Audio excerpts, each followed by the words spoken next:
don't get that like leftist anti-modernists. Like generally we think of anti-modernism as being like a more conservative thing. It's very interesting to see that perspective. It's pretty rare. Well, kind of the idea that fascism, it makes the argument that fascism undermines, manipulates, and takes advantage of our traditional cultural institutions. Mm-hmm. Maybe you missed that. Well, try to, I guess. Well, let me ask Glock. Let me see what. Even Pronghorn talks about that a lot, like how capitalism has destroyed tradition. Now he's like, oh, now your wife has to work in the factory too. How does that make you feel? Well, this movie. Wait, Kevin, can you explain again what you just said? Which I suppose. It's an anti-film, but okay, all right. Go ahead. Saying it's anti-modernist, and it makes the case fascism undermines our traditional social institutions like religion, marriage, and even food. I think it uses these series of set pieces of the fascists torturing this group of young adults in these things. So like in one of the scenes, they force two of a boy and a girl, teenagers, to both do like a mock marriage of each other, and then immediately afterwards force them to commit adultery. I think that's like a pretty striking example of the point that it's trying to get across. Well, I think to even like center the film, as opposed to like centering somebody in the room, is part of the same problem, which is that, again, I just think it's like vulgar, gross, and, kind of revolting to watch. And never would I waste time watching it again to try to explore deeper issues with the film. I would rather just get your, summary and leave it at that. Pasolini also, I believe he made a movie based on the Book of Matthew, and the church, I think, actually celebrated it as being one of the most faithful representations of the Bible ever put to screen. I forget the name of that movie, but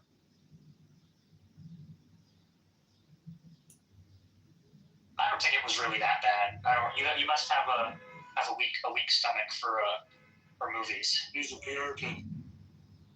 No, I mean, did you ever see there's a book called Last Exit to Brooklyn, and then they made this movie by that guy who did Pi, Darrenofsky, where they become heroin addicts and she becomes a prostitute so she can get her fix, and it's just like you watch somebody, like a good person, get destroyed, and it's like such a vulgar, dirty film in that way. Have you know which one I'm talking about, with one of the Wayans brothers and then Jared Leto? It's by Darrenofsky. Anyways, I'm just saying that, like, it can make you cringe when you watch that film, because you're just like, can't believe I'm watching this, and it just keeps going, and then it resets, it goes back into like the hypnosis of the horribly disgusting woman, singing her horrible, terrible song while these disgusting people watch. It's just like, if that's what life is really like on the inside of, what you would call the elite, I mean, it's just so soulless and evil that, if you look at Alex Soros's Instagram, he's got photos of his mom, his dad, now he's married to Huma Abedin, and supposedly, I don't know, what do you think about like elite sexual practices and, vulgarity and, like an inside joke, or basically, people who are just absolutely disgusting human beings?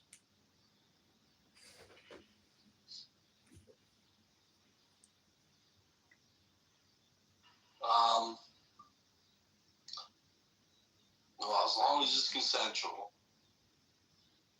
Yeah, I guess. As long as the kid consent, yeah. So, you're discussing, if you go into... I'm kidding, that was a joke. Well, if you go into Randy's room, him and Tim, they keep talking about, pedophobia and things like that, which is kind of funny because Islamophobia and pedophobia go hand in hand, supposedly, if you can criticize Islam without having your head cut off. But well, we do it all the time here. I know, but no one has beheaded us. well, I'm just saying that, in Amir's room, what's really funny is Amir has like combed all of my YouTube videos because I have filmed so much Clubhouse. So he's pulling out like some gems from like Jewish Clubhouse. He's like, he thinks he's finding something to support, his cause with evidence about the Zionist entity conspiracy. And it's just so funny, like watching somebody try to do confirmation bias by watching my videos. But it's really just his Jew hate show. That's what it really is they just sit there and they make the most horrific Jew hate jokes. Not jokes, but like they read the news and they laugh at Jews. Like they're just so sick. It's so pathetic. Because he's just a fat, Pakistani guy sitting in California and just laughing and just, it's pathetic. No, Amir the terrorist, who I've reported to the FBI multiple times on this app. So wow. He keeps calling me out by name every single night. This John Kitover, this fucking John Kitover, this motherfucker, fucking reporting me to the FBI, motherfucker. When you were reporting him for? Terrorism. Terroristic threats? Yeah, terrorist plotting, terrorist organizing, supporting, promoting. Well, nothing happened with Diego.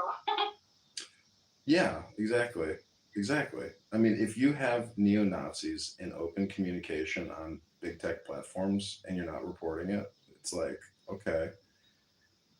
Okay. Well, nothing happened with Diego though. He didn't only do that, but he scammed and all that, and he's still free. Well, I just reported anybody who I hear making death threats or plotting terrorism, I just immediately post it to X and tag Dan Bongino and Cash Patel. So what is terrorism for you? Anything that I don't like politically, I just call it terrorism. Yeah, why not? I don't understand. That's my, I'm a political extremist and a terrorist, notifier. I don't want to hear violence. I don't want to hear hate speech to me. So, but what's crazy is right now at the park near my house, they did it again. During No King's Day, all the parents sent their kids with messages to write it in chalk on the ground. And it says things like, protect trans children. Trans children are real. Don't deny trans is real. Other things like illegal aliens are immigrants. Protect all immigrants. Like every single Democrat talking point is in chalk right now at my park. So I'm going to go over there, photograph it all as like a memory, because they're using children to do their talking points. So it's like a perfect example of projection captured. Everybody does this. I know, but I'm going to photograph it because I want to capture the messages, because those are the talking points being transmitted through children, through chalk. So it's like a perfect example of projection and propaganda. Other things like keep the National Guard out of Chicago. Do not send the National Guard to Chicago. They're terrorists. Things like that. I mean, really anti-American messaging. Horrifically bad. I just want to capture it this time because last time I forgot to bring my phone and I regretted it because it probably would have gotten publicity. I don't think this would have gotten any publicity. I think people know this. Well, what if everybody around the country started sharing their chalk photos of young liberal Democrat trans children, putting out propaganda messages at every park throughout the country in chalk? Like, this is a coordinated effort. What do you mean it's coordinated? I would bet that some of these nonprofits who have regional and big city chapters, like they're encouraging parents to get their children out there to chalk up the parks with messaging, because they're all photographing it and sharing it on their social media. So as a local conservative. You don't think it's possible that this is just what they think, and they just are, this is kind of the ethos they created, no. The issues that they talk about. It's not spontaneous. It's not spontaneous. It's because of that No King's Day. I read about the nonprofits behind the No King's Day. It's the remnants of No King's Day. But I'm gonna capture it this time. And I fucked up last night. I went to this big festival, and this guy running for politics gave the worst speech you could have ever made. And I didn't bring my phone. And my friend, who has a political gossip publishing business, he said, "Did you get him on video?" I was like, "No, I didn't do it." So it's like we missed a big opportunity to get like a political hit point against him. But I personally like him, actually, even though he's like a horrible Democrat. He's actually like a nice, pleasant person. So I would rather vote for nice, pleasant people, like who have like good demeanors all the time. I think those are good people, but you know, they have to be fiscally conservative because we're broke.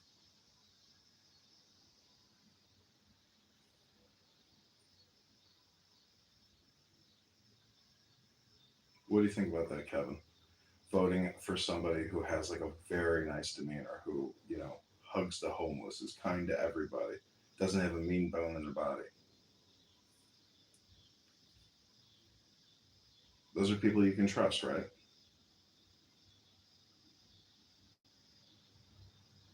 Hello?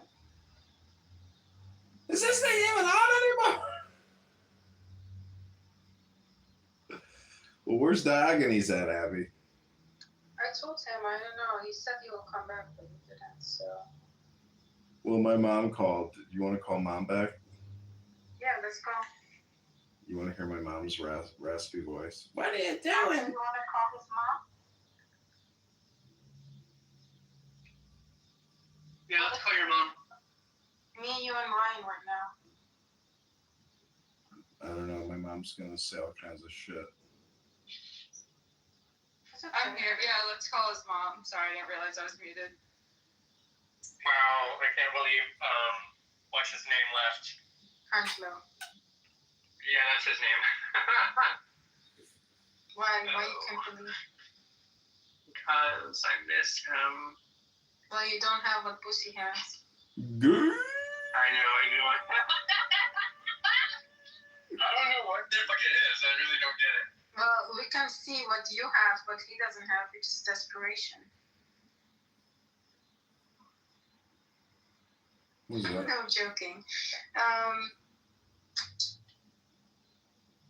He comes in and out for Pussy too, don't worry.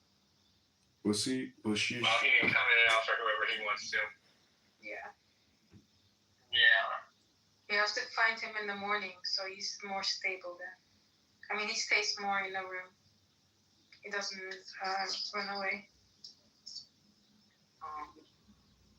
Okay, so let's call mom. Nah, I'm past that now. No, come on. Oh, wow. You want to hear, what's her name again? All about it. It's over, huh?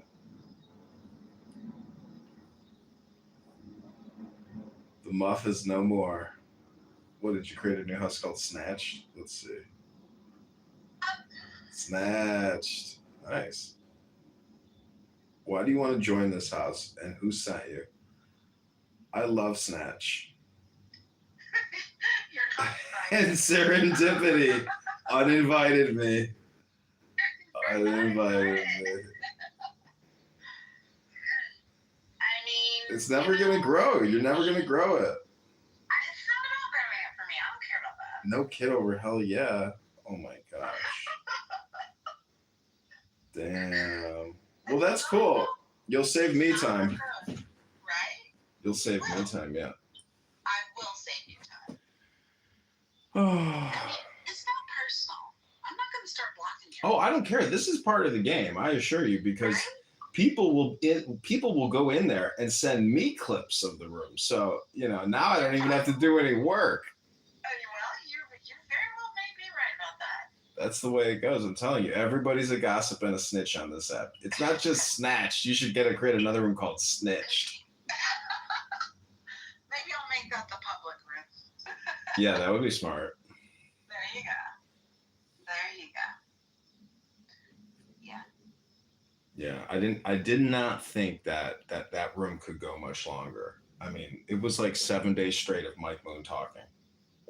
No, It wasn't? Oh my God, go to my YouTube. Go to my YouTube. It's like 7 days of Mike Moon and Mike Moon basically just going. not even get on the app again. It could have been 7 days. Oh yeah, it was. I sat here in my office for 7 days listening to Mike Moon motor mouthing in as a green bean in that house. Yeah, Roger boomed in the moth. It is no more. Yeah, I think that's his way of doing it, is like just cleaning all this up and letting it go. It's smart. Yep, I think so too. Snitched. All right, well, I'm gonna create a competitor. Of course. we'll call it snitched. I'll just create the snitched house. Let's do this. Let's do this.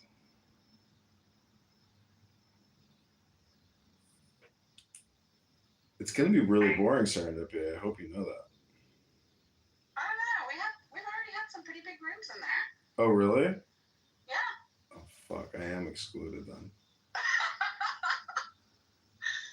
Yeah, last night and this morning. Yeah. For sure. Well, He's gonna have to work harder, folks. we'll see how long it lasts. Right. I don't have a whole lot of faith in people, so you know, it is what it is. Hey, Ewan. You know, peak hours really for this app, in my opinion, are in the morning. That's when people are the biggest talkers. Everybody gets their dopamine fill up. Yeah. And it's nice to have a place where you can go and do that and everybody will just act civilized. I agree with you. I think they're the best hours. For sure. Hey, y'all, I don't think did I do hand raising? I don't think I did hand raising. So I think people can just come up. I didn't even pay attention. I created a competitor to Chillism called White Belts and Chillism 3.0, and man, Monica went. Oh my God! Speaking of Monica, You've missed her, haven't you? well, I really wanted her to open up a room in the White Belts Chillism, a house that I created. And maybe she could play like a podcast. I'm sure, we could come up with some ideas. Monica. Ewan, what was that room you had with your wife earlier today? What do you mean? Which room? Oh, we moved that to the private house. Yeah, we started in I don't know. I just said, oh, it was coffee and Frank. That's what it was. Yeah, I saw it, but then I couldn't find it on my anonymous, so I was like, forget it. That's because we moved it. This is not my anonymous, FYI, and down there, that's somebody else. With the muff shutting down, I've basically like turned my cameras back around because the muff was my consistent go-to for like 10 days, or ever since Roger disappeared. There's a lot of videos of Monica. Monica got a lot of screen time this season.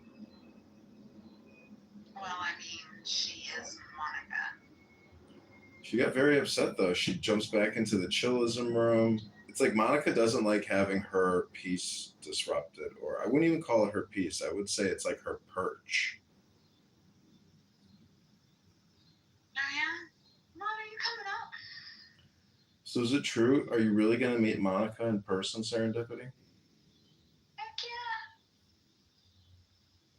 But she's fully MAGA. She's totally MAGA, and you're not fully MAGA. No, I'm not. I'm not MAGA at all. See, so you sure you're going to get along? Like there's going to be peace. You're anti-MAGA. I am quite certain. She is the good cop to my bad cop, or something like that. But why do you think she's all in on Trump as being, a great president and a savior for the country, but you're anti-Trump? Why? I wouldn't say I'm Trump. I just don't think Trump. I have some criticisms of Trump, and I don't think he's like the new world savior. Oh, you think he's a fake? I mean, I think a lot of things about Trump. I'm not like a personal fan of Trump's. Got it. So you don't like him. You think he's a fake, a dirty dog. He's not a savior. He's a fraud. What, Ewan? You know, this is probably being live streamed to Ali Alexander on the internet. Like, God damn it! Just doing this shit. Yeah, I have some fair criticisms of him. There are a lot of things that I fully support that he's done, and I stand behind him. I think he was the best decision for this country, but there are a lot of negative things that I could say about him as well. See, I think that's the problem. Is there were two options. There was Donald Right. and there was Kamala. And if you think that we chose the lesser of two evils, I think you're actually really naive as a person. Wait, actually, No. you think that Kamala? Okay, you know what? I actually think that Kamala was such a bad pick for the Democrats that was a more evil decision because of how stupid she was. And I didn't say I think Trump is evil either. No, I get it. But I'm just saying any criticism, especially when all you're doing is a comparison between Trump and Kamala, like there's no criticism there. It's night and day that she would have been a disaster for us. Of course it is. I totally agree with you. Okay, so if that's the case, how do you? There wasn't even any contest. But then, what is your negative criticism though of Trump? My negative criticisms of Trump are my biggest negative criticism of Trump currently is the way that he handled the Epstein files. A big part of his platform was transparency and wanting to clean up with Doge and everything. And I think that they went in and I think that they did a really good job. But when he played the card that he did with the Epstein files and it didn't go the way that he wanted it, and then he turned around and gaslit his constituency, yeah, that's real bad for me. The very people that put you in that office that have supported you, some in large part because of the transparency that you promised. Had he just come out and said, look, I know I said I would release these, or I hoped to release these, but due to, I don't care, fill in the blank, issues of national security, better judgment, I'm not going to do it. And I apologize for that. Like, had he just been honest and straightforward about it, I could have even gotten over that. But to gaslight his constituency and say, what the fuck? Are we still talking about this? Like, what is wrong with you people? And then imply that, you know, my former support, he handled that completely and totally wrong. And he still managed to win in the media because he just completely obfuscated the issue by throwing out other little headlines. Do you see people screaming and talking about Epstein anymore? Like it's almost completely buried again. Well, I mean, you're doing it right now. You're doing it right now. You know, it's like creating room saying. Yeah, it's a room full of 10. I know, but. Well, I'm just saying the now is all important. And, you know, to me, if I'm listening to someone complain about Trump who didn't do anything about Epstein and gaslit his own people, I mean, you know, that's what we are talking about now. Yeah. Well, I mean, would it be fair to say though that Trump going back on the Epstein files and the way that he dealt with it was kind of like a Kamala move, to be honest? Like that's like something that like that kind of politician would have done.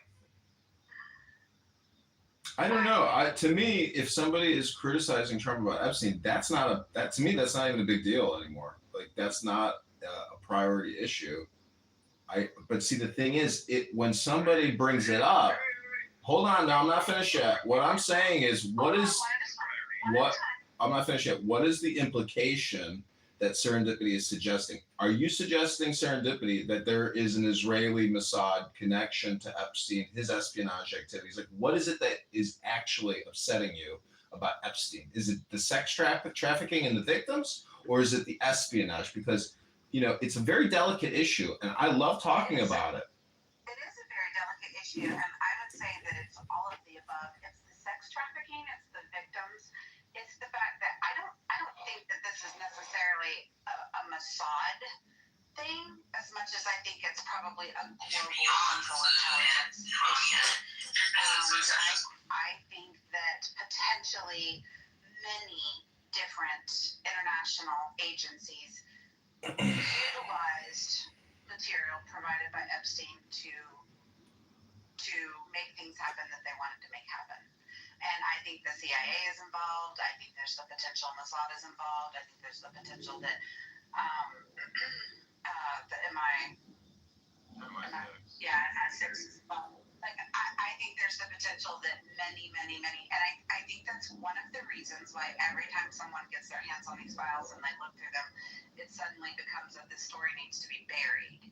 Because I don't think it's just about American fallout. I think that it's a black eye probably in the face of many, international countries.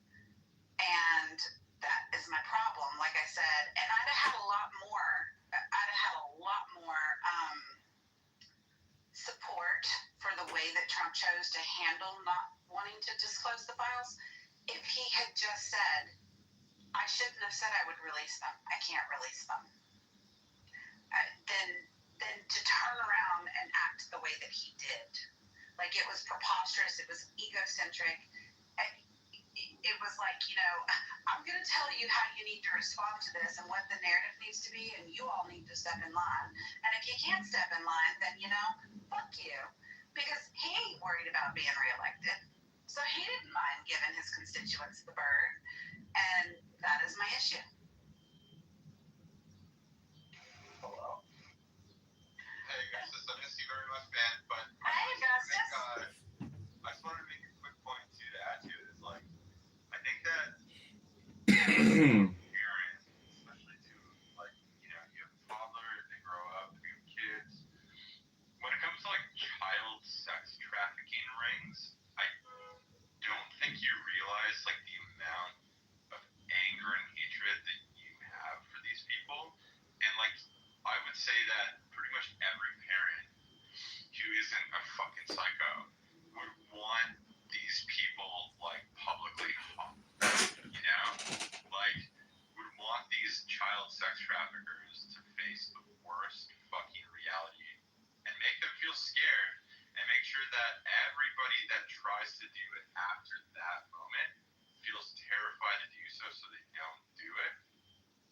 Like, the amount of anger that parents have, especially with like what's going on with children these days in general. Like, children are being fucking like brainwashed by like schools and stuff like that. Parents are like fucking outraged. Like, it's not that safe to like just let your child go out with friends every day. People feel worried about this shit, and the whole Epstein files thing. Just added to that, and the fact that there was no accountability for that.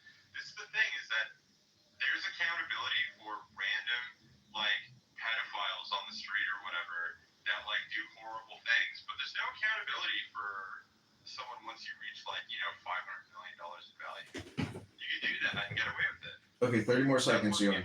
30 more seconds, Ewan. 30 more seconds. Almost done. That's it. Can we say hey to Augustus for a minute? Yeah, what's up, Augustus? I haven't seen you in a minute. You okay? Yo, what's up, everybody? Yeah, I'm doing good. I got married this year. I'm about to have a son. Congratulations! Holy shit, dude! Congrats! Yeah. Thanks, guys. Yeah, and I moved to Washington, D.C., so I'm in the swamp. And shit is real. Dude, are you fucking still working with RFK and shit? Yeah, I work for a satellite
more seconds, Elon. My mom is like the actual fact is really pissed off at him, which makes me realize that he's probably doing a pretty good job.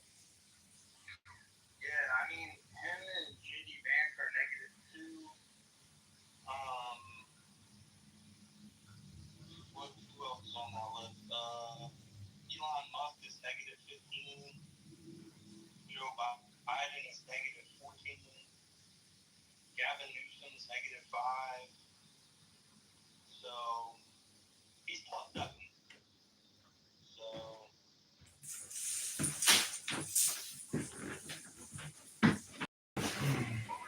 If you're living in Washington, D.C., how does it feel with like all of the changes that have been made? like the National Guard and stuff. Yeah. I feel good about it, bro. Like when I moved here, I found out rather quickly that DC is DC in. I remember going to D.C. back in the day, like touring, and yeah, D.C. was always very sketchy to us because we were like in the outskirts, playing shows. Yeah, like 30 more seconds, Elon. people like try to like carjack us. People with like little fireworks in our hallway, our apartment building. Like a lot of like petty crime, like a lot of like serious crime scenes. There was like a shooting like a block away from here where I stay, like 100-person flash mob, and that's kind of what tipped the scales for President Trump to make this decision on bringing in the National Guard. And since he's brought in, bro, I can walk around with my cane out, you know. So that's great. Yeah, you don't get robbed, right? Because you can just go like, help me, army man. Yeah, so guys, let's look at, you know, I deal in politics in New York City, and this person who I do not like, I would like, so my family is, you know, in the Cuomo, like we're trying to get this guy elected. But your boy, this guy is like such a thorn in the nail of all of us, bro. Who are okay? No, the guy in New York City. So Your mom died. Wait, Augustus and Mom Donnie have like nothing in common. No, I'm saying like, so like my parents who fucking Mondavi is so yeah, I'm not up in his campaign at all, bro. yeah, like I've given money to like my parents and like you know, working towards Cuomo because we understand what happens if with all due respect to Mondavi, but he's not a good guy. No. Augustus is like fucking RFK's boy. He's like fucking doing Make America Healthy. Well, yeah, I'm pro RFK. Yeah, absolutely. Look at that, we solved it. I'm not working with that socialist out in New York now. I am working with 2 other campaigns. One's in California. You mean making America great again? That's what you mean, right? I'm talking about the other campaigns I'm working for. This in California and in Illinois. I live in California, so what are you working on? One of my clients, he's a candidate for Congress challenging the congressman out of LA, the Democrat socialist who's taking all the APAC money. Scott.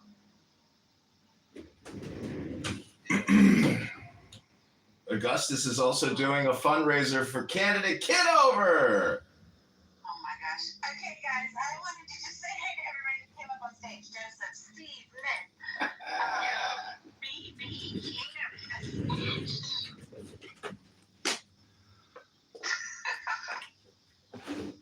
Thank you for the warm welcome. Amazing. all your stuff I'm saying. Well, It looks like all the drama on Clown House has died down. It looks like all the new party hats are here. Congratulations, everybody. I think we nipped this pot in the bud. Congrats, everybody. I hope you enjoyed In the Muff. If you haven't joined Snatched yet, it's a super private, exclusive space just for Serendipity's cool people, the real cool click people. Go get Snatched because the Muff is dead.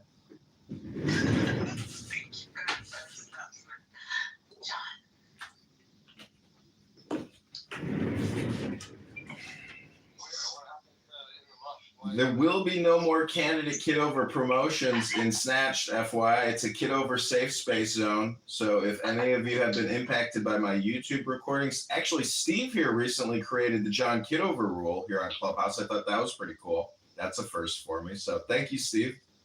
John Kitover rule, huh?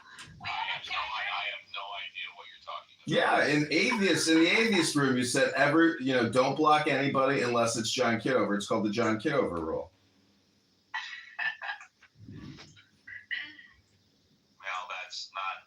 Yeah, that's what I recorded. It's on YouTube. You can watch it, Steve. It's called the John Kitover rule from Steve Appel. It's on YouTube. You can watch it.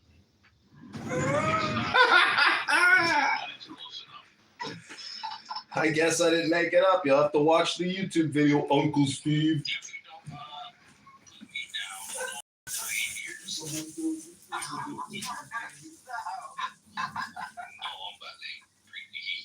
I'd like to know who the socialist congressman that you're fighting against in Los Angeles is. Wait,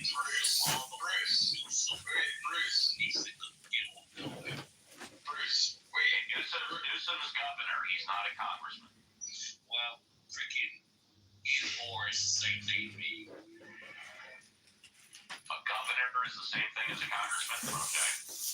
Wait, Bruce. I gotta ask a question. Wait, you're black? Wow. No, I'm not. Come on, do you remember that shit from like years ago?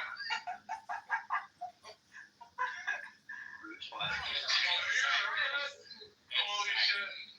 I'm sorry, Bruce. I won't start it again. It won't happen again. Don't worry. Fucking hell, sorry, dude. We would have been cool. That was fucking weird.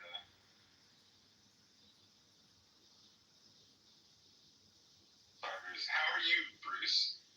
I haven't seen you in forever. Working on movies and trying to do stuff.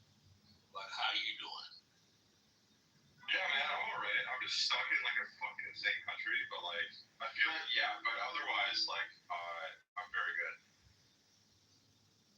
I have a family now. I have a wife and baby. Oh shit, did you? Yeah. Oh wow. Okay. But that's blessings to you, man. Blessings to you.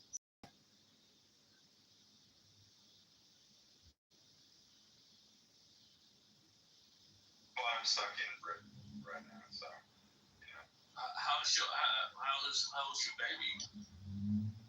My baby, she's the best ever. Yeah, fucking love her. She's like great. She's like talking now. She just turned a year. She just turned a year old. Okay, wow. Okay. Great. That's good. Yeah, man. Yeah, she's up there to walk. She's like very close to walking. She told me hi, daddy, the other day, which is like the first time she said that. That's fucking cool. Wow. I hope you have, I hope, like, hey man, just take care of especially girls too. I got 3 daughters. You know, it's fucking, it's crazy. I mean, having girls, man, it's nuts. I mean, I heard that having a girl is way more fun than having a son compared to that, because like they're not as okay, sometimes, but this is your first daughter, so yeah, you're gonna have fun with her. Like my oldest, my first, I loved her. I mean, Jesus, she was the best. But you don't have more girls too. We'll see. We just gotta relocate. We're gonna leave the country, so. Oh, really? Yeah. If I have heard people repeat themselves on this app 1,000 times, I can't believe it. Yeah, I have a business partner. We're going to It's Puerto awesome, Rico. right, John? So yeah, it's amazing. Yeah, I know. I'm just saying that like a lot of people need to reconfirm their goals and objectives on this app by repeating them all the time. Don't forget to child-proof the entire house. Oh, it's childproof, don't worry. All right, good. Yeah, he's pretty smart. He's going to childproof everything. Do you happen to live in a shitty country? Yeah. I mean, I think it's pretty fair to say, yeah, it's pretty fair. You can hot glue the corners and edges of like tables or desks. Just cover them in hot glue. Yeah, that's too much. I already got like these corner covers that will stop It's called Snatch. Yeah. It's the hottest post-muff room you're ever going to join. It's a new house by Serendipity. It's called Snatch. Very hot in the Snatch. Okay, you just Wait. telling stuff. Why do you get upset that I'm gonna move to the U.S.? Like, don't you want me in the U.S.? It's a good country. I record Clubhouse. You say the same thing 1,000 times. You guys, I think it's been 1,846 times just to be that good. But yeah, then we're gonna do it. I think we're gonna do it. I'm gonna say it about like 3,000 times more at least before I move there because I still. Watch his visa get denied.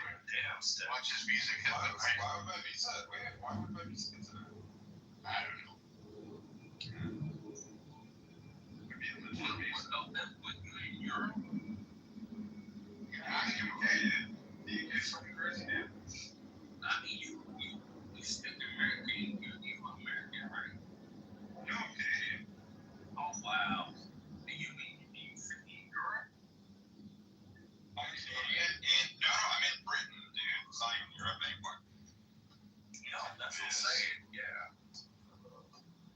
Wow. How do you like it over there, though? It's not good. Well, I love the people here, but the government is like really bad here. No way. Are you coming back to the United States, or coming to the United States? Yeah, I'm working on. Well, I used to have a visa to work in the United States, and I'm just like starting to work on renewing it. I'm right. Don't come. Just do somewhere else. Go somewhere else. What do you mean? I like the United States. I like the American people. There's so many good states. As hell. All right. You'll see. I know it's chaotic, but I actually think that you guys have a few things in place that like the rest of the Western world doesn't have. Hell no. I'm originally from Canada. But I'm going to Puerto Rico. Oh no, because you obviously like you live in the UK, you don't have an accent, but you also said you've never been to America, so the only other place I could think of. But no, I've been to America many times. No, I like basically. I spent years in the U.S. Yeah. Well, I mean, you never lived there, so I was trying to think where like your accent. I'm going to Puerto Rico. Not accent, but like the non-accent, I guess. No, he has exactly. He has an American accent. He can flow with it. It's a good. He can. I don't really consider. Oh, here we go. Go ahead. I don't consider what he speaks. Every night, every day. Oh yeah, big love. I try to make you smile. I saw you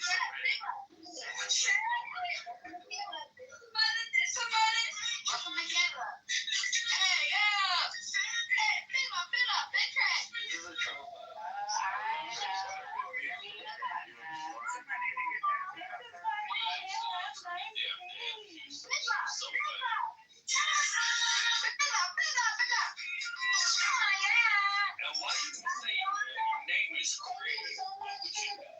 We appreciate it. Bye. Okay. Sorry. Serena, so you just did that just to make your thing freaking. By the way, that girl is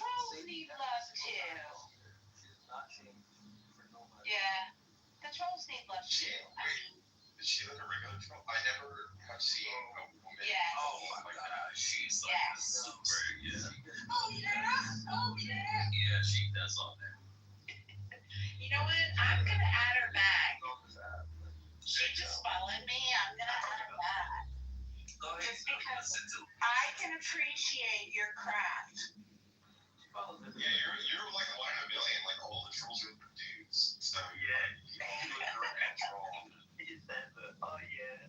We got female trolls. I mean, It's a skill. sometimes you need a craft. It's a Okay? skill. It's a skill to be a. It's a skill to be a good troll. I agree, Steve. Not all trolls are created equally. Exactly. Correct. Thank you, serendipity. Yeah, I'll Yeah. put you on that, Steve. Yes. Most of the female trolls. an alcoholic, so it's like. I don't mean to make it sound. Okay, I don't mean to like other women right now. Wait, one second. I don't mean to other women right now. It's like I don't want to fucking be a dick. But I think that most of the female trolls in this app generally have like a healthy dose of like borderline personality disorder. And they do fucked up shit like what we were talking about earlier today. Versus that woman who came into the room and just wanted to fucking yell, which I thought was great. Like, good on her. Alright, bring her back up and you'll see. Yeah, you'll see. Go ahead. Bring it back. I mean, I don't need to know if you. like when you guys get unruly and stuff, watch. Like when there's an argument going on, Oh. how is this not gonna break it up? I mean, just Bring her back. how is this not gonna break it up? No, the problem. Here we go. No, the problem with her is that she. Yo, listen, you little fucking wannabe shrimp dick pussy. I'm allergic to seafood, okay? Oh yeah. Don't clean this here, big ol' aka Craig. My name is Tori. Fucking me, welcome to Canada. How long is this show go? He's 31, I'm at that age. Like a fucking, or his father or his grandfather. She's drunk and high, so she just doesn't know when to stop. No, who took it down? Just let Suri, just moderator. I just added her as a friend, so I want her in all of my rooms. Right? Yeah, she's kind of awesome though. She's fucking funny. She does some shit. Yeah. You get all the way here. I can't do that. No, you can. You know what? You can do it. You just don't want to. But the whole thing about it is she's funny. This is Bruce. No, I don't think I I'm do. sorry. This is Bruce. I tried. Let's Zuka have the floor today. Oh yeah. I like it. Really. I didn't hear what you said, serendipity. What you said? I said let's let you have the floor for a minute. I heard you trying to talk. Oh no. All I said was I think my mic is low because if you keep talking. It was a little bit lower. Yeah, it is a little bit lower. But it's like not much. At least I got too close to your mic. Say that again. It's a little bit lower, but it's not like too loud. Like I can still hear you clearly. I just don't like. Some people love to shut mics down. I love you too. No. She just said "fuck you, Bruce." I know how to. So I love you too. She is one of my favorites.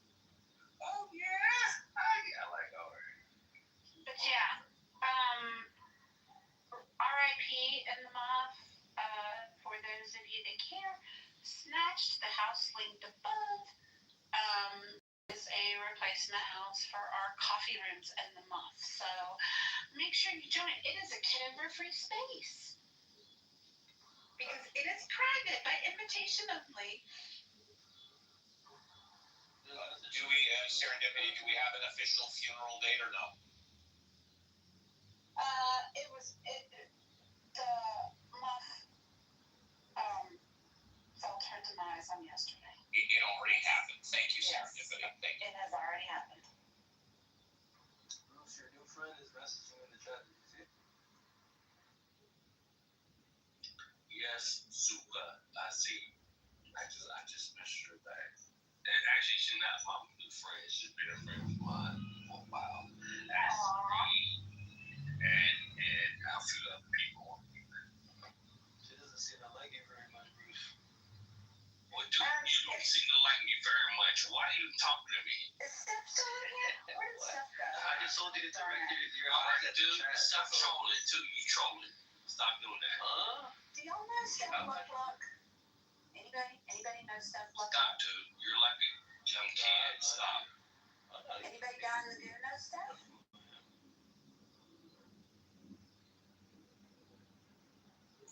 Repeat that so I can hear what you said. Does anybody know Steph? Or Steph Luck, sorry. Personally, I do not. Sorry. She was on stage. I wish she'd come back. I just want to talk to her and make sure she's a legit person. Sorry, you know half these people are not legit. Well, I mean, I know Kitover is really good You're at legit. Steve's legit. I'm legit. Your wife's legit. Bruce, we're not sure about you guys. Zook is definitely not legit. Let me talk to Bruce. Michelle's legit.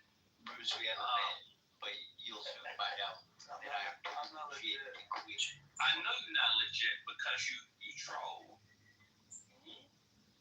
Oh my God. Can you come into my room about a ticket now? Miss D's definitely legit. I hope you will. Myth is a friend of Serendipity's. And he brought me in. Oh, Miss D. What? Yeah. She was talking about me. Oh, okay. Hey, Jane. Bruce, we're still trying to figure out whether you're black or not, though. Jane is legit. Oh, well, thank you so much. Yes, I'm black as shit. That's right. Well, I'm not black as shit. I'm scared. But I am black. We like people owning people. And by the way, Jane over the years has blocked me about a dozen times, but she's still legit. Who? Thank you. That's true. I don't know about a dozen. Okay, half a dozen. That's fine. But you know what? Thank you for vouching for me. Quickly, I wanted to say, My pleasure. really wish you luck. And I'm glad you're creating a new house for lots of reasons. And, you know what? I think women should rule the world as well. Thank you. Well, thank you, Jane. I appreciate that. I would like that. I wish I do. Because I got 3 daughters on my own. They need some kind of thing going on. Women could rule the world if they could all get together. They could easily rule the world. If women all got together. Go ahead, sir. Yeah, go ahead, sir. I'm sorry, Steve, because we females. I mean, I don't want to say anything, Steve. You look like a person that if I say pussy, you might get offended. I don't know. Sir, I am the last one in the room to get offended. Okay, so the only thing that offends me is when you interrupt me, but I will wait until you finish. Okay, then I'll shut up. All right, as I was saying, women could rule the world if they could all get together and all agree on one thing. Now, some people may say, well, men could do the same thing. No, men can't. All the men could get together and say, okay, women, do this or else. And the woman would say, I don't give a fuck what you think. But if women got together and said, guys, do what we want or else, guys would do whatever the women wanted. And it's my opinion, but I believe it to be true. And you're right. Uncle Steve is always right, baby. Steve, I don't agree. I actually think, do you know what? I actually think that, right? Okay, so this is a bit left field, totally crazy, but I actually think that the reason why we're in this situation right now is because there hasn't been a big enough. What situation are you referring to, sir? Oh, I just mean, this, you know how we had, 2015, feminism, and, women, it was, girl power, but it was also, fuck men, and, we hate men, and all this shit, and now, we have, a whole generation of men who are, generally pretty weak as human beings, and they're afraid of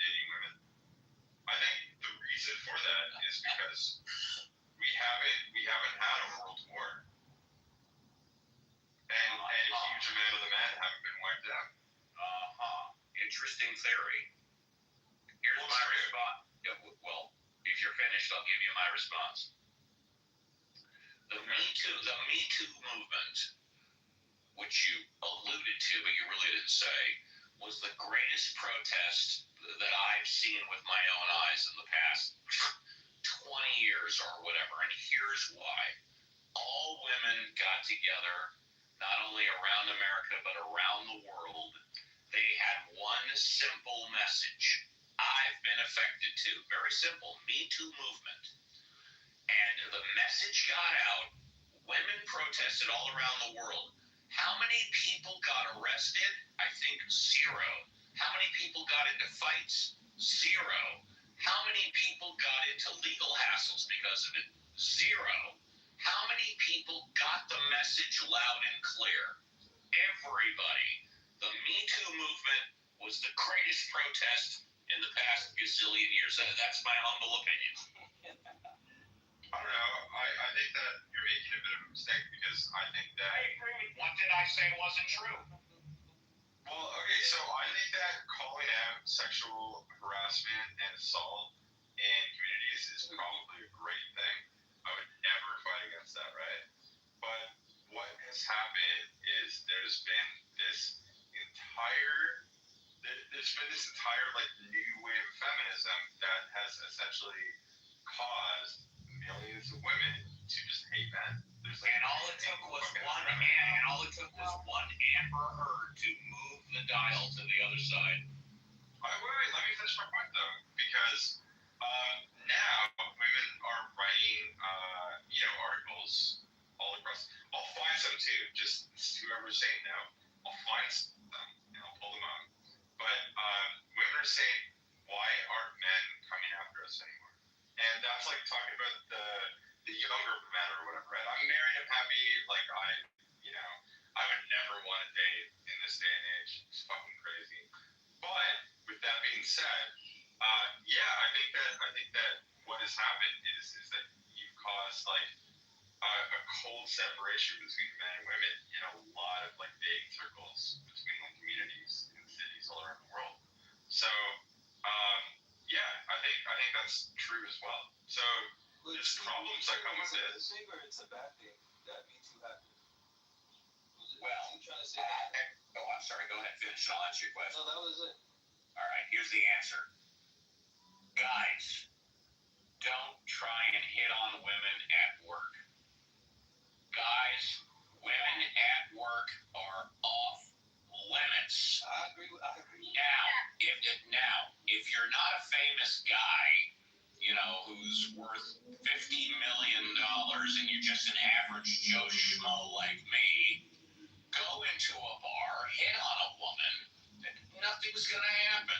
And even if she says no, all you gotta do is just respect the word no, and you'll have no problem.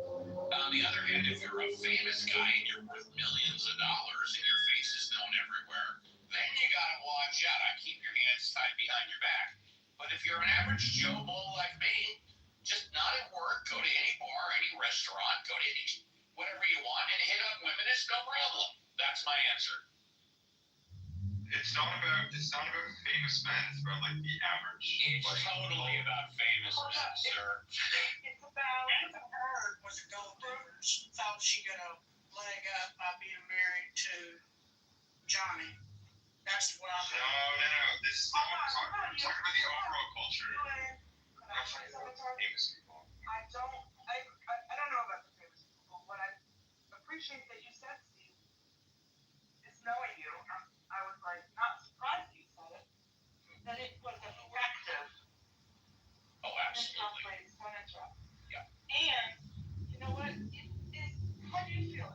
I have a personal time to reflect. Is it reasonable? I mean, no dogs, but I think you and I both have daughters, 20, Yes. 20, Yes. 30.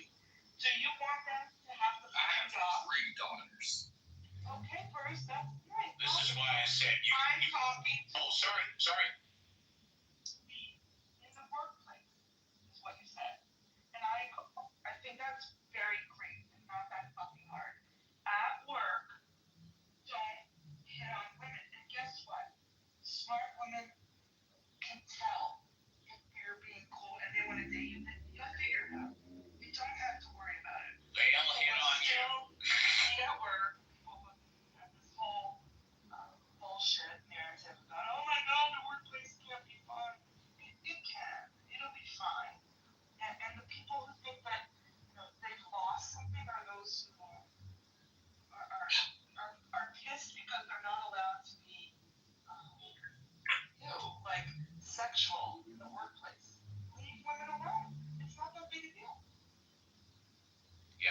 I don't care if you make minimum wage. Just consider women at work off limits. It'll eliminate 95% of your problems. I would never disagree with that. I'm with you on that because Steve, like I'm around your age and I understand that. Like, you know, you don't do that. Like, in other words, if you want to just hit or talk to a woman, like, hey, let's go on a date or anything like that, it should not be at work or should not be that way. I mean, you meet them out in the street or anything like that, that's okay. Talk to them normally, but all women want that, you know. And there's sometimes that you know you got women that are younger. It depends on what it is. But you're right. Like Elon's right. You're right. Lion's right. Like you just gotta be careful, man. It's rough. It's rough for men and women at the same time because there's women that want to be hit on, dude. But they're like, But it's really simple, guys. It's very simple. Do whatever you want outside of work, and when you hear the word no, stop. Don't think that no means well maybe. No means no. Just fucking stop. You got no problem. I didn't really bring up like the Me Too work situation. Like that wasn't my original. I know you didn't bring it up. I brought it up. I know, but what I'm saying now is that like, hey, you know what? You came and say you were married and got a beautiful baby and stuff like that. So you good? Why? No. I thought you could bring up. Oh yeah, but dude, I have to like I don't know. You could bring up something for marriage, like your marriage is good. Yeah, I got a very happy marriage. Yeah, of course. Good. But it's not like it came without it's like, you know, storyline. It's like I got previously divorced, for example. I got divorced from somebody who was like a very woke feminist. The reason why we got divorced essentially was because of that. And She dumped I don't know much of sorry. She said she dumped you. No, I'm not laughing at that. I'm not laughing at that. Dumped. Dippy, I just want to let you know. No, I had to let John get over. So just be careful on the snatch. You might send me some exclusive clips. I might put them on the outside. No. All right, thanks, John. No, I mean I had to end that relationship. It was like too crazy for me. There's a lot of unhealthy people out there. I was trying my best to help out to make sure. No, it's always a healthy relationship, man. That's the point. Yeah, of course. I tried dating now in my 30s, and that was one of the fucking most insane things I've ever seen in my life. I'm telling you. Love has to finally find love and have a family. I just love this. No, he needs to stay with her. He needs to make that, you know, build that baby up and stuff like that. I mean, funny enough, I did. I met my wife on Platinums. That's the craziest part. And she's a management. She's a beautiful artist. Her work is beautiful. I saw her work. It's the best thing that ever happened to me. And he's still here on Platinums. And you want, I want you to be the first one, like, dude, that break that clubhouse bullshit and everything. So stick with her. I'm broken in that. I'm living in my Stick with her, dude, because I got 3 daughters by through the I can't really tell you about the chat. I'd love it if everybody could watch it. It's a no games protest here in Chicago. You can see all the bullshit. John, what are you talking about? Propaganda that they spew out. Protect trans Joe, this guy get out the system right now. Okay, Let's Okay, so We're gonna make his content right now, y'all. so Well, if it wasn't for lack of trying, you did try, honey. you want do your thing, man, and I hope you get blessed, dude. Keep doing your thing, like just stay. Well, I hope the same for everyone. Like I don't say meet your loved ones. I want you to hold yourself accountable. Just be sober on this app regularly. Please do You might want to maybe read from the AA book. I've read it. It's very good. I would encourage you all to get a copy of it. Maybe come on this app and read a book called the AA book. It's a 10-step help book. maybe if you were more sober instead of just getting drunk out here talking all the time, things in your life would even get better. I don't know. It's just a thought, an idea, a suggestion. What is he talking Is that about? towards Well, I don't know if you read it, but it's a 12-step, not a 10-step. Yeah, is that towards me or Bruce? I just want to know for the record. I'm just saying that you Is that and Bruce so- love to read is that- is that you your come last on here, talk up a storm, and have a good old time. But if you were to read the AA handbook on here and maybe actually read something, you could maybe soak up a little bit more instead of being here drunk all the time, talking all the time about nothing. This is the man that's allegedly running for Congress. Oh, yeah, that's amazing. I mean, first off, I'm at my college, so I can't really be drinking, but It's your brother. secondly, John Kitover, I don't think that you're actually going to win for Congress if you have posted video of you doing, like, yoga and fisting. You win. The goal isn't to win. The goal is to get on the ballot. So that's not your husband. One step at a time. That's an excellent point, and I thought that the goal is to get on the ballot. I'm curious, how many signatures has he got so far? The goal is to get on the ballot. Right. How many signatures has he got so far? He's got 180 signatures in this Today, we were out at the Rockford Parade, we're out at the Peoria Bloomington Parade. Everything is going great, and we anticipate that we're going to be at 1,500 signatures by October 27th. Thanks for asking. How many do you have right now? How many do you have right now? I'm sorry, how many? I think he said 120. 120. 120. And again, because this is important, none of them are currently verified. You got to wait till you submit them all, right?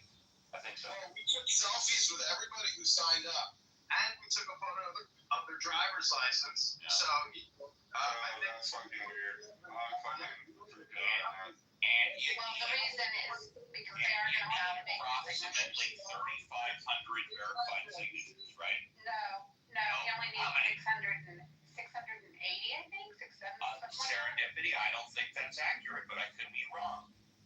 No, that is accurate. See, yeah, he told us he needs 680. I'm not good. I'm not looking whether I'm just asking a question. His goal was to get at least twice of that because of the verification process, because it is very strict. My understanding, and Kitover can correct me because I don't live in Chicago or whatever, that he needs a percentage of the registered voters, and that percentage equates to approximately 3,500 signatures, not 600. But he would know better. No, it depends on the district. It depends on the district. And his district, what did he say, District 16? I haven't Googled it. Listen, I'm out of fuss right now getting petition signatures. So everybody go to johnforcongress.com. Donate right now to the campaign and troll everybody on Clubhouse who thinks they're not going to make it to the ballot. Because you know what? They're just a bunch of haters and a bunch of negative people who are going to waste all your time talking about nothing all the time on a social audio channel about nothing. There you go. I mean, John, you talk to me about nothing all the time, so what's the Listen, tell me how many times you're going to move again. Tell me how many times about the rape gangs. I mean, go ahead. Do it for the next 3 years. Enjoy yourself. I don't know what to tell you. You ain't going anywhere. It's repeating yourself over and over and over. And again, that's actually generally for Congress. Yeah. So I actually generally do want to move to the country. That's what I did with Canada. I moved to the UK. And I'm planning on moving to your country, John. Couldn't get any more boring, Uncle Steve. Your show has fizzled out. In my opinion, it's over.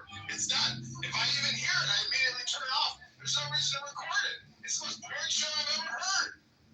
Well, fair enough. Very congressional of you, John. And he records every single show. He rebroadcasts them on YouTube. I don't think he would do that if it was so boring. But whatever. Again, this is someone who's running for Congress. Just FYI, just to fact check myself and yourself, Steve, Yes. I did Google the number of signatures required to be on the ballot for the 16th district of the state of Illinois, Yes. and a minimum requirement of 0.5% of the qualified primary electors is required, which typically translates to anywhere from 500 to 1,000 signatures, depending on the voter turnout. Thank you, Serendipity. I stand corrected. Thank you. I kind of hope that he wins so that Donald Trump can open more mental health asylums. Yeah, his goal is not to win; it's just to get on the ballot. Correct. The goal is to get on the ballot. Would you guys like to know why? Because I'm certain that if he gets on the ballot, he's going to get press coverage, and he's going to do John Kitover on the press coverage. And I think the point is really just to shake things up and beat John Kitover. I don't think so. I think he's going to play it straight, and okay, fair enough. I think he's going to play it straight and professional. Do you? Yeah. I think he will be I think he will be as professional as he's capable of being, but I think he will still very much be John Kitover. Actually, I hope he wins. I hope he wins John Kitover. I mean, he's up against a guy that's got like a multi-million-dollar war chest. So I don't think the goal has ever been to actually win. I think that would have just been like icing on the cake. I just think he wanted to prove to himself that he could get on the ballot.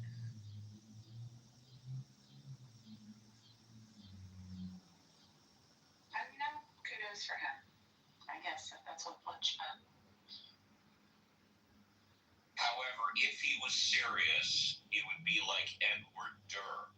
And for those of you that don't know who Edward Durr was, he had no political experience whatsoever. He had a war chest of less than $2,000. He ran for the state senate of New Jersey a couple of years ago, and he unseated the president of the New Jersey State Senate. A truck driver with no political experience unseated the president of the Senate with 20 years of experience. If you're serious and you pick the right election and you pick the right time, anybody can be elected. And again, that's Edward Durr. You know what? I'll post it in the group chat. Fuck it. Yeah, go ahead. And y'all, anybody can come off mute to come up on stage too. Hey, Adrian, how are you? Well, just a lot of nonsense. I mean, I remember that happening with the guy that he's talking about. I think it happened during the pandemic too. Really? And sorry to interrupt. I posted it in the group chat. Please continue. Yeah.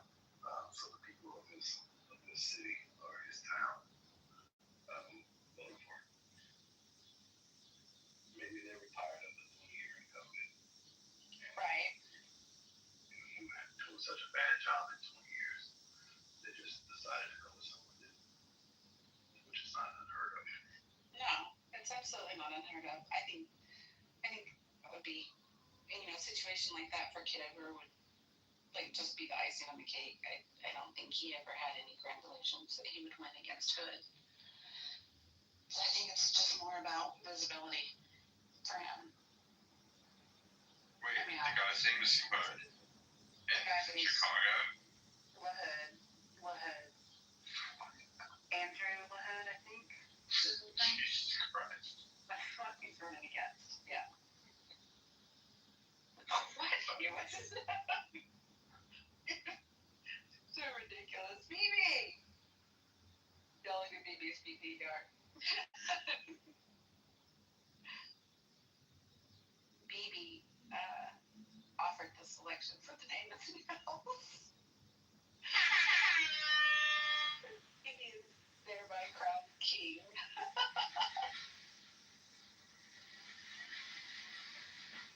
Much applause. I don't know, he said it, and I was like, and then I was like, wait, why do I like that? Can anyone tell me what is the purpose of No King's Protest? No King's Protest? I think the inference that Donald Trump was being authoritarian was kind of what they thought it was about. It's an echo chamber that Donald Trump sucks. But when I look at where they were having these things, they were happening in different countries around the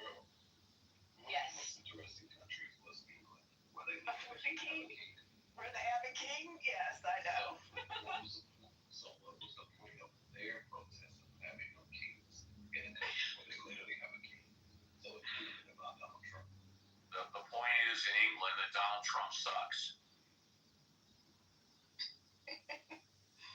Yeah. It makes sense. Like, you're having a King's protest. You literally had a king there when you're talking about Donald Trump. Well, that's because the king in Europe really has no power whatsoever. It's all about the prime minister, except for the fact that the king has some land and the king is supported by the taxes. The king has no political power whatsoever. Yeah, but still, they are there saying no kings, which is a reference to Donald Trump. I haven't seen anything about no kings protests in the UK. Can you send me anything? Yeah, it's on their website. Which website? No king. Oh, the No Kings website. How many people went to that? I don't know. I'm sorry. Well, I mean, like, we literally have people that are, like, rioting and protesting in this country every day now in 40 towns and cities. Like, the country's falling apart. So I think a No Kings protest is going to be pretty minor compared to the actual protest going on here. So, yeah, I would not have heard about it for sure.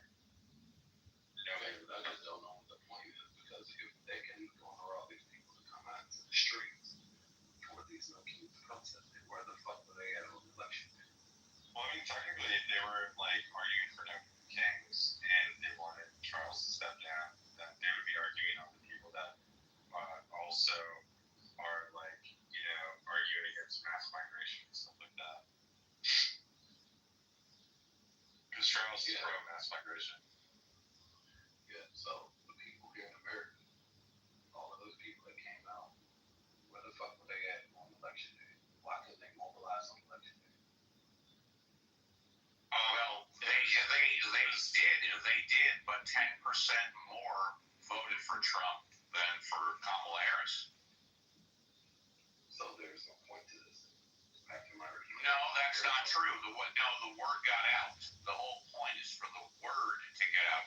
You had 75 million people that agreed.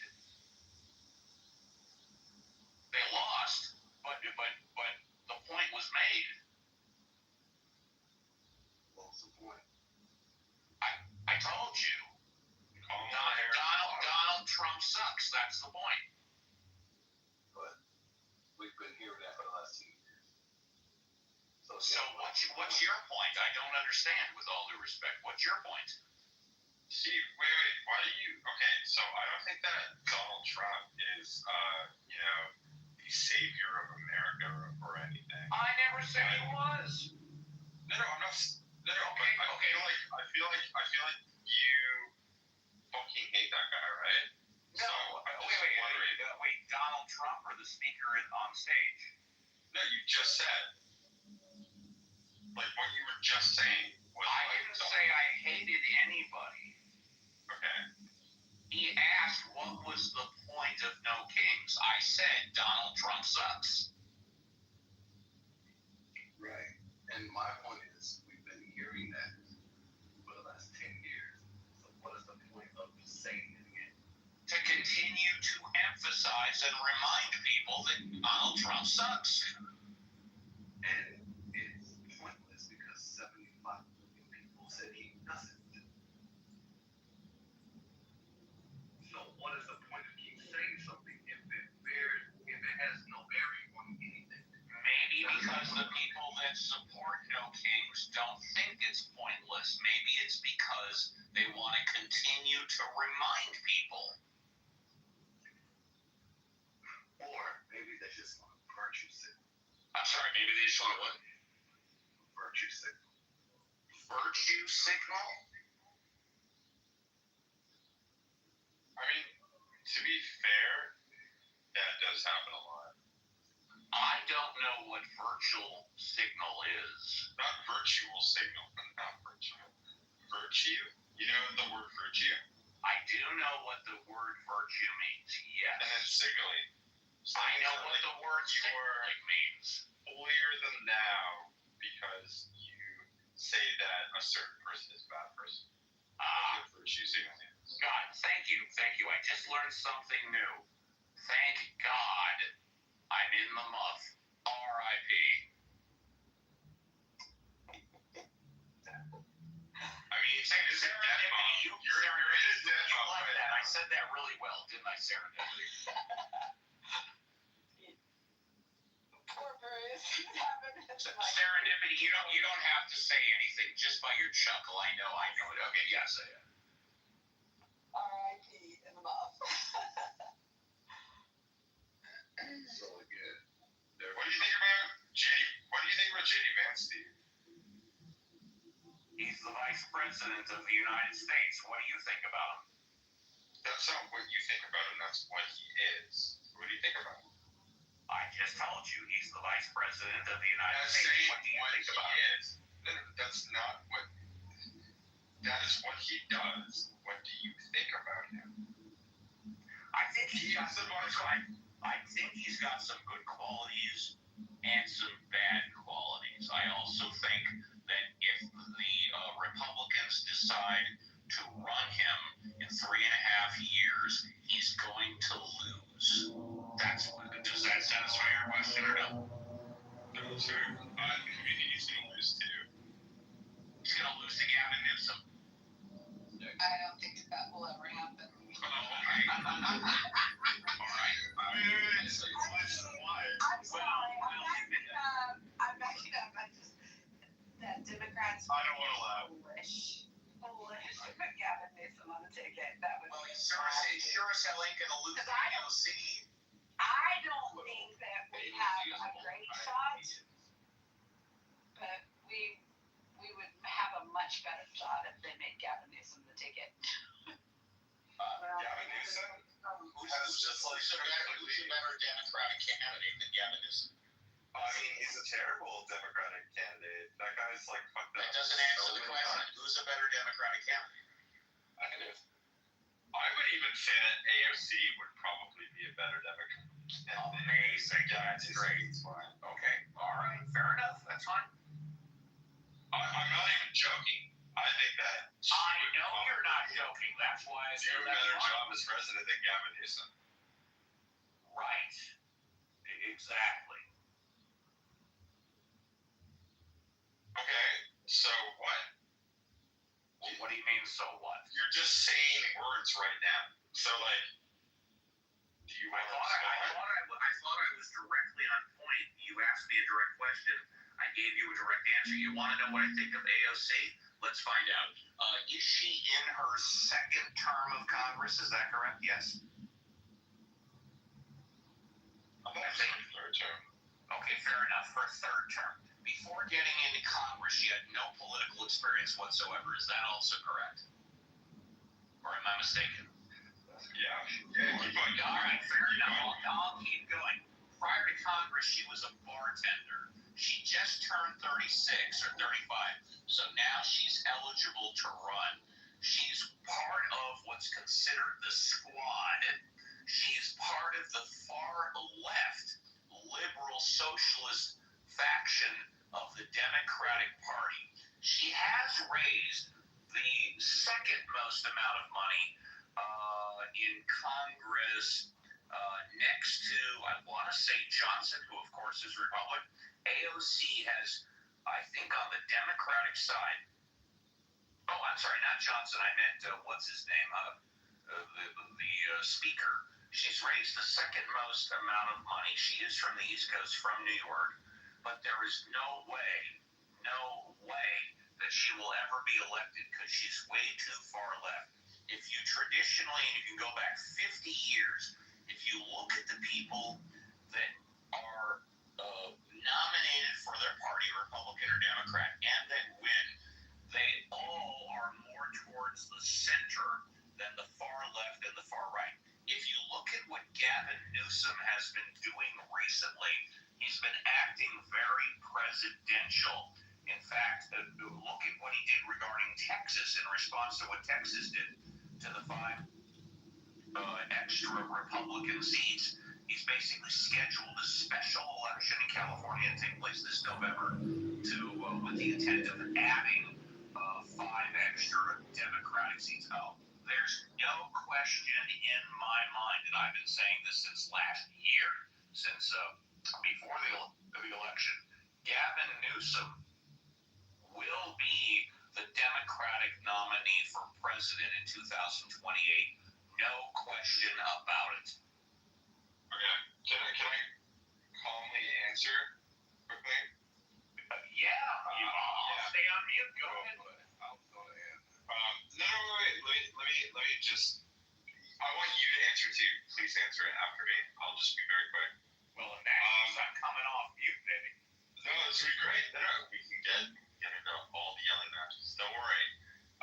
Okay, so Gavin Newsom claimed that California came up with, what was it, $97 billion economic surplus.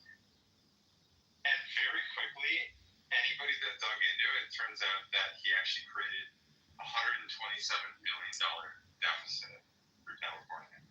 So he's not making California better. He's actually creating more of a deficit.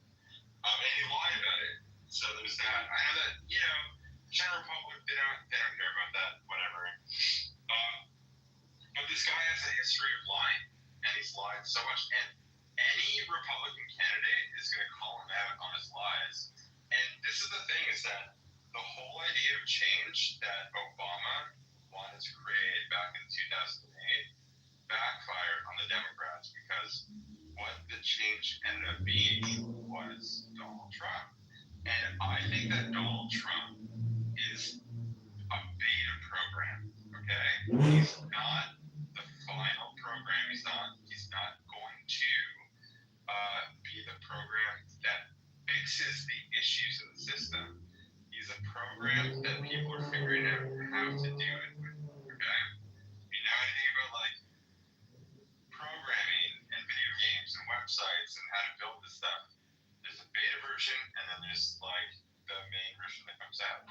I think that Trump is literally the beta version, rough around the edges, and I think that they're refining it to literally get rid of this entire. Gavin Newsom is the exact opposite of this. He is exactly the deep state. He is exactly the worst person to run. And I think the reason why I say AOC is actually a good person to run for the Democrats is because she wants change in the country, and that's what people want. So I don't really understand this idea of throwing in basically a Californian surfer guy version of Obama, because that's completely failed entirely. Well, all you have to do is look at history. Look at the last Democrats who won for presidency of the United States. You will find out that they were not far left. They were Democrats that were moderates and or centered. I can't think of the last Democrat who was as far left as AOC. Oh, wait a minute, no, I can't. That's right. Oh, I'm sorry. Sorry, I thought you were finished. I'm sorry. No, sorry, but it's because they won't let those Democrats in. And why do you think that is?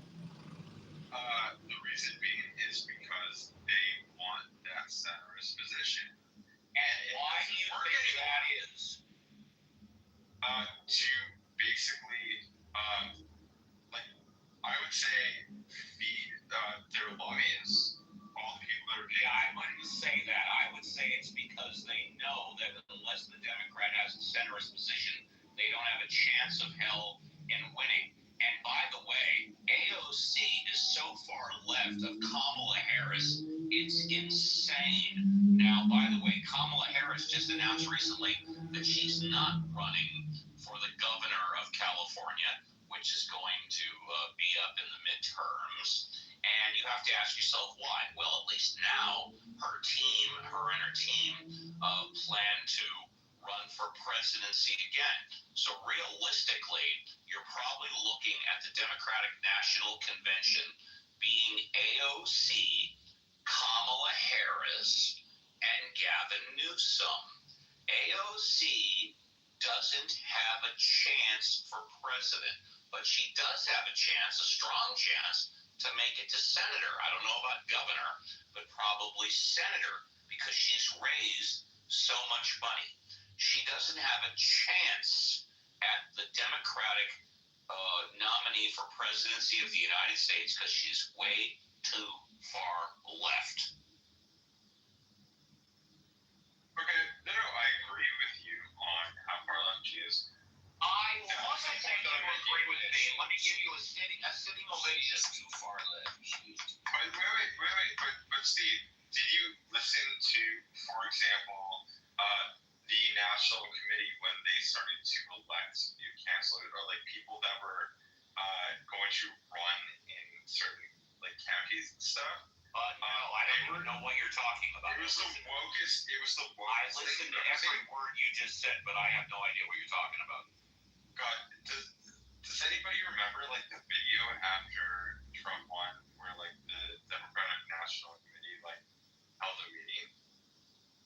Has anyone seen that? It was like university shit. It was so. I know this. That when Kamala, when. Oh, I'm sorry. Go ahead. Look, y'all, I know exactly what you're talking about. I saw the DNC. So, like, right, it was after the election, and they had no plan. They asked every candidate, in what direction did they see the DNC going? No one had a clear direction. No one had a plan. They even asked the black woman who was up there, and her ass started singing. That shit was comical, and it was embarrassing. Because they know that, hey, they lost the people. They have no policies whatsoever, right? They don't even have a clear leader of the party at this point. Like, what are we saying, right? Now, look, and I hope I articulate this in a way that people get it.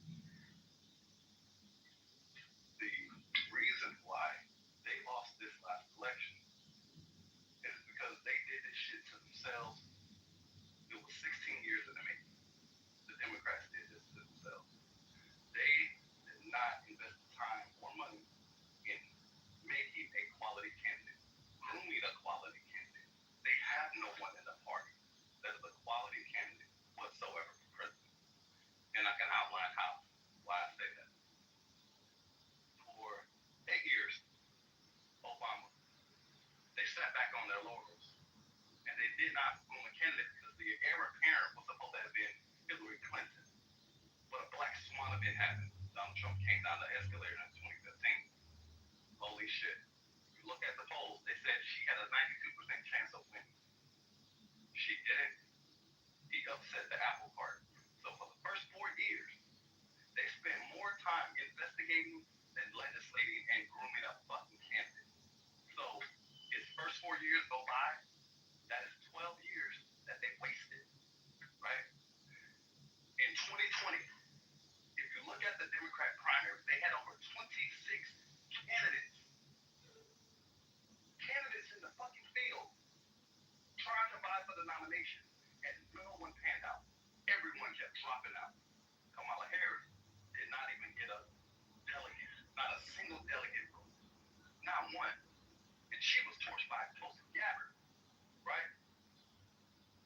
Democrats said, oh shit, we're in trouble. They had to bring out old decrepit ass Joe Biden. Because one thing about America, we love nostalgia. If you look at his campaign, Joe Biden never ran on his record. He didn't have a record to run on. He ran on Obama's record. And one thing about our stupid ass goddamn people in America, we love nostalgia. So they figured, oh shit, we know who Joe Biden is. He was Obama's VP. So if we get Joe Biden, we'll get the Obama days back. People were actually thinking that shit, right? So they shoehorned his ass in there. And lo and behold, because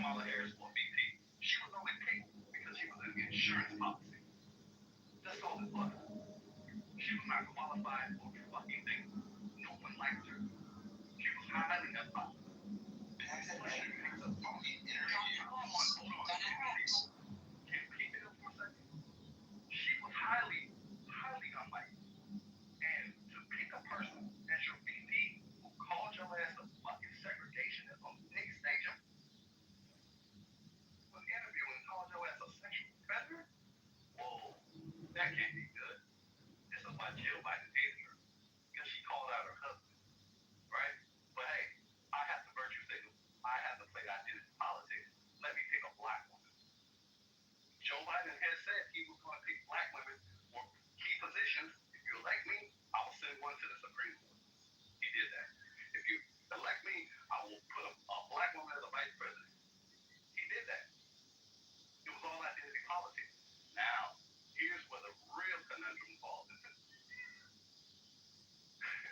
He could not make it across the goddamn finish line in his first 4 terms. His first 4 years. That debate, that dreadful, that awful debate that will go down in fucking history, in political history, he melted in real fucking time. Oh shit. At the fucking, the spin room, I don't know if you guys watched the spin room after the debate, but on MSNBC, one of the correspondents said, hey, I've been talking with top Democrat leadership, and they are having conversations about suggesting holding an open primary. No, an open convention. I'm sorry. An open convention to look for a quality candidate. They didn't mention shit about Kamala Harris. But they have a problem. Identity politics. If you look at the people who was trying to get into the field, it was Gavin Newsom, Kathy Hochul, Gretchen Whitmer, and Josh Shapiro, which was the top 3 Democrats people had in mind. But they couldn't do that. Why? Because they had a race issue. Imagine how that would have looked if they had an open convention and picked a white candidate over who was supposed to be the heir apparent, a black woman as the VP. They would have lost a lot of people on that rule alone. So they couldn't do it. Holy shit. Let's just nominate her as, which nobody voted for her, by the way. She became the fucking candidate with no vote. Threat to democracy? It seems like you didn't give your goddamn own people a choice to vote for their own fucking candidate. You just forced her in that position. And after being up over $1 billion fucking dollars, you still wind up 20 million in a fucking hole. You ran a bad campaign, Kamala. So now, guess what? Those 4 years of Joe Biden, they wasted another 4 years on grooming a quality candidate. So that's 16 years that the Democrats sat on their fucking ass and didn't groom a quality candidate for the likes of a Donald Trump. Whoa, back up. Had they not shooting Joe Biden, guess what? The Democrats would not have to deal with Donald Trump now because he would have served 8 years and would have been off into the fucking sunset by now. There would not have been a fucking Donald Trump candidacy in 2024 had they just let him win in 2020 and not stole this shit. We all know that shit was fucking stolen. So if they had let him run his 8 years, they would not have to contend with a goddamn Donald Trump right now.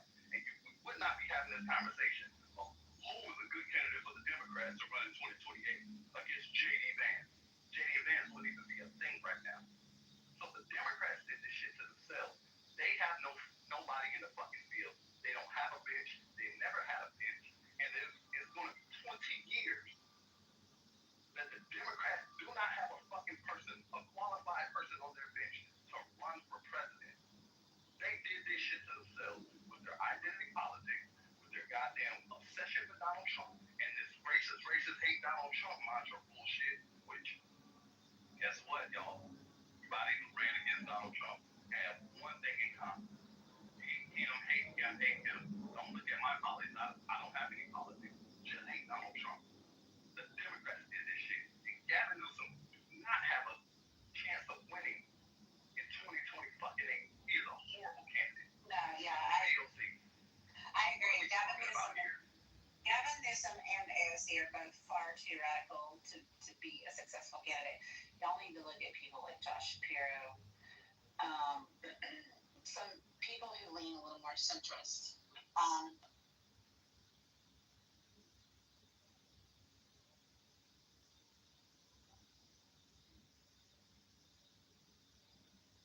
mean, sort of the point that I was making now is that I agree with you on everything you just said.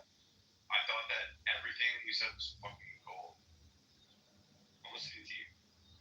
What I think though is that I don't agree with the decision, but I actually think that they're gonna like end up pushing AOC. It's gonna be Gavin Newsom versus AOC. I think. I don't know. Polls seem the same. Polls seem to place Josh Shapiro as a pretty strong contender, even over Gavin Newsom right now. And I think he's the smarter route for the Democrats to go. Josh Shapiro doesn't have a chance because he's Jewish. Also, I agree with everything the gentleman said, except that Kamala Harris is not qualified. She's clearly qualified. She was Attorney General of San Francisco. She was District Attorney of San Francisco. She was Senator for California. She was Vice President 20 plus years in governmental office. Clearly qualified. However, and I want to say this, and I'll take 60 more seconds and then I will be quiet. Her acceptance speech at the Democratic National Primary, accepting it, was amazing. The first debate with Donald Trump, she was amazing. She laid out landmines. Donald Trump stepped into them, blew him up. And from the first debate, she went downhill. Why do you think Donald Trump refused to debate her again? He was destroyed. The problem with Kamala Harris and the Democratic Party, since the Trump debate, she emphasized far-left Democratic issues rather than emphasizing the moderate middle Democratic issues. She didn't need to attract the socialists or the people on the far left. She already had them in pocket. She needed to attract some of the Republicans that were not happy with Donald Trump and the moderate Democrats who were thinking of voting for Donald Trump. Instead, she emphasized the far left, and that's why she lost, in my humble opinion. Hang on, Adrian. Hang on, please. Hang on. Thank you. So, Steve, if I heard correctly, I think you both said you agree with everything that Adrian said, except, and you both pointed out what you didn't agree with. But if I heard correctly, Adrian was in his laundry list of stuff that he laid out said, and I believe the quote was, "We all know that shit was stolen," meaning the 2020 election. You agree with that, Steve? No, I don't agree the election was stolen. No. Okay. You agree the election was stolen? Yeah. Okay. There you go. Good. Thanks, Adrian. I'm glad that you said you brought up Josh Shapiro, right? Well, first let me say something more you just said about Kamala Harris. I brought up huge and therefore it can't win. Yes. Yeah, right. And you said something else about Kamala and how she was qualified and stuff. Absolutely, yes. Okay.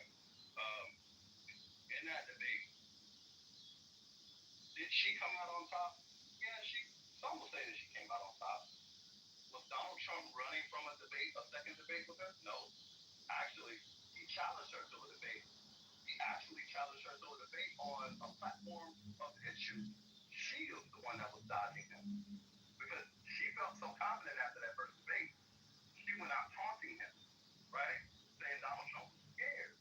But Donald Trump was like, "I'm not scared. Matter of fact, let's have another debate. Let's have it at Fox News with Fox News moderators." Because the first debate was with the ABC moderators, right? Right. Okay, cool. Donald Trump said, "Hey, let's do it over here in my arena." She didn't want to do it, so she ducked it. Right? So he didn't run from her. She ducked him. Second thing, Josh Shapiro. If you look at the ticket of her and Tim Walz, Kamala Harris did the exact same thing that Hillary Clinton did. She picked a no-name, unassuming, mediocre, old white guy named Tim that no one really knew shit about.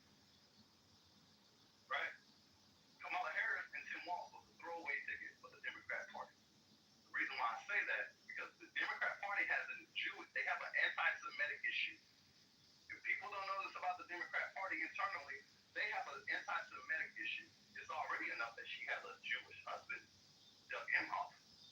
Now imagine her having a Jewish vice president. Imagine that. The Democrat Party can handle that shit. Which leads to the reason why they shafted Bernie Sanders so many fucking times. He's Jewish, isn't he? Right. So I want to go there. So instead of wasting Let's keep our shares low break so everybody can listen. wait, hold on. So instead of wasting a Josh Shapiro on a failing ticket like Kamala, they kept him off of that. So he wouldn't be associated. But when he did run, he's not associated with a losing ticket like Kamala Harris. This is why Josh Shapiro was not picked. And plus, he has his own issue in Pennsylvania with a murder or something that he probably helped cover it up. So, yeah, he needs to deal with that shit first before he even have any aspirations of running for president. And I land. Her name is Ellen Greenberg. Yeah. There's a documentary about to come out pretty soon, disclosing a lot of what he covered up. And yeah, he's lost a lot of support in Pennsylvania by his donors and his community for a number of things. I don't know what his approval rating is now. It used to be extremely high. I just don't think it is anymore. But he has a very good opponent running against him, Stacey Garrity, and I think she has a chance of winning. Yeah, exactly. Hey, what do you guys think about Tulsi Gabbard? You guys think that she has a chance of winning a conservative presidency? No. She decided. No. She needs to stay in the position that she's in. Do you want to know the people that are on the bench on the Republican side? I just came in the room. I could tell you some of them. Glenn Youngkin. No one has an opinion. You don't think DeSantis is number one next to Van or on top of it? Yeah, Glenn Youngkin did it for years. Glenn Youngkin almost became the VP. It came down to him and Vance. And Glenn Youngkin has a big, wide support, and appeals to both sides. So I'd look at him. Tom Cotton is another one. But Youngkin much more so.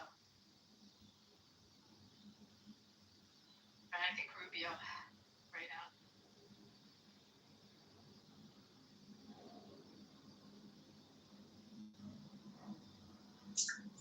Honestly, I don't know anybody that I would know. I sure don't want Trump. What's wrong with Rubio? He's brilliant. He's completely qualified and absolutely brilliant. And everybody in government likes him, I think, in government, right? I mean, Right? He got approved, what was it, 99 votes? 99 out of 100 votes, and that one extra vote was an abstention. They didn't vote. He didn't get a single no vote. Right, because Steve, wasn't he in, what was it called, the Gang of Six? I can't remember what it was called. I don't remember. A group of bipartisan that wanted to put in immigration legislation. He was pushing for it. I love Rubio. I really Sure it wasn't a Gang of Eight or something like that? I think so. I feel like Gang of Eight might have been, and someone can Google. It was a while back. There was a bipartisan senator. By the way, something Rubio and Vance have in common, they both grew up poor. Dead poor, both of them. Rubio's mother was a chambermaid here in Vegas. He grew up for a period of his life here. Now, you know what's funny about that?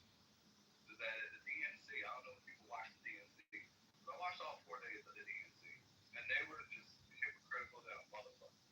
And they did not know how to read a room.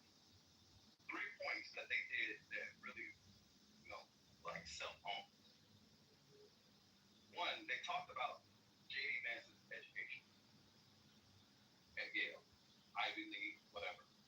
I'm sorry, but how can you brag on a guy for having an Ivy League education? Damn near half of the Democrat Party has an Ivy League education. Some of y'all went to Yale as well. How can you brag on him about the same school that you went to? All right, move on to Bernie Sanders. We need to get the billionaires out of politics. Let's spend money and throw money out of politics. Right? Talk about billionaires. But as soon as he got done speaking, who came on stage? Billionaire Governor J.D. Pritzker. forget what the Democratic National Convention did to him when he was running against Clinton. They gave Clinton all the answers to the questions in advance. Right. Donald Trump, right? So, and another thing, talked about Donald Trump being a sexual predator, being a sexual deviant, and all that shit. Right after saying that, what did they bring out on stage? Bill fucking Clinton. Like, what are we? Are they not that self-aware or what? What are we? This is comical, man. I'm sorry. The Democrat Party is a lost cause at this point. No one wants to step up and be a leader of the Democrat Party right now. It's been, what, 8 months? 9, 10 months? Right? Since the election. Who was the leader of the Democrat Party? It's gotten so bad to the point where they had even pitched the idea to AOC that she should primary Schumer. What? Come on, man. The Democrat Party is a lost cause at this point. Well, you could argue Hakeem Jeffries, right? Hakeem Jeffries don't want to step up and take the No, I'm saying who the leader is. I'm not saying run for president. I'm saying who the leader is. You could argue Hakeem Jeffries. No, he's not. Oh, okay, all right. Because how do you let Cory Booker outshine you doing that goddamn bullshit filibuster? Really think he outshined Hakeem. Hakeem is much more. He's much more of a gentleman. He's a Team Obama that don't want to take the mantle. He wanted to be given to him with little effort. He needs to show that, hey, he can take the goddamn helm. And he's not showing that because if you look at the Democrat Party and what it consists of, it is a bunch of angry women and effeminate men. Name one masculine man in the Democrat Party. I'll wait. Gavin Newsom, no. No. Okay, all right. Define masculine. Doesn't use hairspray.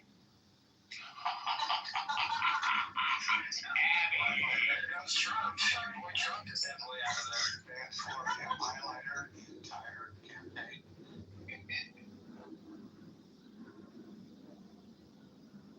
What do you think of the governor of Michigan? Love her. We're not ready for Lover. Love her. Yeah, I knew you would. Talk to Jordan.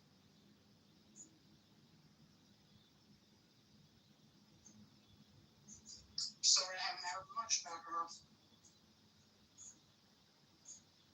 Well, actually, she gets along with Trump. She's pretty cordial and she sees beyond. Polls, like that. Forget what the name of that site is that we went on the elections. I wonder if we could go in on futures now. On presidential candidates. Oh, I live in Michigan in Whitmer's. She's awful. Like, if you saw what she did during the pandemic, she put sick people in nursing homes. So essentially, you're voting and supporting someone who believes innocent people should die. Same thing with Nuisance, Gavin Nuisance, Bill Murphy, and Andy Cuomo. Like, I think that those people should just be removed from society. Oh yeah, Cuomo put the old age people back in the nursing homes and lied about the numbers. Yeah. And it's unfortunate because, I mean, maybe you guys will disagree with me, but the way he handled those daily press conferences up until that, I guess, scandal was pretty impressive. I mean, maybe you guys don't think much of it, but I thought it showed a sense of discipline and a determination in a time of chaos and despair. Well, you know what's interesting too during the pandemic? Brenton Whitmer closed up like half the state, and she said like we couldn't go out on lakes and put our boats, but she opened up the other half where her boat was, and it was in a marina getting fixed or getting ready for the summer, and they were so backed up because she said that they couldn't work or whatever, and her husband called the marina and said, But yeah, my wife's the governor. Yep. And then another thing, she said that we couldn't have more than 6 people sitting at a table, but then she had 8. She said we could go to the store, but we could only buy essential items. So you couldn't buy seeds and paint at Home Depot, but you could buy a gun, you could buy bullets, you could get an abortion, you could buy tobacco, you could buy pot, and you could buy alcohol, but you couldn't buy seeds and paint at Home Depot. It was crazy. It made no sense. It was so frustrating. Agreed. Gavin Newsom followed the same line, said you couldn't do this, you couldn't do that.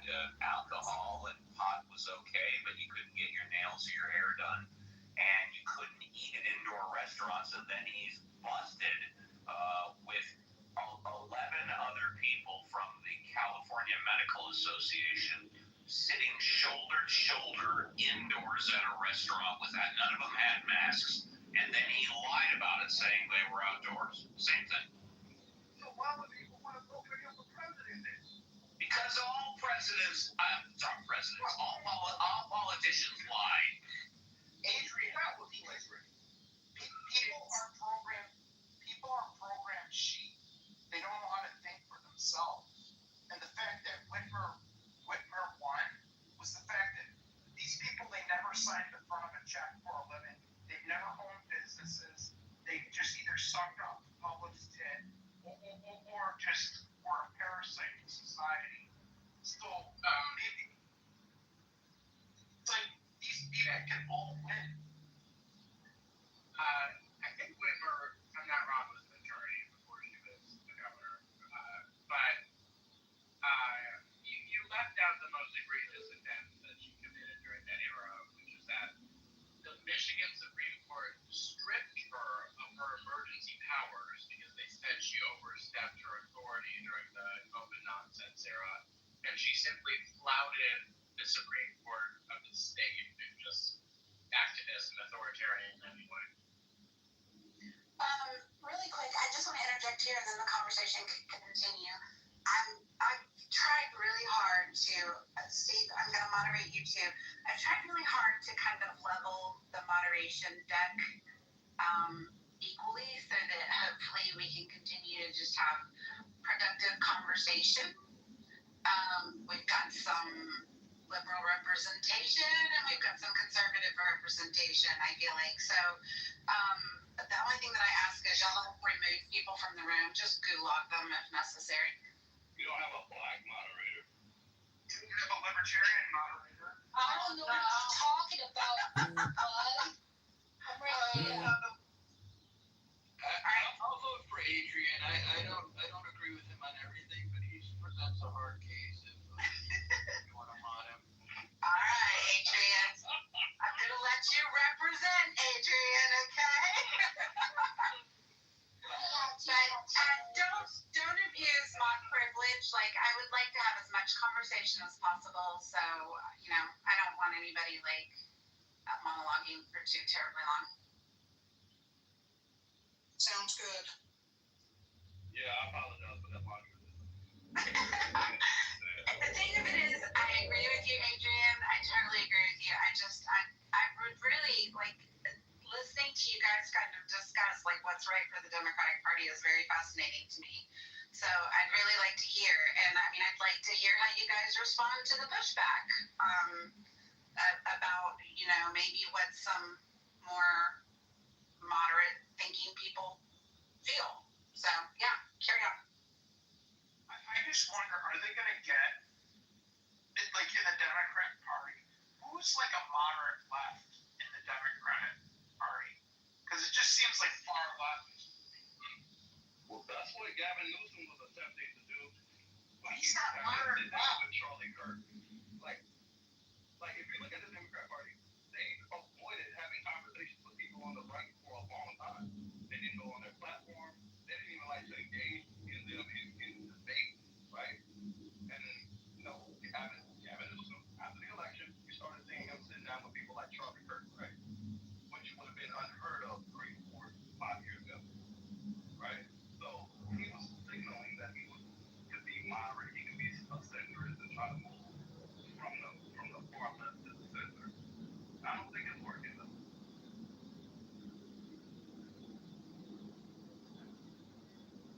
Well, Gavin Newsom, when he wasn't even running for president, shared a debate with Ron DeSantis, who was running for president. I don't remember the last time ever, Abby, has any non-presidential candidate debated a presidential candidate. I don't think that's ever happened before.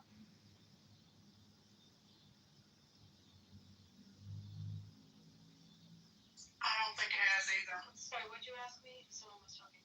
As regarding the Gavin Newsom Ron DeSantis debate, has a non-presidential candidate ever debated a presidential candidate in the history of the United States? Not to my knowledge. Thank you. Just a side note, Uncle Steve, did you get a lottery ticket today? I bought my first lottery ticket. No, I don't play the lottery. No. I never have.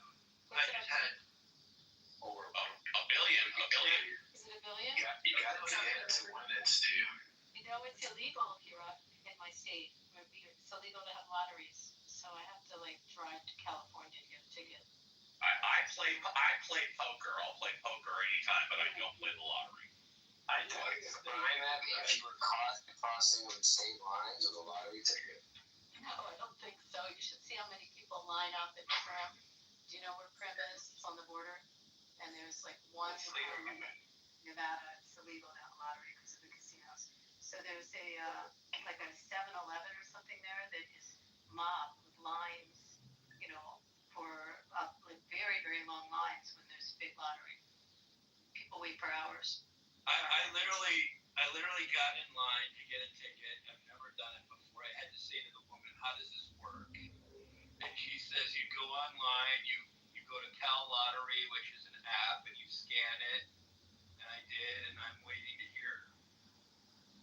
Well, here's a PSA for doing passing random acts of kindness. Apparently, the last guy who won the huge mega, I don't know, I think he took home 500 million. I think he bought it in Southern California, maybe, and he was about to go up to the counter and purchase, except this woman thought she was next, and as a gentleman, he allowed her to go. She goes, buys her ticket, he buys the very next one. Wow.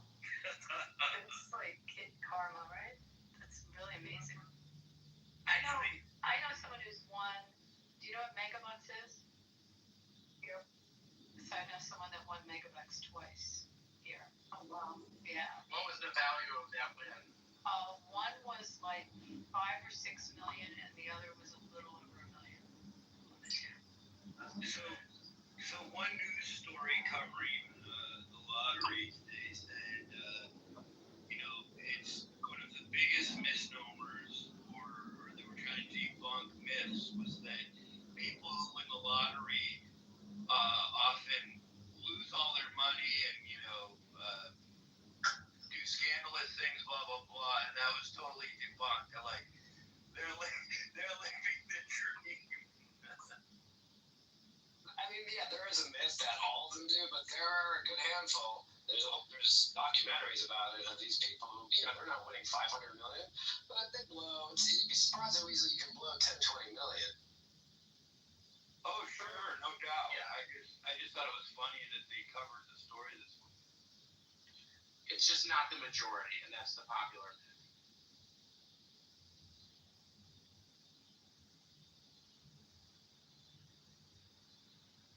I mean, it's got to be a little awkward, right? Like your close friends, your family knows, and you're like, forget going to the bar. You're like, hey, Moose, you got this one, right? It's like we're going to every vacation. Like, you got this, right? Well, you won $400 million. There was a man who was a billionaire from selling a company, and he's the biggest loser of all time in Las Vegas, and he lost $204 million cumulatively over about 2 years, I believe.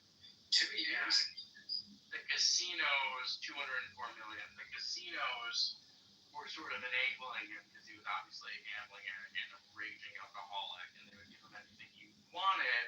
And anyway, the latest news about him was he was sick and he needed some operation, and he had absolutely no money left, and he started a GoFundMe for himself. He can't even, pay for medical expenses now. It's nothing. Yeah, that's kind of what happens. He blew $200 million in 2 years from gambling doing stuff. Is that right? 200 million. You know, it's, $100 million a year. And people had to pay a tax on it. Yeah, it was like 1 year. One year he was 2% of Caesar's entire revenue. Just so what's his name? It's Ken something. I forget his last name. Yeah, sure. If you His famous lawsuits. Do you know? Yeah, he did sue, and I think they settled out of court. But if you type in the $200 million loser in Las Vegas, you'll for sure find him. He was personally kicked out of Wynn by Steve Wynn himself because he said he was a gambling addict. That had to be a very long time ago because Steve's been out of the property for quite some time. So this is an older story. It's not recent then. I don't think it's more than 10 years old. But the recent part was that he had a GoFundMe, so that part is recent. And that's sort of what brought his name back into the headlines. And then after he was kicked out of the Win, he Caesars took him on and gave him anything he needed. Terrence Wannabe? No, that doesn't sound right. Well, I won about $4,000 a few years ago. And when I did my taxes, they said, okay, you had a winning of this amount of money. And I said, yes. And she put it on there, but it helped my taxes. Okay, it doesn't help on poor. But, I think it goes into, they just changed the law, but it goes into your AGI, which you write off your losses against your winnings. It's when people play with cards. But they just passed in the big, beautiful bill, and hopefully they get an amendment in to change this, that we can only write off up to 90% now instead of 100% of our losses. I was going to say, Abby, prior to the big, beautiful bill, gamblers or professional gamblers could write off losses up to the amount of their winnings, right? I don't know if there was a limit, right, Abby? There's no limit. You don't have to be a professional gambler. You just have to play with the card, and you have your win-loss statement, so you get from any property, and it's a $1,200 jackpot rate point where you get a W2G, so you have to report those jackpots. So those jackpots add into your adjusted gross. So you'll lose deductions because someone who has earnings that maybe gets a certain amount of deductions, once you add in all the gambling winnings, it takes you up to a much higher AGI. I mean, there's Nick's on the stage. Why am I telling you this? He's an accountant. But you write off the losses against it, so you're not paying the tax. You just lose stuff because it shows you as a higher income number. But it's changed now with that bill. Although Nick, I just heard, I don't know if you know this, that the 1,200 was supposed to be taken up to like 5,800 based on today's numbers. It's only going up to 2,000 on jackpots. Right, and that's in the bill, going to 2,000. I want to bring that up, Debbie. Bringing the jackpot threshold of reporting to 2,000 is in the bill. We're trying to. Is that starting 26? Is that for real? 26, yeah, but everyone's talking about it here. And one of our members of Congress, first our senator introduced a bill by unanimous, so they needed 60 votes, they had 59. So then one of our members of Congress just introduced it, or I guess she is introducing it when they come back to session to make it 100% of the losses. And Abby, if I could follow up regarding the tips not being taxed. Now, there was a cap on that, which we found out afterwards. Can you talk very quickly about the no tax on tips? Thanks. You can do that. Okay, Nick, please. The first $25,000 is not taxable, but you'll still have to pay FICA, which is 7.65%. So yes, there is no federal tax on that. But again, it's just the first 25,000, but you're still gonna have to pay 7.65% withholding. And it has no bearing on what salary you make. If you make, let's say, minimum wage, or if your salary is $50,000, that the same thing that you just described applies. Yes. Correct. Thank you, Nick. So guy's name was Terrence Wannabe. I just looked that up. I never knew about this. Yeah, I did too. Yeah, I posted a link to a story about it in the chat also.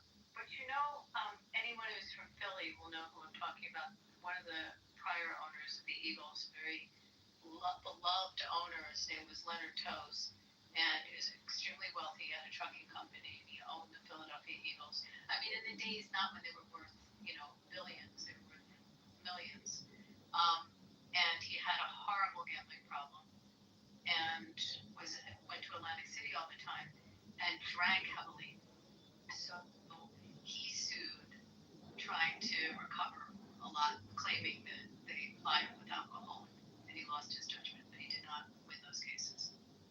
Yeah, it's hard to prove that. Yeah, I mean, it's just like saying like McDonald's made you fat. Well, I mean, they can't. They didn't force it on you. There's a reason liquor is pretty in Vegas, Right. and it makes you stupid. Come on. It makes you a looser gambler and less inhibited. And it's freedom of choice, that's fine. I don't think it should be illegal, but that's why.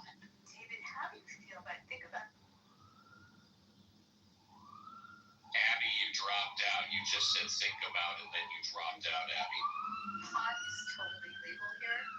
We have all the dispensaries all over. You gotta repeat the first part there. Abby, you said how do you feel, and there was about a 30-second gap, and then you said pot. Then you said pot.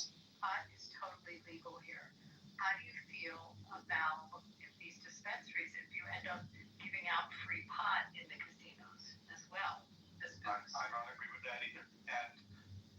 And I don't want to take away people's free will, but it inhibits your thought process. I'm a gambler. You know that, Abby. I'm not against the gambling industry. I think people should be able to enjoy that if that's what they want to do. But I don't drink when I gamble, okay? And there's a reason. If other people want to, that's fine. But you can't tell me that people are making the same decisions when they're drinking as when they're not. No, I agree. Can I take this moment to just do a public service announcement about something? There's a series, it's on Paramount, for those that can stream Paramount, called 11 Minutes. I'm going to put it in the chat. It's very, very hard to watch, but it's a story that needs not to get put under the carpet. It needs to be told, and everyone needs to see this. It's the story of the horrible mass shooting that we had here in Vegas, and it's over 800 people were wounded and shot, and 58 people died that day. And the footage, I live here and lived through it, and never knew that they had the footage that they have. But they basically have footage of all of these rounds of shots as this guy was shooting at everyone. So Mirage Hotel, yes, Abby? No, this was Mandalay Bay. He was shooting. I'm sorry, Mandalay Bay, sorry.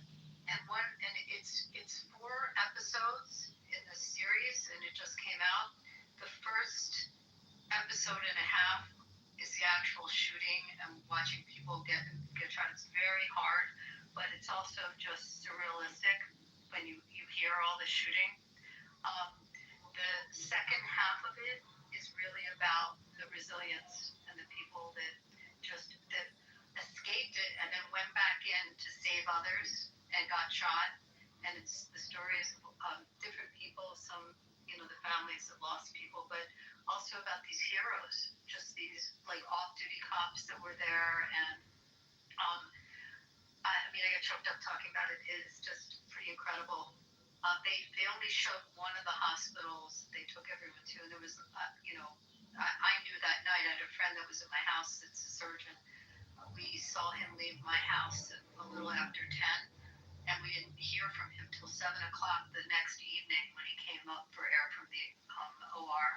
And it's just stories of of how the whole thing unfolded, and then the investigation afterwards. Hey, Abby, does it Pretty include, incredible. does it, in the documentary, do they have like lobby footage of him walking into the hotel with duffel bags of assault rifles? The porters carried 15 cases of guns up to Israel. So I want to say one thing. I don't want to say his name, and the entire documentary, they make sure they never say his name. And it talks a lot at the end. I mean, it talks about gun control, but mostly about ARs. And the bump stock, obviously the law changed after the shooting. But, you know, they try to highlight you see him, you see all the footage. They interview his brother, and, you know, they show the police investigation of it.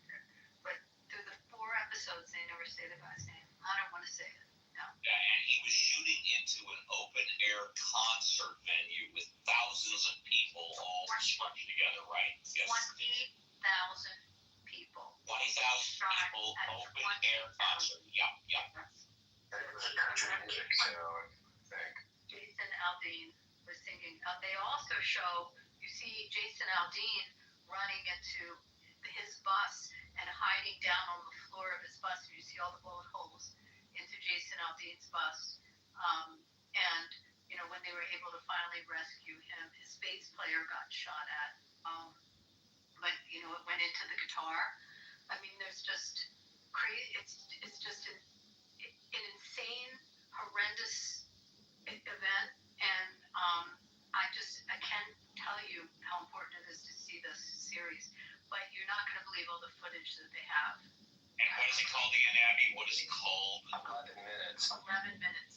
Thank you, Abby. 11 minutes. Thank you. Sorry, I didn't mean to bring everyone down. But I forgot how many. 58 people. I think that's the biggest mass shooting in history, right? It's the biggest mass shooting. I mean, in our country. Well, that's 58 families. Boy, forever. Well, not only. 800 people getting shot, was getting high. They show this one woman who was a breast cancer survivor, and they shot up her face and her jaw, and was just hanging off of her face, her jaw. And, you know, one of the things that happened is these people all met up with the people that saved their lives. So there was just another woman at the concert that had, you know, EMT training, and a whole bunch of them went over to the Tropicana Hotel.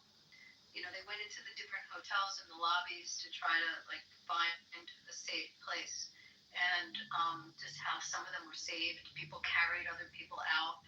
And so then you see them finding the people that saved their lives. But, you know, there were so many people that have disabilities now as a result of it. And then MGM settled out. It was over $800 million that they paid out to the families and to the survivors. It's pretty incredible, but it just can't be forgotten. And when you see the amount of guns that this guy had, so our laws changed after that in terms of what you can bring into a casino, and no one was ever going to be going up with that many suitcases. But you know, they check now. I mean, it changed. Also, there were no exits; people couldn't get out. There were fences everywhere. They were trying to make it hard for people to sneak in, so they built incredible fencing around this venue, and then people couldn't get out when the shooting happened. It was really bad. I can't stay at the Mandalay Bay since that. Yeah, well, that room is not a room anymore. You know, no one could ever stay in that room. But did you know the story of that there was a nanny with an infant on that floor? It was the only room that this guy was a high roller, and he rented out all these rooms. And the only room that he didn't get, there was a nanny there, and the baby's father was part of Jason Aldean's whole group.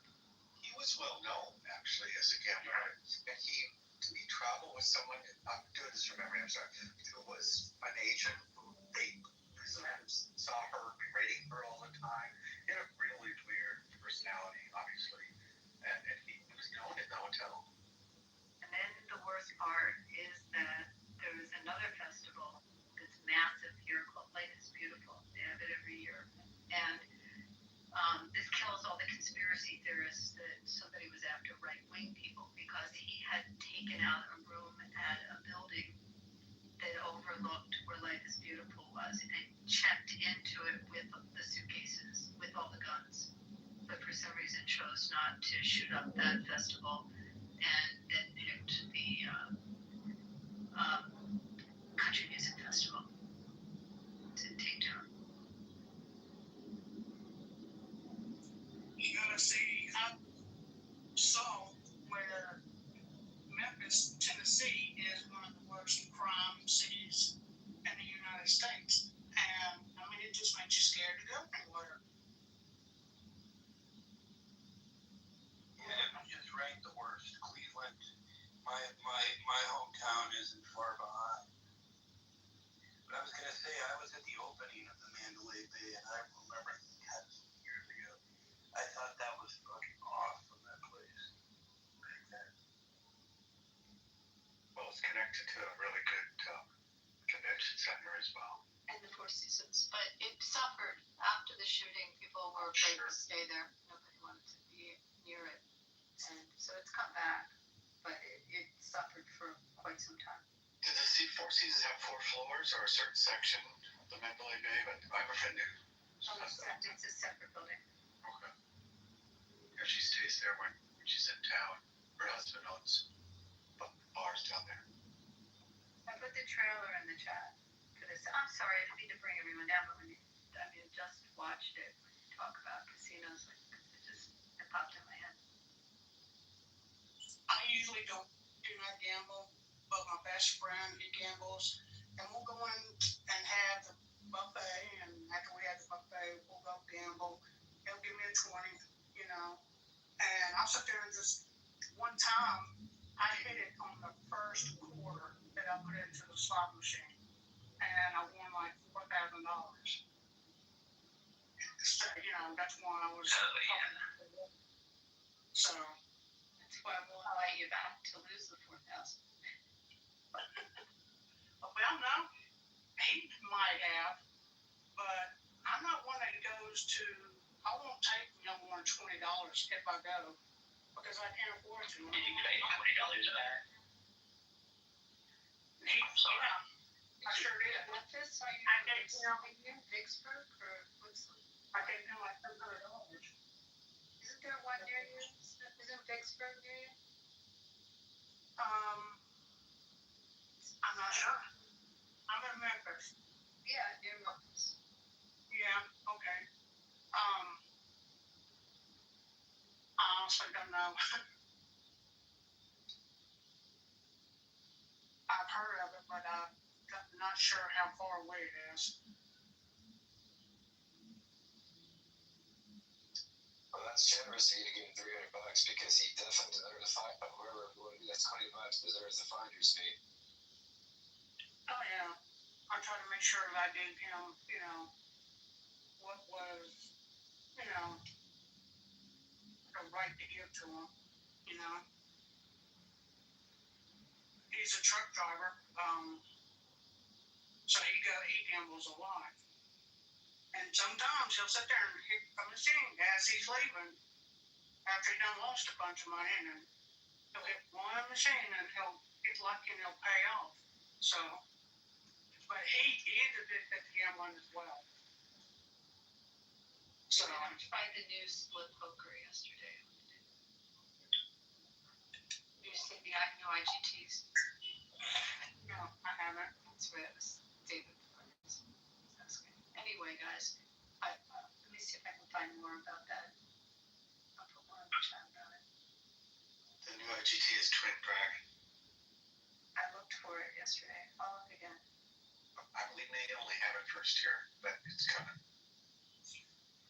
And by the way, I'm about an hour, maybe hour and a half away from where they're putting those buildings for AI. XAI. XAI. Okay, thank you. I just wanted to make a real quick announcement to everybody in the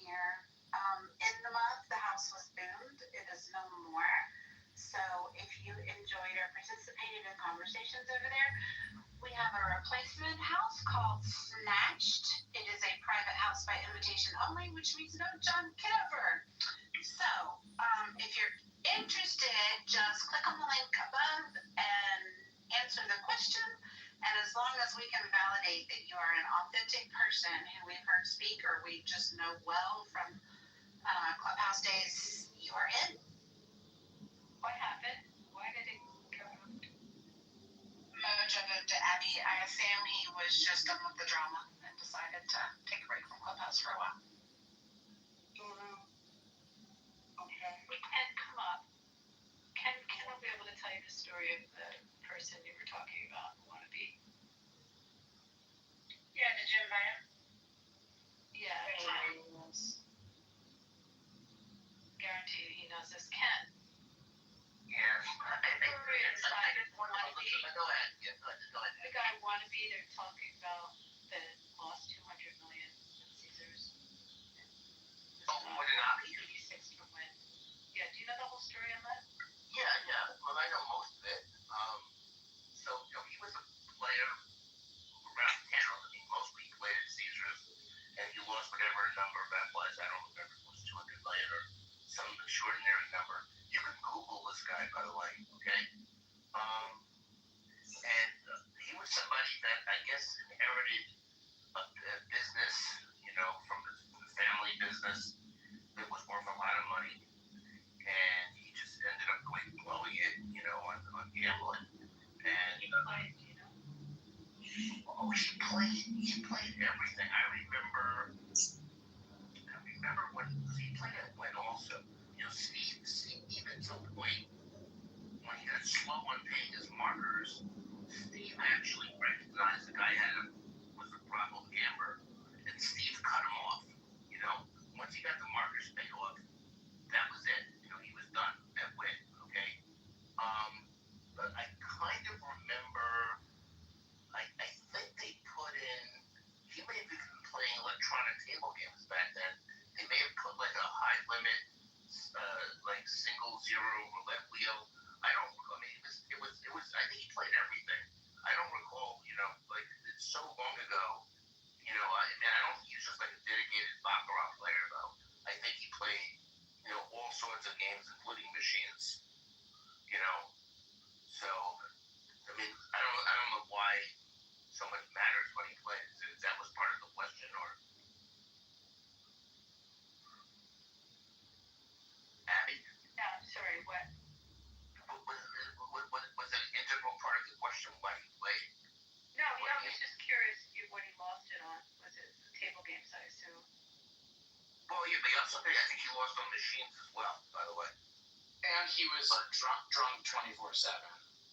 And they would buy him, give him the most expensive possible alcohol. And I think that was part of the lawsuit eventually. Is they were knowingly keeping him gambling while he was intoxicated. Oh yeah. And I don't know if he may have been arrested. I don't know. I don't know. Does anybody know if there was a settlement or whatever? That was mostly about Caesars, by the way. This issue about where they didn't, exercise due care was mostly at Caesars. That's where he played mostly.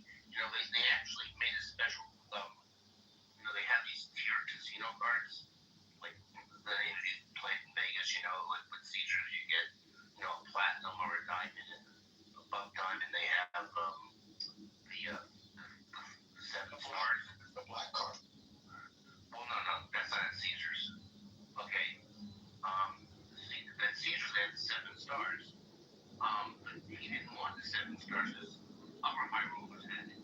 So they created a chairman level that had only one member at the time. That was him. I mean, like I don't know, what else he's gonna get, from doing that. But yeah, but he did play all over town. But it's so long ago, I forgot a lot of the, a lot of the details. So yeah. Yeah, it had to be because they told me the story just before. They said that Steve is the one who kicked him out of Wynn, and he hasn't been at Wynn in how many years?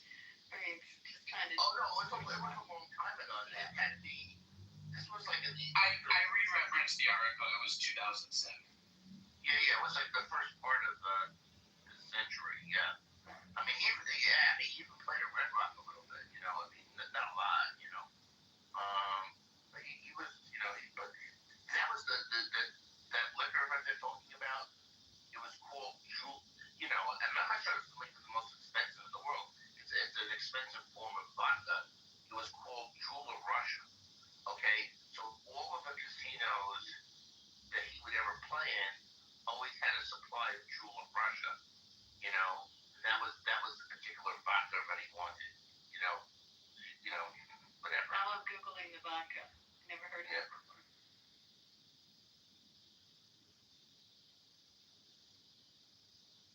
But he may have asked for that, right? I mean, I go to a Native American casino, most of our larger ones in Washington, and I see high-end tequila brands that I've never seen before. I asked the bartender, they said, well, we have a high roller, and he asked us to stock this. Yeah, I mean, that's not, I mean, he's not the only high roller that gets taken care of like that. But he's one of maybe the biggest rollers that Vegas ever had, you know, because, generally people, even if they have it, cut themselves off before they lose $200 million. You would think. There's different levels of that vodka. Looks like the high-end stuff's like $200 a bottle, something like that. Yeah, and the article I just reread, it says in 1 year he lost 127 million, which was 20% of Caesar's Palace revenue for that year. Well, that makes no sense, by the way. It can't be. No, it would have to be EBITDA. It couldn't be revenue. That number would be too low to be 20% of revenue. Caesar's does, and by the way, I'm talking about Caesar's the whole company. Yeah, I didn't mean just the one casino, not the whole company. Even the whole casino. I mean, that casino has to do over in revenue. There's over $1 billion, easily over $1 billion in revenue. You know, it's not just gaming. It's hotels. It's Celine Dion. This, I mean, no.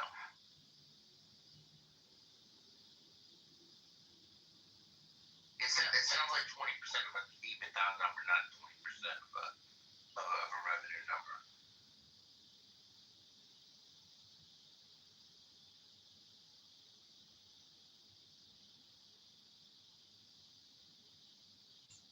Well, I never get to go blow money like that, so, okay, get into it. I was put on disability about 2008. No, 19. I'm sorry. 2019. And I promise. Oh, go ahead. Sorry, Brett. It's okay, love. I just said, I'm on disability, and trust me, it's not a lot. I promise this is the last time I'm going to spam it, because I'm going to go on mute and work on painting for a little while. But some of you regulars for In the Muff that are down in the goo, if you click on the link and join the house above, it's a replacement house. It is private by invitation only, so there will be no John Kitover in those rooms. You're welcome to join as long as we know you as regulars. Poor John, he's really sad. We're putting him out of work this week. Oh, what else will he record without us? Serendipity, I was going to ask, and if it's confidential, please say it's confidential, but is the reason why the replacement of the snatch is happening is because of John Kitover only, or are there other reasons? No. I don't think so, yeah. Yeah, no, and it's, no disrespect to John, but enough people have expressed a distaste for the room streaming, and really the only way to circumvent that is to do a private house. So, yeah, it's not meant to be an exclusive house. Yeah. There will probably be people in there that you love and hate. But it's just essentially meant to bypass the streaming.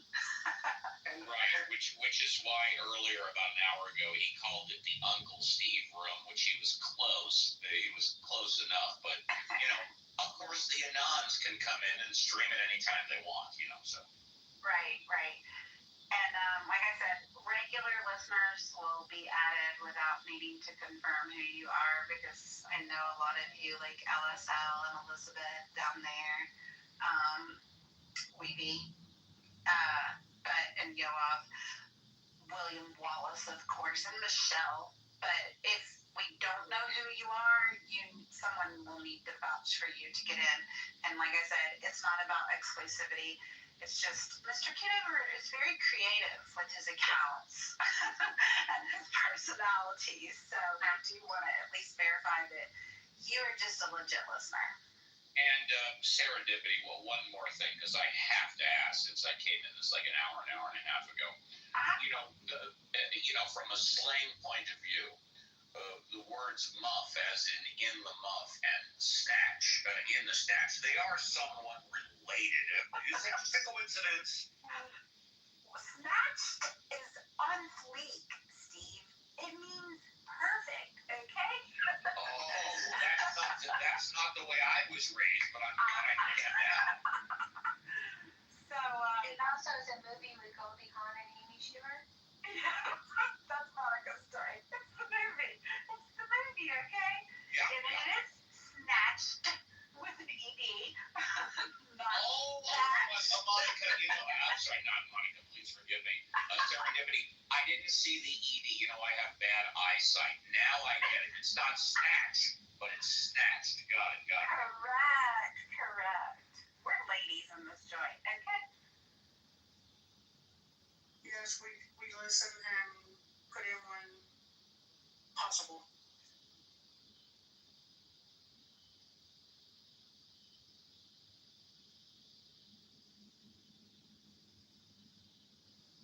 Damn straight.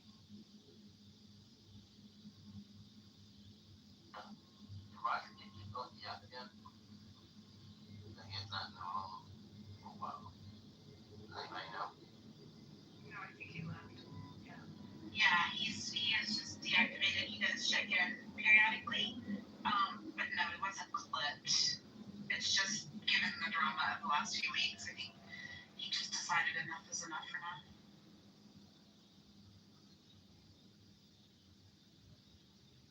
Well, I hope his situation gets the attention it needs.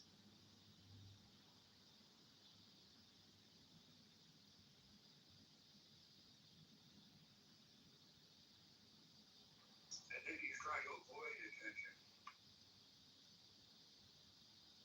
Speaking of attention, Dr. Jordan, anytime you want to come back to Casa de Appel, the front door is open there, babe. Yes, let's hang out. It's been too long. I would love to. Let's talk. I'm happy to do it soon. But I don't know if I have. Did we exchange phone numbers? Or? I have your number, Call me anytime, babe. Call me anytime. So, who is Mojo on the app? That is John Kitover in the room right here, Abby. This is a public room. Yeah. Roger was the original Mojo, and then John added a character or two to it, I think, right? Yeah. We are not actually in the house right now. This is a public room because we just wanted to get the link out there, so that we can capture the ones that wanted to continue to participate in the conversations.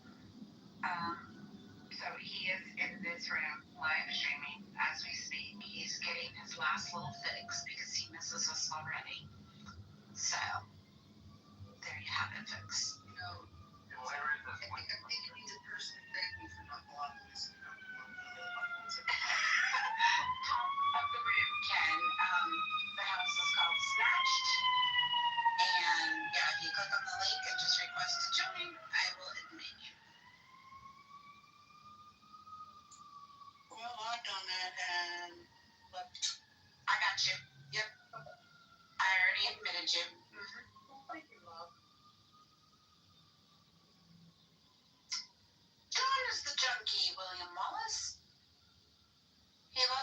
that's his art. And, you know, he's going to lose that ability, so he's a little sad.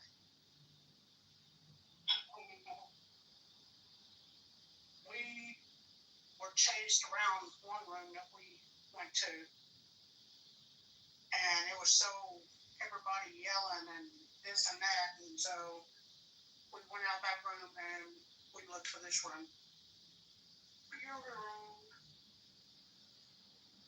Yeah, that was chillism.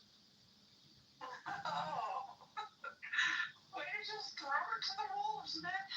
I'm just being honest. Well, they There's a know. reason why people are here. Yeah.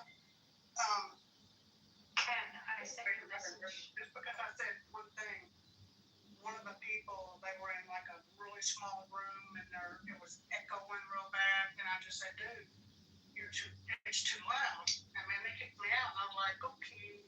And we went and found, he wanted to find yours, and we did.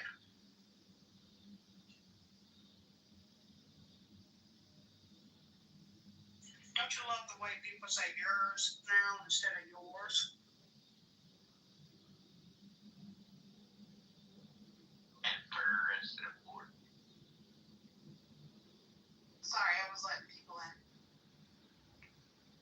No, you're fine. I was just making a joke about The clubhouse. This is true, William.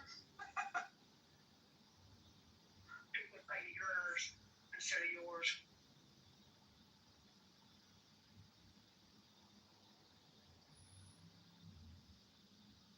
Goodness. Okay. I think we pretty well got the word out. And like I said, we can, you know, if people want to suggest and invite other people, we can certainly do that. But just tomorrow morning's coffee room will be in the house, so hopefully we'll get to see a lot of familiar faces.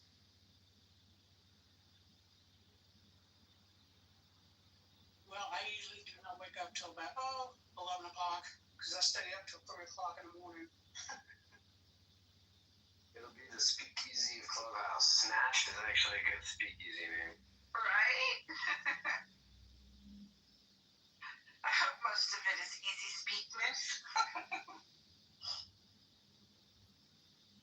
And we still might get a Rad. There's supposed to be a G there. Rad G. We got it from the movie, that show, Evil. Is Abby still here? No. I was wondering about that. I was surprised that there was the new documentary about that Las Vegas shooting, and it's because I just went to load it and I've already seen it. It says it's from 22. It's not new, so I've already seen this.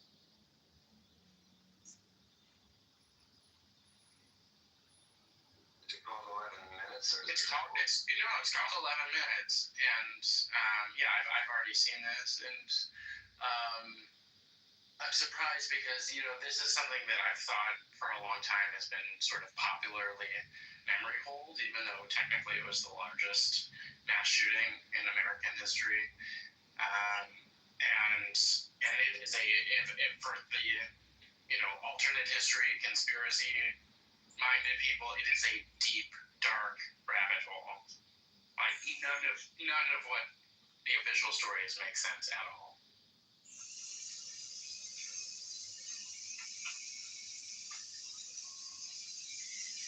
I rewatched that about Louisiana in the hurricane the other day. It was really sad.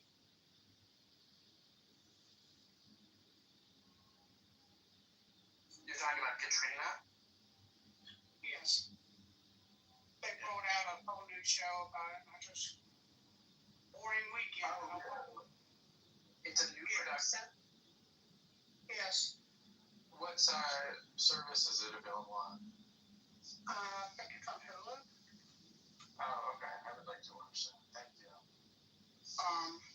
All right, I'm gonna go paint y'all, but it was great meeting you, Rad. I look forward to talking to you in the house rooms. We love myth, and up, and you're more than welcome to. And if you don't, y'all can boom it. I don't care. Thanks, everybody. Thank you so much. Bye. You're saying it today. Bye. Hey, y'all.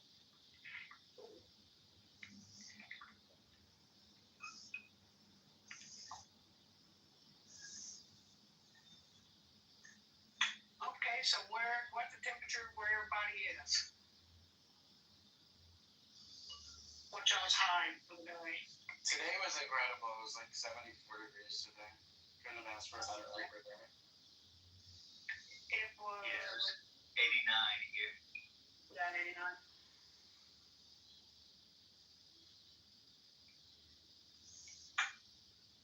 We have not had rain where I live in 3 months. Almost more than 3 months. This will make 4th.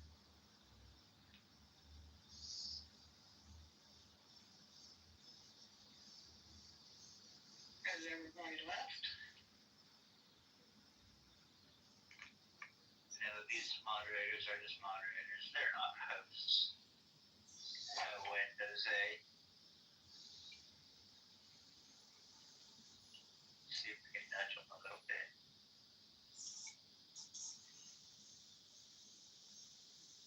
Well, we can just go somewhere else.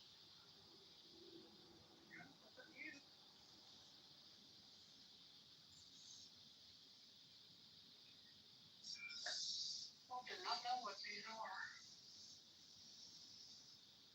They smell good, but the flowers are golden wine over here by the faucet.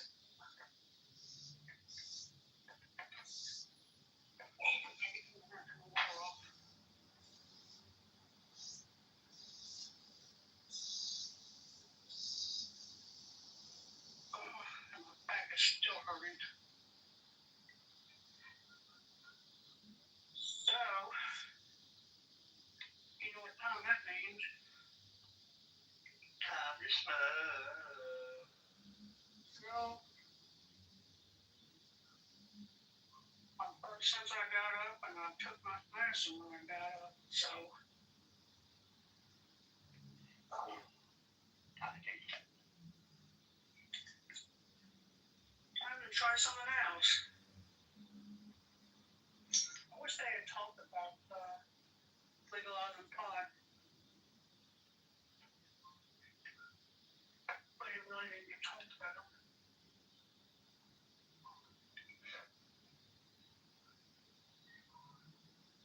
Seeing as it feels like we're the only ones that haven't approved it. That's for sure. Every time I vote, I vote for them to legalize it.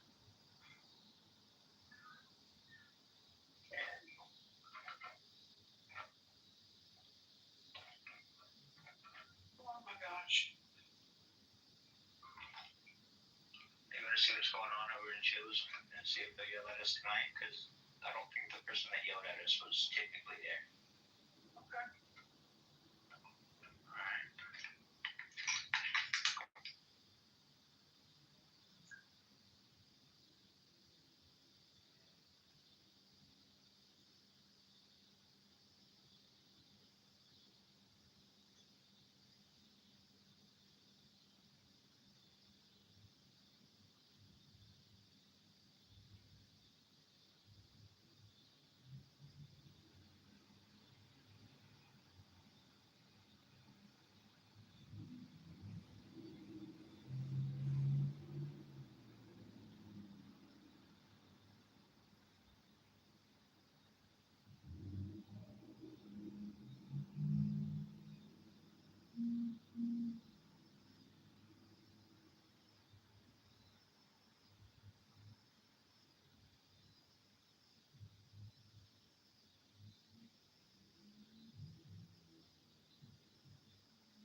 don't believe that picture was him, nor I believe he wrote those things. I don't believe it. So the one that you're thinking, the split picture, right, is probably, you're thinking it's not him, the one where he's Well, he doesn't look like him. Yeah.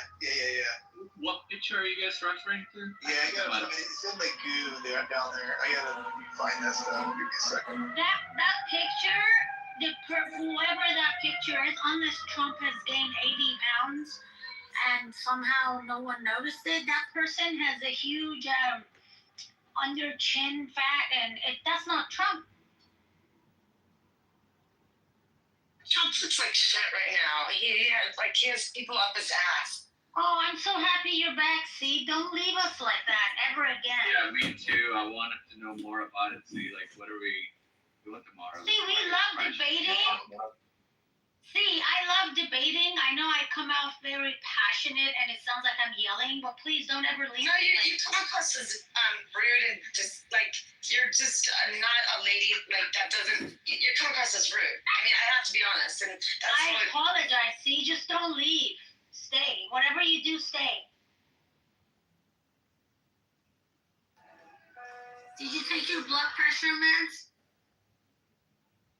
I got some marshmallows and graham crackers, and we can tell campfire stories. See, it'll help you feel better. Oh, thank you. I'm all good. I appreciate that. Thank you. It's a beautiful day. Don't worry about me. Worry about yourself. Yeah, let's keep moving forward. JCS, what we got? Podcasting today. I know what your real name is, but I won't use it. How are you this evening, and what are your thoughts on the title right now at this point? Don't make me use your real name. A couple people told me earlier today, let him die. I actually had people tell me when I literally had people say that. I'm just saying. I didn't say that though. I'm just saying. Well, how did you respond to them? I respected what they had to say. I didn't really respond. I said, what are you to say? I don't wish anyone to die. Who are you talking to? Are these your friends? This is actually a good discussion here. Are these your friends that you're talking to, or are they just strangers on the street that you just happen to be talking about Trump? See? They're people that acquaintances that I know. So yes, I know. So yes, that are educated, and yes, I was surprised to hear this, but I didn't respond because I don't want to wish anyone ill well, if you will. Thank you. Was it Patty's room or people in Patty's room? Political correctness. No, it wasn't that. No. That didn't go well earlier over there with Who Patty. cares about Patty's room? Like, honestly, they could have got it. That's fine. No, I like Patty. I do like Patty. It's fine. No, I'm just saying, like, it's fine. No, but it wasn't Patty's room. No. I like Patty's room. I like them, but sometimes people just need to be educated. We all need to be educated. It's not a right or wrong. It's not black or white. It's not Democratic or Republican. It's about moving forward in a positive manner is what really we need to focus on. And that's really So I don't understand. Why did you just come in this room and say you hope he dies? Is that moving forward in a positive manner? I didn't say that. I never said that. Didn't say that. I never said that. I'm not saying that, and I won't say that. And that's not my saying. I'm saying other people said that, which I thought was really bold. I would be fine with him dying. I don't have an issue with it. Well, I'm glad, that's what's called projecting. When you hope Donald Trump dies, that's saying your life really sucks, and you're projecting your own death, and you're a piece of shit anti-American scumbag. He's an elderly man in his 70s who's overweight and already is having medical decline with his foot issue, right? So you can get all pissy and go on a tantrum, but this is an issue the Democrats should have exploited, right? The fact that his age is a problem with a high-stress work environment like this, and nobody pressed him on his cognitive abilities, right? Like, the Democrats are stupid, but this has been everyone has known about this problem with Trump for a while. He is very likely to die in office. That's okay. It's not a big deal. Okay, so first of all, I want to ask Congressman. Thank you, Mother. I want to ask Congressman something. I don't think Trump succumbs to stress the way that most people do. That's what allowed him to get where he is, and that's no compliment to him. I'm not extending one. But I want to ask Congressman and everyone, what do you think of Rudy Giuliani winning the presidential honor of Medal of Freedom? Jeez, I can't even speak today. He just got in trouble, didn't he? Didn't something just happen No, already? he got into a car accident and he's in serious critical injury, so pray for Rudy Giuliani, the greatest mayor New York has ever had. Wait, when did he go into accident? When did that? He rescued a woman who was being beaten up in a domestic dispute. He rescued her. An old fart like Rudy Giuliani, he's got the balls to rescue a woman. And when he got back in his car, some stupid driver crashed into the back of his car. Was that before or after that email? Oh, that email was today. Yeah. Before. That was yesterday. The message was from today. Got it. Yeah, that was today after the fact. Yeah, that's what he posted. Now, JCS, what do you have a certain criteria who is supposed to get that medal? Is that where you're going with this? Like, you think certain people don't deserve that medal? I'm assuming, right?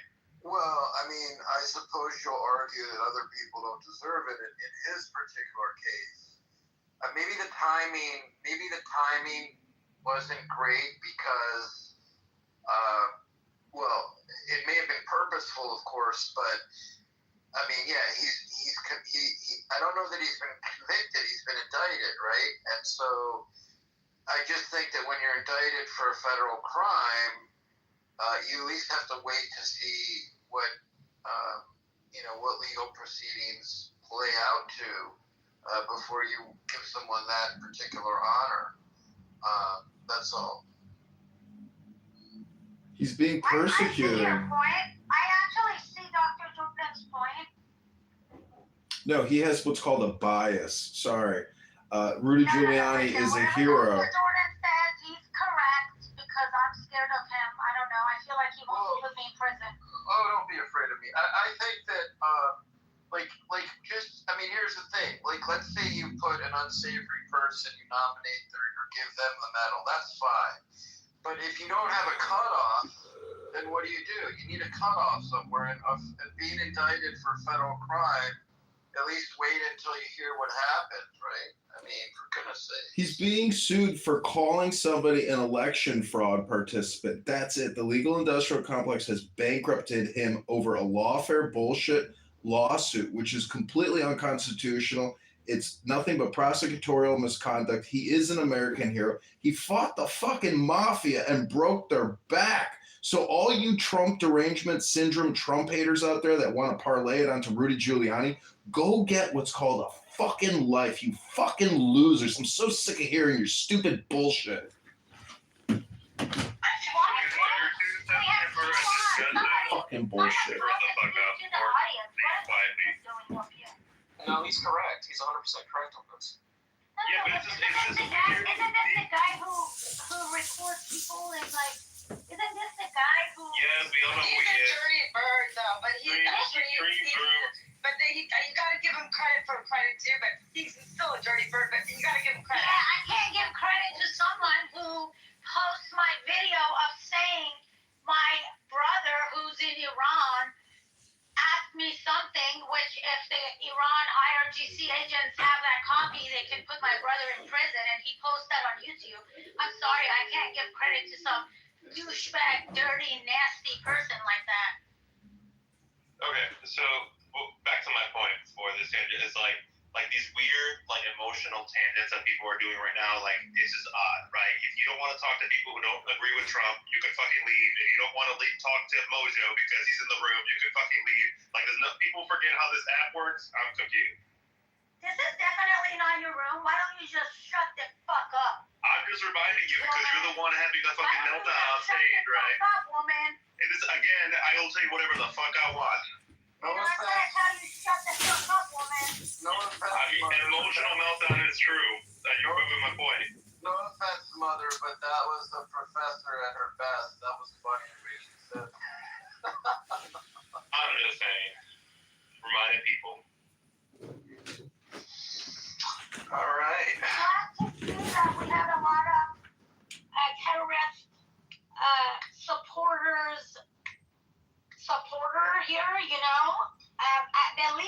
do was shut the fuck up and not say anything, because that's exactly what this douchebag did.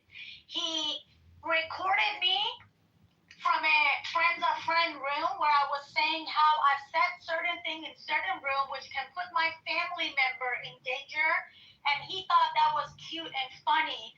So he posted that. He shared my voice of talking about my family member who lives And you're running your mouth again, repeating your same drama. I hate to break it to you, sweetheart, but you're not special. You're just a loud-mouthed old bitch. You're a fucking douchebag. I honestly thought you would at least apologize and be, oh, I didn't know it's serious. But you're a fucking... No one cares about you screaming on Clubhouse, and nobody in Iran wants to fuck with your family because you're annoying. You're a fucking mentally ill douchebag.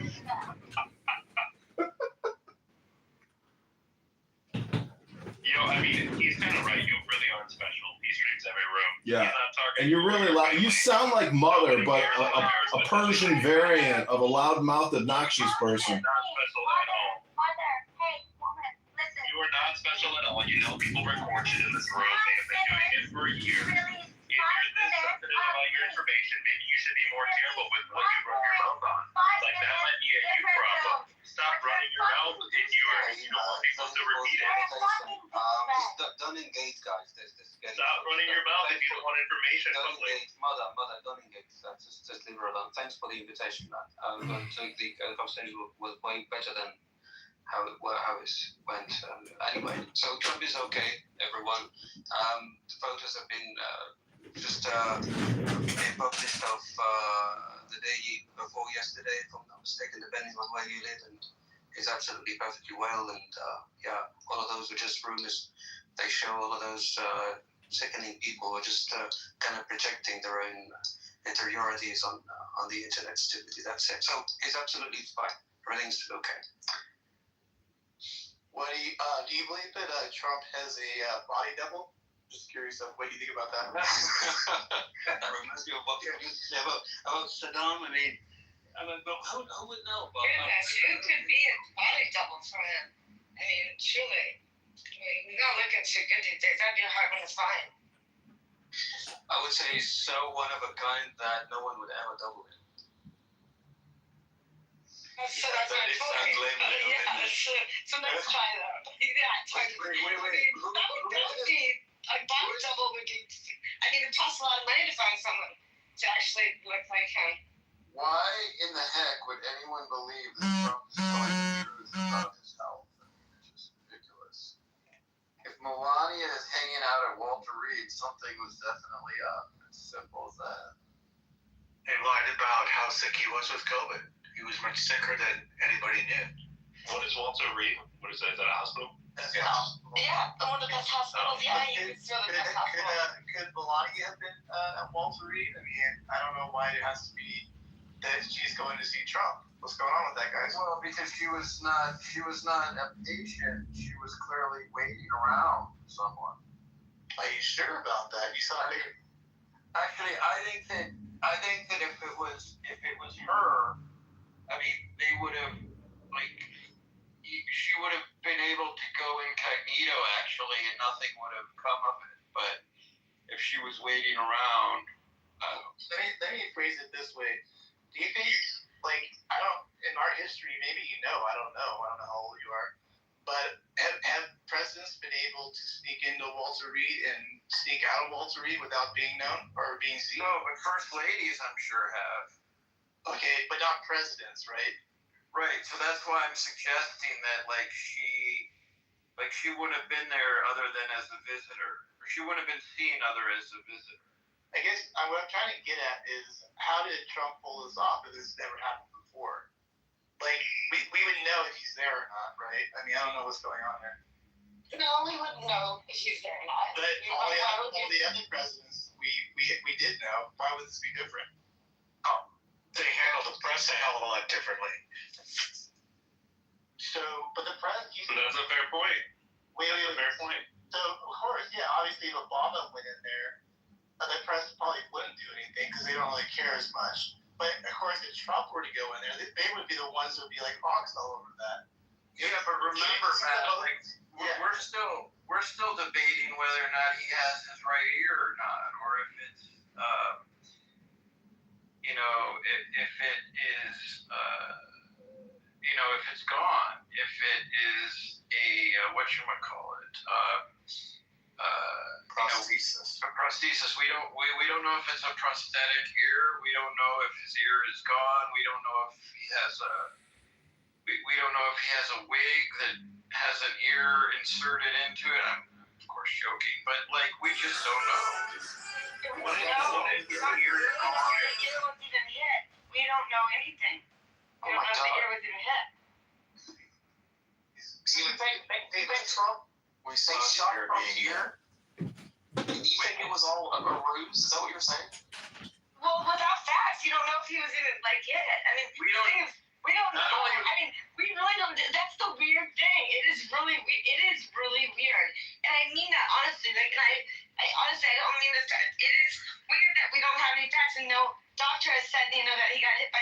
I mean, I'm being serious. Like, it is very strange. So I think you're saying it's right. Just right. He slapped his ear like he got bit by a mosquito, and blood came out perfectly. You people are wasting a Monday evening being delusional, just making shit up as you go along. That's all you fuckers do. It's pathetic.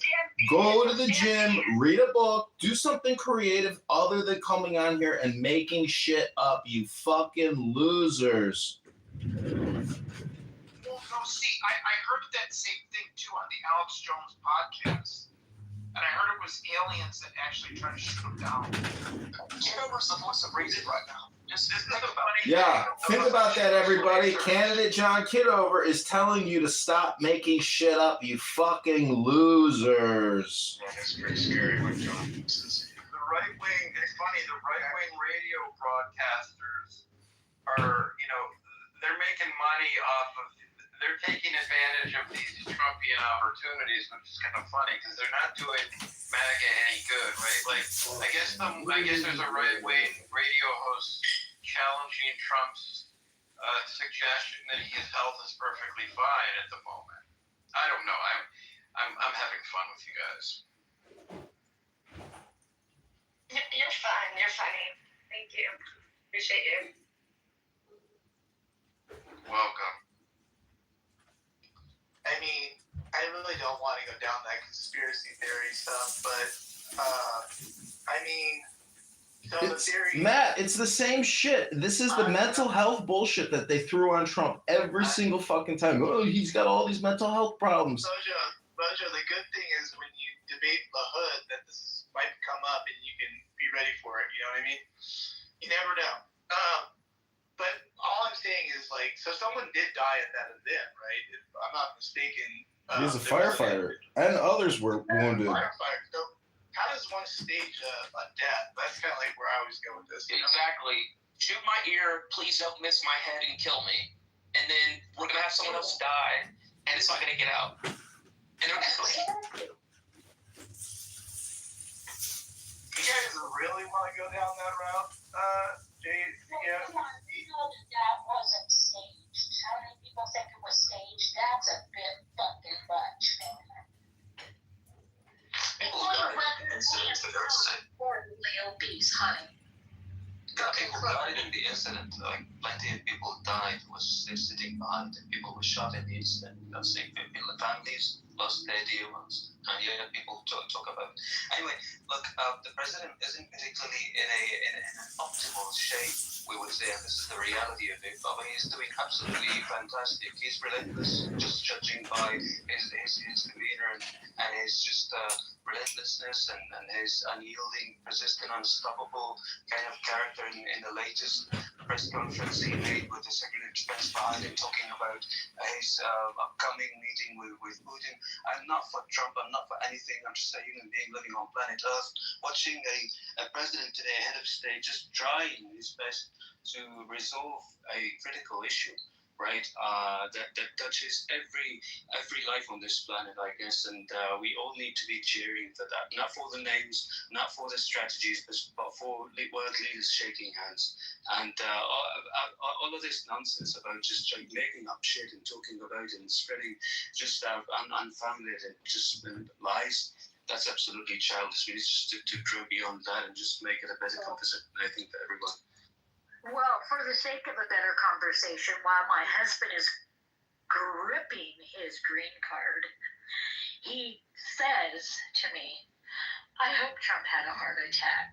I said, what did you say about Daddy Donnie? Can you believe the shit out of Joe's mouth? I can't believe it. Shameful Joe. Shameful Joe. People do want to gaslight all the time, nonstop, in Clubhouse, out of Clubhouse. I gotta say, like, Clubhouse really proves it, that whether you're in or out of it, people are chronically addicted to making gaslighting statements. I think it's for the sake of creating dopamine, whether you're like intentionally doing it or not. But I think that's the real motivation: is the brain wants to produce dopamine to make sure it has a good time.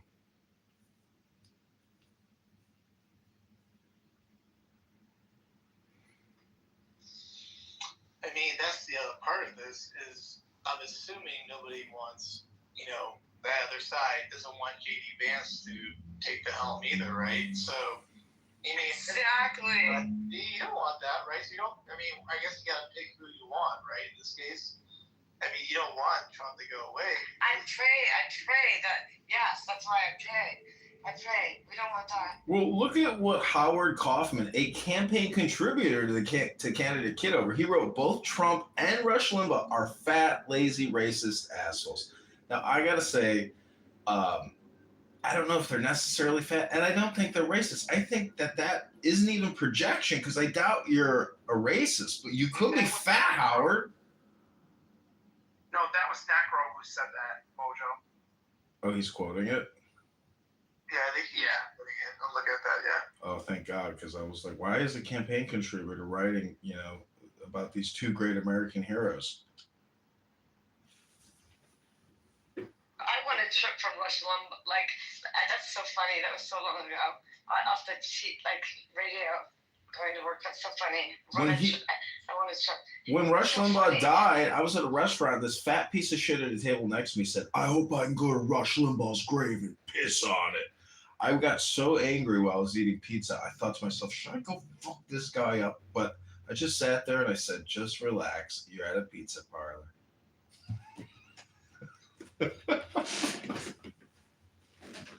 lot different when he was in his earlier career though. Rush was he was a lot different though.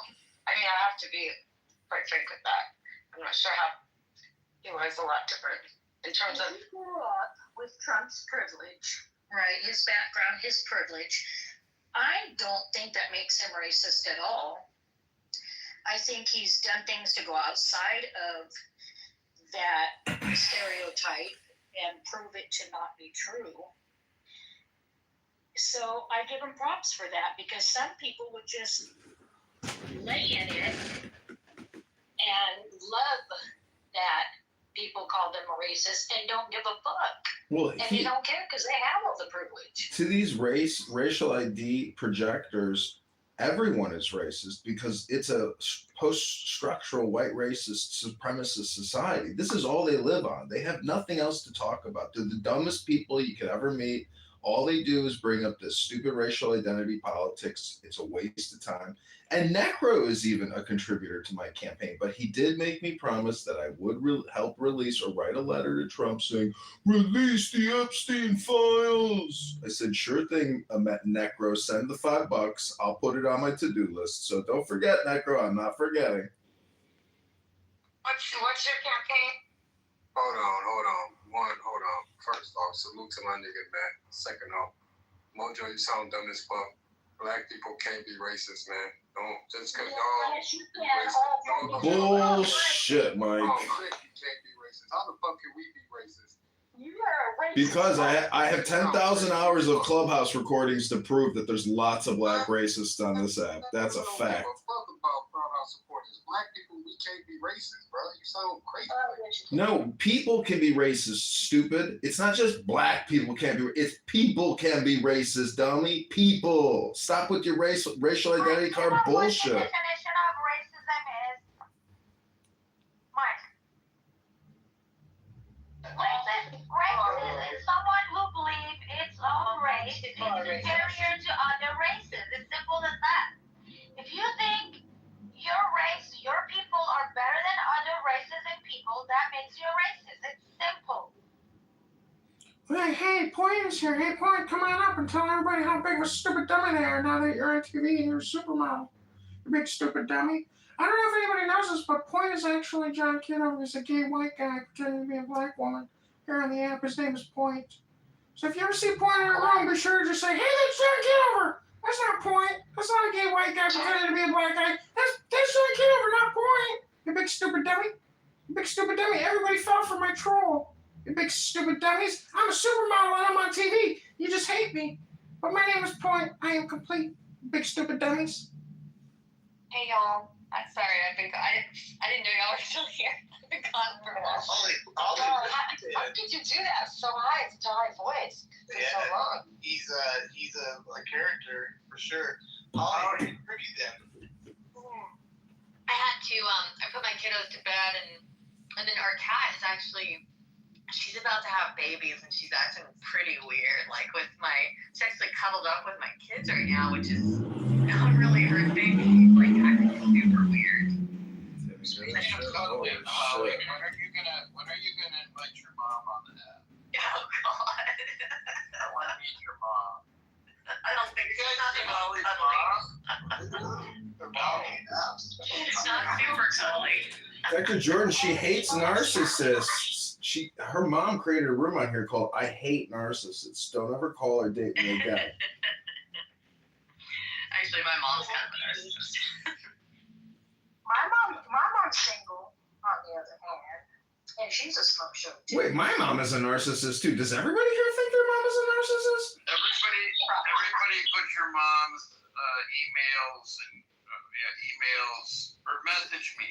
Message me your mom's contact info at your convenience. I'll take care of the rest. I don't know if I'd like you as a stepdaddy though, Dr. Jordan. Oh shit.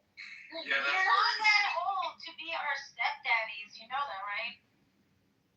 I know, but I date older women. I like older gals. Okay.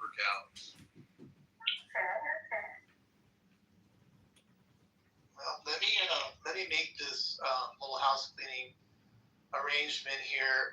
First of all, thanks for everybody showing up. It's a big fat ass room. Gosh, a lot of people down in the audience I recognize. A lot of people that are scared to come up who are on the other side. I don't know why. You guys got some allies up here. You got some really good allies. So let's see, come on up for sure, or I'll send you the invite actually. But also, Pit of the Jumbotron is my new house. Make sure to follow that. Like to get some people over there. I'm gonna try to hold some topics over there as well. Very similar to this. And let's keep the conversation going. Now, Matt, you know why I didn't take the time to invite people in that house? You did or you didn't? I haven't taken the time to do that. You want to know why? Why? Because you're going to get clipped again in the next 4 days or 5 days. I got a backup on that, so don't worry about it. But we don't have to worry about that? Okay, I'll add. Yeah, don't worry about it. Yeah, so I'm gonna bring back a oldie but goodie that we had during the election, and this always seems to get everybody all jazzed up. And I'm gonna try to make it a little bit more current too, since I bet people have a lot to say about this. The title is Trump a racist? And what is he a racist for in 2025 right now? And I think I know what's gonna be, but I don't know if someone wants to get a shot at it. Who think that he's a racist right now? Go for it. See, I bet you have something good on that one. I think I know where you're gonna go. Wait, Coach David is still in here. I just wanted him to know I'm sick of it. I'm really fucking sick of it, Coach David. Coach David, my God. Why haven't you invested in the Bitcoin business yet? You can make millions of dollars like me, point, and I'm a supermodel and I'm on TV, you big dummies. Well, to answer the question, man, I don't think Trump is racist, but if it was a race war, us black folks will fuck y'all up, no cap. This ain't the 1800s no more. We will beat y'all ass on crit. Y'all know what's up, so y'all know. Oh yeah, and black people can't be racist or do homicidal ideation. Good one, Mike. Proving the points. That nigga said, is it gonna be a race war? Shit, if it is a race war, we gonna fuck y'all up. This ain't the 1800s, nigga. So wait, wouldn't that make you the supremacist? Yeah, but there's not that many of you. It don't gotta be that many of us. Y'all know what's up. I Mike. don't think y'all can coordinate that well, though. I feel like we would It's a reason why y'all call the police, bro. Let's keep it honest, G. Don't none of y'all want to catch no days. Don't none of y'all want to run that. Mike, have you ever been get swear? Crit. Huh?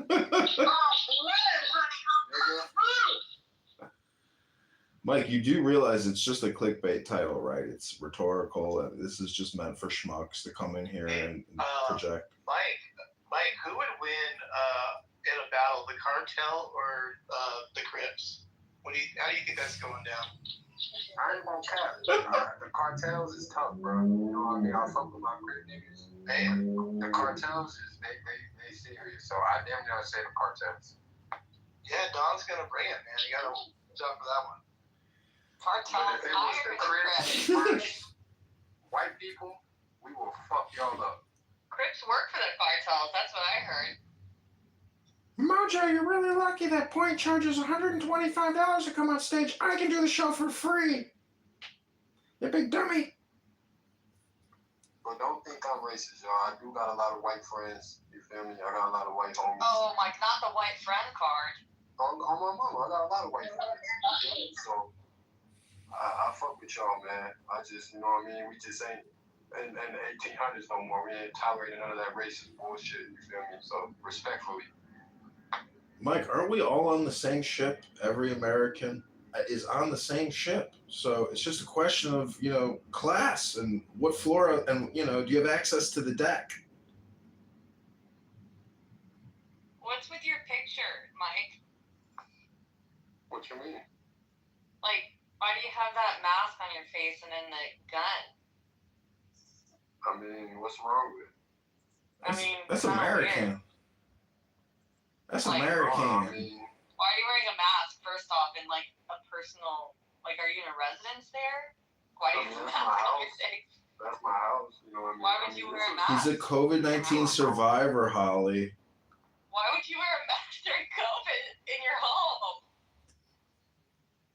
He's lying. That's someone else's home. He's lying. No, that's the culture. That's the lifestyle, y'all.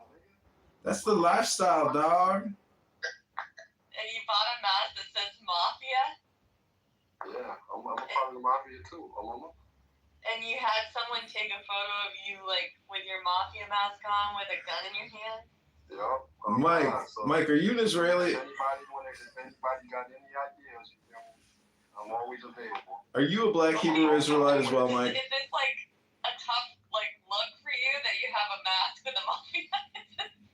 I'm sorry. No, it's just my look, you feel me? Mike, did you take the vaccine? Instead of clicking the picture, Mike, she should be cooking for you, honey. Mike, did you? Should be cooking? Mike, did you take the COVID-19 vaccine and the boosters, Mike? I already cooked tonight. I did not take the COVID shot or nothing. So you resisted like a patriotic American, armed up, and you maxed up here, for your PTR. Don't understand the mask. Where are you located, Mojo? I was born inside Uranus. Alright, I'm from Chicago, man. If you ever want to come to Chicago, let me know. I'll show you around. No, I don't want to go to Chicago. I'm good. Thanks, Mike. He's there with you, Mike. Chicago burgers. No, I've redistricted. I'm moving to Peoria so I can fight Darren LaHood personally. We're going to set up plastic table with all of our signs, and we're going to live stream outside of Darren LaHood's office every day until the October 27th cutoff date. And it's all because of you guys here on Clubhouse helping fund the campaign. And we still need your help to fund the campaign. I don't know if Matt is going to help us or hurt us, but we've gone to war with not just Darren LaHood, but his little vampires here on the app. And, I won't mention any names because I don't want to bring in any drama from previous rooms. Let's just say today was a big day for the campaign. We had over 10 canvassers out there getting petitions in Rockford, Peoria, and Bloomington. And Friday, we're going to be on television where we're going to kick Darren LaHood's can and crush it.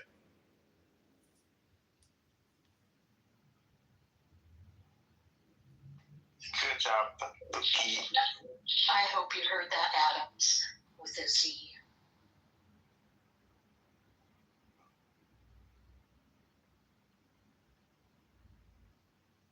Where is Adams at? Oh, please don't summon demonic energy into this space. In the name of Jesus, I rebuke the devil. Well, look, it's Mountain. Mountain, I haven't seen you for a while. What's up? Hey, what's cracking, man? What's going on with you? Oh, not much, man. My dog died. Had lymphoma and shit, and died and shit. Bumming me out, and so I've taken a little break. Not only that, I'm just been away from the app, camping, and we gotta camp out and shit, but yeah, dude. Have you welded any fiberglass recently? You want a kitten? Or is it too soon? I'm sorry about your dog. Kitten's not really gonna replace a dog. Oh yeah, he was my best friend, man. He was my boy, so. Sorry about that. But what you really saying is your air is out too then, huh? Yeah. I mean, I don't really expect anybody on this app to, care or have any empathy, so that I'm not looking for anything like that. I'm just, I've just been off the app, so. No, man, we care about that. That's it's a sad thing to go through. Sorry to hear that. It's tough. It sucks, but yeah. And then I don't know. I don't know. I'm kind of just getting a little bit burnt out on the whole place. So it's all good. We'll take a little break, and they're not on as frequently. So anyway, continue. This app is starting to get more boring. I don't know if I'm just used to everyone, so I'm with you on spending less time on here. I actually bought a couple. It to be kind of an echo chamber, and so it's just you do this, you learn the personalities, and a lot of people just repeat the same stuff over and over again. Like we know the John Kitover's the I've heard that 35 times. So when he starts speaking, I just go on autopilot. And I'm like, this is so boring. It's true. We do repeat ourselves, and people on here. That's why I like to read books, because I know I'm repeating myself. And if you've ever seen a stand-up comic do his routine and you see him again, you realize that's what people do. They have their pattern and they repeat their pattern. That's their communication output. No, but what I'm saying is you said starting Clubhouse used to be what's an interesting conversation over there? What's an interesting conversation over here? And it's okay, you go into certain spaces, you can pretty much almost estimate what certain people's political positions are going to be. Then we just repeat the same conversations across multiple rooms. You go to the leftist spaces, about but I can pretty much regurgitate what's going to come out of Aaron's mouth at this point. I've heard him repeat the same shit so many times. This app is progressively getting more boring for me, so I just spend more time reading and doing other things. Motherfucker! It's not your guys' fault. Honestly, for me, match rooms are actually pretty good. They're still got some life left in them and stuff. I do like that, but anything on the left, definitely. All it is Trump hate or 40 acres and a mule is cool, nice people, but it's the same fucking thing. Chillism, definitely, literally the same fucking room every day. Chillism is. It just gets a little bit fucking boring. But Matt, you keep it pretty fresh. At least you gotta stick with current events, which is good. It's not just fucking Trump, unless we, What are you talking about? This is Matt doing the same pot stirring that everybody else does, but Matt is maybe just a little more polite. Yeah, maybe. You're right. Yeah. that's cool. I mean, you just heard everybody on here say Trump is either dead or suffering from this disease, and they cover it all up. I mean, you just heard TDS for about 30 minutes from every schmuck on this app bring their bullshit in this room. I just got on 10 minutes ago, so I didn't hear anything. But yeah, it doesn't surprise me though. Hey, Mountain, why do you pick a topic? What do you want to talk about? Because I know the title is pretty well used. I probably should make it more current, like in 2025 or whatever. I don't even know. I gotta figure it out. But what would you want to talk about in regards to anything at this point? I don't know if you want to talk about Trump or what, but no, I mean, I'm not trying to steer any conversation. I mean, that's the thing is you guys are doing nothing that I'm gonna. I mean, I've literally been gone off the app for a while, so like I was off, from away from service for about a week, and I come back and they're saying the left is hoping Trump's dead and shit, and I mean that's not happening. So I mean I don't know, I mean it's up to you guys. I'm not saying what you guys are saying is boring. I'm just saying why I was off the app a little bit and why I've been been on here less. It's just it's becoming kind of repetitive, which is not any of your all fault. We get it. You just repeated it.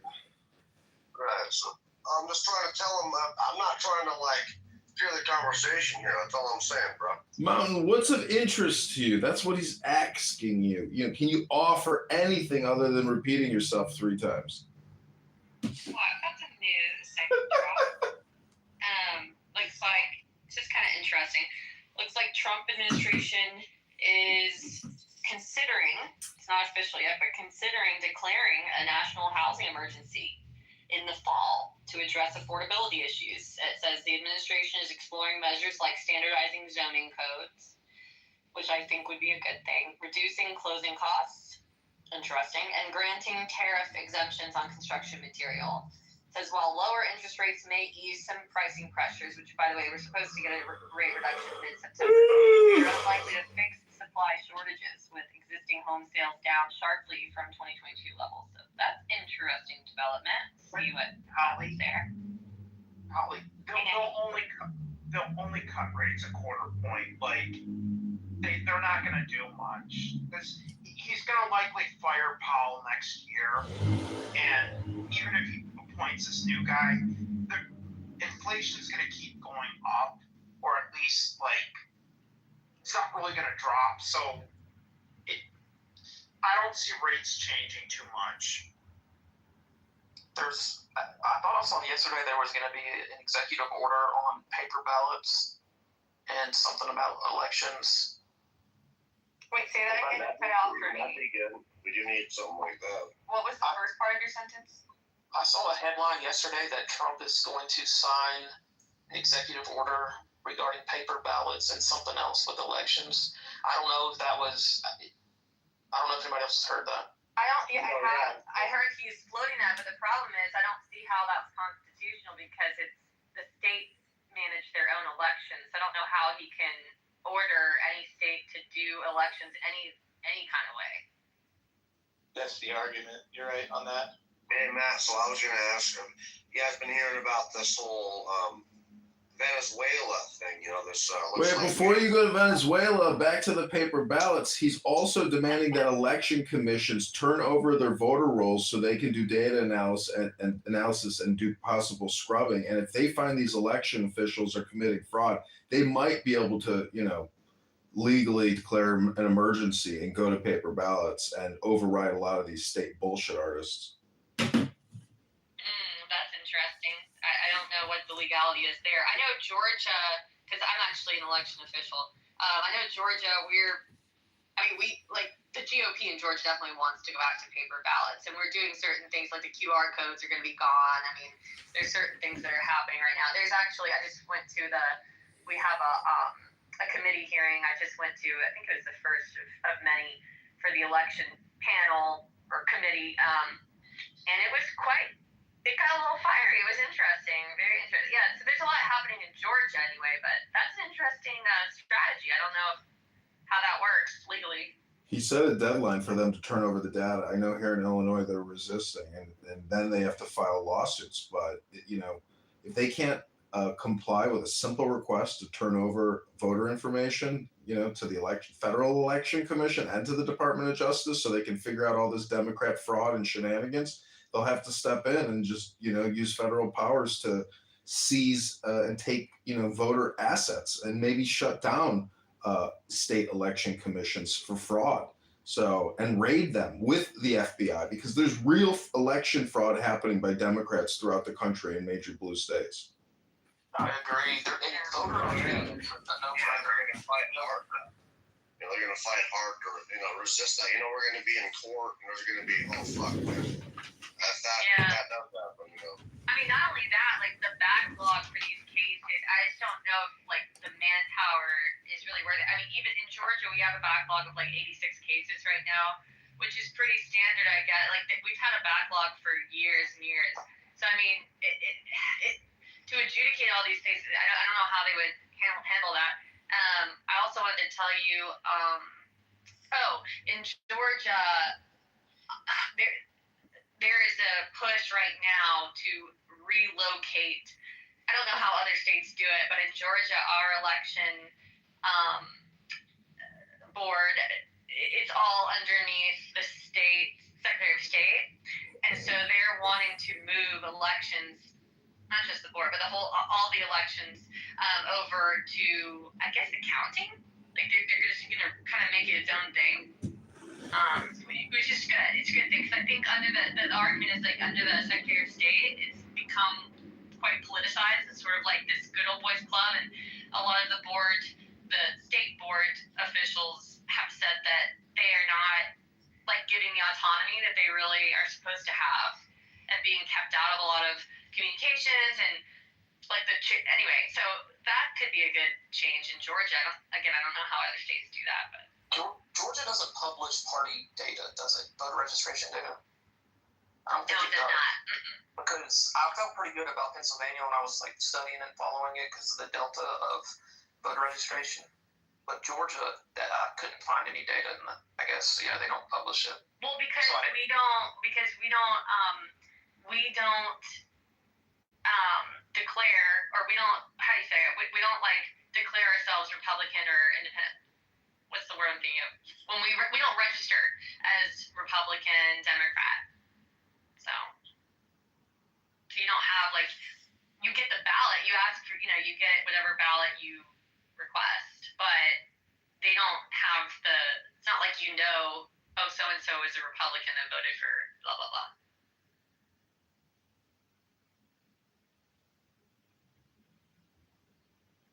So are we going to be fighting Venezuela and shit? I mean, what the fuck? Like, that's another development that I was curious about. It looks like... What's happening? I don't know. I mean, it's obvious that they want Maduro out of Venezuela. I mean, they got a bounty on his head. They have declared, that not only are the Mexican drug cartels international terrorists, but even the Maduro Venezuelan government is too. They got like a $15 million bounty, and I think they just doubled it. And now we're sending warships down there, and Venezuela's promising that, like, if we step foot on any of their territory, that they're going to respond. And so I don't know. I mean, we'll see what happens here, But obviously, I'm not concerned about us losing any war. I don't like really spending much money on places we shouldn't be, but. Allegedly Maduro's sending a lot of fentanyl and shit. I think they just want him out of there. They just want him out of there. That's what it's doing. Okay, so we're just like putting the heat on them, but I mean, we're not gonna attack them, right? Like, we're just gonna try to make them feel uncomfortable. I don't know. I mean, you really need to look into. We got warships down there. We got a bunch of assets. They're not deploying into that. They do international water interdiction for narcotics. What do you think the Coast Guard does? It's not the Coast Guard. I know, but they're supporting. It's a coordinated effort to do interdiction operations, and they told the Pentagon to also draw battle plans to attack cartels in Mexico. But they're just getting readier. But I mean, to think that we're going to invade Venezuela is fucking stupid. I didn't say anything about invading them. I didn't say that. No, I know. Well, I guess Maduro is saying. I mean, it sounds like they're not going to do any retaliation unless we actually like attacked on their soil, right? Like if we just do something to their cartels or on the water, is that enough for him to be like, okay, now it's on? I don't know. I mean, I just know that we have a big ass buildup of warships in the Caribbean, and we're kind of posturing like, you know, we're just hoping. I feel like we're just hoping that the Venezuelan government does something stupid, then we just fucking. I'm not lying. Like that's what seems to be happening. Like we might also be scaring them, but I think Maduro's right. Maduro's saying that we're seeking regime change, and I mean, if Pam Bondi puts a fucking bounty on his head, that's not just Pam Bondi, that's the U.S. government. We declare them as international terrorist organizations, the Maduro government. We're sending warships down there. There seems to be a lot of posturing. I feel like America wants a little bit of a fight there. I mean, I'm not going to lie.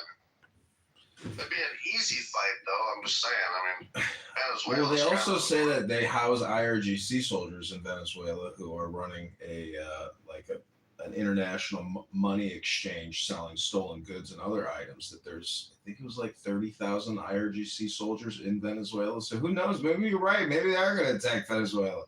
I'm just saying we seem to be sending lots of assets down there, and we're just hoping that Venezuela does something stupid. That's what I'm getting the feeling of, at least.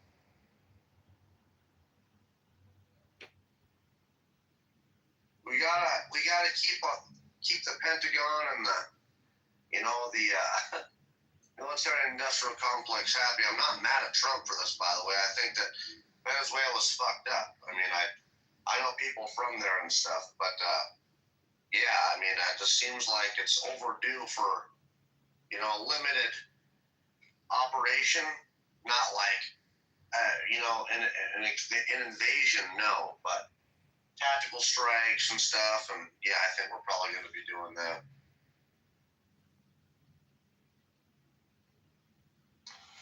Point talk, literally, like you've been acting like you're a transvestite for the 10 months I've been on here. You're mentally ill, so don't even talk shit, Point.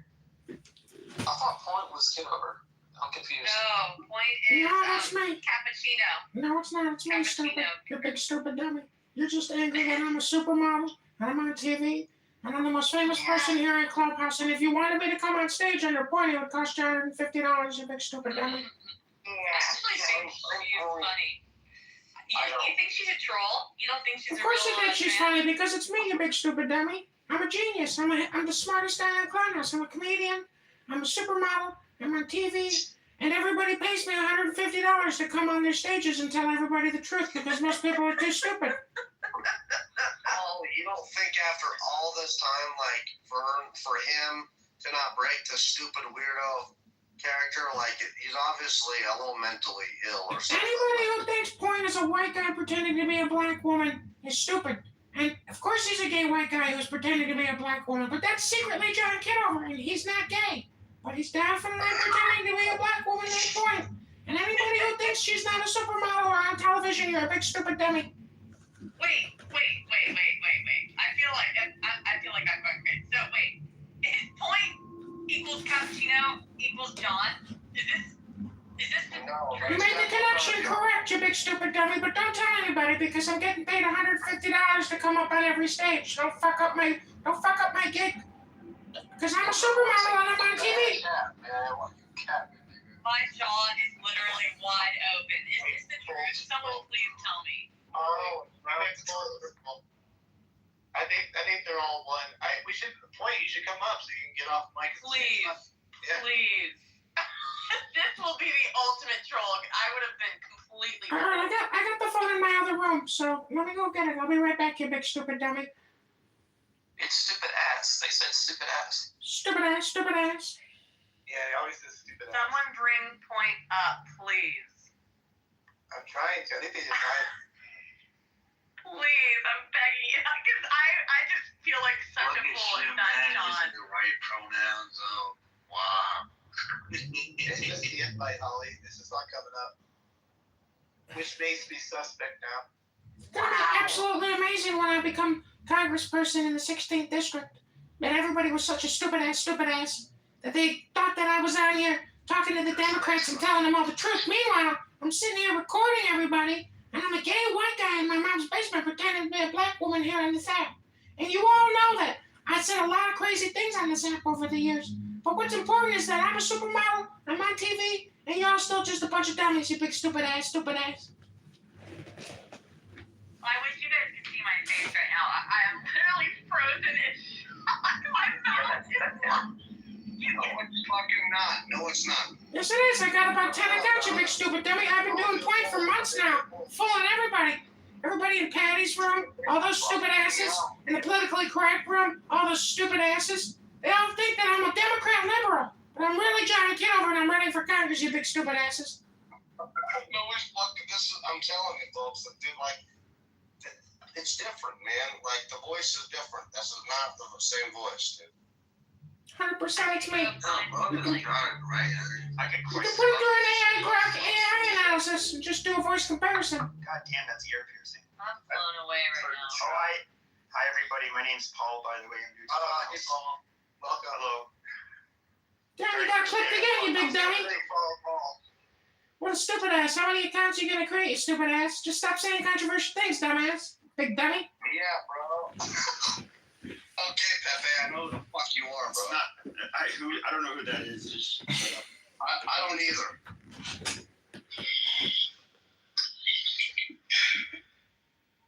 He tried to seduce me, no. Steven, get up here. Yeah, this is what happens when you go too long without tickling,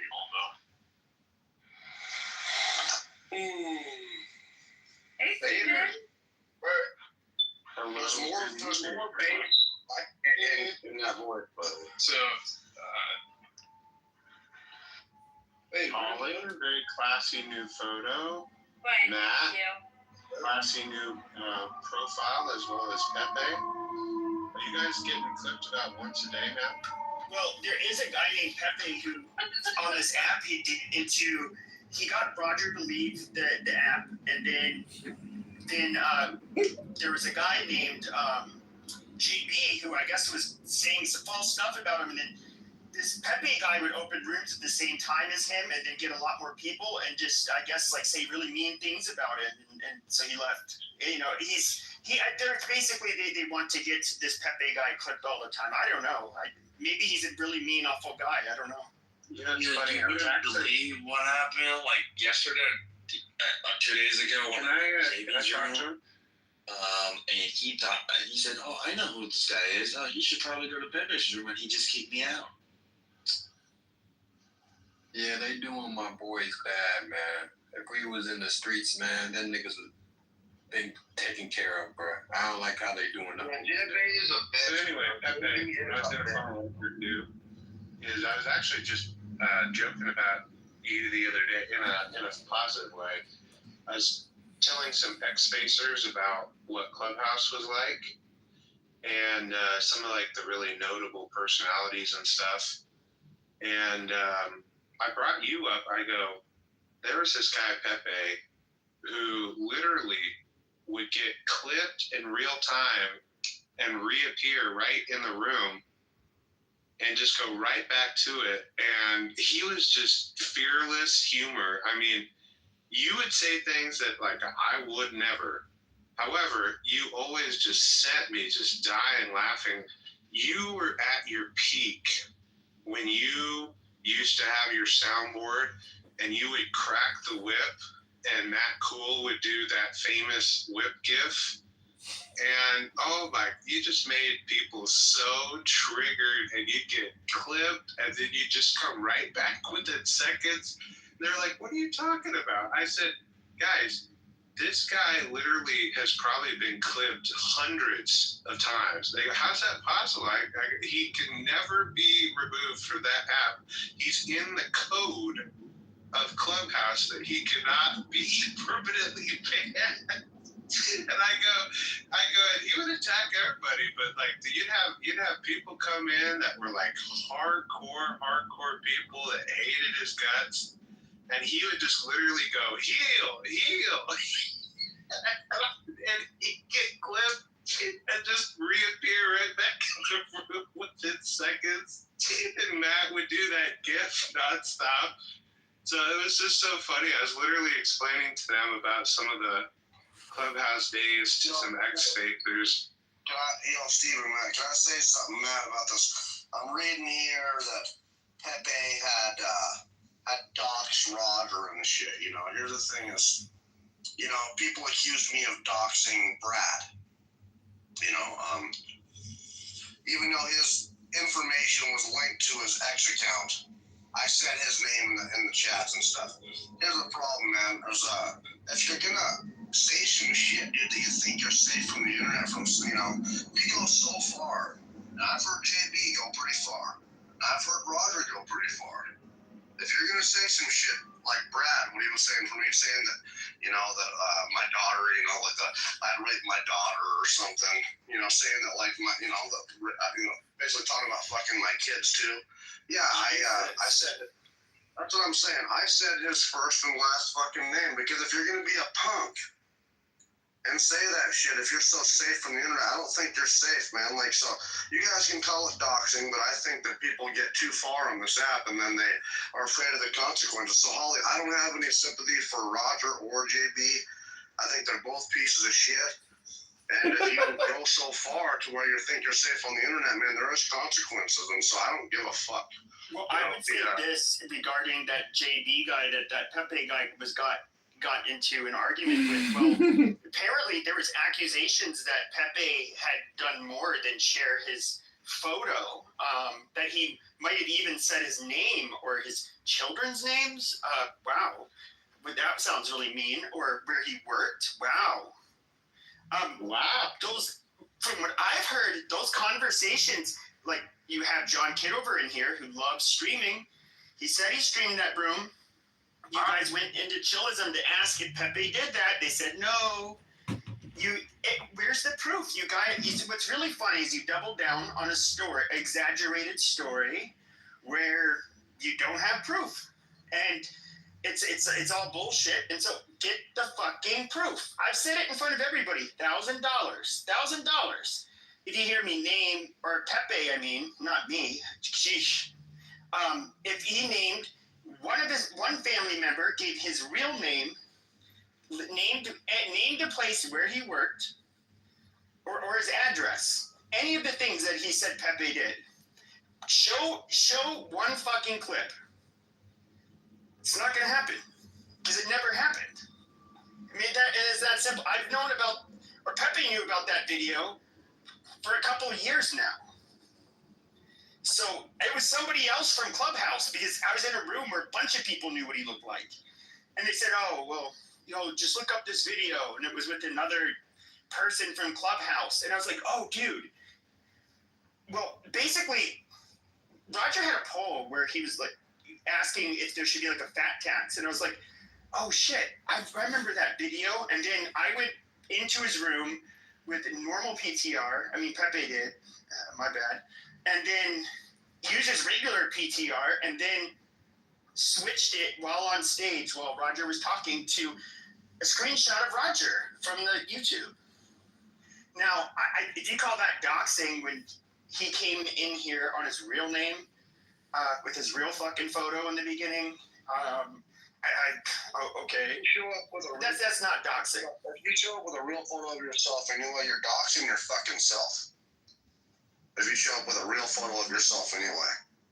I don't know why people expect privacy or they're like it's bad, but all you gotta do, man, is fucking, you save someone's photo and you can go and type their shit in on Google and it'll find who they are. I'll just say this. If you want to find a clip where this awful Pepe character says the N-word with a hard R, or he says something racist, I mean, I'm pretty sure there's clips of that, and I'm pretty sure Pepe never denied that, ever making such statements. He doesn't shy away from it.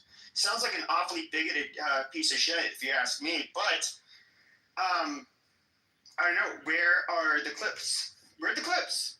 You don't have them. If you don't have the clips, then shut your fucking mouth. There's no proof. It's It's all, well, I have a reliable source. Okay, that means nothing.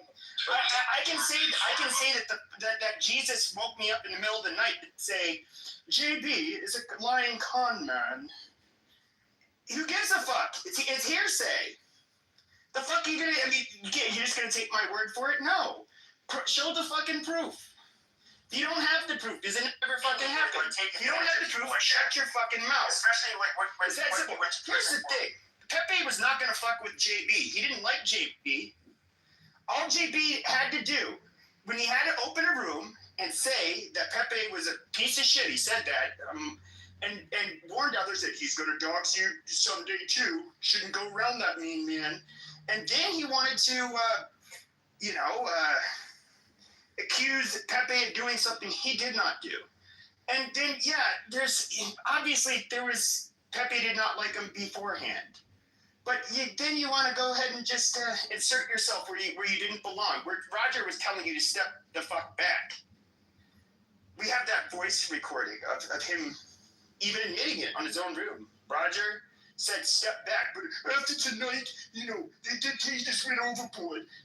No, dude, when you run your mouth to somebody and then you get, and it's basically you're telling lies about them and then you're calling them names. And when you're a person with a very colorful past, both on this app and off this app, and you think that that's not going to be used against you. See, Pepe didn't have to lie about JB. I would just drop the audio clips. I would show them the observations, like whatever. I could, or Pepe, could drop receipts. He couldn't. I don't know what to say. And he ended up acting a fool and lost his admin privileges on healthy debates. You know what? What happened to you, Pepe? What are you captain of? I got 46,000 people in my house. You got 20. No, bitch, it was never your house. That's why you got booted the fuck out. Now you don't have a house, bitch. Amazing. Where's your rooms? As the best moderator on the app. And this motherfucker makes rooms saying, I'm going to talk about Pepe, makes rooms about me. No, bullshit. You put a title up saying, Pepe, you're doing it again. You're stirring the pot. The drama's already over, Pepe. You can go to YouTube and watch it all over again. Pepe, you're doing it again. There should be a rule in your house, Matt. No drama from old rooms. Don't let him stir the pot. All right, thank you. And so, all I want to say is this. Dude, you would make rooms every day. And you'd have maybe something else in your title. Then it'd be like a poll in there. You're like, oh yeah. Then you bring up something like, oh yeah, you got the mentally ill characters on this app. I think they're obsessed. Dude, you do that all the time. Then you would make your fucking response rooms. I personally have been entertained by this the whole time.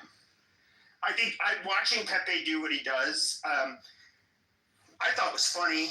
I'm pretty sure he was just doing it for entertainment because he just didn't like you. And he just saw you for the weasel rat piece of shit you are.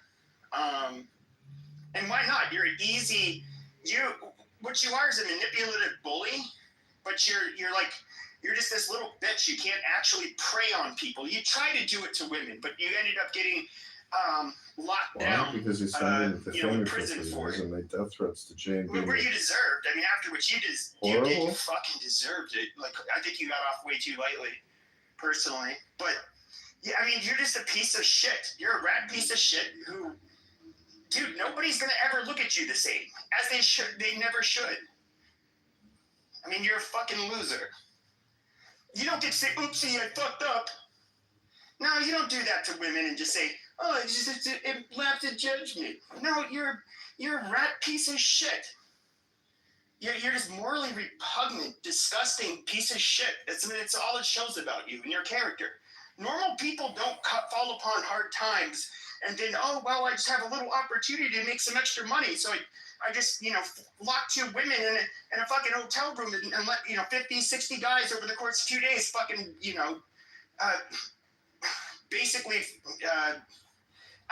Is it even consensual at that point? I mean, really, he wants to like try to get bogged down in the details. How is that consensual sex if you were forced in those fucking rooms against your will under the basically under threat? That if you leave and don't do what I'm telling you to do, I mean, to me that's like 60 counts of fucking rape. Like he's a fucking disgusting piece of shit. And so yes, I'm the guy that says, you know, the naughty words. I heard me saying, "Oh, I want to do these violent thing to X people or mistreat them somehow." But this guy is like a real life fucking low life piece of shit. Like I honestly think there's some things where I think a few kids would have probably got some new organs, and you know he'd be basically fertilizing you know some plants. Or poisoning them. I don't know which. But, you know, I don't know. But to like watch the fake outrage and the dipshits that fall for it, you guys, like, so many of you are so fucking retarded. I do this for fun. Or I had been doing this for fun. I don't monetize myself. You guys don't see me trying to link you to, like, other social media or any of that shit. But, like, you do have a real life fucking predator.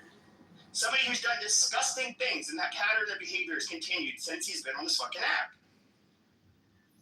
I mean, he's done it to men and to women. Look up Catcha, C-A-T-C-H-A, space, Con. Look at the room history.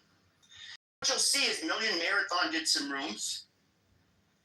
You have Ion. You have some other ones. You get to hear, and you get to see it on your screen. These people who are pretty prominent on this app talk about, and of course there's the victims that he met in mental health rooms.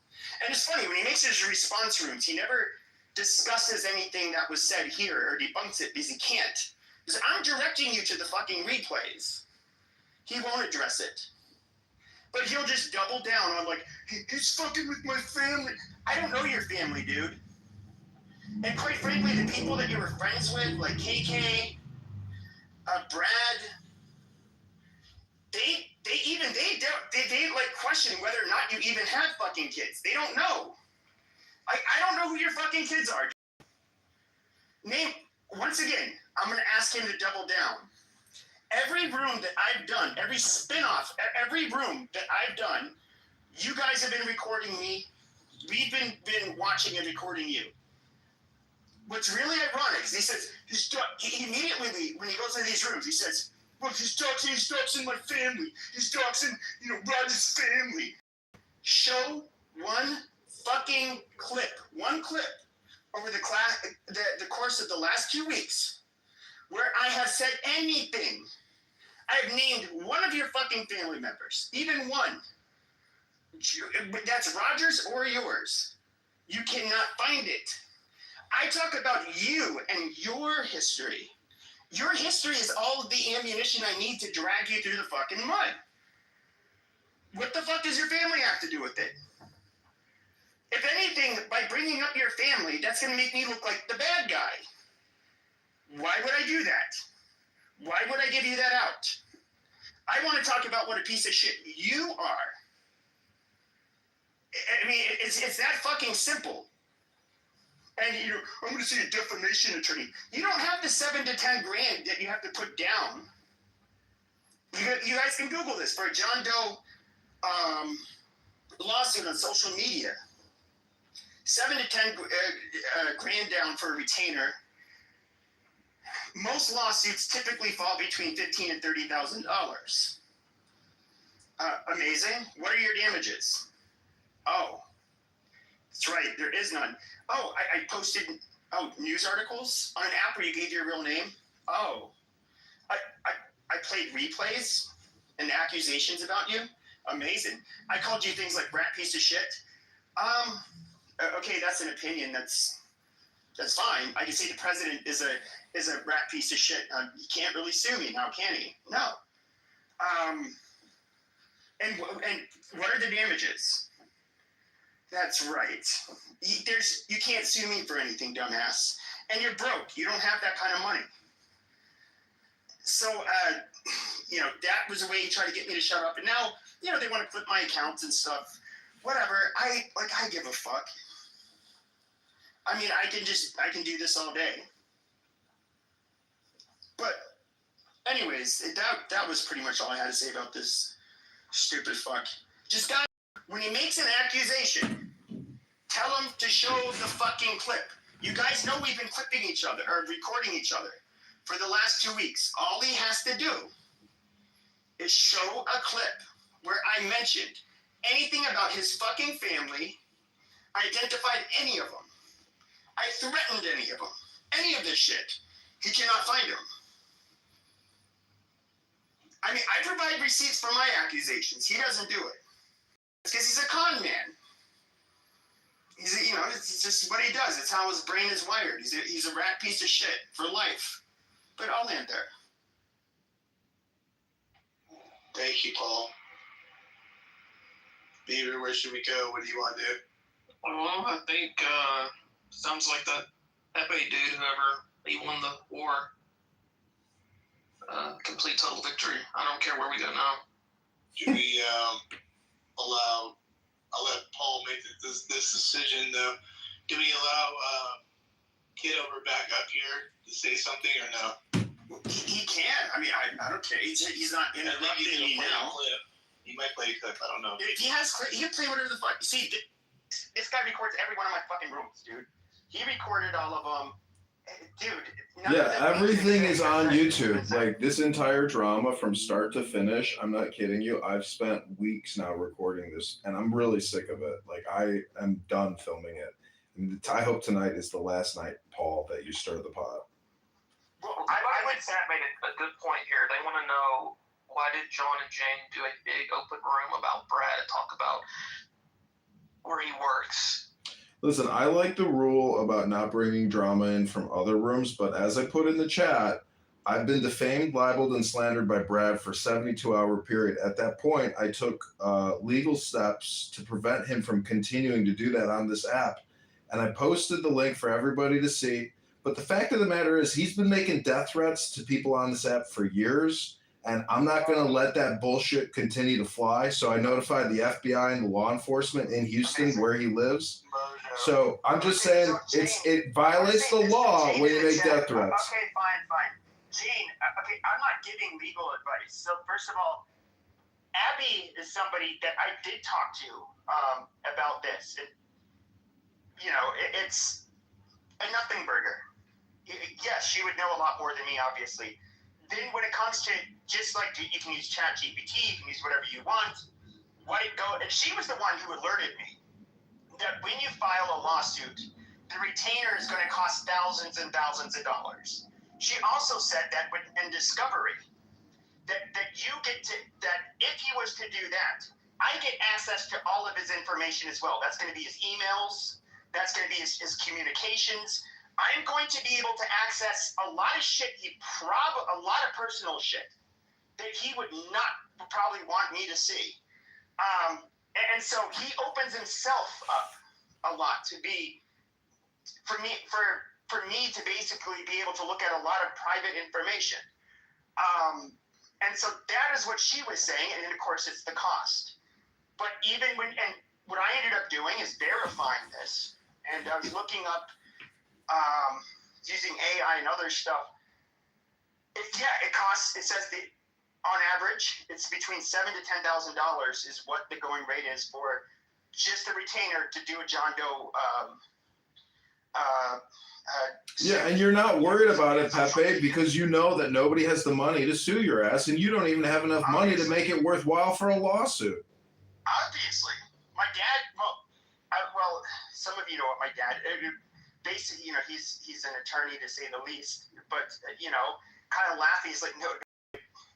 It is possible if somebody had, like, I don't have shit to be sued for, so it's like It's a nothing burger. Fucking time. This is all just drama and gossip. This is a show for everybody's entertainment and your dopamine addiction. But I was addressing confusing Jane in the chat. This was not me giving legal advice. This was actually after getting legal advice.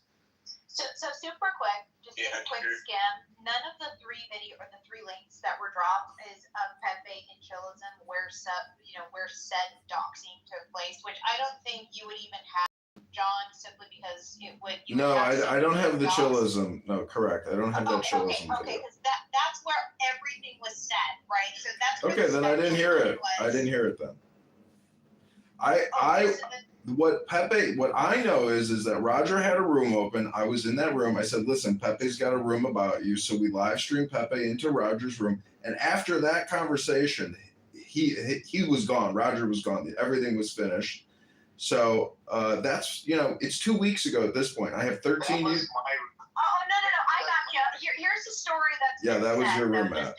And I'll give it a quick overview. Was that like 1 or 2 o'clock in the morning? I don't know, because everyone's on like 3 different time zones here. Between 1 and 4 in the morning, depending on where you are in the world, Pepe happened to be in a room, in a Chillism room, where Eric was a mod.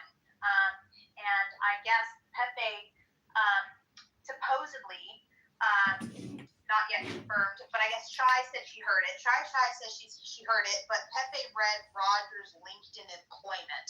No, I didn't. That's not how it happened. There's people in this room that know what happened. This is how we caught Adams lying. This did not happen. Okay, just let me finish super quick. I'll let you do that. I just want to say this is the story. So the story is Shy heard you reading out Roger's employment and speaking of his mother and the caretaking and yada. That's the story that's being told. So go ahead, Pepe. Yeah, well, I've never said anything. I actually just learned a few days ago that I did not know that Adam's mother had passed away. That's sad. I did not know about that. I've never talked about her. I literally just learned about this a few days ago. When it comes to, I went into Chillism. When I went into Roger's room, that's where I first used his PTR, because I switched it out to his PTR on his stage. When I did that, I got kicked out from his room. It's fine. Then I went into Chillism, and then I said I pretty much volunteered. Like, yeah, that's Roger in the PTR. I totally did that. And I did say, I did make generalizations, like, oh, here's the, Mr. 6'3", 175 or whatever stupid shit he said, who likes to fat shame people. And, I did make references about, that's funny. I heard his job history. He doesn't sound like he's pulling into big bucks like he used to try to shame people on here. They were not, I guess they were not, I don't know, well off. And, I'd said, this guy's full of fucking shit. And then other people were saying, from season 1, were like, yeah, we remember he was selling, Pokemon cards from he's living with his mom or some shit. And I was like, oh, amazing. That is, the extent of it. I never said anything, but was there a private room, and I mean a private, where it was not public facing, where there's somebody who I guess maybe was connected with them on LinkedIn, I don't know, and that had went over their job history. That's how I found out about it. And so they were reading it out loud. That, once again, that's not doxing. He came on here with this public information. And the only comment I alluded to was yeah, dude, I heard about his job history. It's literally hearing it, the years, the times, all of that shit. It's yeah, this dude, how the fuck is this dude making good money? This, what a load of shit. I basically said stuff along those lines. I never ever read out anywhere where he worked. And I don't even know if he has it. I don't recall a job being listed for now. Maybe there is, I don't recall, but I definitely didn't say anything about a current employer, and I did not name the name of any past employer. Well, Well, the point is, what is all this about, Pepe? Like, what are you getting out of this by being the king of Clown House? Like, have you looked in the mirror and realized it's all pathetic and you just keep stirring the pot and it's stupid? It's just the guy with fucking skid marks in his underwear who has like 60 phones to film like every fucking room on Clubhouse and then troll Clubhouse in a very shitty manner. I mean, what do you get out of it? Well, I get a free cast of characters. I get to create YouTube channels of random people playing a drama role on stage, and that's called drama. You guys are theater actors.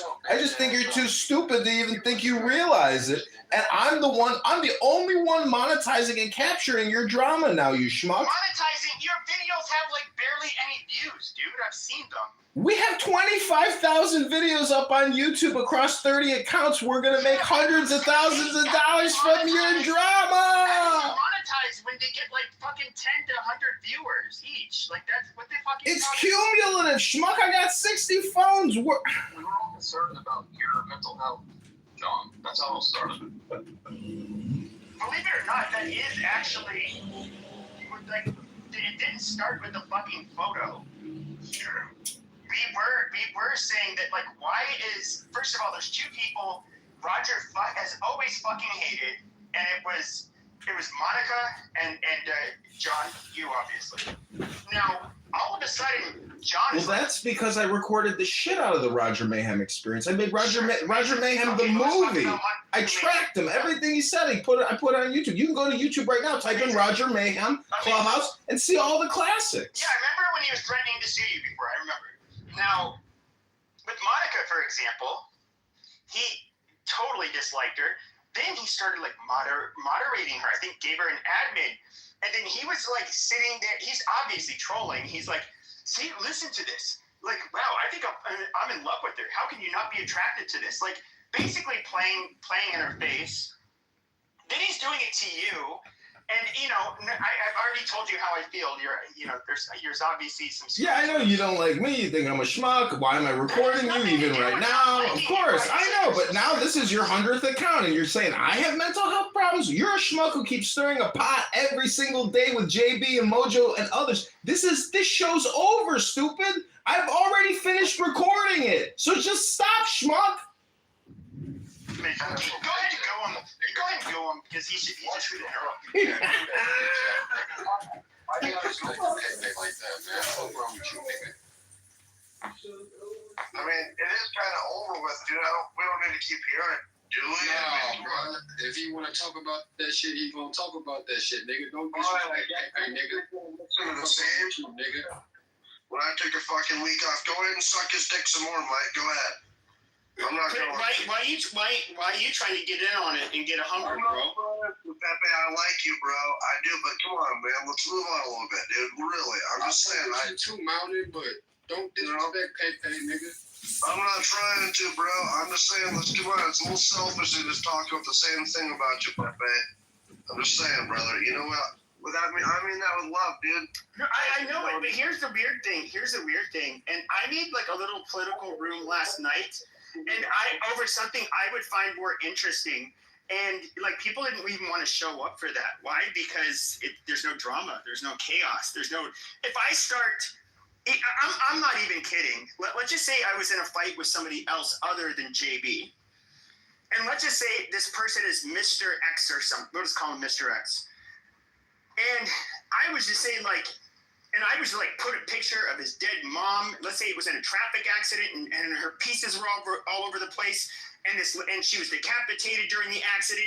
And I'm like, look, this is your mom, your dead mom. Fuck that bitch. She got a good death.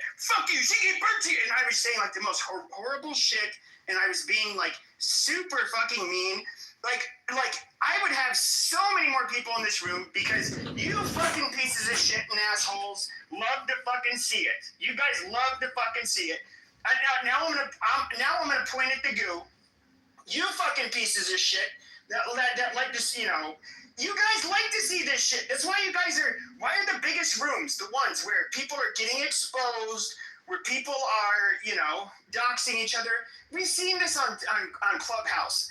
And we all know it, and those are the people that literally, why is it that on any given day, these drama rooms, that involves some salacious details because do you know what Kira did? Kira was staying with me, but she needed a place to stay, and then she ended up getting like blackout drunk, and then she took a big diarrhea shit in the hallway, and then she ended up inviting this guy over, and I was like walking out to get something to eat, and then she was sucking dick, and all of a sudden I was like, what are you doing? And he skeeted all over her face. Oh my God, I'm so, that, like, this trashy shit. It's like, you stupid motherfuckers are attracted to it. Like, I'm just gonna be fair. Like, I don't watch Jerry Springer. I don't watch reality TV. I don't watch any of this shit. I watch actually really boring shit. I actually like to listen to liberal pricks like Ezra Klein and see, like, what does the other side have to say? What are their opinions? I kind of find that more interesting. But you people in the goo can all suck my fucking dick. Every fucking one of you, all the people that want to judge me, you people are here because you're somehow entertained by it. Whether it's because you have a morbid curiosity, whether it is because you find it funny, it doesn't matter. You're entertained by it. So you can suck a fucking dick. Fuck all of you people. Literally, fuck every single one of you. Indigo, my middle finger's pointing at all of you. Suck a fucking dick, choke on it on cum, spit it out, and then fucking choke on it some more, and then just I don't know, go to bed. Thank you. Fuck all you people. Thank you, Paul. Thank you so much. That was I can feel it.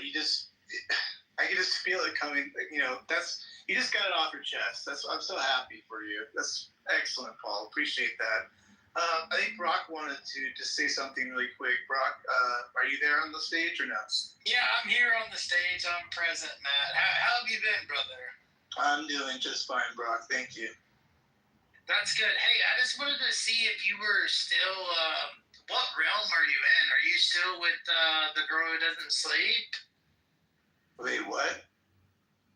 You know the girl who doesn't sleep? You know Abby? A girl in the app named Abby? I know many Abbies, yeah. Okay, well, Abby from Germany, like the That's Turkish right, girl. Like Jesus Christ. That's the girl. Yeah. So Matt Cole was part of that train. Matt, that's still you, right? Nah, I don't hang out with them. You don't claim that? They all all right, then I don't have no further questions. You're on. All right, appreciate it. Thank you. Paul, do you want to continue, or where do you want to go?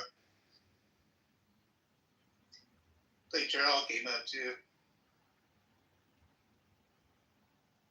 Yeah, I didn't actually have anything to say other than Pepe sucks.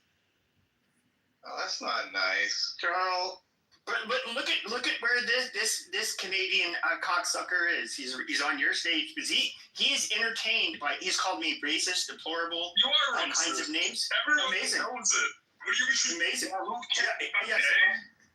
Well, I'm waiting to call myself an official racist because I've been asking the KKK to make let me open up a Phoenix chapter of your organization. They're still not they're getting a little slow to respond. But then I want to be able to wear that white hood and burn a cross in the background in my PTR, and then be able to say, "Yep, I'm racist," and stand on my square. Well, what it is, can I just say, gentlemen, how many fucking people are racist on this app, dude? Just because we're white doesn't mean we're racist. Like, the black people on here are openly fucking racist. But those blacks are not even human.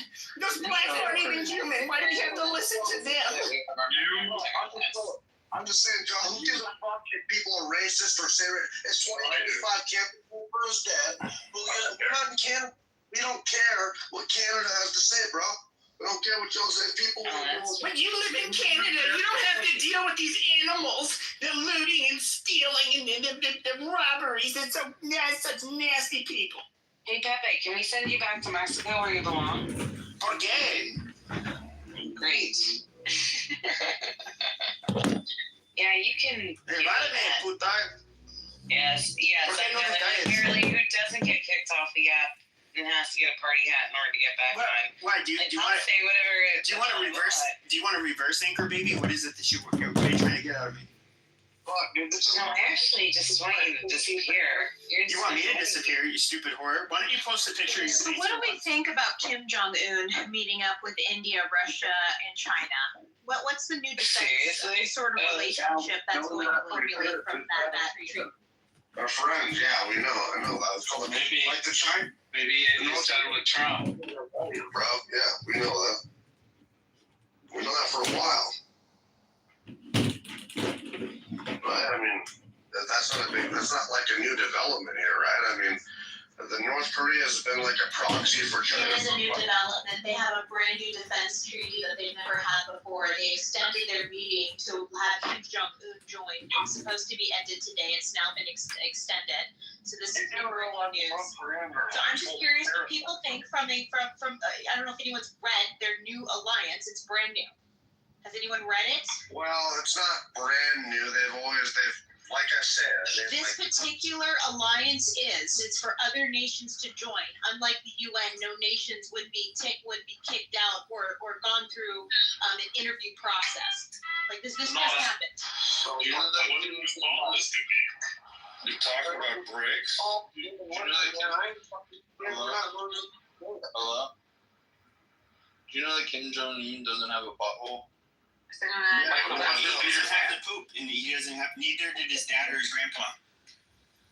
You do realize like that most of those soldiers are full of parasites. Like that one who ran over and got shot, and ran over to South Korea. He had he was full of fucking parasites. I mean, do we really care that they're full of parasites when they're like dying of starvation and being like put through the meat grinder by Russia to be slaughtered by Ukrainians? I mean, the parasite thing is kind of like I mean, I get it. If it's like parasites in your food in America, it's kind of a big deal. But like North Korea, that's kind of like the last thing you really worry about. All I'm saying, Mrs. is saying that like she's afraid that this new alliance with Russia and China and North Korea is something to be worried Didn't about. say I was afraid. I was trying to change the topic from drama. So this was new occurring event that took place. I'm not afraid of shit. I should make that very clear.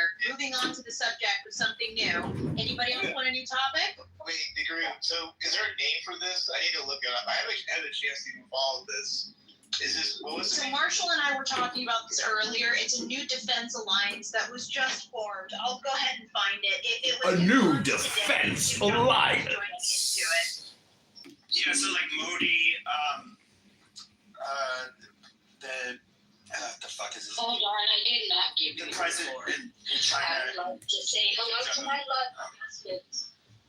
Amazing. Thank you. I guess it's hello, my. So the president has been dominating the news. China, Modi from India, and Kim Jong, right? Yep, they've been they had photo ops and everything. I got myself Putin too. Is that up enough? Yeah, Putin. Yeah, Putin. It was Putin, Moody, and goddamn, Winnie the Pooh. Yeah, why am I you're talking about? I don't know why I can't draw. Like I could normally just come up with his name. Nobody knows. Jinping, yes. Yeah. It's all about the Indians, Prime Minister. That's a focus on him. No, China. What's other expense? India's Prime Minister Modi, he was there too, which is kind of a weird alliance because he's kind of like somewhat of a civic nationalist, but also like a Hindu nationalist.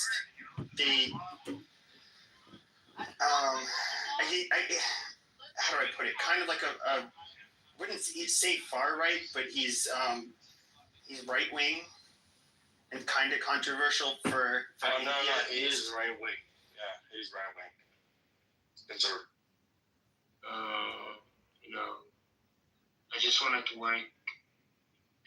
What is China's end goal? Like they have a population that is like they've lied in their past census. They have their birth rate is like we think it's low in the West. It is abysmal. Which is China, which is different. Have a very top-heavy population. I don't really see It doesn't matter if you're PLO, Islamic what is even Jihad, their fucking future? Tanzim, Hamas. I don't They're all see the how same. they come. The I only honestly see politics they their have power is we will destroy Israel continually and we will going kill down all the as Jews. time goes on. And the one unique ability that we have, it's the only thing I will say is good about quote-unquote multiculturalism is that America does, even though I hate that we have like I do think we have an elite wealthy class that is very antagonistic and even against the middle class in general. We do get to, I will say it is a good thing that we do get to tap the top talent from throughout the world. They do come to the United States and Western countries in general, and I don't really see how China is, and even Russia, that is one of their biggest problems, is all of their talented young adults end up leaving,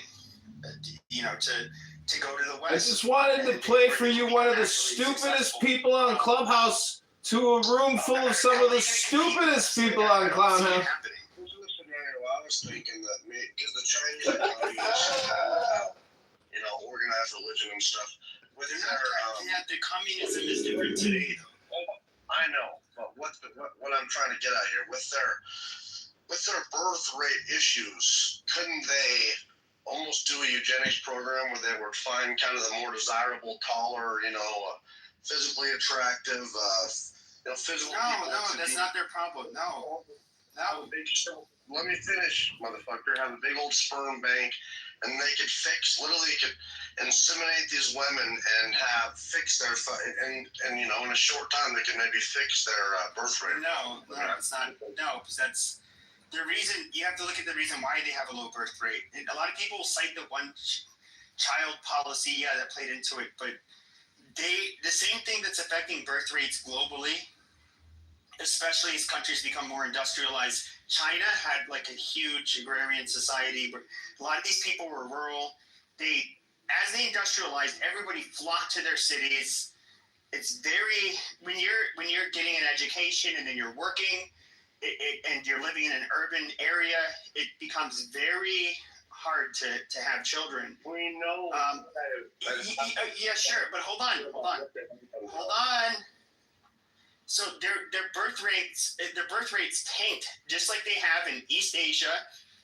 Okay, look, you don't have a communist country in South Korea or Japan. Once again, these are two countries, highly industrialized, highly urban.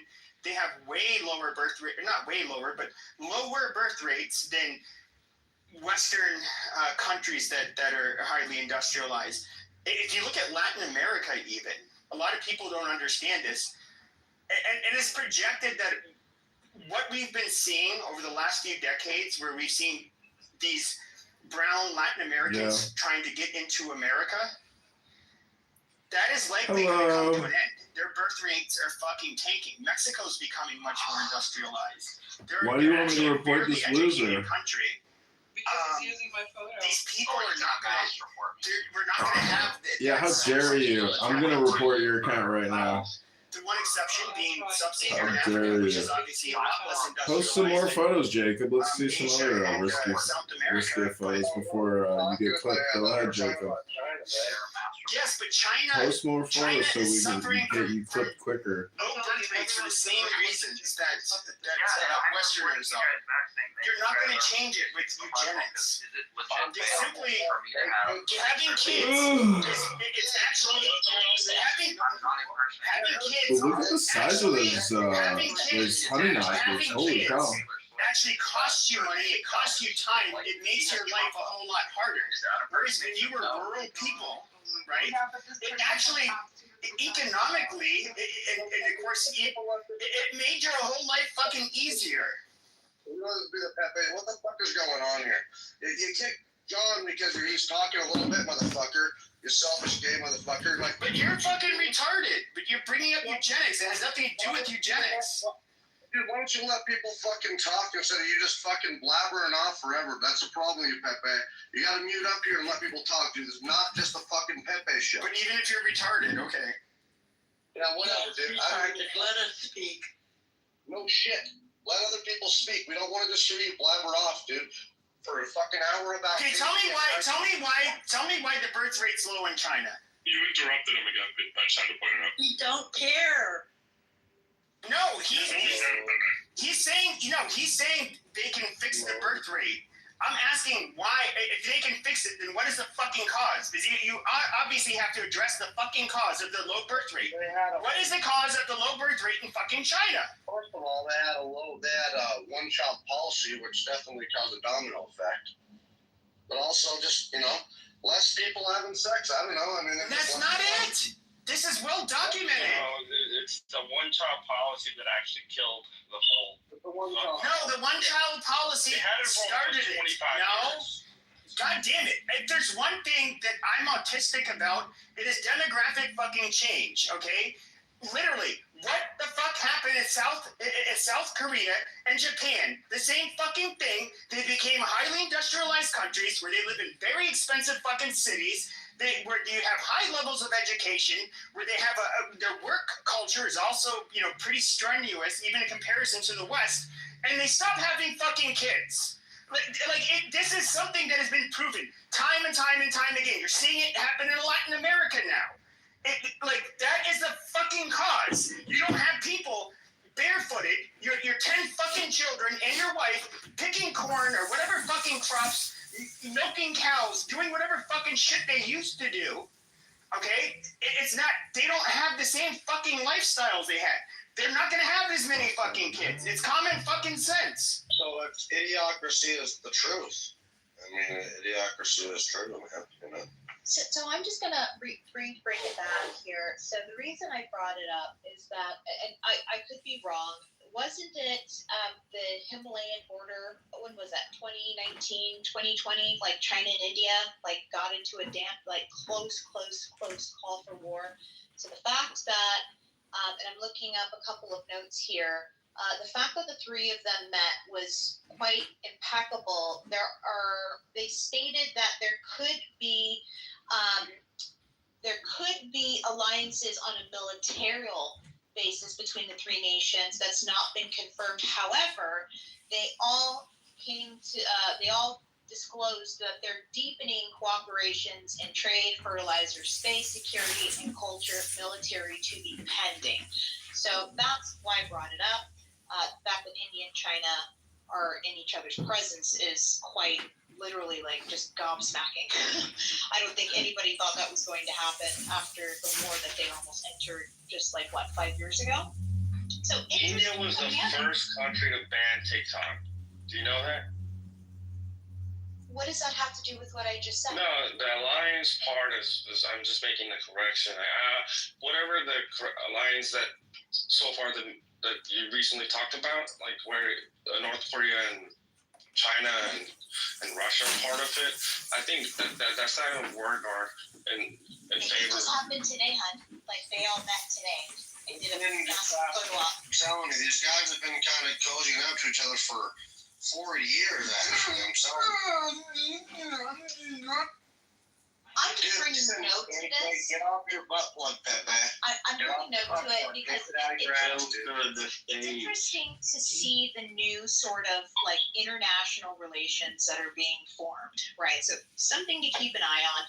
Nothing I personally see as a big red flag, but it is interesting to see how our adversaries are kind of formulating other alliances with nations that we too have relationships with, including India. Have you heard of the Belt and Road Initiative? Oh boy. I can't. Have I heard of the what? The what? It's called the Belt and Road Initiative. Oh, dear Lord. Okay, can we stop?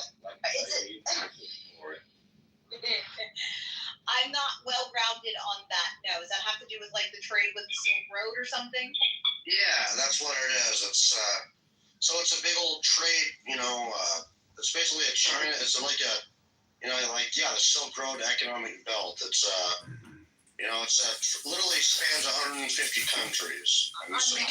Ding dong gong time with the thank you very much. On Chinese, I know you're autistic and you're so fucking gay that you have to have this all about you, and if it isn't, that you're gonna throw a tantrum. But could you please mute up for a little bit, bro? This is why this app is getting gay, because people like you run around on it, okay? So chill the fuck out. You've been a bad boy. Step into my Han Chinese sauna for 20 minutes. Is it God's chain for bad boy? I was going to do a bit of breathing on that mountain. I'm not grounded. Yeah. Anyway, this guy's 30 years old. It's a little strange, but Mountain, stop being butthurt. anyway, so Yeah. so it spans Mountain like is right. It's not Mountain being butthurt, Prince. I don't know if you just got here, but like other people are like trying to have discussions in this room, and it's impossible with. dude, literally, like you say that I'm getting. That's exactly what it is. Like Pepe wants it to only be about him. If it's not him talking about him and JB and their fucking gay relationship, it's Pepe talking about literally just Pepe blabbering. And if it's Pepe doesn't get the fucking floor, then Pepe's gonna literally have like a seizure on here, like he's fucking 13. Oh my god. What the fuck happened? I don't like his earlier thing. Kick John out here because Don was trying to say a few things. So then Pepe can Speak. 2 hours of him fucking just him having the floor.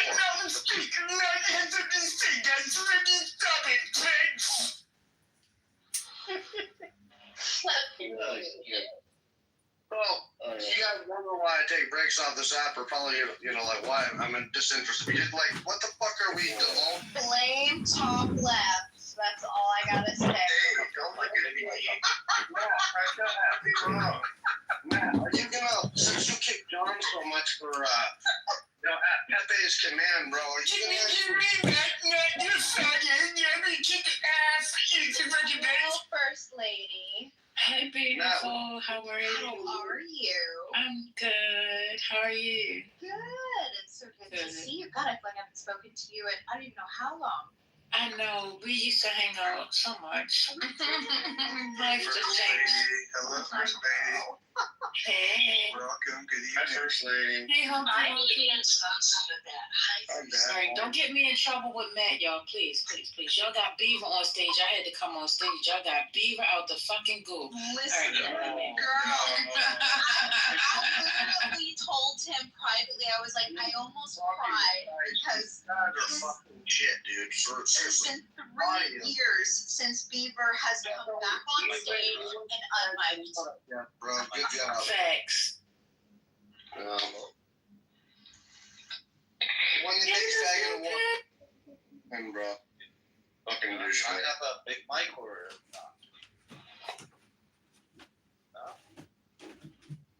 Alright. Right now, I can barely hear you, hon. Are you talking, Prince?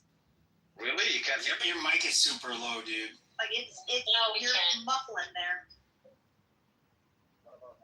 It's lower.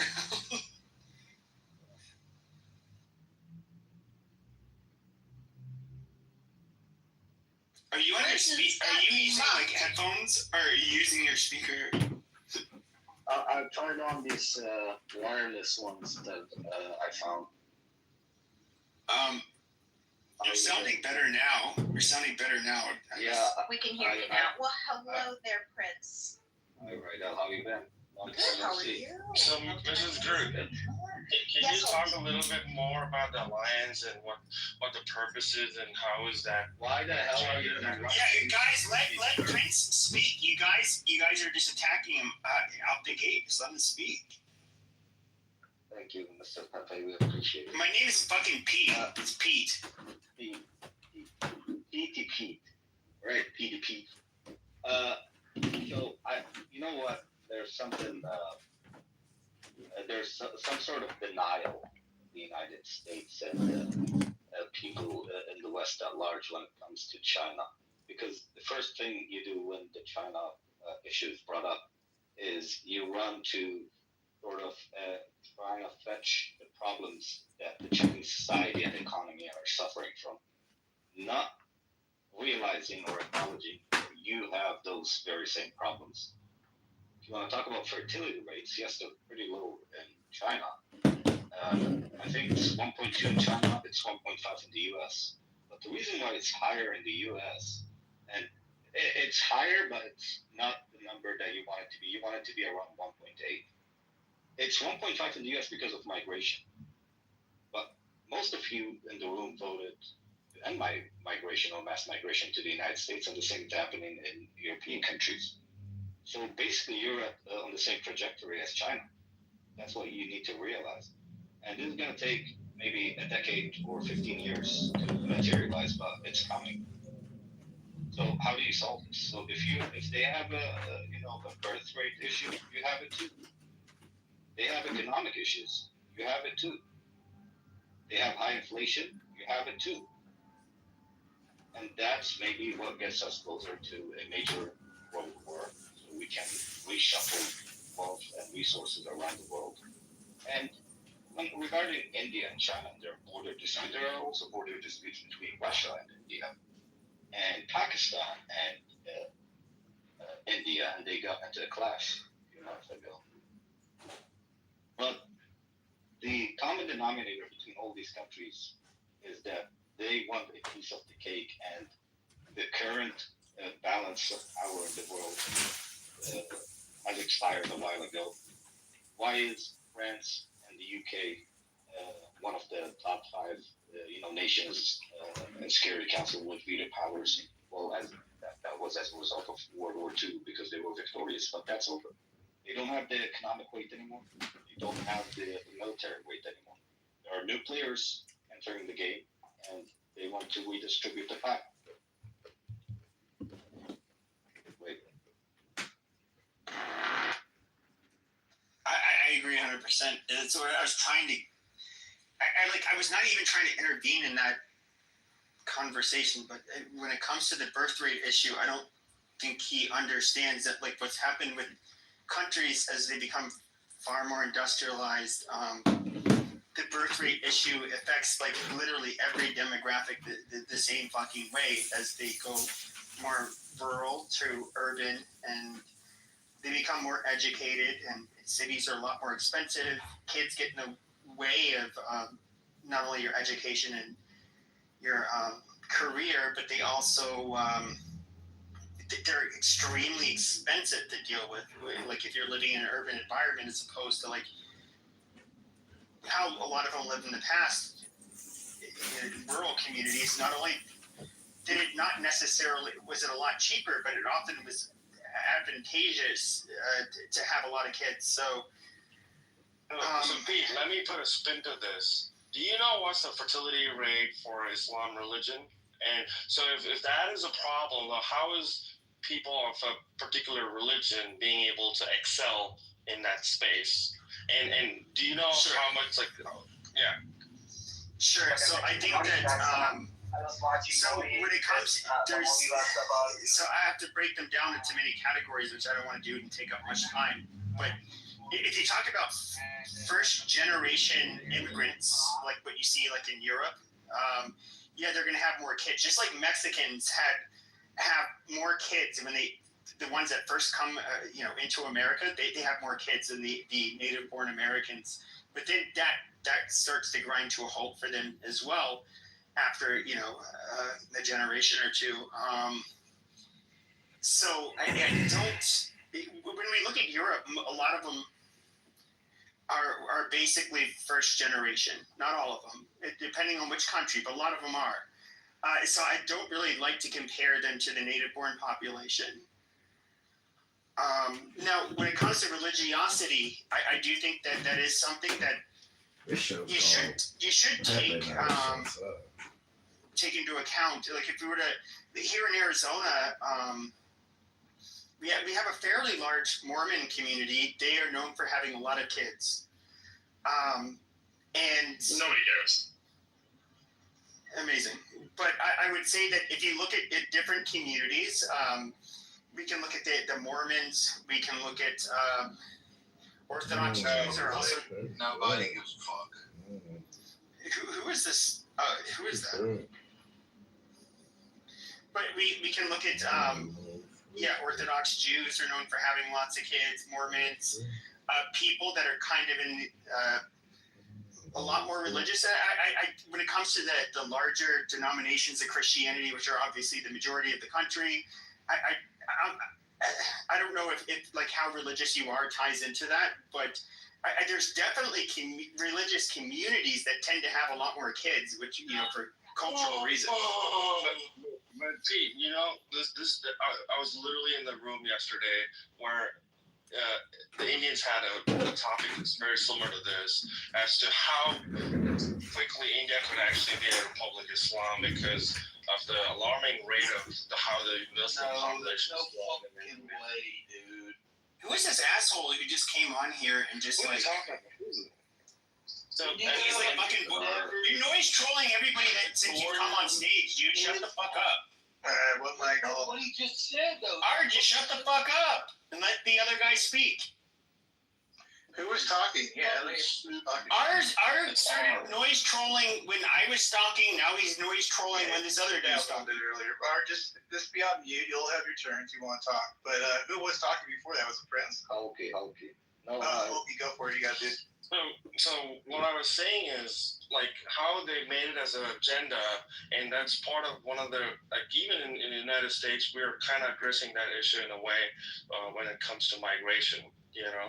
And India has the same problem too, and a lot of other countries have the same topic, like literally like Italy and France. All these people, all these countries are having this issue where the native population is not able to populate the country with their own, people, versus where migrants, especially from Islamic and Middle East and all the other regions, where they're able to migrate and populate at a much better rate compared to what the native population is. And as a country, how do you address this problem?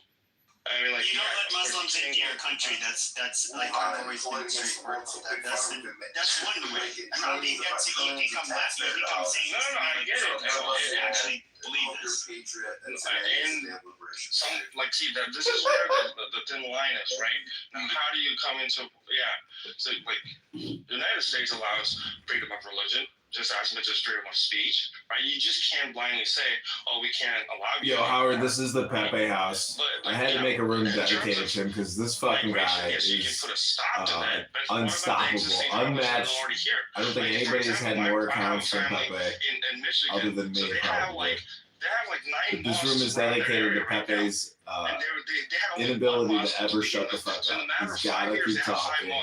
Always Pepe all the time. You'll see. This is the Pepe house. Welcome. This is Pepe never shuts up. But they all move into one area of the United States, and then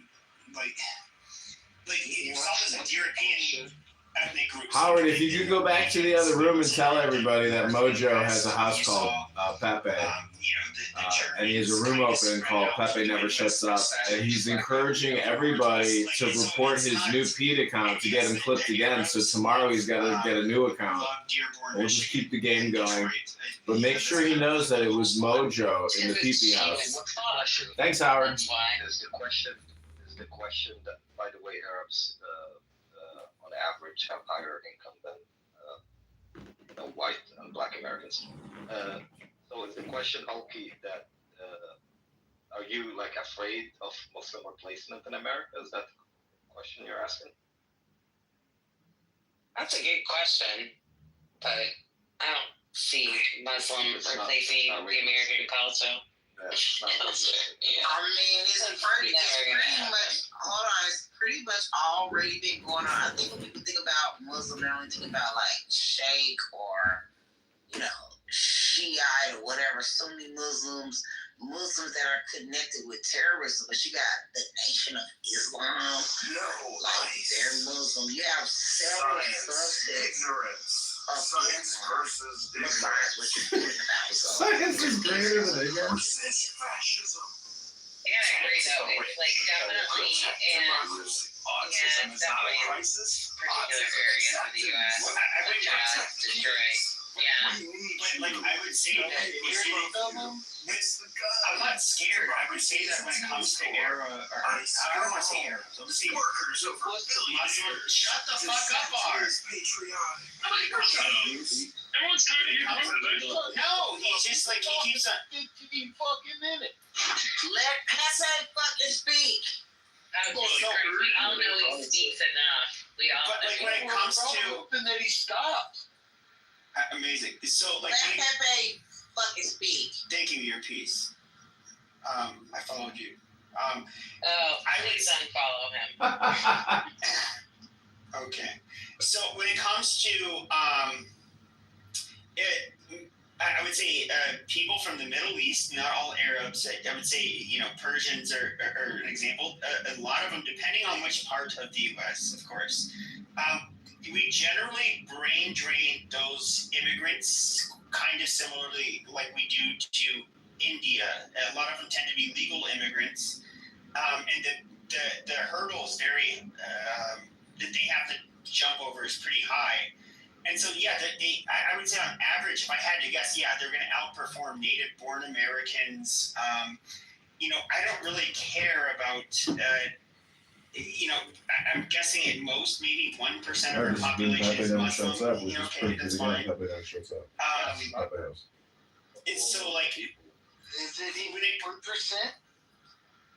So I don't have a problem with that. I would say Europe, I think it's kind of, and as a lot of Gulf states have pointed out, you guys do, they would say dude, you guys let in a lot of the trash from the Middle East into your countries, and you allow groups and organizations that we outlaw, Muslim Brotherhood, for example.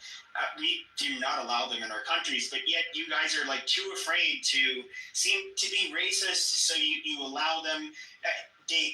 We can look at the grooming gang situation. I think I'm actually going to lay most of the blame on white people in that example. These whites are too. Gang is not a Muslim. I'm not saying it is. I'm not saying.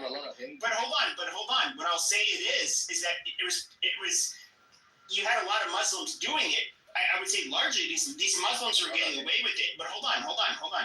And the reason why is because the police did not want to be seen as racist, so they would not fucking crack down on them. Where it's just if you would have basically not been scared to be called racist and just literally applied the fucking law equally, it wouldn't have been a fucking problem.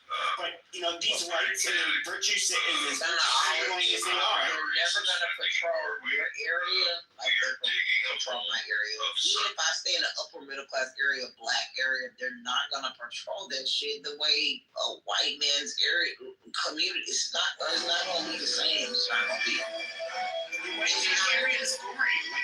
If you patrol a white area, you're gonna be like, there's an armed robbery? What? Oh my god! No, sirens and lights! But that's the problem. You guys have crime over there. Your kids are bullying too. Your kids are taking pills too. Your kids are doing shit too over there. They're just not fucking reporting it. They only want to report what the black kids are doing. Your piece, it's really interesting though, because it's my understanding, and I'm in the white area where there's plenty of police around here, and they are patrolling the shit out of this area. So I don't know what the hell you're talking about, because they just don't deal with shit. But the difference that I've understood is that in general, in the quote unquote white areas or affluent areas, we're more apt to report crime and wrongdoing than they're not reporting on the TV. And your kids are doing the same shit that our kids are doing. They especially reported on the TV.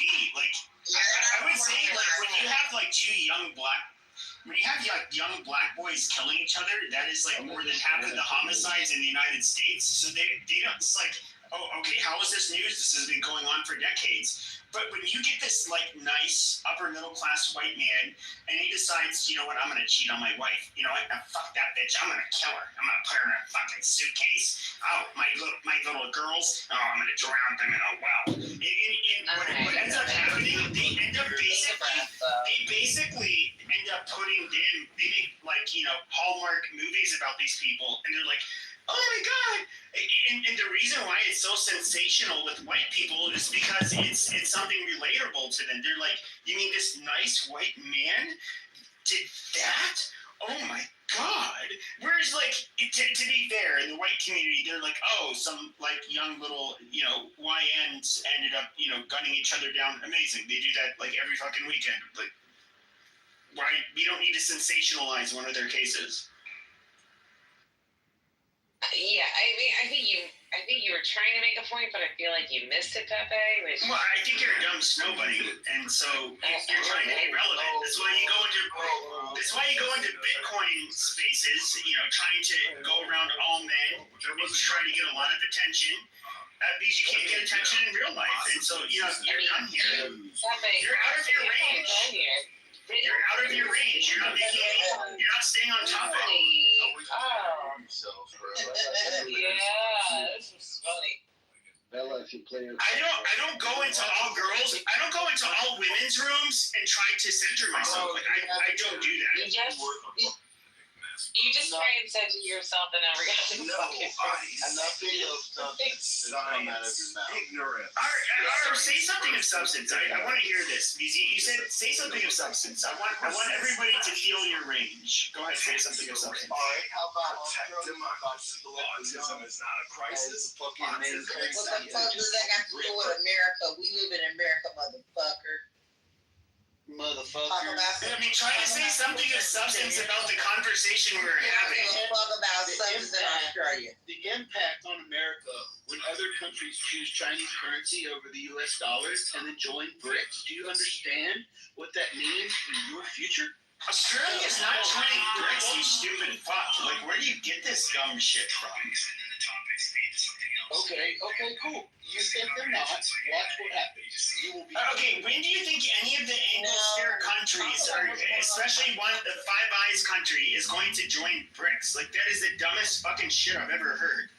Nobody has ever fucking speculated that. If you think so. So you said something of substance, but okay, based on what?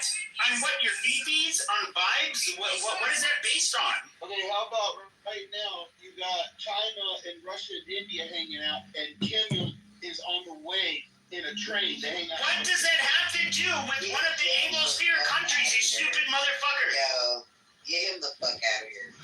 No, y'all just don't want to hear facts. No, you're fucking retarded.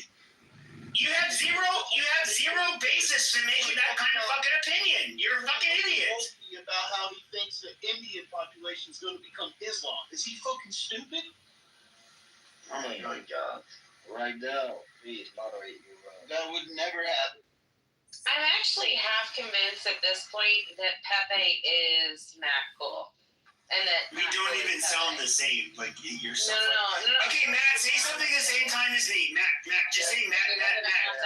Pepe. See, we're doing the same time. Hello, why did you say that? We don't. You let Matt. Hold on, Matt. It's because you let Pepe go on and on and on and on. He has a very much he has a big mic. How to speak on these things. A very good range, Kind of, until he goes totally off the. Okay, Bella, didn't you say something of substance, you stupid bitch? You never have anything to contribute. The only whole thing you have to do is how much of a big group would hours do you have anything to contribute? That's analyze and study. I'm going to repeat. Even if somebody at the top. What does it have shit to contribute? Do you have anything to fucking contribute? How the hell can I contribute whenever I'm getting muted? Like, how can we even possibly contribute? Ladies and gentlemen, Mr.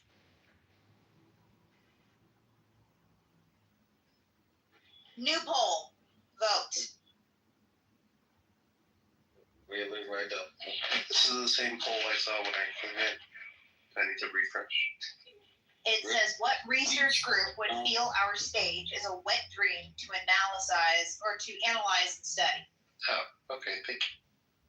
How the fuck do I get moves and Pepe never gets moved? Fuck all of you. God. Like, literally fuck. Fuck you, Bella. Suck a fucking dick, bitch. He is such a. Go suck some fucking crypto bro dick, you stupid bitch.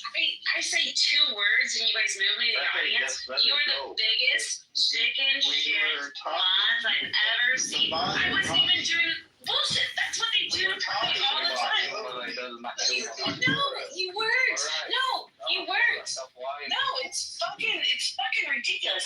He tells me to make. You're doing it again. Just chill out. Just chill. You're good. Don't worry about it. There's a lot of passion here. There's a lot of passion. No. I guess your piece got moved too. Okay. Okay, all right. You know what? Whenever you guys kick Pepe, then I'll shut up. Until you have fucking balls and kick Pepe off the stage, then you can kick Matt, you're a fucking faggot. Miss, you're a fucking bitch. Fuck you, Beaver. Fuck you. Fuck you guys. Fuck all of you. Fuck. 10 years. That is for sure. It is for sure that Matt has not had sex in 10 years. You know, there we you're have going it. down too. Enjoy yourself. Anyways, where are we? Nice. Like, we literally can move anybody we want. I don't know what everybody's talking about. You know, the very, very passionate answer that he came up here with. It's just full of retarded people at this point. You know, if it were up to me, Matt, I would probably move 70% of the stage. Yeah, I'd keep myself up here for sure. Definitely not you. I mean, this is why you don't open rooms, Francis. Fuck you guys! How dare you kick me off the fucking stage? So, the group, I am trying to figure out what is these questions. I don't understand them. I'm so lost what they mean, you know? Like, what is all this mean? Like, what is psycho? What is Okay, so we I just want to let her know that lady that was in here. Hold on, the lady that was in here. I want to let her. It's because I'm black and she's white. Oh my god. They only fuck with me and you guys are moving down That's because I'm it. black. You nailed it. You're not Yeah. That's not true, sister. I'm black. Yeah, it's because I'm black. Okay. You guys want to do this shit because I'm. Okay, so there's too many black people on this stage, including myself, for it to be a because I'm Me black. too. So back to Matt's comment. So research groups we would be the wet dream of so many psychiatric behavioral research groups. It's not even funny. You have got a collection of strangers who have never met, covering all races, all economic, social categories, and we have people making noises, screaming, hyperventilating. We're covering race, we're covering politics, we're covering geopolitical, international. US dollar. Oh my God, 100%. So I'm just curious. Do you think whose wet dream, who would be wetter, right? Let's just call it for what it is. Elon Musk. Adversaries? Would adversaries? Would adversaries enjoy to see, majority Americans fighting and hating one another? Would the CIA and NSA really enjoy to see the level of intellect that its nation has? Or would the psychiatric community just enjoy watching the intense level of heightened stupidity with actual certain levels of, intellect? So, yeah, cast your vote. It's pretty amazing. You can get all these people in one room. And the thing that you can actually even hold a room. No, it is really true. Think about that. Is this a safe space for black people too? Like, are we allowed to? Oh my I'm God. black. No, are we allowed to be in Your here? piece, I think I'm All darker. the moms are black. Whenever people say this is a safe space. Psychological evaluations. I'm going to go with that. Yeah, that sounds like a wonderful gift because there's a lot of people that there's like a big melting pot. Let's be honest. Anyways, I thought it was good. Change the topic a little bit King and Trump is see what you guys think. I love King Trump. I'm bored. We open the stage up again. Is it safe? Rest in peace, King Trump. Rest in peace. Trump is right here. He's on stage. We're good. We're all good. We're safe. I thought he died. Well, hello there. Look at all these wonderful looking people. This is amazing. Oh my God. You know, I've been tearing my ass off all day. I thought I'd come in here and listen to you guys. Okay, happy Labor Day. Happy Labor Day, King Trump. Thank you, Donald. Fascinating. Donald, are you excited that Europe has invited you back for a second visit already? I'm always excited. I tell you, I like to go to a lot of places, do a lot of things. But I assure you, when we're going over there, there's a lot of things we're going to talk about. And there's probably a lot of things that's going to talk about, but there's probably going to be a lot of things that don't happen. Let's be honest, okay? If you ever want to come down to the Gulf of America, I'll take you. You know what I say? I love the Gulf of America. It's had a wonderful ring off its tongue. And I like to tell people, too, that Florida has to be my favorite state of any state in America. And I'll tell you why. Because it's kind of like Florida is shaped like, excuse me, I'm talking. Excuse me. Okay. Oh my goodness, is that Trump? So what it is, it feels like Florida is America's penis, and we're pissing on Cuba. Okay. It's a big red, white, and blue penis, and it's pissing right all of Cuba. Go ahead. What are we going to do about Venezuela, Donald? Are we shut the fuck up? No, fuck you. Little Pepe. Little PP. Little PP Pepe. He's just the shittiest troll that, like, talks over everybody. It's fucking,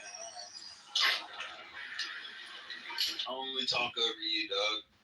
No, you're doing it to a bunch of people, like, this whole fucking time, including him. I don't get some people. No, you never get me, Esther.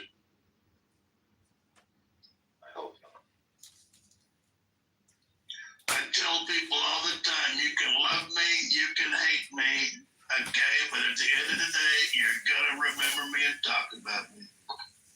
Drink some water, Doc. Oh, that's good. You got something for Gavin Newsom? Of course. Well, I've got a lot of big surprise for Gavin, okay? He's a bully. He's a big bully, let's be honest. But I always say, you bully me, I'll bully you back. Yeah, he's even writing like you, Donald. It's crazy, man. Yeah, he wants to be like me. I'm very inspiring, you know. A lot of people want to be me. There's a lot of cosplayers out there that want to be me. It's quite expensive. It's amazing. I agree with that. By the way, do you think Clubhouse is dying? That's the new title right now.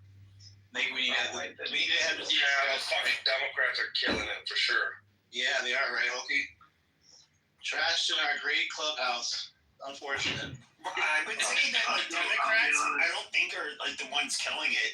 It's like, the Democrats... The topics they bring is what is killing Clubhouse. I'll tell you what's killing it. I'll tell you what's killing everything. It's a very simple answer, and I'm so glad you guys brought it up. I'll tell you, I come in here and I try to peace and love, okay? And I think I'm very misunderstood, but when I come in here, a lot of people will shut me down before I even open my mouth. And it says right there in the good book, you know, before you cast stones, you might want to look at yourself, okay? Well, Donald, why haven't you deported more beaners at a higher rate? I'm just curious about that. Well, you know, this is the thing that we got to protect our borders, okay? They've been ripping us off. They're bringing their leprosy. They're bringing their Okay, no, I asked you why haven't you done it in a box? Why haven't you done it in a box? No, fuck you, Donald Trump sucked my dick. I'm asking you why you're not doing it in a faster rate. You're being very rude. I voted for you, so I'm making you answer for my vote. I know, but you're being very rude, okay? You're getting your blood pressure up for no reason. Let's calm down. I remember my first beer, too. That's amazing. Yes. Now, one at a time. What was the question again? Why aren't you deporting more beaners at a higher rate? I mean, I think even Obama was... Well, let's be honest. That's an ugly word to call them, okay? You called them murderers and rapists and said they were not. Excuse me. I'm talking. You're interrupting again. That shows your intelligence, okay? I'm being calm and cool and collect, and you're being off the chain. Sir, did you get your Xanaxes filled this month? Is that what the problem is? Go ahead. You didn't answer the question, you fuckface. So, well, every time I try to answer it, you try to interrupt me. What is your plan for deporting more beaners next month? Well, like I said earlier, that's an awful, ugly word to call them, okay? I call them Mexicans. Okay, that sounds a lot better than beaners. Okay? Mason. Hey, what do you say to the losers that are scared of 1% Muslim in their city? Well, I'll tell you this, R, if that's your name. I think, you know, a lot of people say the Muslim people are not peaceful people, okay? And that's not true at all. That's not true at all. There's a piece of them there, there's a piece of them here, there's a piece of them there. They blow themselves up. So, I didn't get an answer. Like, Or they can marry more than one. They can have 4 wives. Or they can go to India where everybody's gonna be opposite. Alright, what do you think Clubhouse is? Clubhouse dying or no?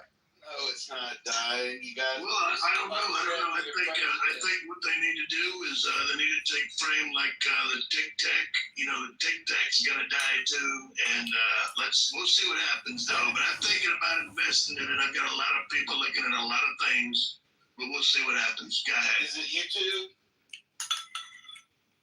Excuse me? Is it YouTube that you're talking to about Tic Tac? Ours is a retarded person. Ours is a retarded person, President. Like, you have to talk to him like a retard. Is he talking about TikTok? Yeah, that's what I said. Y'all saying TikTok? I'm like, y'all got me so confused. You don't watch the news, do you? It's just a tool by China. I'm trying to stay away from the news. Well, Tic Tac is just a tool by China to spy on us as Americans. Let's be honest. China. Not China. The virus comes from China. Hey, China. didn't you ask the CDC to prove the vaccines today? What do you think they're gonna do? I told JD Vance the other day, I said, go to Home Depot and buy a shovel. We're going to dig a hole to China and we're going to solve this and make it great again. Okay? Why do you want to make those chinks greater than us? Like, what the fuck? Well, that's an awful word to call them. You like to call people by names. You're such a dirty guy. It's a little bit admiral. But let's be honest, we don't need to work blue, okay? Let's call them what they are. They call them the Chinamen, okay? And the China womans. Amazing. Oh, wow. Chinamen. Okay. He's a wee wonky dong. They walk on wow. That's too soon. That's too soon. Too soon. I'm not going to laugh at that.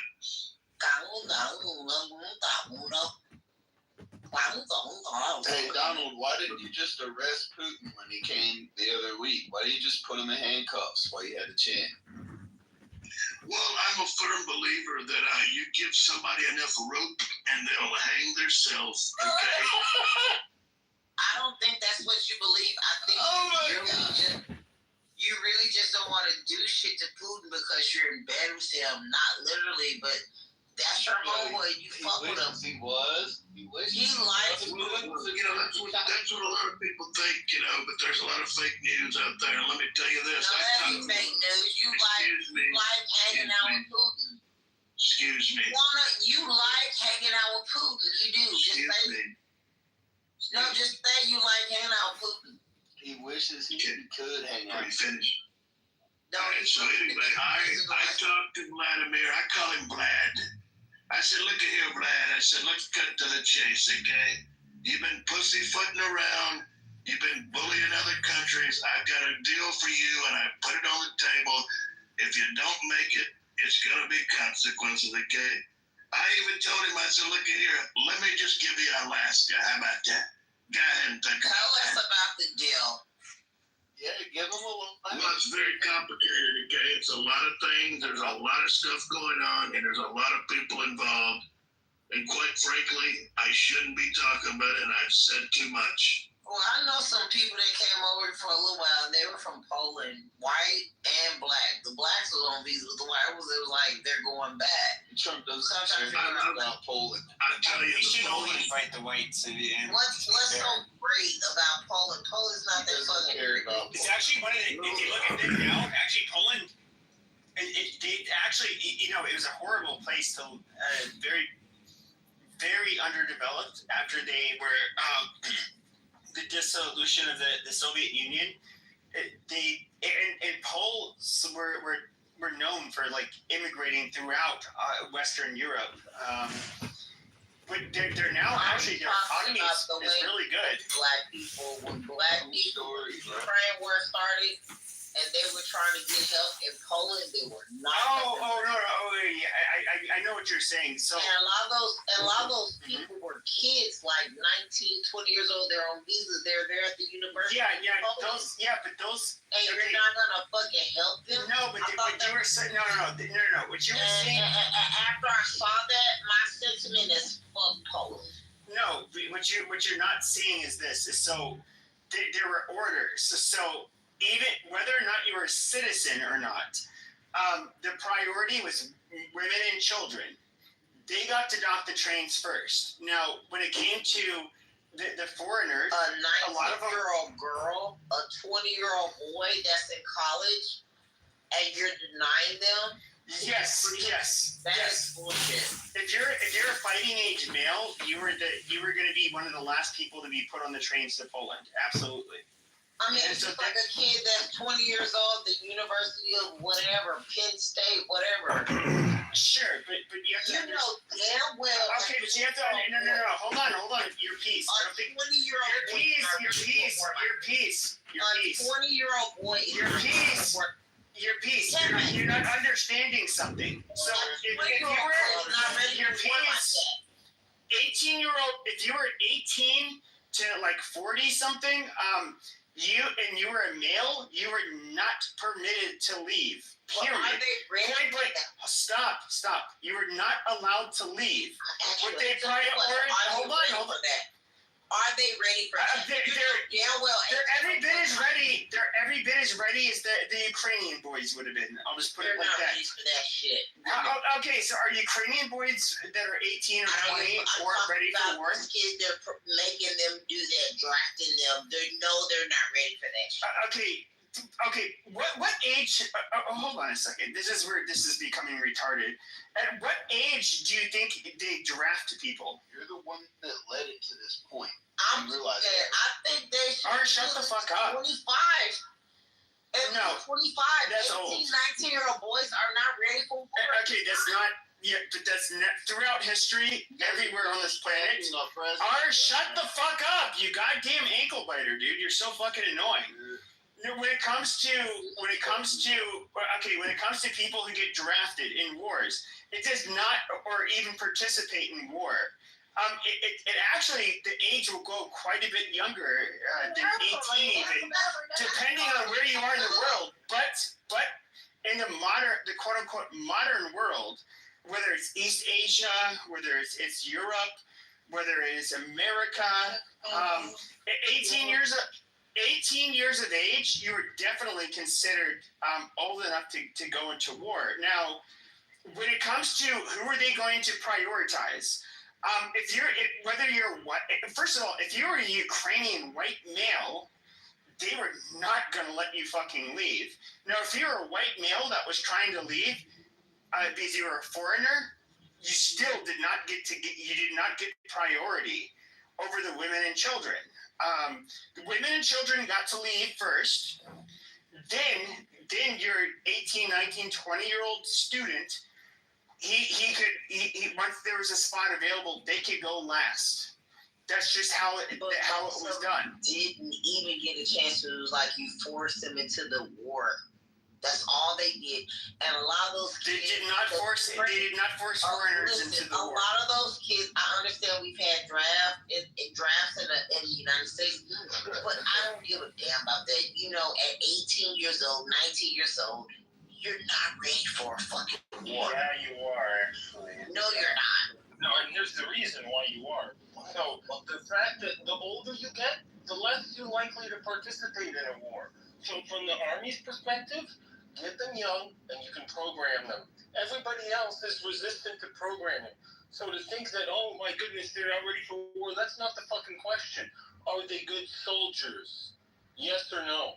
That's part of it too. But when it comes to your physical ability, Okay, to be an adult and kill people, that's what the weapons are for. They're not ready.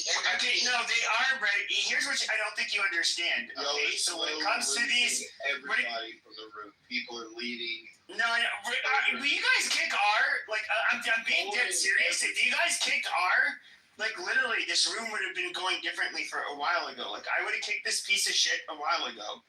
Don't interrupt, R. Just let people talk. It's good. So when it comes to, first of all, there is a huge difference between an 18-year-old and a 25-year-old. Not only cognitively, because yes, 25-year-old male is going to be likely fully cognitively developed as opposed to an 18-year-old male who is not. When it comes to, in a way, shaping an 18-year-old male versus a 25-year-old male, that's a completely different story. It's going to be much harder to do to a 25-year-old versus an 18-year-old. But then you have the most obvious. An 18-year-old male is far more resistant to stress injuries or injuries in general. They can do the rough marches. They can parachute, have rough landings. Far less likely to be injured. They are literally, as physical specimens, superior to other age groups. That is why, like, they are prime candidates to fight in wars. But I'll just land with this. Ukraine did not make anybody, literally nobody, whether you were a student, any foreigner, fight on their behalf. They did not do that. They expedited the movement of women and children first, whether or not they were foreign. And yes, some of them are black. Amazing. But you do not see, and what I find like really fucking obnoxious about this is you do not see them prioritizing white men over anybody, over these women and children either. What does Donald have to say about it?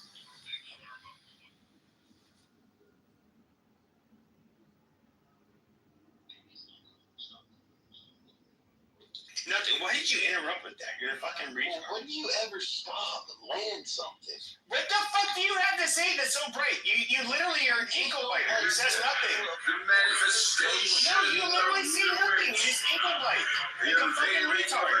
Say something entirely. Go ahead. The floor is yours. Say something.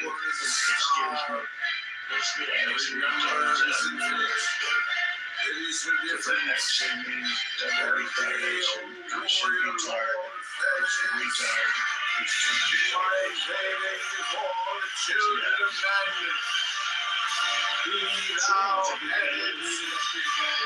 My secret center, my heart and my tongue. You guys are very passionate about that. I love your passion. The minister of all podcast. Okay, without love, the cops is in the coup.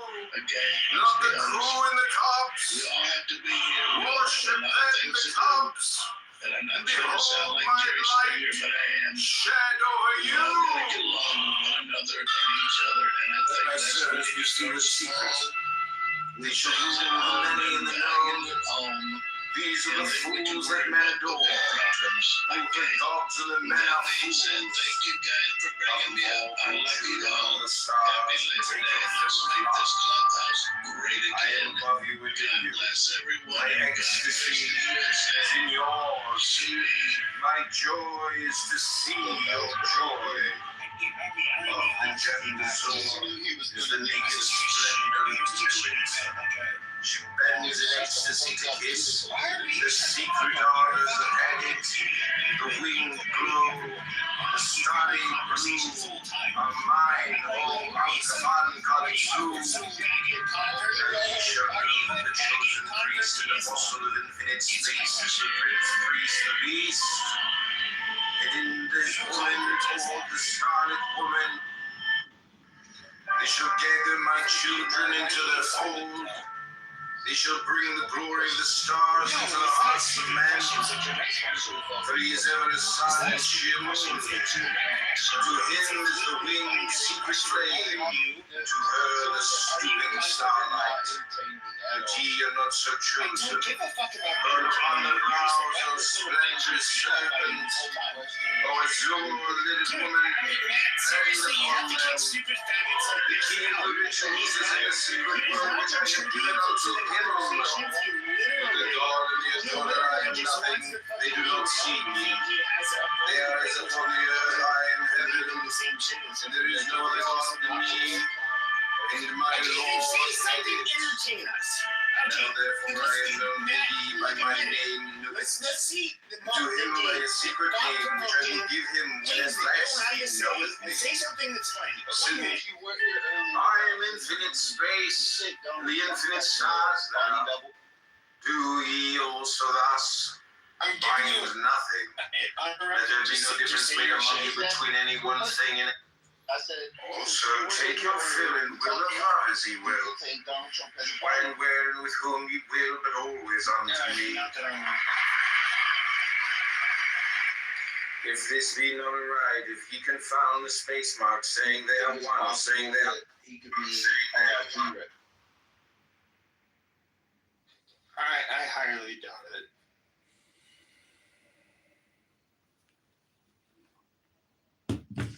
But you, okay. See, you're just the most boring person I've ever encountered on. Literally, you have absolutely nothing to say. No, I'm asking you to entertain the room. I'm not asking you to entertain me. I'm asking you to entertain the room. No, you fucking retard. I was asking you to entertain the fucking room. Okay, no, people are not here to watch me be entertained. They're here to be entertained. I'm asking you to entertain the fucking room. You're not doing that right now. So entertain the fucking room. All you said was not to my knowledge. But you said all I've been doing is talking. So go ahead and do nothing but. Okay, literally. Driest answer. How the fuck would I know that? Do I have access to their classified information? How the fuck would I fucking know this shit? So literally, entertain the room for a minute fucking straight. Hold on. You said I do too much talking. Hold on. I want you to spend a minute talking, not asking me a question. But literally, it can be bashing me, and I will not get off mic. Okay.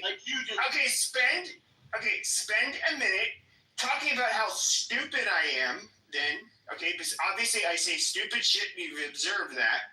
Spend a minute talking about how stupid I am, how I ramble on about stupid shit, and literally. Do it for a minute. I will not interrupt. And mods, you know what? You guys can't entertain you with that. But you're saying that people. But your original claim. Valid point. Your original claim was that people were leaving because the stage is gone because you told Yes. Okay. Obviously. And you're obviously seeing there's a correlation. You're assuming causation. You kept ramming your yapper. You kept running your mouth. No, the room was literally at its biggest when I was running my fucking mouth, to be fair. No. Actually, no. When I was running my mouth about the drama between the JB shit, that was when it was at its peak. I was watching the fucking room. I don't know what the fuck you're talking about. But you see, you're a nobody. People don't care to watch me fight with you. You're boring. All right, thank you. You're somebody who's boring. Nobody cares about you. They see us fighting. Nobody cares. You're not entertaining. You don't. You see, at least this jerk off that I would fight with publicly on the app will make like salacious lies and I hope you're enjoying. Cause drama because of his cluster. Join the house, cash in that pink ticket. This is the Pepe house. You're just a fucking retard who's not funny. You just not know how to troll. You just not how to do anything. I asked you two valuable questions and you barely gave an answer. Like you didn't even try. Dude, those questions were absolutely fucking retarded. No, when you were here earlier, they're not relevant. No, we had more people on stage than no, you didn't. You've been I've been watching. You weren't here.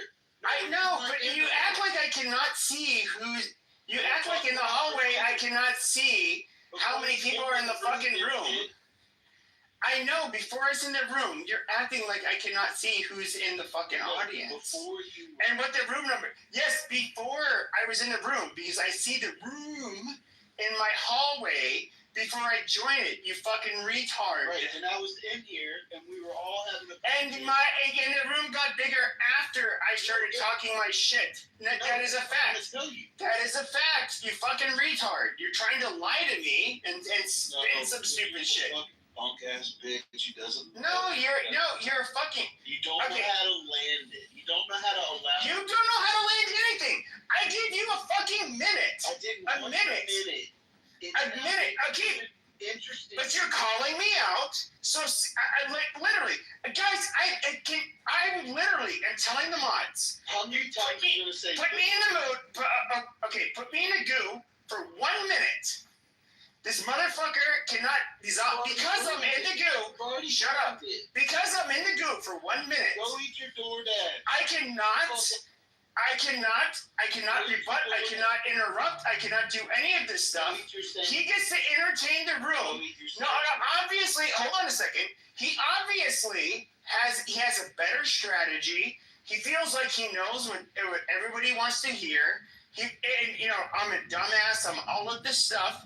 He gets to call me out, make fun of me, do whatever he wants. He can call me anything. You can call me the worst things in the world. You can call me a rapist, a pedophile, a mass serial killer, whatever. You can do whatever you want. But what I want to see, and I want them to throw, in fact, I will move myself down. In fact, give him 2 minutes. Okay, but no, entertain the room. I want to see you do it. In between me and UP. This is the funny thing. I'm telling you. Okay, will you do it? No, I asked you. It's a yes or no question. Will you do it? Yes or no? Will you do it? I already told you. Okay, because you know you can't entertain the room. Amazing. That's exactly what I thought you would do. So, in other words, he's bitching because he knows he can't hear the fucking audience. A number of things you keep interrupting me before I can fucking. Okay. Can you make observations without asking me questions? You see, he won't go through with it because he knows he can't do it. You're a fucking pathetic piece of shit, dude. You're an ankle-biting fucking prick. Like, that's like somebody saying a musician sucks. But you've never played a fucking instrument or made music in your life. Like, you're just, like, this is, like, people like you are fucking pathetic. Yeah, I mean, you're literally making you're making comments. You want to ankle bite because you feel a certain way. But you literally have nothing, you have zero retort to anything I fucking said.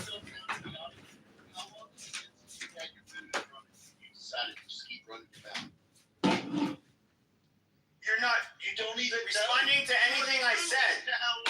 You're not responding to anything I've said. You don't even know how long it's been. That's a non sequitur. Because I've literally called you out for very specific things, and you've not done it. Okay, dude, are you gonna take the fucking challenge or not? I think retrospectively I've done it for the last 10 or 15 years. No, you haven't. You've literally made yourself look like a fucking dumbass. No. Okay. Name 1 point. And you say, well, you haven't ate yet. I get it. Nobody cares about it. It's irrelevant to everybody. What? Name, if you're going to say one scathing critique about me, just please go ahead and air it.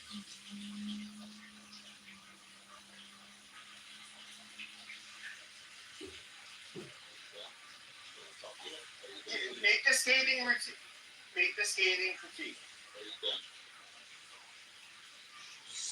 You literally can't do it. So you're fucking shuffling. I was about to speak. You fucking Okay, I asked you a yes or no question. Can you? And if the answer is yes, I'll move myself to the goo and let you do your thing.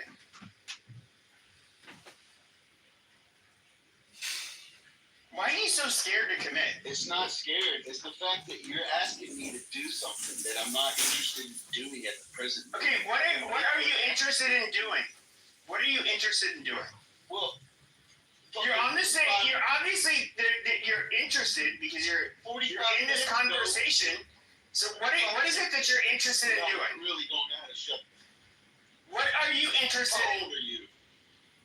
What are you interested in doing? How old are you? I'm in the 40s. What are you interested in doing? In your 40s? How tall are you? Irrelevant. Why are you interested? See, like you just diverted to some juvenile tactic, asking how tall I am. I'm 5'11". Like, I'm taller than average. Like, it doesn't fucking matter. Once again, what is your objective? You can't answer simple fucking questions. That's being no. When there were 15 people on stage, I was interested in hearing more people talk than just yourself. And maybe actually have something factual and relatable to talk about. Besides how 1% of Islam now has 9 mosques. Oh my God. Oh, what are we going to do? The Muslims are taking over Detroit. Dude, shut the fuck up. When did I say that about Dearborn, Michigan? I thought if I started talking, you were going to go to the gulag. Oh yeah, no, you're correct. Go ahead. You refused to do it. This is my point. Okay, 1 minute. No, my bad. I didn't think you. You didn't say yes or no.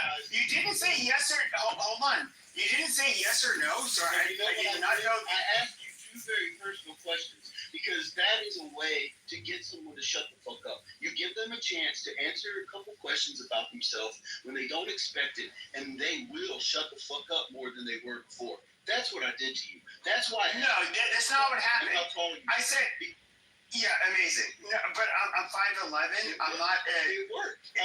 No, because I did. No, it didn't work. It didn't work because I said I've given the same answer. More chance. No, because I've given the same answer. I've given the same answer. Yeah, amazing. Honestly, because it's fucking fun. No, well, what's funny is that no, if you didn't say yes, so if you want to do your thing, I don't want to do your fucking thing. That's what I'm going. It's not funny. I already answered. I said no multiple times. Yeah, amazing. You're the shittiest troll. Say yes. I know you're the shittiest troll. You are fighting. And I've been trying to say that. Why do you ankle bite? Why do you have to ankle bite on stages? I understand, like, when you're in other spaces, you're somebody who ends up getting, no, you can shut your fucking mouth, you dirty little bitch. You zesty little fucking, you zesty little, no, it's not that I'm upset or sad, but you're a zesty little bitch, no, it's just that, like, if we were standing in front of each other, like, you would not run your fucking mouth like this, and then you are literally, I know, you have to divert to something that's irrelevant. But the reason being is that in real life, you run your fucking mouth, and you would not talk to me like this in real life, and you're just an obnoxious bitch. Oh, you would, amazing. Oh, sure. I would love to have seen that happen. And the way you said shit about Trump. Beaners? I'm fucking trolling, you stupid bitch. I am literally fucking trolling, you stupid bitch. Are you a beaner? Are you a beaner or are you a Muslim? Which one are you? By the way, I'm in Arizona. I grew up around Mexicans primarily. They don't get offended by the term fucking beaner. It's an inside, like literally, it's a fucking joke. You said so much. Trust me, we've heard all of what you said. Okay, so I know you're a little social justice warrior. But that literally ankle bites while other people are having conversations on stage because you do not have the range to debate anybody at all. And so that is literally your fucking problem. You have to fucking ankle bite while other people are on stage because you're a fucking retard. Nobody wants to listen to you. Who the fuck has ever heard of you? I've never heard of you. Nobody's ever fucking heard of you. You're a fucking fucking nobody. But you ankle bite on stage. Let me guess, you're a fucking convert that ended up, converting to Islam. Let me guess, in prison or jail or some shit. Dude, you don't want to give up, do you? Well, no, I know. It's because I'm hitting a nerve. I get it. But yeah, no, I'm not gonna give up. You're a fucking loser. I've been trying to say you're a fucking low IQ piece of shit that ankle bites. I've literally told the mods that they can move me to the fucking audience. They can, and yeah, so why? Yeah, I see it, you stupid fuck. But you literally wanted to make it be about me. You wanted to make it about me. You're in the room right now for them, according to their title, if they put you in the gulag. The propaganda is up. In the gulag, it's the room title. Well, I know. Well, because you are the content now, you dipshit. Like, what the fuck are you, like, can you see anything funny? There are actually people, Kim Cutts, for example, is a woman that if I was to say some nasty shit about her, she would drag my ass. She'd bring in larger numbers than me. And I'm not going to say it. She would say some really mean shit. But I will admit, I would laugh while she was saying it because she is funny. I can't hate on her ability. Like, she can trash people. There's a comedic value. Landed. But okay, then what do you have to say that is so fucking entertaining, you stupid piece of shit? You're an ankle biter. Say something funny. Say something original. Can you literally, for 1 minute, say anything? Where it's just like, you think you can captivate an audience. Being an ankle biter, being an annoying ankle biter like you, does not capture an audience. Nobody joins people's rooms like you. You're a stupid little bitch. You cannot come up with anything fucking original. You just end up getting angry.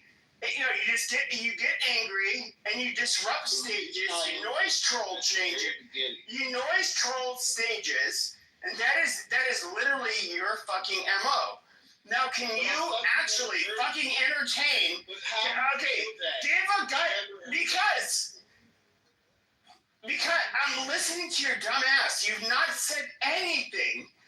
Okay, there are people where right off the fucking bat, I realize, wow, this person is like kind of a force to reckon with.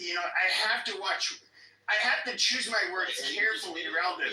You are not one of these fucking people. You're literally a fucking retard.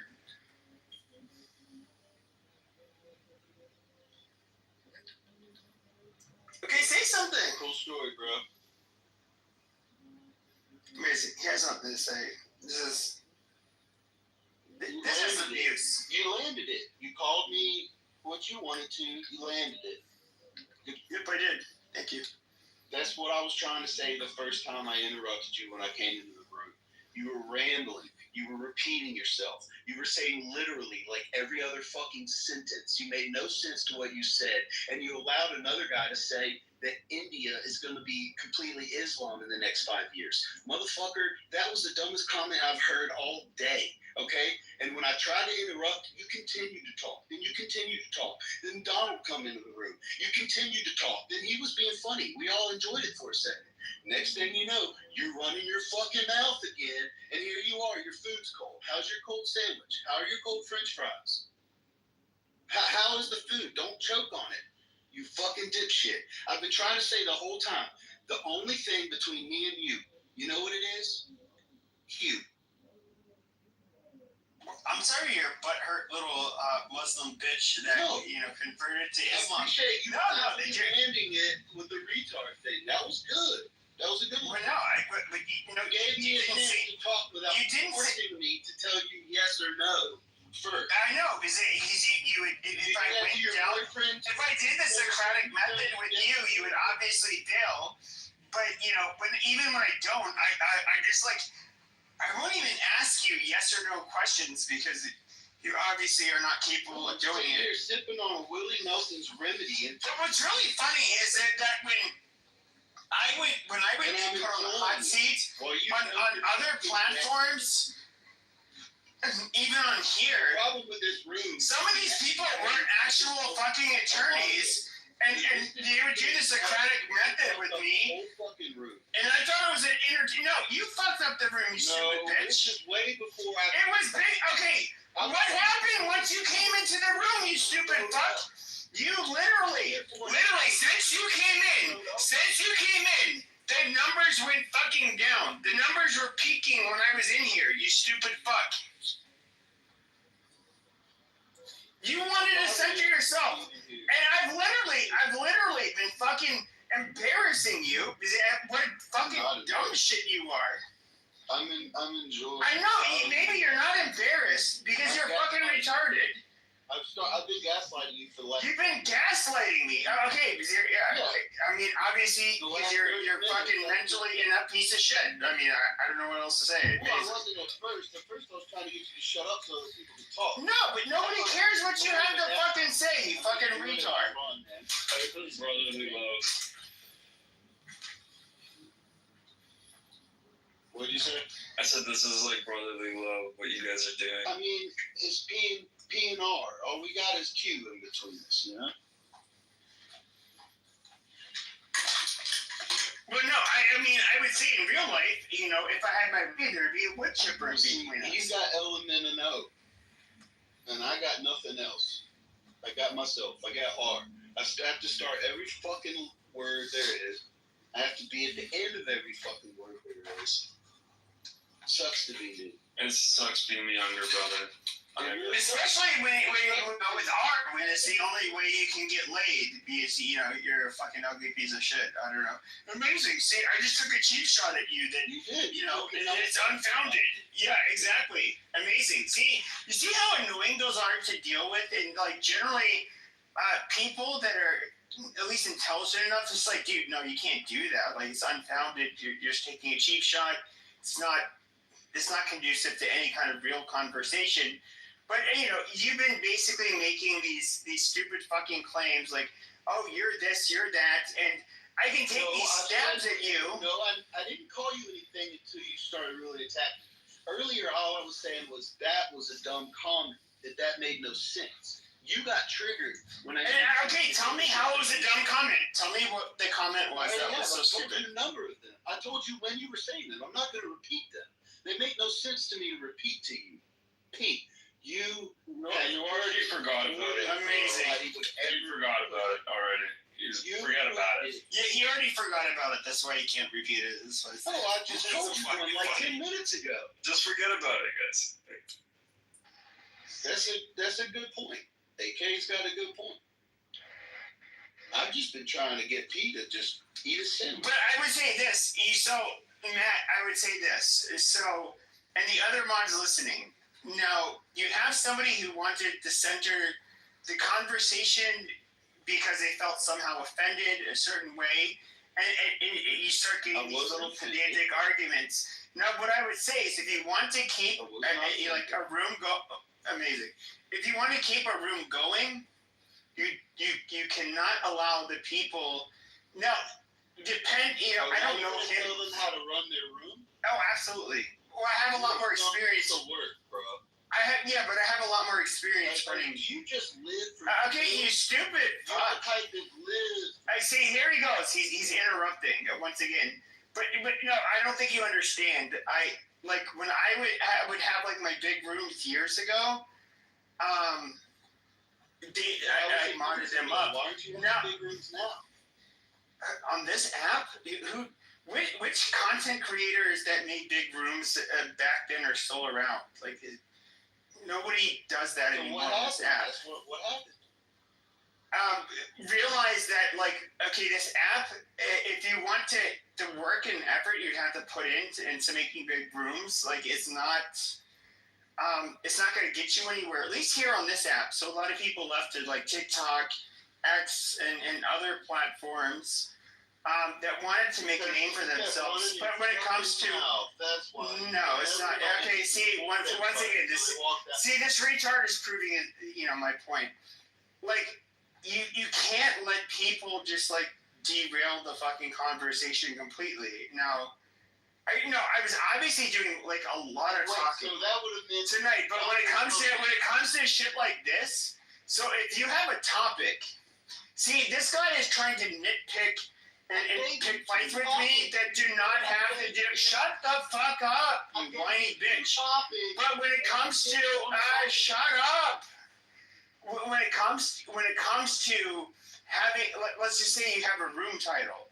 You get someone like this, he ends up automatically making it about him and whatever grievance he has with an individual, and it's this pedantic bullshit. Nope. What you need to do is you literally need to, when you get people like him, you have to just fucking kick them to the goat.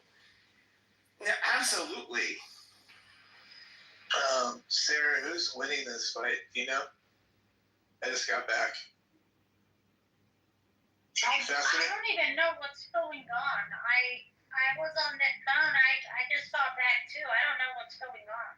Yeah, I don't. This is like I just have to. Nobody wants to listen to this shit. That's why like everybody left. Once this faggot ended up coming up on stage. I am biased toward R, so it's hard for me to tell. But he sounds like a dumbass. So. Is he a Muslim? Do we know, or I don't know? Yeah, but he's like he has a the TD. He's part of the TDS crew.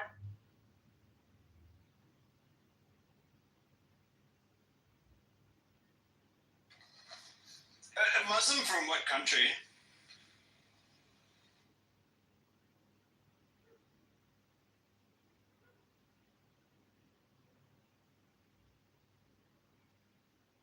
What makes you think I'm Muslim? She just said you were Muslim. Right. What makes you both think that I'm Muslim? Both of you speak. I can't because she's called you that.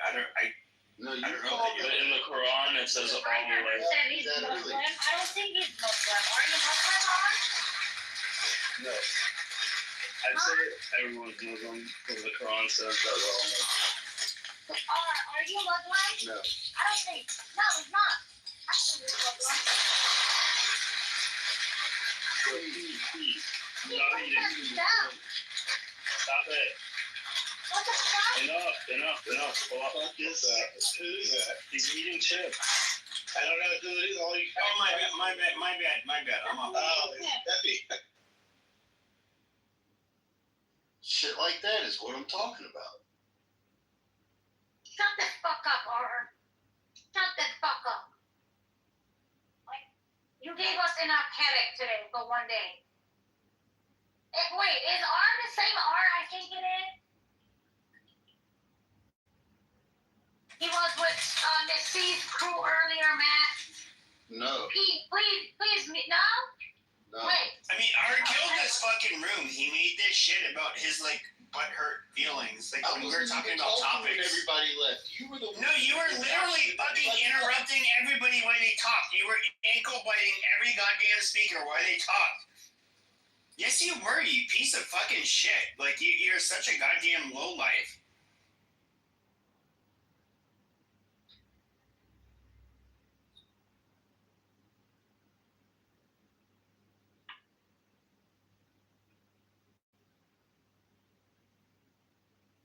Y'all see what I do when he lands it that way. He lands it with insults. And you see what I do? I don't speak back. I let the silence win. Because You want then it he has better? to read. Yeah, no, I don't. I'm just letting the audience know what I was going through when I. Your reaction doesn't matter. What I stated was like a literal fucking fact. Is what matters. You can't Which one? rebuttal When it. you called me And a so, faggot or a retard? no, when I said that when you came Which into this one was room and that? you centered You it, called me you ugly? centered yourself. When you centered yourself, that is when the room started dying. Literally.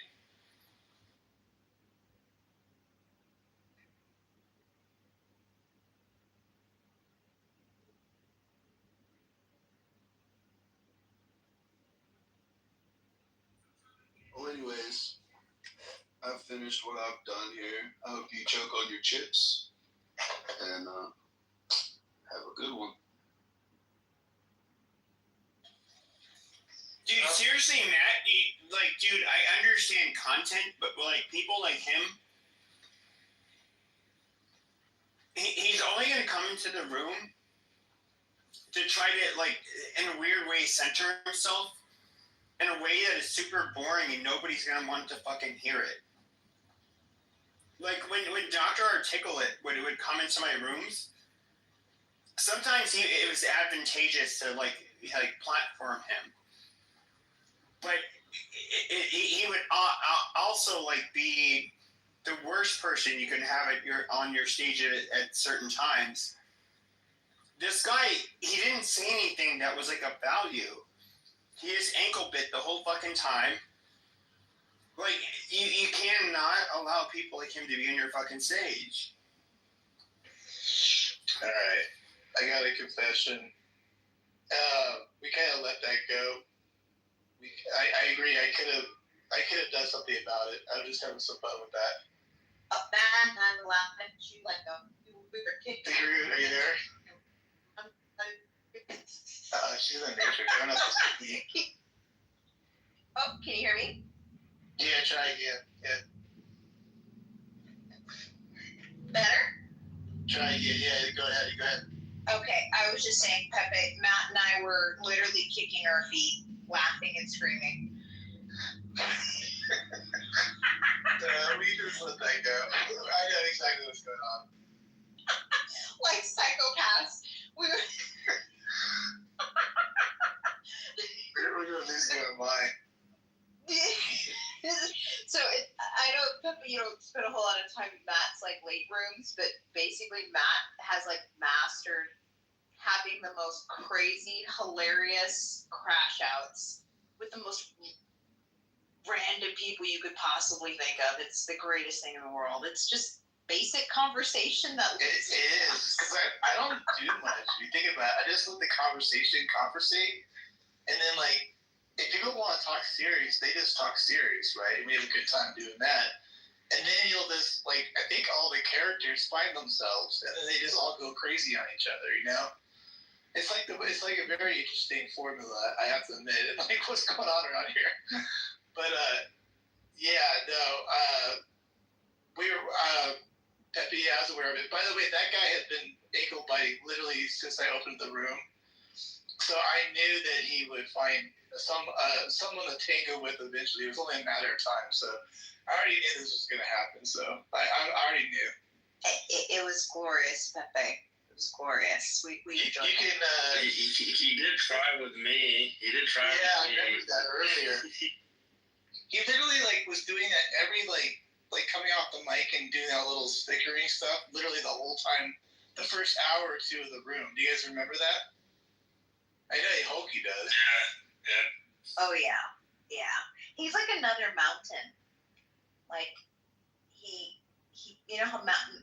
Me and Mountain, is it Mountain? Yeah. He's had like 100 names, man. Every time I speak, he just wants to fucking. There's always contention. Yeah. Yeah, he just like, it's like a magnet. He just gets like, he just finds the people that, like honestly, he doesn't do much. He just does this little, like that little lumbering talking, but like for some reason he's able to get under people like very quickly. I've never seen anything like it. I don't know how to explain it. It's just always contention. Like he's always like, Yeah. no, and you're just like. But he's not yelling really though, right? Like he's like that lumbering like. It's not like just screaming at the person. It's just like the weirdest thing I've ever seen.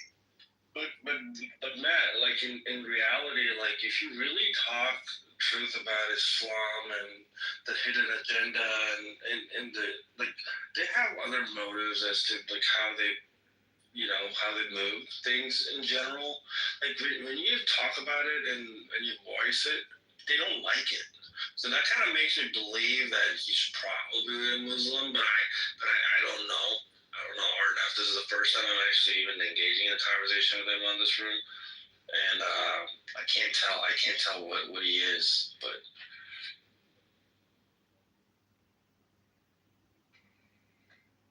He was definitely hesitant on telling us. What's that, dear?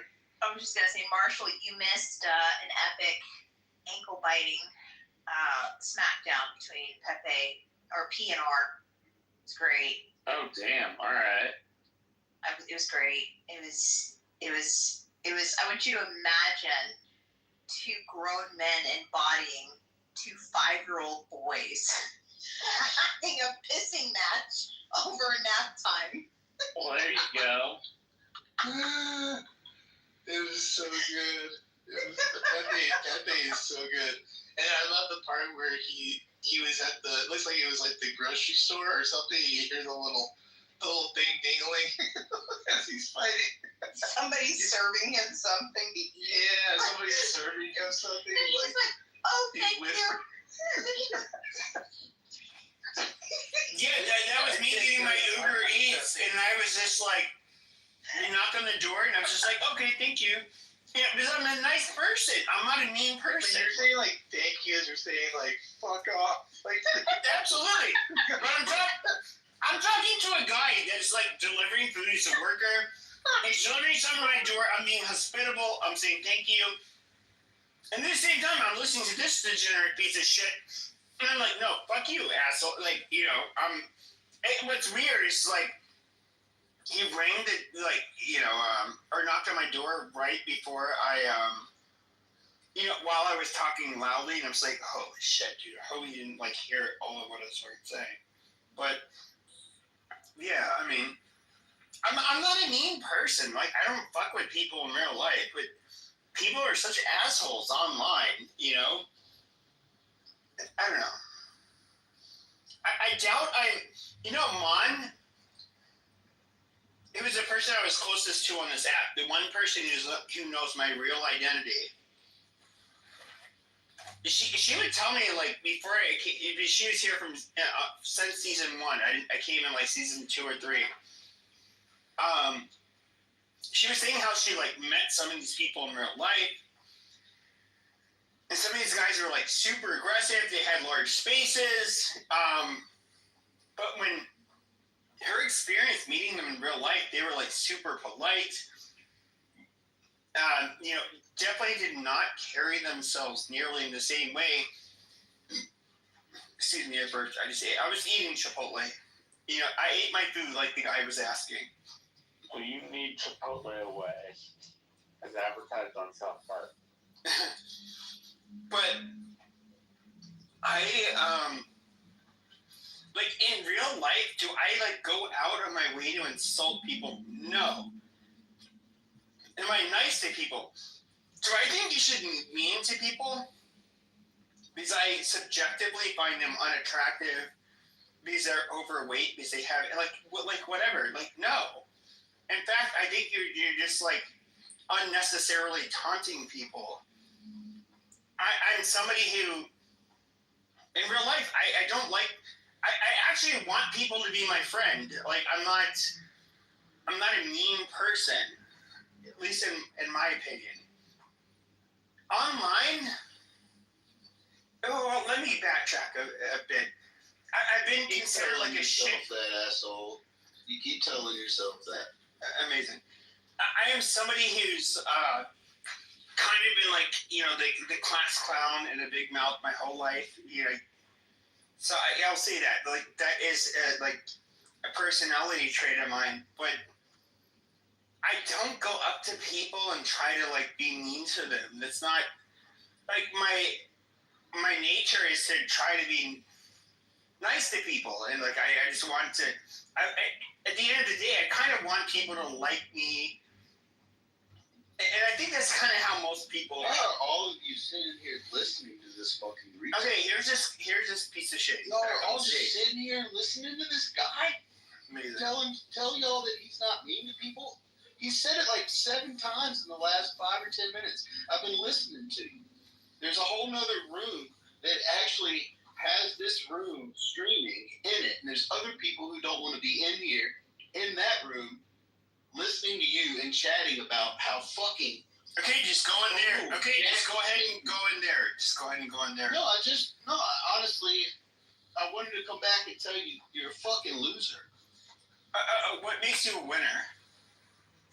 I don't know. How about this? We don't engage in personal petty bullshit. We just talk about something. Well, no, I get it. But he called me a loser. But I want to ask him. But I want to ask him. He's treating y'all. What makes you? Okay, bitch. Bitch, what makes you a winner? But wouldn't you need to know that? Because you're. Yeah, you called me a loser. So in other words, you were somehow better off than me. What makes you a winner? Right. How many times have you used that comeback on Clubhouse in the last 5 years? I've literally never used it before. Right. Sure. Okay, go ahead and click $1,000 if you can find that comeback. I literally, dude, I've had a few drinks tonight, and I'm like literally just came up with that. Fire, bro. You're being mean as fuck, and here you are telling people that you're not normally a mean person. You're being rude as fuck. What, to you? Yeah. I mean, you're a piece of shit. No, to all these people. You're sitting here just running your mouth about yourself. Who gives a fuck? Wait, what? That makes me a mean, horrible. What? No, you sound like a loser.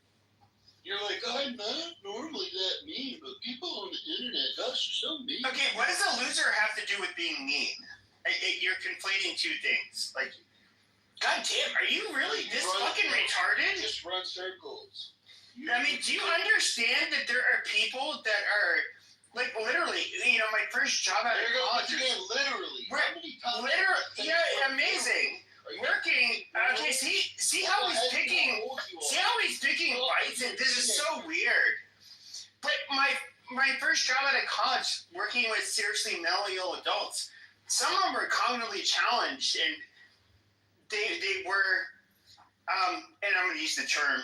Why don't you tell us? It's perfect because it's perfect. But when it comes to literally mentally retarded, they some of the nicest, most gentle people. I'm sorry, I can't handle. Yeah, I know you can't because you're fucking retarded. Right. Sure. And like, what can you do? You stupid piece of shit. I don't have any reason to try to. You're a low IQ fucking. No, you're a low IQ ankle biter that as soon as you're pressed by somebody like me, you do not know what to do. And so what do? You end up having to fucking, run off. I mean, you are seriously a piece of fucking shit. Like, you start shit, but you can't finish it. And it's just like, please, mod, save me. Please, mod, save me. Okay, and then you're upset, and you're gonna call the fucking mod. You're gonna call the fucking mods racist.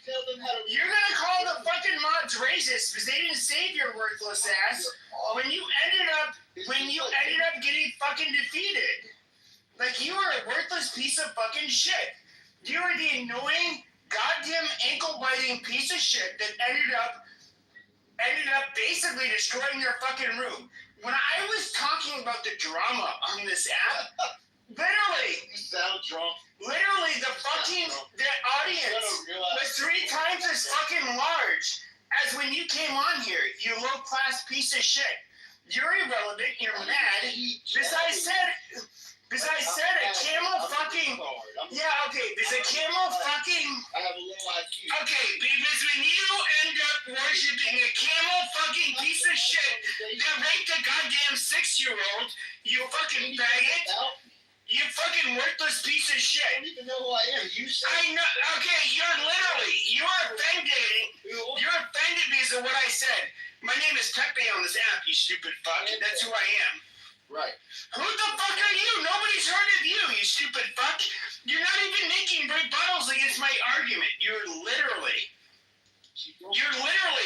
no, you stupid fuck. You're literally having to come up with stupid bullshit. You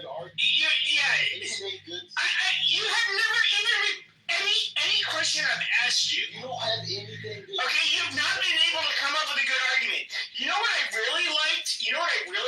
Is when intelligent people would put me in the hot seat, okay, on social media, and they'd go down the Socratic method, where they would try to lead me into incriminating myself and to making myself look bad. And they couldn't do it, you stupid fuck. But you literally cannot do it. You are a low IQ fucking monkey piece of shit. No. That is all you are. Yes, you have a fucking primate brain. You're so stupid. It's fascinating how many you have for me, how many names you have for me. It's great. Okay, what else? Like, I mean, do you want me to call you like? I mean, I told you. I mean, you obviously have borderline intellectual functioning. Like, you're that fucking stupid. If you're gonna keep doing it for no reason and keep insulting me the way you are, why did you come on the stage to interact with me, you stupid fuck? Because you sounded so lonely the way you were talking to me. Oh, okay, so in other words, I sounded lonely, therefore you wanted to antagonize me, and therefore I ended up insulting you. Amazing. Why did you come up on stage? I didn't come on. You're too. I joined the room. Okay. I was already automatically on. Amazing. So you're literally too low IQ. When I came, you're literally too low IQ to understand why I'm pointing out this shit. It's going above your fucking head, and that's I get it. You're the one who's 5'11". I'm 6'4". I don't give a fuck. It doesn't. That does not change your fucking IQ. You fucking dumbass. You don't sound like our 6'4" guy, dude. Bro, just make. Oh, I don't sound like I'm 6'4". How the fuck does someone sound 6'4"? Because you sound like you have some tiny penis. No, hold on. Will someone please tell me how the height of someone sounds? Please. Someone tell me how the height of someone sounds. Sounding like you have a small penis. Yeah, the acoustics. Right. And that's the bigger you are, generally you sound larger. You stupid fuck. How the reverberation between your nasal and sinus cavities, generally, it's going to show if you're a large individual. That's why large individuals generally. We can hear the pickles in the back. Yeah, they generally. Fucking food. Amazing. They generally sound bigger for that reason. No. Once again, you're not answering any fucking questions. He's gonna say literally, and then he's gonna call me a retard. Say something intelligent. Ask one intelligent question.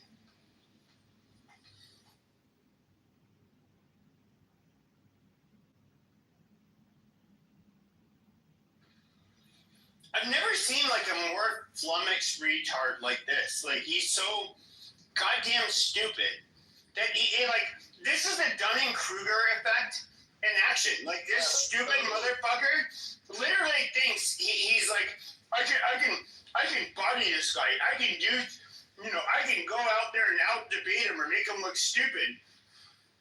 But this is a low IQ chimp who actually thinks he's fucking smart and he can out debate people. Like, you are fucking retarded. You're not Clarence Thomas. You're not Condoleezza Rice. You're not any of the. Hold on. You're literally not any of the smart. You're not smart, bro. Just shut your goddamn mouth. You're too stupid to even realize when you're being picked apart. I'm not. This is the embarrassing part. You're too stupid to even recognize it. Alright, I have a question. So what do you know about Islam religion, bro? Let's start from there. You had some concerns about some of the stuff. Zero interest in talking about Islam religion, which is kind of like why? Because you had some concerns. Because with you're gonna say some stupid ass shit that you've been saying all day. Yeah, let's talk about it, bro. Let's sound I sounded stupid. Let's hear how intelligent you are. So share what knowledge you have. India. No, share what knowledge you have. You really think India? 80%. Dude, you share, One of them. Okay, fine. Whatever I said was wrong. You tell me, what do you know about Islam?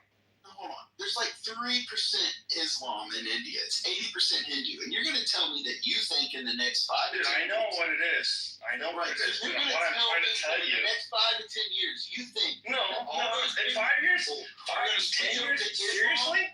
5 to 10 years? When did I say that? I never said that in 5 to 10 years. No, I said 5 generations, you bitch. When you 5 said generations. That, the first time I said you guys are idiots. I never said 5 years. Okay, so let's hear how intelligent you want to sound. So I'm asking you a question. What do you know about Islam religion, and what's your opinion about it? I have to prove to you what I know about Islam? No, you don't have to prove. I'm asking you a question, bro. I want to learn from you. But hold on. Why do I have to prove to you what I know about Islam? No, you don't have to prove me anything. I'm just asking you. I just want to learn from you. But why would you just ask such a vague question? I'm stupid, bro. I'm just trying to help. Why would you ask such a vague question to just spark a conversation with me? No. It's not a vague question. It's a very important question, How about something a little more direct? How about you ask me something a little more direct where the conversation might actually be interesting for me to carry with you? I just asked you a direct question. I don't. What is your opinion about Islam? I'm not going to sit here and tell you everything I know about. Like this? Shut the fuck up, R. Has the conversation been like this the whole time this R is arguing? This is the level of his argument? No. No, that he was saying that. It just changed. But it's like, why do you argue with people if you just want to say, oh no, I'm That's not where I'm at. That's not where I'm at. Did I do that to y'all earlier when I came in the room? We had like a You kind of did though. That's why I said I'm biased towards you. Yeah, you were being stupid as fuck. No, we when had an actual that had high blood pressure. PTR to continue the conversation. You took the time to go screenshot your Twitter and change your picture because of the conversation I brought up. You spent No. It was not your conversation, you fucking moron. What are you talking about? I came in and asked you. No. This has nothing to do you were in the room before Beth was here, before P was here. It has nothing to do with you. What is wrong with you? Go ahead.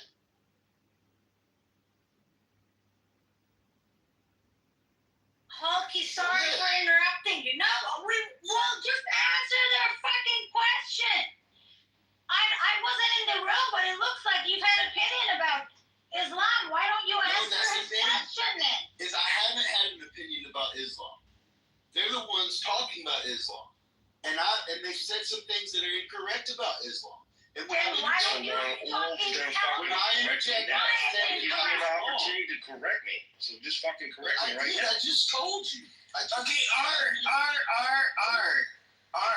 What did we say wrong about Islam? Just point it out. Said something about how that India is going to turn completely Islam in the future. That was the topic of the room that I was in. Jesus Christ, how is that a lie about Islam? I thought you were going to say that somebody cited something about Islam that was factual.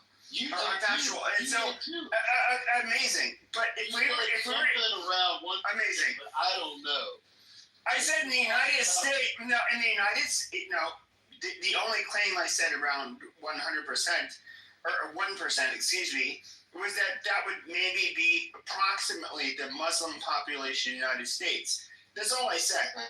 The things you were saying and talking about were so loose. It was like, it's not even right. It was incorrect. What did I say that was incorrect?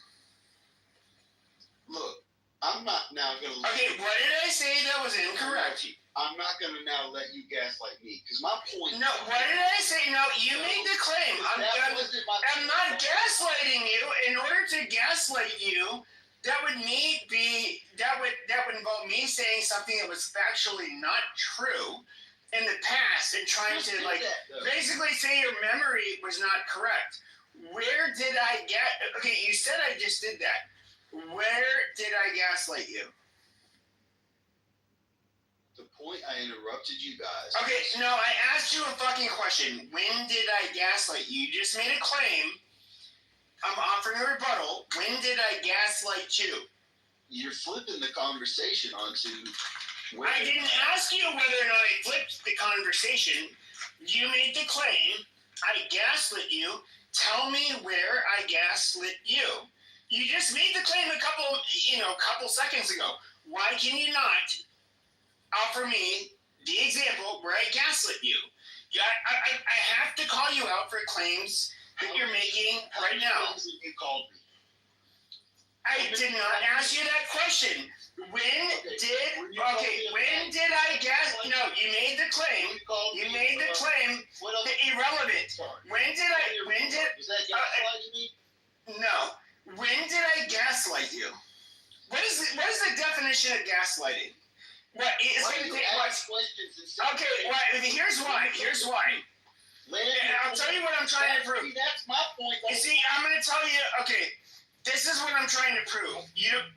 Okay, watch. He's not going to answer it immediately. Watch, it's going to be a 10-second delay. Because he has to look it up. What is the definition of gaslighting?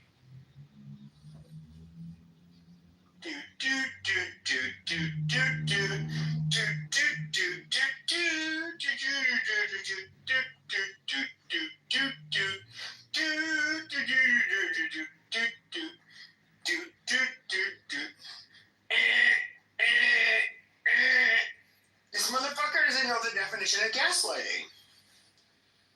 Is it like, this is how dumb this piece of shit is. Okay, so the topic after we were talking about Trump's health and body double and all that, we were talking about birth rates, and that eventually led to the topic of fertility and why so many women or people choose not to have kids, and then that slowly segued to this topic of Islam, right? And like where we were sharing about information as to how certain cultures are still able to produce kids in mass numbers while others are not, where Pepe was sharing some information about, the stress level and your personal habits like drinking, smoking, and whatnot that contributes to low fertility and all that, right? So that's when we changed some facts about Islamic religion. And then you had a problem with it because you called me bullshit or you called me inaccurate. So we're asking you what it is. So go ahead and tell what it is.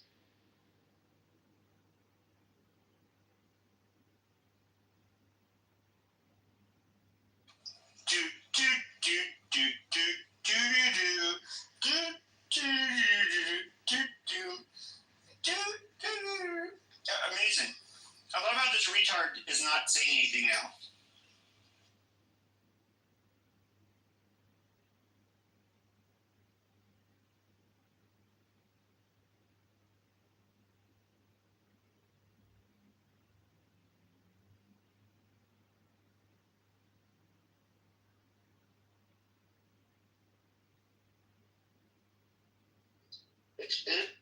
Is dink a normalcy for dating culture these days in modern dating? Is what? Dink. Like, what does that mean? Dual income, no kids.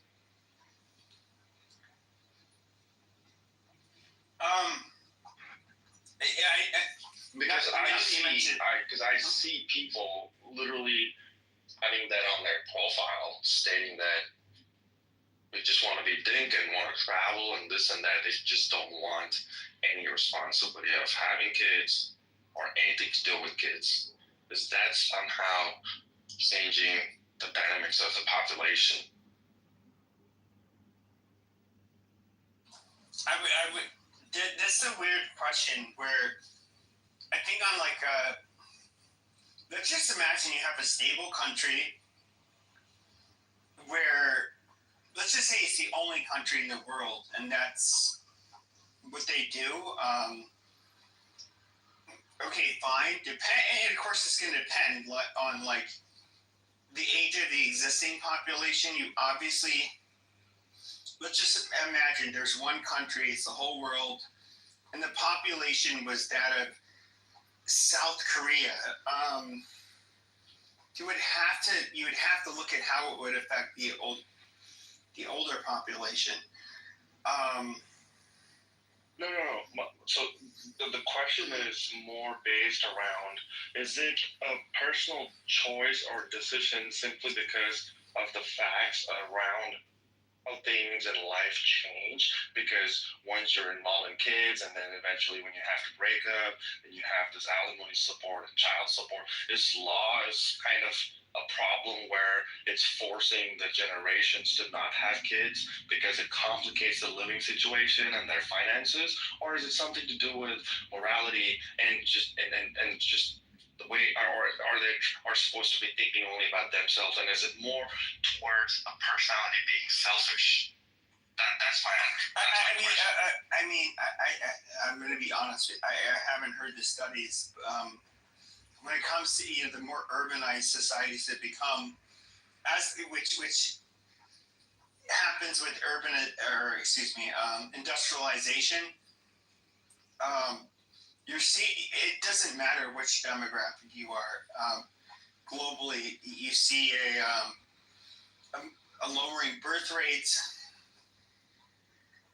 Do I think that there's some selfishness involved? Sure.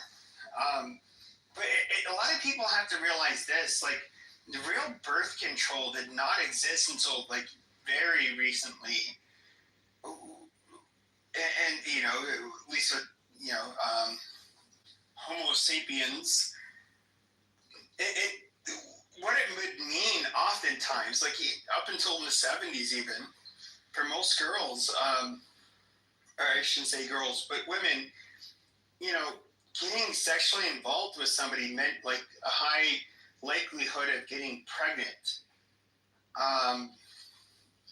In the 70s, you had slightly higher social pressures, to convince, somebody, a man and a woman, those, in that kind of a circumstance, to like getting married, and stay together, of course, too. But it's now it is so easy to avoid getting pregnant and getting married. Birth withdrawals were written about in Genesis, and you say that birth control is a recent thing?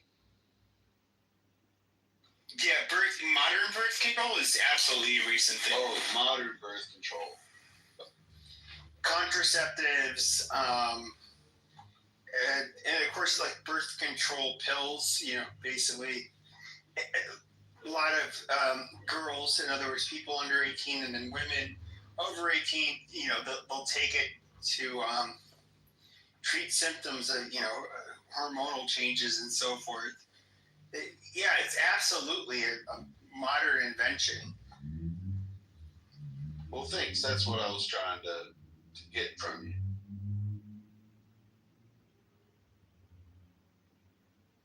Well, what's your point? Did I stop your point? Are you going to end it? Well, I did land. I mean, I was asked a few questions, and I don't remember what the fuck I was talking about, so I landed.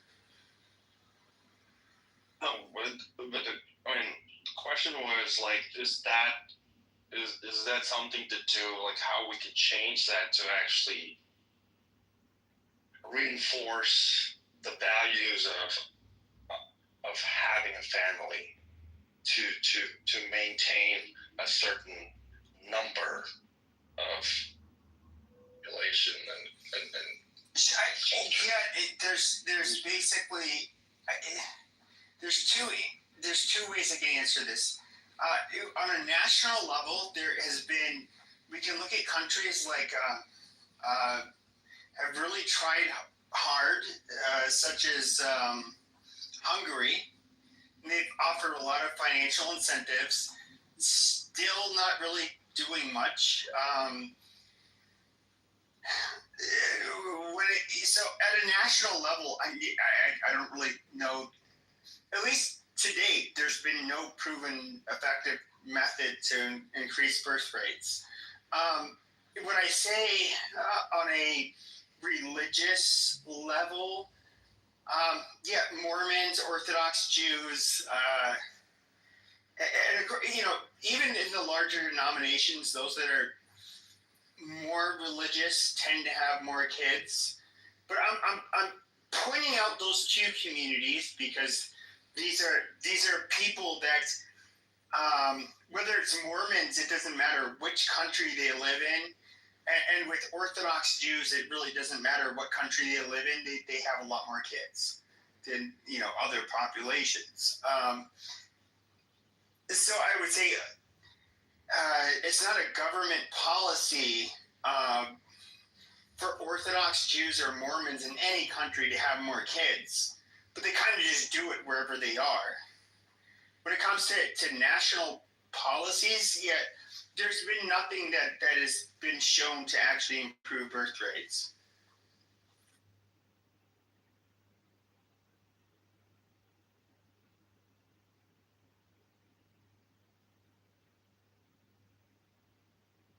So there was a room at one point which was talking about somehow to maintain this population. America at one point actually wanted immigrants to come to sustain the population.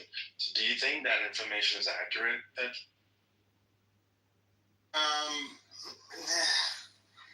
So it's the really ugly thing about mass migration that a lot of people don't consider. I've been looking at this for a long time, but if you're looking at the mass waves of immigration that started occurring in the 1800s, very late 1700s, and then the 1800s up until the very early 1900s. The northern industrialists, which of course the South was, very poor, they ended up advertising basically far and wide, like, hey, come to America. And at the time, there was tension amongst those from Northwestern Europe. They did not see each other as equals, did not necessarily like each other. I wouldn't say, I'll take back the part about them not seeing each other as equals, but they ended up, the northern industrialists ended up advertising, in southern and eastern Europe and parts of Western Asia, like, hey, come to America, live the West, the American dream. You had large influx of people from these regions of the world, which at the time, obviously there was culture shock. I would say Southern Europeans versus Northwestern Europeans are very different, as well as Eastern Europeans. And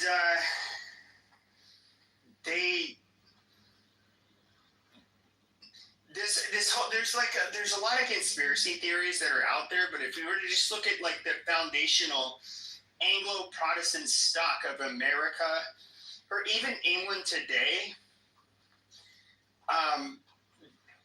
they are so classist. They've always been more than willing to undermine their own people to maintain their status at the top.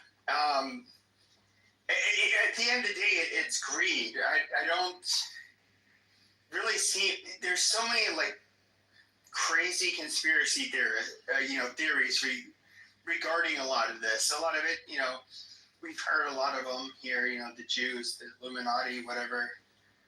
Why did they do it? It's to maintain power. Like, these people England never cared about their middle class. Like, England, they were pieces of shit. Like, I actually despise Anglo culture.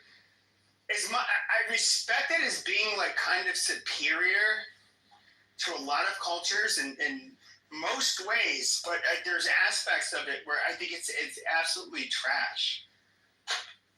Go ahead.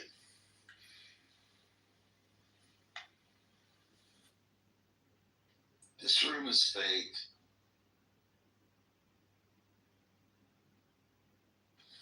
Amazing. It is. It is completely bullshit. Like, you hardly made any bit of sense. You said a lot of intelligent things, don't get me wrong. But one, you sound just like at least 4 or 5 drinks deep. And then 2, like, you didn't really answer his question with like a nice pursuant to allow him to respond back, and then you respond back. You just kept going. And then you would like, you just leave this out there, and then you find something to point out, and then you want to add a few more tangents to that, and then you don't even know what you're talking about by the time you're done.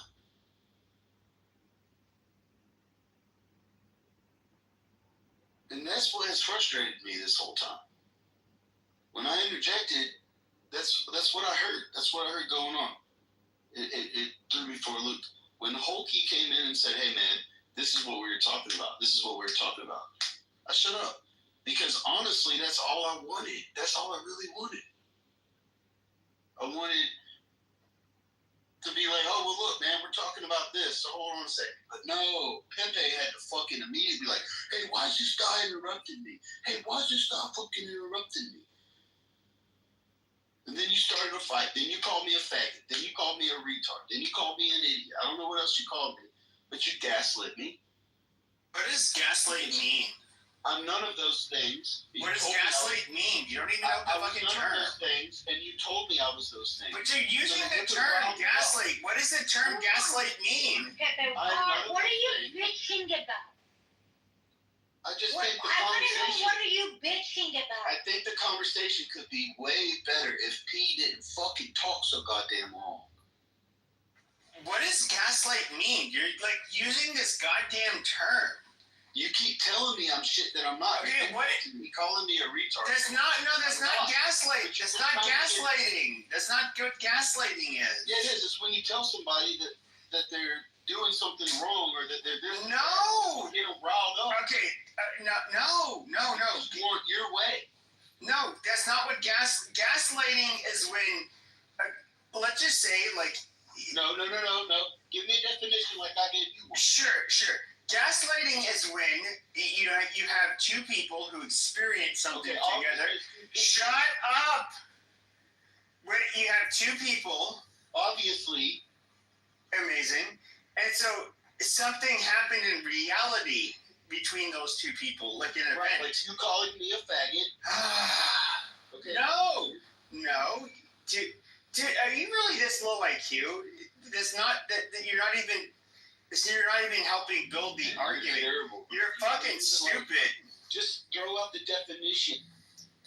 Okay, you stupid goddamn chimp. It is literally when two people experience something, and with the gaslighting part would be you end up saying, no, it did not happen that way. This is how it actually happened. In other words, you try to rewrite the history of the fucking event. Like, Jesus Christ, this is so fucking stupid. Gaslighting is you literally trying to rewrite the history of actual events that ended up happening between you and another person. This is why, like, I have to listen to you. You're using words you do not fucking understand. Like, I've listened. Jesus Christ, I don't even know why. And maybe it was entertaining for some, because I'm gonna go to bed. But listening to a fucking low IQ chimp like you sit here and you're not even using the goddamn word correctly. Like, Jesus Christ. And I'm supposed to take you seriously? Like, I sometimes misuse words too. But I will, like, what I do is I don't double down. It's like, what do you mean? How did I use it incorrectly? I've been corrected on Clubhouse for using words incorrectly. And I've made fun of myself for, like, doing it. But for whatever reason, you just, like, I don't know what the fuck you're doing. You're an ankle-biting faggot. Like, it's so fucking pathetic. I mean, you're a low IQ dipshit. He said that I was killing the room. Literally, when I was the one that fucking talking that came in here, that was the peak of the fucking room. And then we have to have a pedantic argument against a fucking low IQ dipshit like him. And who's going to be entertained by that? Nobody. Like, you stupid motherfucker. Like, I can really care less about what he has to say. But I don't know. Do they want me to end this room? I don't know what the fuck's happening. I'm the only mod on here. I'm going to bed. I woke up at 2 o'clock. And so I've been up for, I don't know, a lot of hours. I even have to ask myself, like, why am I wasting my time doing this stupid shit? Like, I ask myself all the time, like, why am I wasting my time doing this? Having to talk to, like, not only am I, like, saying stuff that doesn't make me look good, in person, but debating with fucking retards like him, like how is that futile? What do you actually get out of that? Like nothing. It's so fucking stupid. I literally think that like I'm a dumbass for staying on this app. There's nothing useful that comes out of me spending my time on this app. Except for that there's a few people that I appreciate, maybe can offer me good advice or some shit like that. You know, this is I don't know. The one thing I will say is that you guys never hear me claim to be an expert at anything, but you get these assholes like him. He thinks he's like smarter than everybody. I know I'm not smarter than everybody. I'm like, you know, more intelligent than average, which is like amazing on a bell curve. You're smarter than maybe most people, but you're not a fucking genius. I'm not a fucking person that can somehow throw my weight around and seem like I'm like more like I'm brilliant, because I'm not a brilliant person.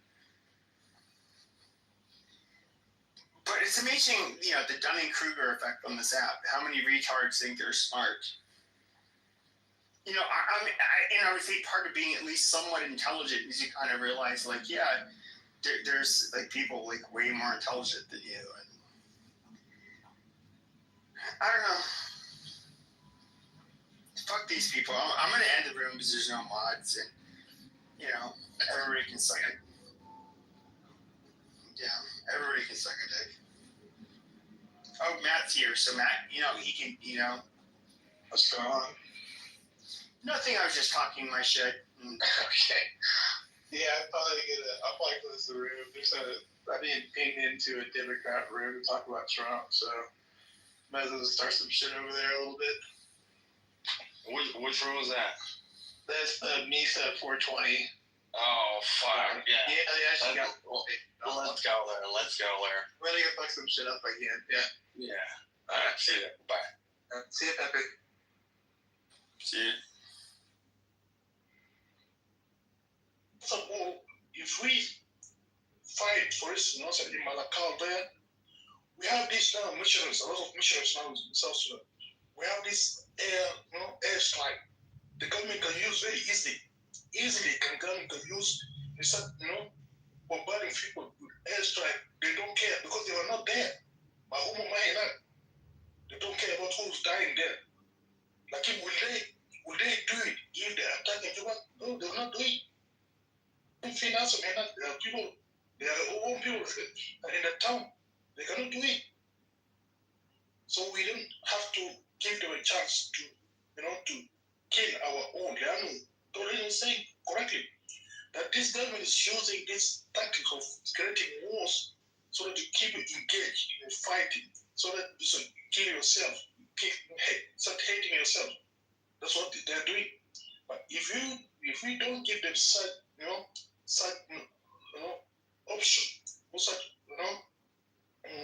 choice for them to do, then they will have no chance to lead. And I'm very sure if we have such who can really storm Juba in one day, I believe there's so many, as I say, there are so many people can join this fight. So many people. And some of you can see lots of Syrian. Why they succeed in just a short period of time. Led the coalition of the Syrians succeeded in just a short period of time. Because a lot of people were not happy with the government. A lot of army, that's Qatar, they were not happy with the government. So once this opposition moving, they're just surrendering their gun. No, we're not going to fight. Even, people will be given support. Let's go. We put in this car. 2 weeks, Bashar al-Assad gone. That's how this is a situation that happens in South Sudan. I know for you, I'm not going to all these few generals who are benefiting. Otherwise, the majority of citizens, the masses are not happy. Once such opportunity comes for them, they can do it. And particularly if I'm Fijuba, I'm just a citizen, just give me a gun, I'll go and attack those who rob my land. I'll never go and attack someone else. I will take my revenge from someone who took my land. I'm going to take revenge from someone who robbed me. That's what I will do. I'll never go and fight anyone else now. Just go and take my revenge on someone who took your land. Yes, that's it. And that's it. It will help you a lot in warfare. So the help of welfare for me, I really support it. And I said it many, many years ago. I would never learn help of warfare. Now they will not be able to fight back. Now, many just when Baragazak, the rest of Baragazak, what kind of army will help Baragazak? The Kulu militia. What kind of army can come from Upper Nile? Upper Nile, the Kulu rebel. If you go to anywhere, if you ain't Mafijesh, the various towns, if you are here, Mafijesh, the land, Mafijesh, what kind of rescue they will come from? So we need to take a fight on them. Because once we are fighting in our places, they'll be killing us a lot. They'll go back then, and these missionaries will come and kill us. They use all the artillery to kill us. Take the fight to them. Yeah, take the fight to them so that they can feel it, how the fight is. That's it. Thank you, ما في زول قاعدين ما في زول بيجيب له مشاكل في بيته كنا قاعدين نايمين ما عندنا اي مشكله الحكومه يا بتجي في مكان الناس ما بتخليكم تقعدوا ساكت طالما عندكم واحد انسان في حكومه من قبيلتكم بيجيب لكم مشاكل في بيوتكم يعني مهما عملت they still gonna go after you. After that they have a lot of opposition because people just don't agree with the government, And that's why you see a lot of people rebelling. It's not a lot of people, it's most of them that are Nuer. Because Nuer, then, when you mistreat people, we don't play around. We tell you what time it is, so we're going to tell you we don't like what you do. So that's why you see us. We always disagree with the government. It's going to be always. It doesn't matter. Even if it's a Nuer today, it's in the government. If it's treating people badly, we're going to be rebel against you. So I'm just going to move the line to the next question. King David, if you are available, you want to go ahead, or I'm going to give it to CPI. Is that CPI or CP? He always busy too. Yeah, give it to CPI. Give it to CPI. I will come after him. What about okay? Go ahead, get down. No. I will bring and I will speak after the next person. If he's busy, drop him down. Go away. Yeah. Go away. David, hold on. I'm not gonna entertain your attitude really. I mean, you change it or we're gonna trap you too. This time I'm gonna trap. So don't. How can you drop him when you both are busy. You both are busy. You both are busy. CPI is busy. You're busy. I will close the room if you want. CPI.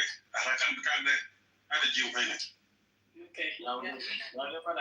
Okay, let me talk. Oh, good. Let me say something, Lorit. Let me say something. I give it to you, CPS. Lorit is like you say, like John Largin. He's opposition.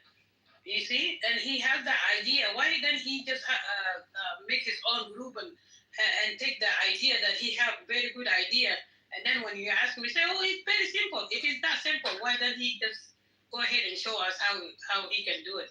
How it's going to be done. You know what I mean? He just runs his mouth everywhere. So exactly. CPI, sorry, go ahead. طبعا بيت الملك بودي له فرصة بس طبعا special. Is they running the room here, CPI? Respect the order, yeah? Ya kemi ya loreti ya bitna yake. Idi kutore yake. Yeah, you just respect the order and someone who's in. Ya ikokute malaka man malaka sukunzere. Malaka is not ways running right away. Ay malaka nasa jireni jamba ya. Dalam taga Sultan pita Bolmel and Peter Maluk and then General Dominic Akwe, Sister Lurit, and then Yaba Chadal, or brother Clement, or Dominic propaganda. Tongjang isn't a Dominic that isn't Tongjang. Because Tongjang is the one moderating the room. The topic of Peter Dominic. SPLMIO, National Salvation Front, White Army, attack IG. Dominic, Kimahali ato. Where did they attack the IG? Tunja. No, gala IG ke. Makatibu na kera gibenu, Tunja mabe. Afi SSDF Tunja. That's what happened. There is war in Vishuga and other places. Yeah, other places as well. My IG, my SSDF. But the IO and National Salvation did not attack. You know, when Kanzol Hwajumita, if they attack you, are you the attacker? It is the IG that attacked the IO and National Salvation Front. So the question would be, or the topic would be, National Salvation Front and IO have been attacked by IG. That's the right statement. But CPI, you know Dominic, so he's of course he's gonna write something else. Not gonna write that. No, it's a Tongjang. That's not Dominic. Dominic has been driven by Tongjang. Tongjang is the driver. We saw Dominic there like very unfortunate, General. It's very unfortunate that Dominic is in charge, so we can't do anything about it. Yes, General, they're writing the Tongjang. They always write things like that. The comma, the zero, the slash. You know, just missing. You will never understand what does it mean. Yeah. So Dominic is too deformed to be reformed. So that's another problem. Now, anyway, he come with a topic, but let him prove. You know, what we know that is the government that attack. It has been attacking, and it has started attacking. So Gary, you know, this propaganda by Tongjang cannot help you. Jinweru, right? Dominic. So, this propaganda, when you say room there, you come and open opposite. When you do this, you come and do propaganda. Tongjang will tell you, hey, go and write like this, and then you run and write it. Tongjang write for you, and then you paste and copy and paste. It's not going to help you. Jinweru, Gigi Jang, right? So, CPI, I think you're ready to marry to a newer woman. Like you said, you want one from Miami. We got you one. No, he wants to wear language. Go ahead. Give me a calque. And that's good. That's good news. Okay? But the Africa is deformed to be reformed. Oh, no, Sibutana is deformed to be reformed. Yeah, so it's just like Salva Kiir. It's too deformed to be reformed, right? So very arrogant. Dominic there, or let me jump very dangerous. I'm talking about you because Benjamin, we want to give you a girl and you are already deformed. So why should the girl go and do for? So that's what I'm saying. Because the girl is also deformed like me. We are deformed against Salva Kiir. And Bolmel plus Sultan and Dominic and Tongjang. So we'll be too deformed to be reformed by you. So that's correct. Okay? Now, propaganda, yes, we are at war. I don't disagree with Dominic, but the problem is that Dominic will go and Amayo supporter. And I got to react again if he's sick. Jin, Gary, it's in the move say.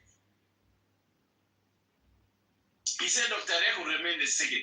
This is your chairman and commander-in-chief. For some of us, we are not IAO. I'm from Equatorial Bloc for Equality and Justice movement, a separatist movement. We just have alliance with the Rwandans, citizens, like in Bitimolo. No, okay? Don't put me, I'm not a separatist. Ah, you know what a jump? You are not a separatist, think I will kill you, okay? Don't worry. For us, if you are not a separatist, a jump or lie, be telling that. So what do you tell you? What make you even a citizen? The problem with you Equatorians and you Nueru, and that we are not separatists, we are unionists. What make you to be proud as a South Sudanese? When you cannot even visit your village, you cannot talk to your people, you cannot be proud of South Sudan, you cannot celebrate independence, you cannot celebrate whatever, oh, blah, blah, blah, blah. So what make you a citizen? CPI, just go to the topic, because if we're going to go back and forth, what do you do? So far. Okay? So now this topic, the IO, the National Salvation Front, is of course, Tongjang is panicking.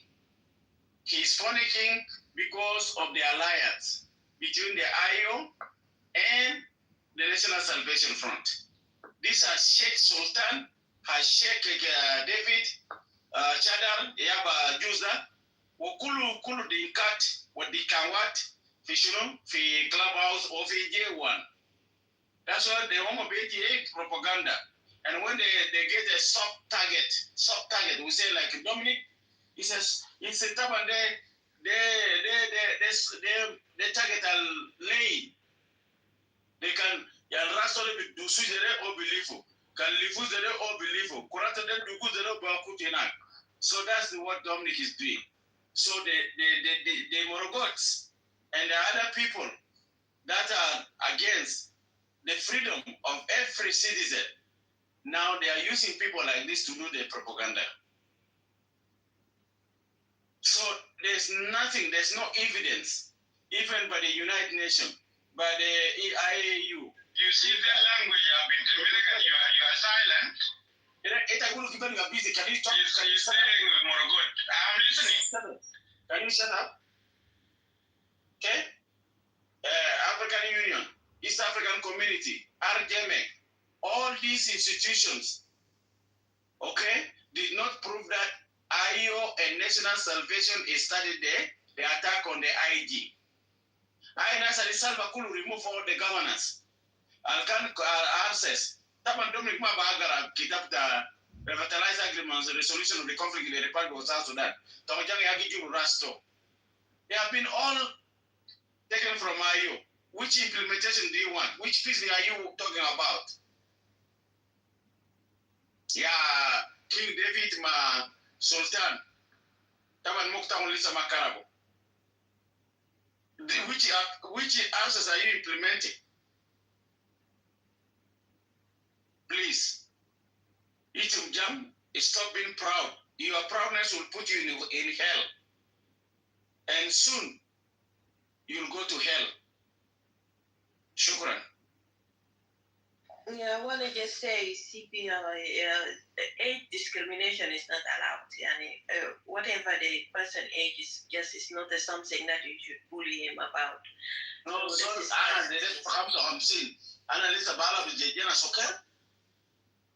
I don't see that there is anything is playing inside genocide. You just highlight that without any reason. So he was here, he was quiet, and he's on time. So just sometimes you don't have to use that as a bully. That's not a good thing. So he was here, he was listening, and he didn't act as a child. Thank you. Let's go to the next person.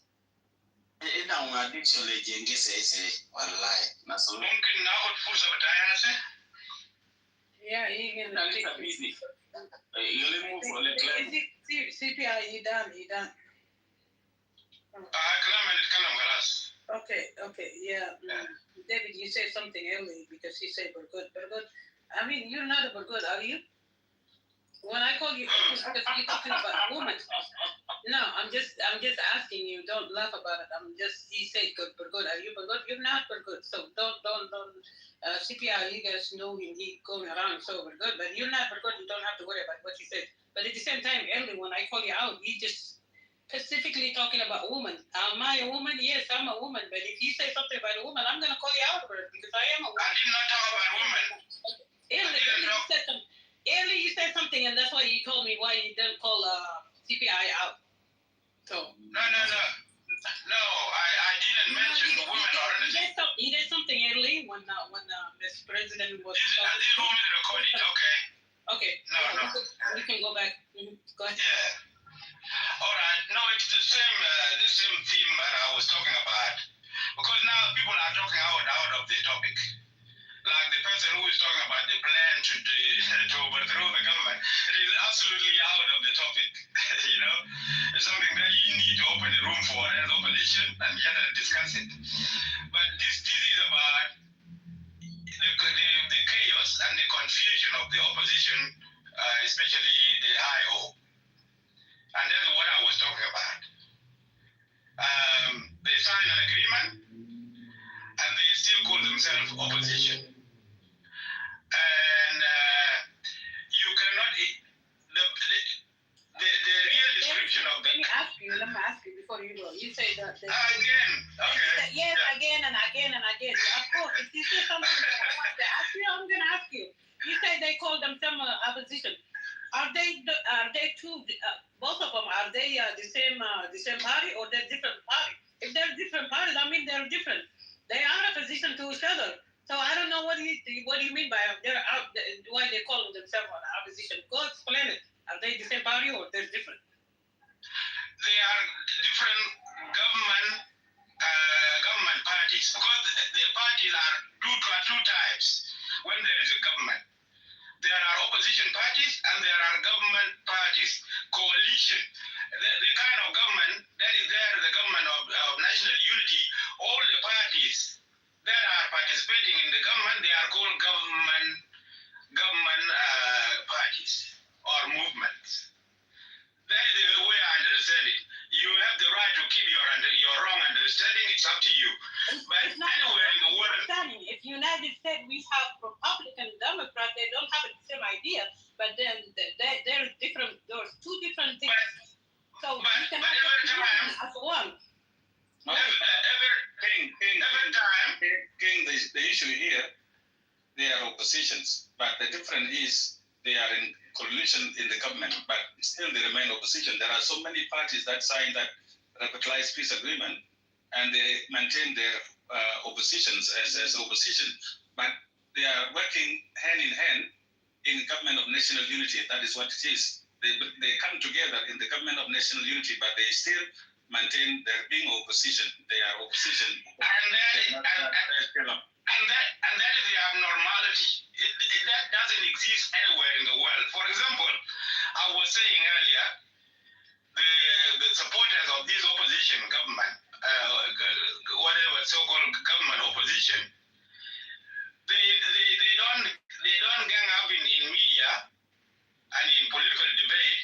They don't gang up with the government supporters. They gang up with the rebels. If the rebels that are fighting the government. What is the logical reasoning here? Can you be the government and someone who is fighting the government want to overthrow the government in which you are a second man? Is it logical for you to gang up with them? That is treason, Yajama. That is treason. It is. That qualifies as a treason. David, you bring some stuff like we are stupid. It is a lie. You have United States when they have Republican and Democrat when they want to throw out. The government when they tried to take Donald Trump and they impeached him at the time, they're two different parties. They did it. I don't know what is so surprising for. Let me explain this. Okay. Where is the Let me explain the American thing side you keep bringing.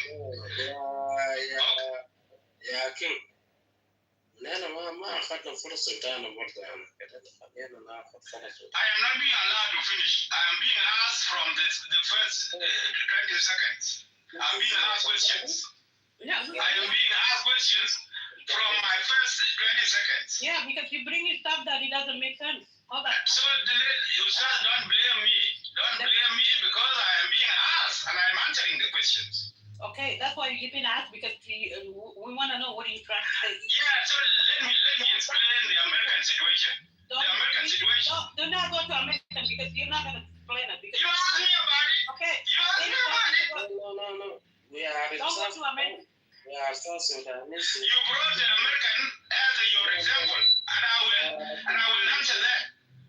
Okay, you don't want me to talk. Actually, you guys, you don't want me to talk. You are using the green power. You are using the green power to gag me, to stop me talking. So no, go ahead with your room. Listen to yourselves. Listen to your own selves. Yeah. Listen to your own selves. What is the difference, Yage? Yeah. So then go ahead. Listen to your own self. I'm going to get silent. Okay, you don't have to go silent. Let's go. We want to hear your answer. At the same time, there ain't nobody have time to listen to your answer. You cannot hear because it's too much for you. David, you coming for something. You already called those people why they are in a position. You know them right. They are in a position. And you're trying to deny just to fit your agenda. And we try to cut you out, and that's why you get mad. So if you want to continue, go ahead, finish. We want to hear you, but you have to stay here. We're going to ask you a question too. Go ahead. Okay, give me 3 minutes without interruption, please. Yeah, go ahead. Give me 3 minutes without interruption. Okay, 3 minutes. Yeah. So I'm saying, the Americans, the Democrats, they don't share a government with the Republicans. In elections, one party wins. Can you talk about South Sudan? You are interrupting me again. Give me my 3 minutes. Let me say whatever I want to say. It's my 3 minutes, and then you can come after. Talk about South Sudan. No, because it has been raised here. It has been raised. Who raised it? We are South Sudanese. It has been raised. It has been brought here. Can you close your mic, please? Close your mic. Close your mic. David, okay, if you want to go ahead and do yours, but you can't tell people to close their mic. They ask you questions. So what is? I mean, seriously, David, King David, I don't get you because on your room you won't even let people to talk. I asked for 3 minutes and interrupted, and then this guy is interrupting me. Okay, Ustaz Garkon, let him finish.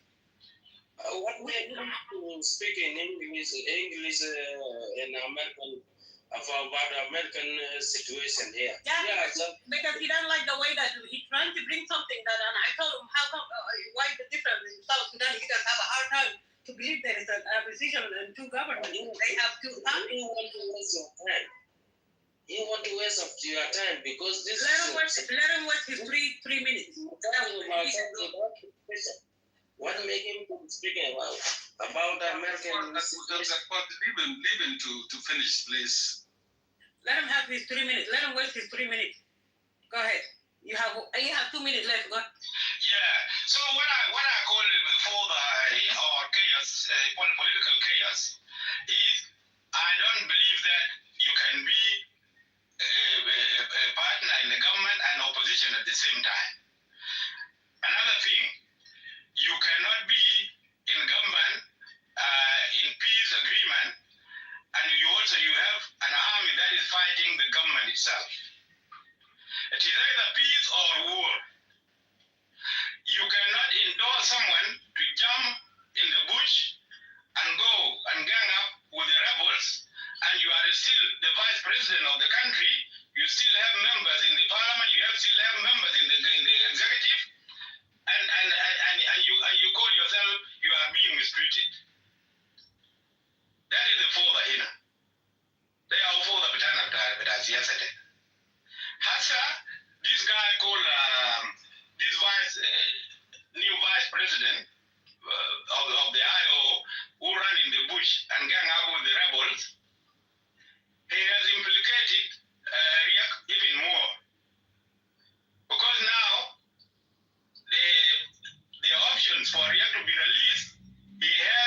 denounce this person because this person has gone up with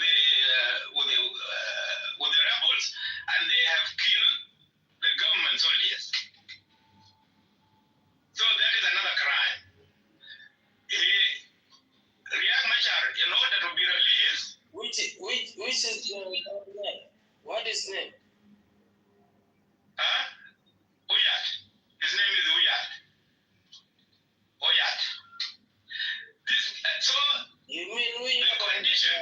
Parkul. No, Oyat. Parkul is for peace. No. There is two duties of Riek Machar. And there is two IOs now. Riek will have to choose whether it is the war IO that he is going to support, the war deputy or the peace deputy. And if he chooses the war deputy, then he will not be released. He will stay in detention. But if he chooses the peace deputy, you have 3 minutes finish.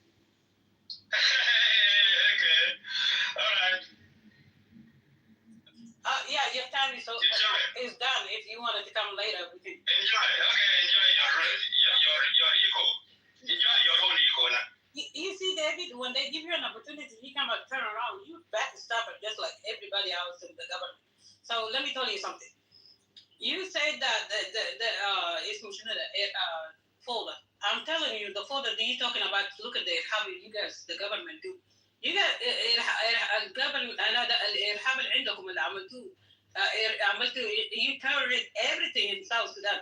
يعني حتى IO اللي انت قاعد تناديه why they are opposition. They are in a position. If you don't know, there's two parties. Like they're not the same. So I don't know why you don't get it. You think that because they have to be an IO, they have to be the same line of they have to be a government. No, it's not. They're two. And then شوف الإرهاب اللي انتوا بتعملوه تسمين قال هم فوضيين الإرهاب اللي عندكم اللي عملتوه كله في every position that I will have, you got to have it and you took it. So I don't know when somebody from the IO they wanted to make an ally with somebody else, you get mad. Why you get mad and you started it? I mean, if you don't want none, don't start none. You start something and you cry about it. You guys continue to cry about it. I'll give the mic to somebody else. Ustaz Garkos, go ahead. That's you.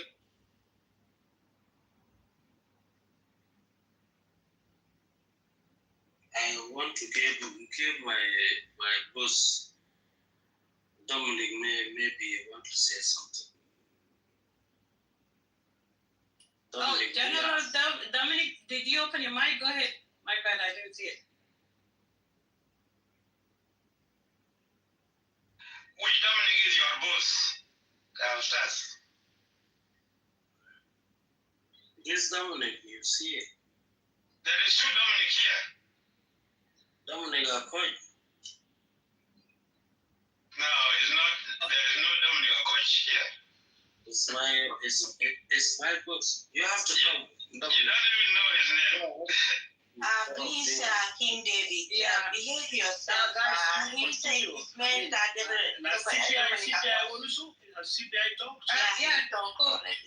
No, this. It's a time for Usas, and Usas is giving it to you, and you have not say something interact with this guy, King David, and then I will come after. Okay, why don't you go ahead, then I will come after you. That is great. Yeah, since you have not talked. That is great. Thank you very much. ده أقول إنه يا جماعة أنا مبسوط عشان أنا نسمع في أحوال بتاع أخواننا بتاع الحكومة دي. ده كويس ذاته في حد ذاته تاني نحافظ على diversity في الجنوبين. That is very great for us. عشان الجنوبين كله يكونوا موجودين في محل واحد. ده حاجة لابد إنه إحنا كجنوبين نحافظ على ذلك الروح. ده روح كويس كده من أخواننا منكم. أنتم كمودريترز الأول منه. عشان الجنوبين يكونوا قاعدين في مكان واحد. أنا داير أقول إنه يا جماعة يا أخواننا جنوب السودان مشاكل بتاعه كتير. ونحن ما بننظر بالصور بكون فيه بذكاء أو the wise thinking. If you are not thinking in wide thinking, this South Sudan will be destroyed. South Sudan بمشي بمحل تاني. لأنه الناس كله زعلانين والجنوبيين كله مظلومين في الجنوب ده. ما حصل نحن قاعد نقول الناس معينين أو مظلومين لكن في ناس معينين قتلهم دار في دار. ده موجود. في ناس معينين قاصدينهم في جنوب السودان. ده موجود. موجود النوير هم المقصودين قاعد النوير قصدهم. ما في غنى ممكن ممكن ندسه. ده موارد بتاع نوير بقر بتاع نوير إذا بيجي دار ياكل بقر بتاع نوير لو مويه بتاع نوير إذا دار يشرب منه لو ده زراعة بتاع نوير إذا دار يجي ياكل واي نوير عمل شنو للجنوبيين ما في حاجة غلط بينما نوير يشاكلوا للعجلة بتاع السودان الناس كلهم يتقطعوا بهم على أساس إنه يكون في جنوب السودان. أنا مبسوط من الحركتين حركة عيو أنا قاعد أقول إن عيو بيبا ناس وو ديل نازل شفته نازل شكل لنا حاجة ممكن نرتاح منه جنوب السودان يكون مرتاح وده حل بتاع جنوب السودان ناس دم الدين نحن نقول إن ده الحل ما نكبكب نقول نحن عندنا ناس نعمل دولة بتاع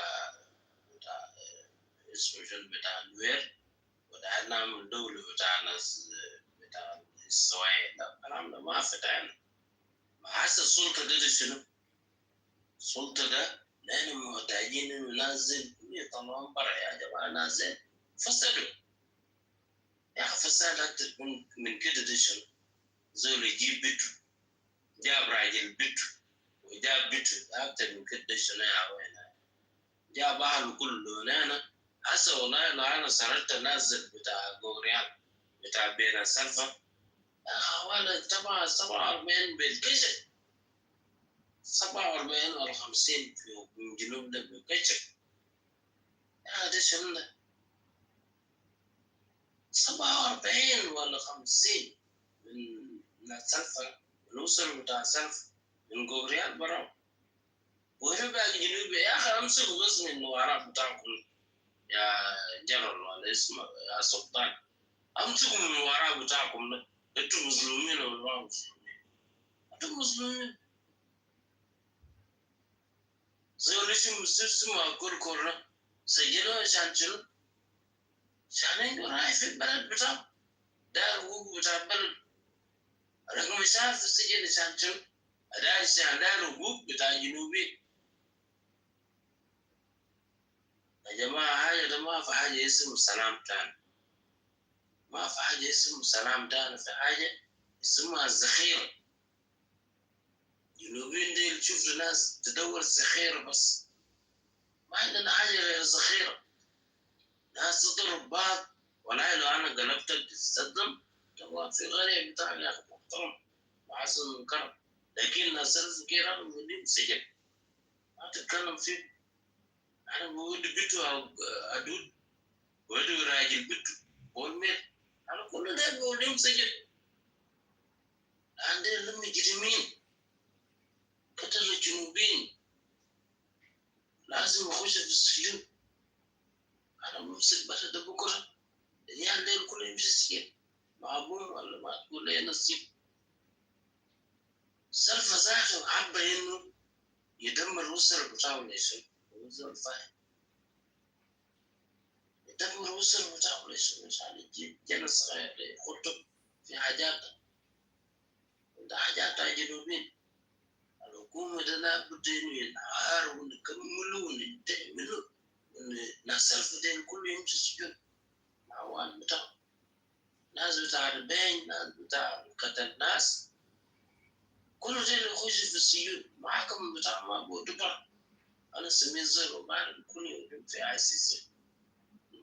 محاكم بتاع جلا بتاع الإنجليز ما شغال معنا، يحكمون هناك. نجيب محاكم بتاعنا، أبناء بتاعنا اللي هم درسوا قانون يحكموا ناس الجو. يكون في عدالة عادلة، يكون في عدالة، وناس الكل يخش في المحاكم يتحكم. من كان بكرة يكون برا، نفسك برا، جيبوا برا، أصل هنا ده كله برا. كل البلد ده كله هيتم سيطرة بتاعه من أبناء بتاع جنوب السودان اللي هم قرروا إنه يجيبوا حقوق بتاع الجنوبيين. هيكون في مستشفى نظيف، هيكون في مويه نظيف، هيكون في شارع، هيكون في كل حاجة هناك يا أخي. لا ده تتعب ليه شنو؟ ليه الجنوب ده يتعب دايما؟ جيب العاصمة أنا رأيله نعمل لهم مطار كبير، جنبه مطار زي راجل مؤسس مكرم يا أخي. الجنوب أنت قروش، أنت إيه موارد عندك يا أخي. لو لا تلمس حاجة صغير كده بتجيب تحت يا أخي. ده بلد بتاعك أنت، جنوب أنت زول مؤسس مكرم. شخصيتك أقوى من البرازيل، شخصيتك أقوى من الكويت، شخصيتك أقوى من السعودي، شخصيتك أقوى من الإمارات. الجماعة دي بيبيعوا نفوسهم فيه. الناس بيبيعوا نفوسهم ليه؟ نبيع نفوسهم لشنو؟ يا أخي الناس كله بيكسب في الشهر $1,000,000. أنت بتكسب في الشهر $1,000,000. زول غالي. جنوب ده زول غالي، دم أسود. أسود ده ما يخش، أنت زول أسود. عندك حق إنك تقبل بنفسك، تقبل بجنوب السودان الحقوق بتاعك. أنت كزول الجنوب. ويا وكومريد توماس قالوا لنا هنا يا جماعة الكلام ده غلط، ما جاي. ونحن وراهم والله العظيم، نحن وراهم والله العظيم، ونقبل بالكلام بتاع الناس زين إن جنوب السودان لابد يحرروا، لابد نحرر شعب الجنوب. شعب الجنوب تعبان برا 7 مليون. القاعد في جنوب السودان ده هسه 2 مليون وشوية بس. الباقيين ده كلهم في مخيمات داخل الدولة. ده ما بيشرفنا، ما بيشرفنا شعبنا يكونوا قاعدين داخل الدولة، شعبنا يكونوا قاعدين برا بوضع بتاعهم اللي هم فوق اللي أنا قاعد نشوفه. شعب ده ما بيشرفنا. نحن الجنوبيين ده دايرين شعب الجنوب يكون قاعد في بلد مؤسس مكرم، سلف كده يملك برا الليلة قبل بكرة. الحكاية الماشي فيه وطعم والله بنعايده 100%. الحكاية الماشي فيه وأخونا وياه والله ما شاء الله. شكرا لكم يا جماعة، شكرا.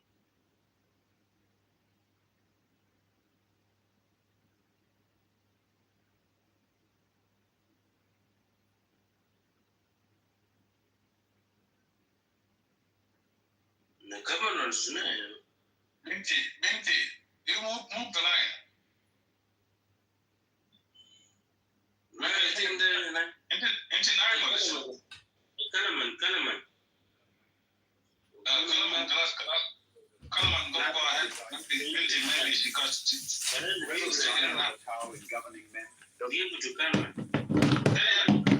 You can take on the Ausas, take moderatings. Yes. No, you take it, you. No, I'm good. Conversation. You don't want to have a conversation. You were the one in the chat acting like a little bitch. Nigga, degenerate ass nigga. Oh, yeah, you up, girl. You're the reason. One mic on the degenerate. One mic on the degenerate. Yeah, so me, I'm the degenerate that would have you robbed. What'd you say, Lisa? I said small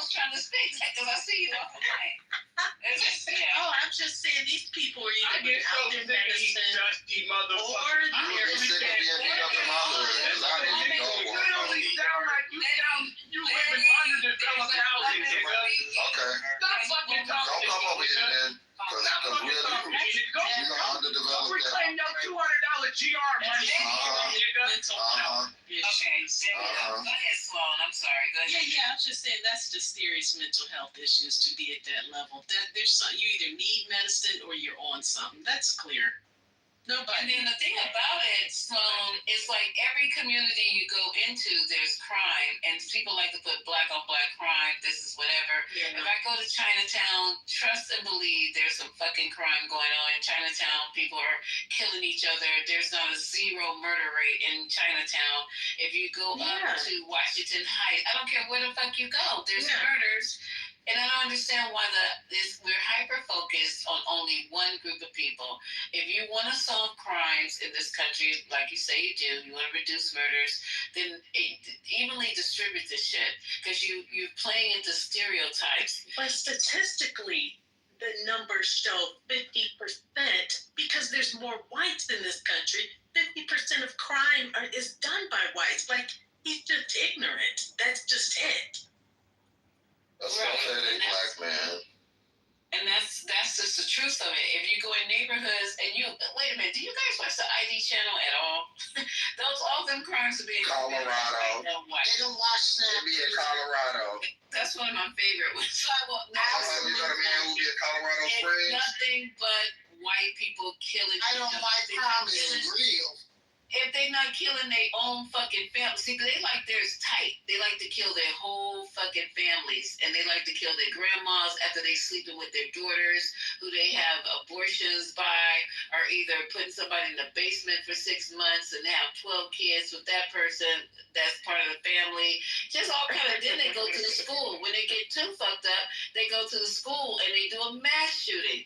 So you guys forget about all that stuff because it's not in your face the way it should be. And I'm telling you, white men, we can sit up and watch the ID channel from sun up to sundown, and there's some white men killing up each other. If they're not killing their boss, they're killing their whole entire family. They don't even leave a dog alive. So y'all want to sit up here and talk about what's going on in the inner city? Yeah, you're right. There are murders that don't need to be going on. I'm not going to sit up here and lie and try to make it seem like everything is hunky-dory. And I would love for us to stop doing that. But let's not forget, in Chinatown, let's see how many murders happened today or yesterday or for the weekend. In Little Italy, all the fuck over. You're not even talking about the Italians killing each other one at a time secretly. Is because they put the bodies in cement. You feel more comfortable with that? Or put them in the East River or the Harlem River, you feel more comfortable? But they don't even talk about the unwarranted crimes that white people are almost exclusively do, like serial killing. Like shit that there's no reason to do. There's shit, excuse me, I'm talking. There's like shit that, can somebody mute this bitch?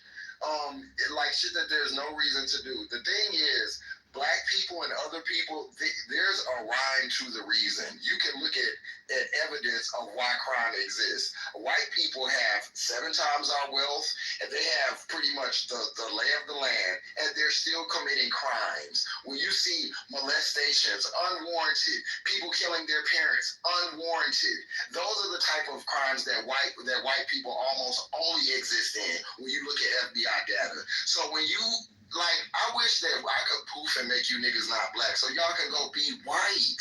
Please go be white so they can do something to your stupid ass. I'm not talking to you, bitch. I'm not talking to you, bitch. I'm not talking to you, Dr. Adam. I'm not talking to you, my girl. Can you relax? Can you relax, you bitch? Y'all literally just sat there on y'all motherfuckers rising. You know what's the sad part culturally? You know what's the sad part culturally? You know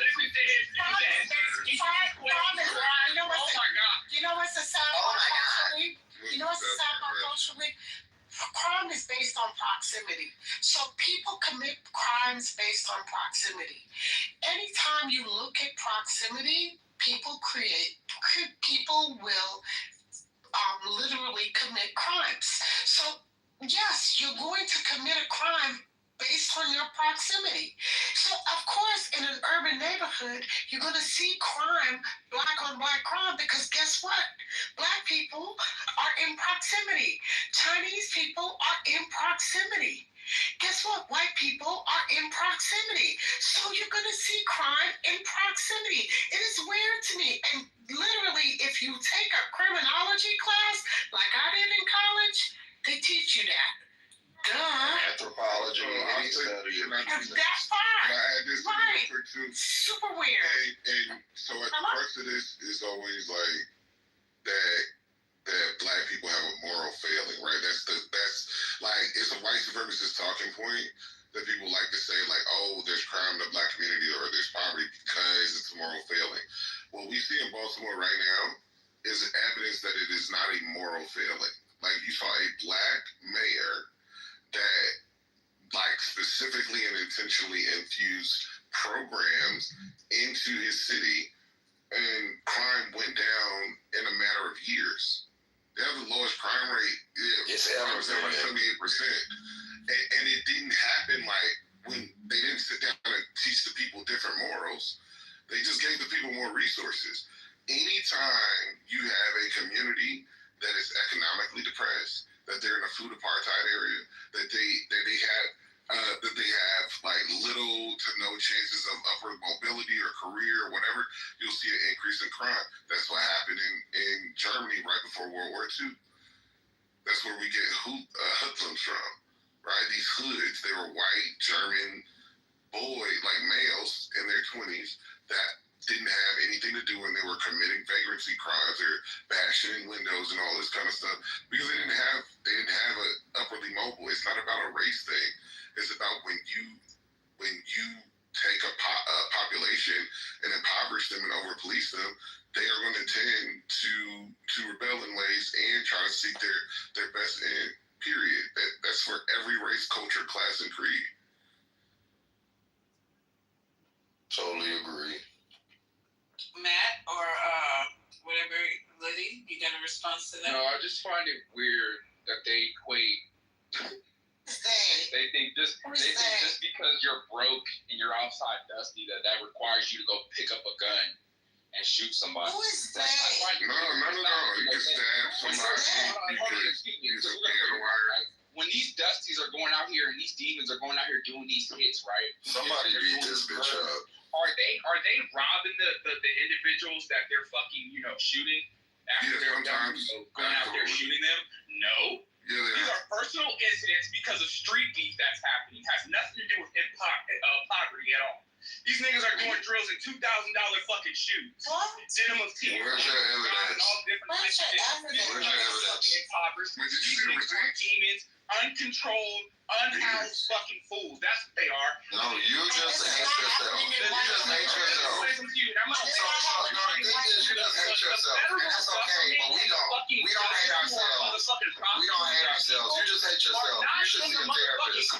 You should see a therapist. Telling them to do these fucking murders. Right. They are physically doing and it's not happening in white going out communities. their homes themselves and committing these fucking And it's not crimes. happening in white communities. Yeah, they had a whole mafia. They are themselves doing And this is not happening. Nasty niggas like you who are always gonna do this. And you know what? I'm tired of it. Because y'all are Get tired. What you gonna do when you And get tired? this is not happening in white communities. And so now you tired. What you gonna do? What you gonna do? What you gonna do, bitch? What you gonna do? Do something about it. Do something about it, big bitch. You bad. So you tired. So now make something happen. We need therapy, baby. That probably is some fucking hard. Somebody beat you the fuck up and stole your PlayStation after they fucked you, and you still mad about it, homegirl. That's what happened. You let that man come to your house and fuck you, and he stole your PlayStation, and you're still mad, bitch.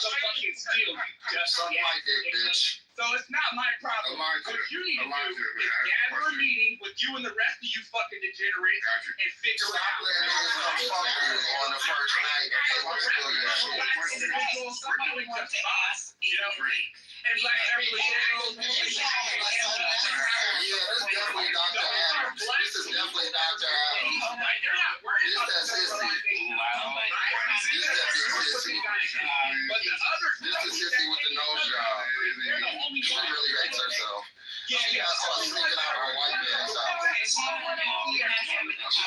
Not the ones that Howard did. They're not playing. Okay, hold on, y'all, please. Let's have the conversation. Is your name Elisha A. Liddy? Is he talking to you? That's Dr. Adams. Can I ask you? Yeah, I was trying to ask him a question, 2 questions. Go ahead, Blue. I don't know. I didn't know his name was Elisha. Yeah, may I ask you 2 questions? Is that okay? Is that okay? He's asking you if he can ask you a question. He knows that. He doesn't want to. Don't ask me no stupid ass question. She's distraught. That's Dr. Adams. He's I don't know who Dr. I'm literally trying to deal with you, bro. Okay, go ahead. Can I ask you a question? Nigga, like, ask the question. Okay, that was the first question. The second question, have you been a big... Let's be real, bro. Shut your bitch ass up, Dr. Adams. I'm not telling y'all. Stay on mute. Mental health issues. I told you, I'm calling these bitches out. That's Dr. Adams, Lisa. She mad. I always get her up on it. Answer your question, sir. All right. So, I understand we might come to different conclusions about the nature of crime or why or whatever. What is your proposed solution? To put all of these niggas under the jail that are committing the crime. That's my proposed solution. All right, cool. 100%. All right, cool. Has that worked?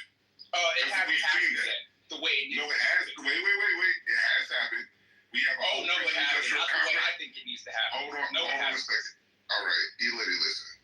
We got to be intellectually honest. If we're going to really have a conversation, go ahead and have a conversation. But I mean, these are conversations that have been had 15, 16 years since before I was born. It's like, how long are we going to continue to have these conversations? As long as people don't listen, apparently. Yeah, no. So Elity, listen.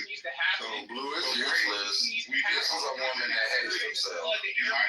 Mandatory minimums need to be given out. Solutions that I'm giving right now. Elijah. These are the solutions. Elijah. Yeah. No, I really don't want to fucking be. This girl is scared of her shadow, baby. You can scared. She'll shit on herself if a raindrop top on her head. Blah. We've been doing the same fucking stuff. I would definitely get your bitch ass robbed. So Elijah. If I sound ignorant and immature. No, you don't sound ignorant and immature. You sound like you don't sound ignorant and immature. I don't care. My solution is to continue to lock you niggas up. I got you. You said tough on crime. I heard you. Yeah, that's my solution. And black men who continue to leave their homes fractured, you niggas need to be dealt with as well. That's my motherfucking solution. That's not against the law. Dealt with, like really. Hold on, bro. Let him talk.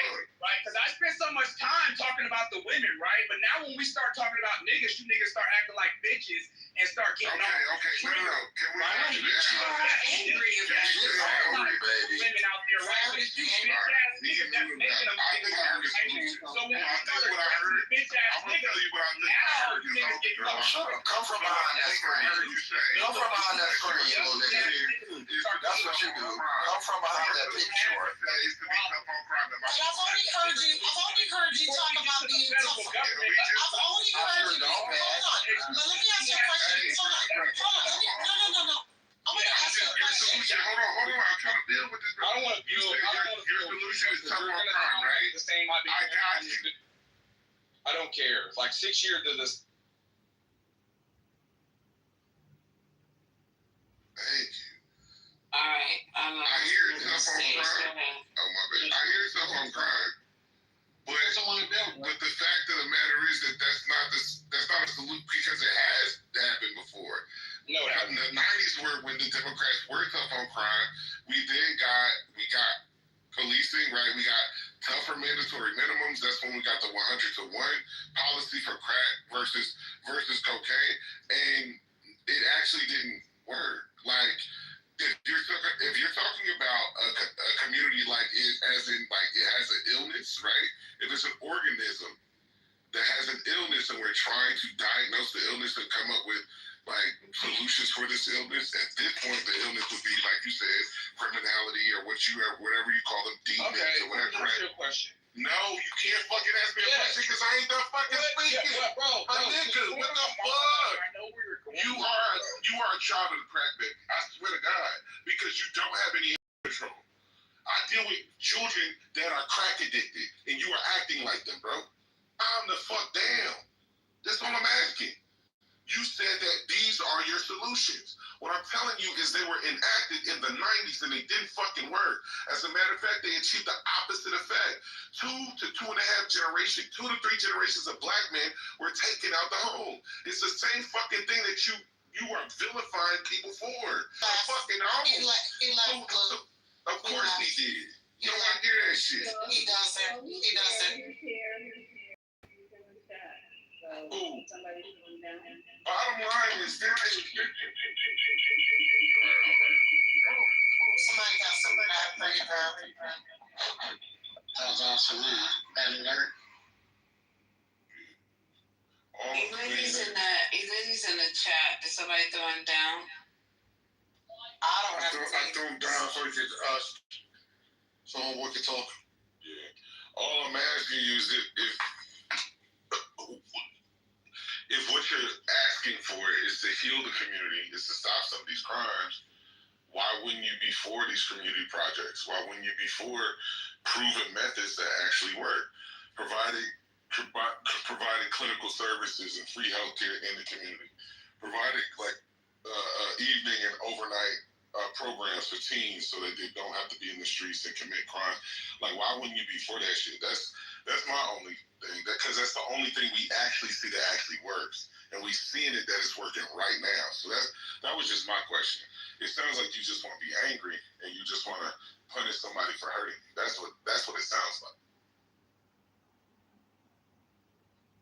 Y'all are trying to reason with a gay Republican. I don't really. Oh, you should have said that in the fucking beginning. I don't even think it's a gay Republican. I think he really has some serious underlying deeper rooted issues, and that's sad because I have deeper rooted issues because I want crime out of the community. Okay, but Liddy, here's the thing. Listen, but hold on, but here's the problem. Your target audience doesn't make sense because crime. Respectfully, Liddy, I'm not Liddy, your target audience is wrong because here's the problem. I'm getting ready to tell you. Because here's the problem. The last mass shootings that have happened in the United States of America have been all white men under the age of 25.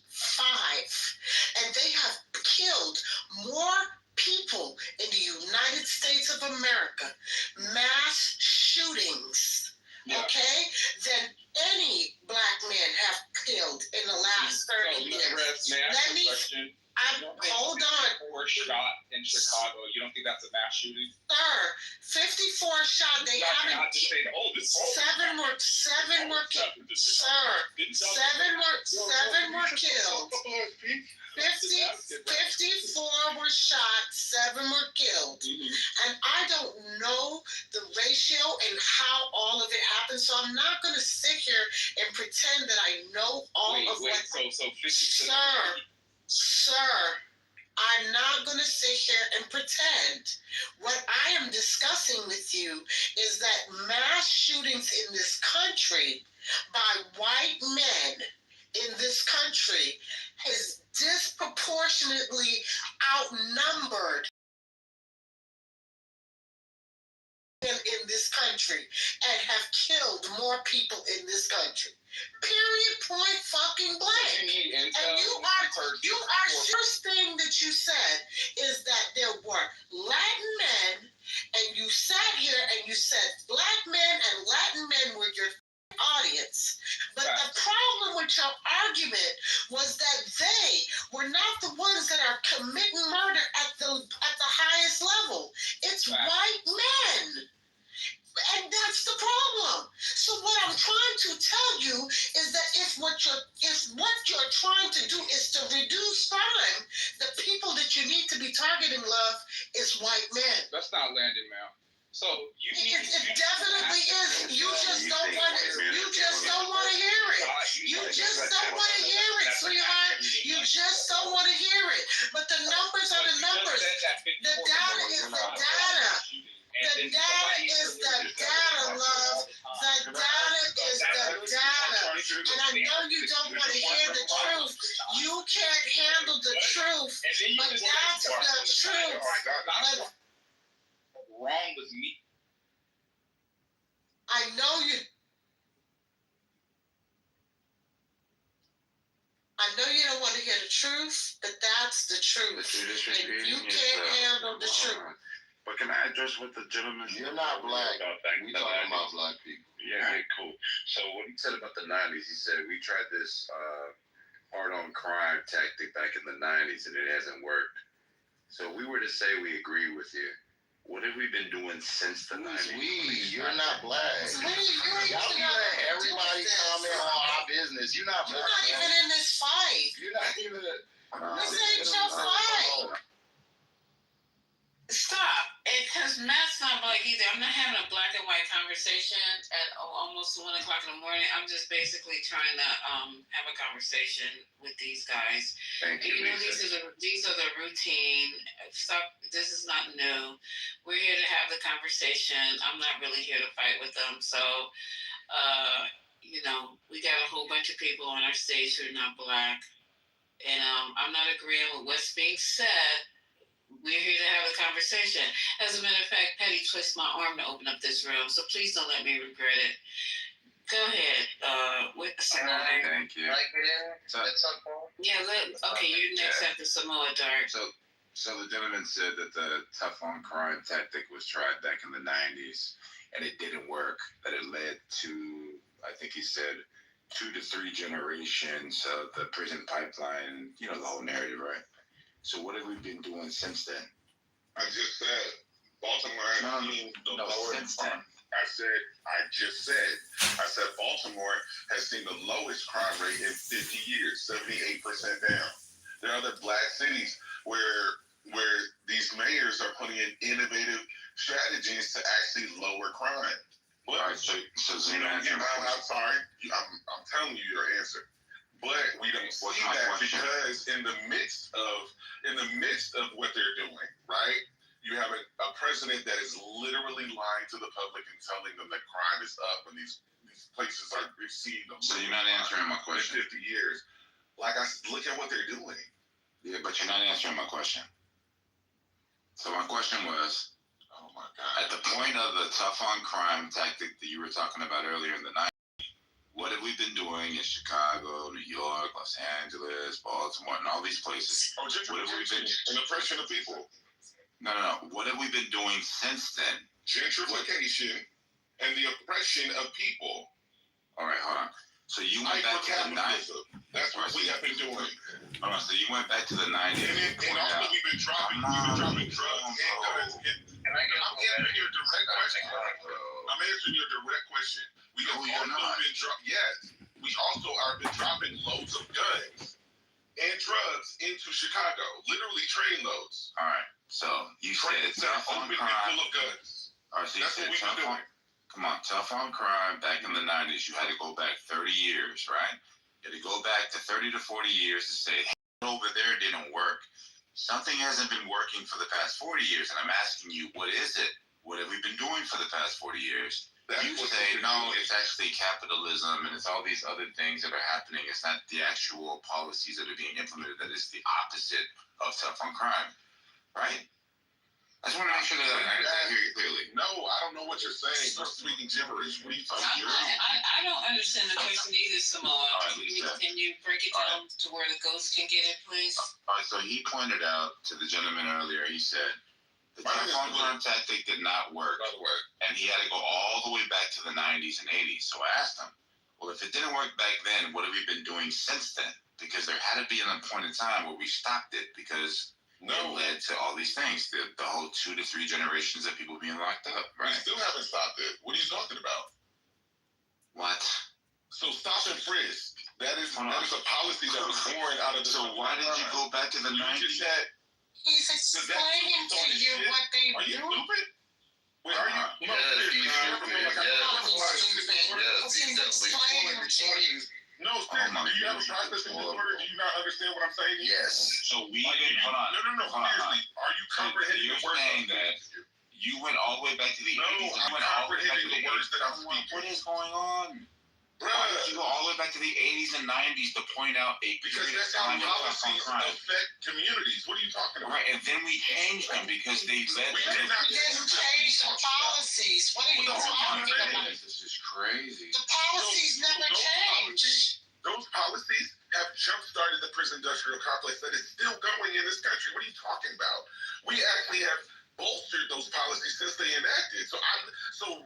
I'm really trying to get concerned because it sounds like you don't have a basic understanding of history, a basic understanding of civics, a basic understanding of policy, a basic understanding of like anything of how a city or like a country or state would move. So I'm trying to understand, do you have a processing disorder, or are you just ignorant of all the policies and structures that have happened since the Tough on Crime bill and all the things that it enacted? Now, if you want me to go through that, I can. We can't do this on this page, but if you DM me, I will teach you. You're gonna have to pay me for it, but I will teach you that shit. I guarantee you. And I'm not, and for real, I'm really not being facetious or anything. This is shit I do. I just don't do it for free. Real talk. What he's saying basically, Samoa, is this: nothing about those crime bills or anything has changed. What has happened is there's community activism. What has happened is nonprofits have stepped in. What has happened is that grassroots organizations have jumped in now and done things to lower the crime rates. So they have gone in and done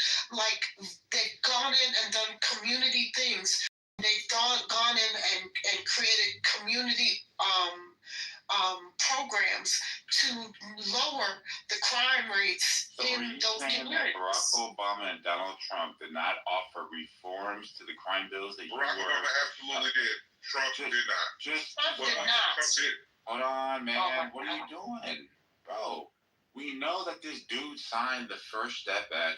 We know that he signed the reforms. We know that that's not a reform. That's not a reform. That's not a reform. Yes, I'm fucking serious. Yes. Before you ask that stupid ass question. First Step Act is not a reform. It's not a reform. It's not a reform to let people out of prison. Thank you, Sloan. It doesn't address it. Thank you, Sloan. Can you explain it, please, Sloan? Please. So I'm gonna put the link in the chat. Sloan, can you please explain this to him? Because he does not understand this. Did they change the sentencing guidelines for nonviolent crimes, yes or no? Yes, in 2018. But that's not a reform. That's not a reform. That's not a reform. It's not a definition of a reform. Do you know what a reform is? All he did was try to give people less time. That's not a reform. And then on top of that, son, just on top of that, the people, we had this conversation in this room a million times, and out of the 30,000, I think it was,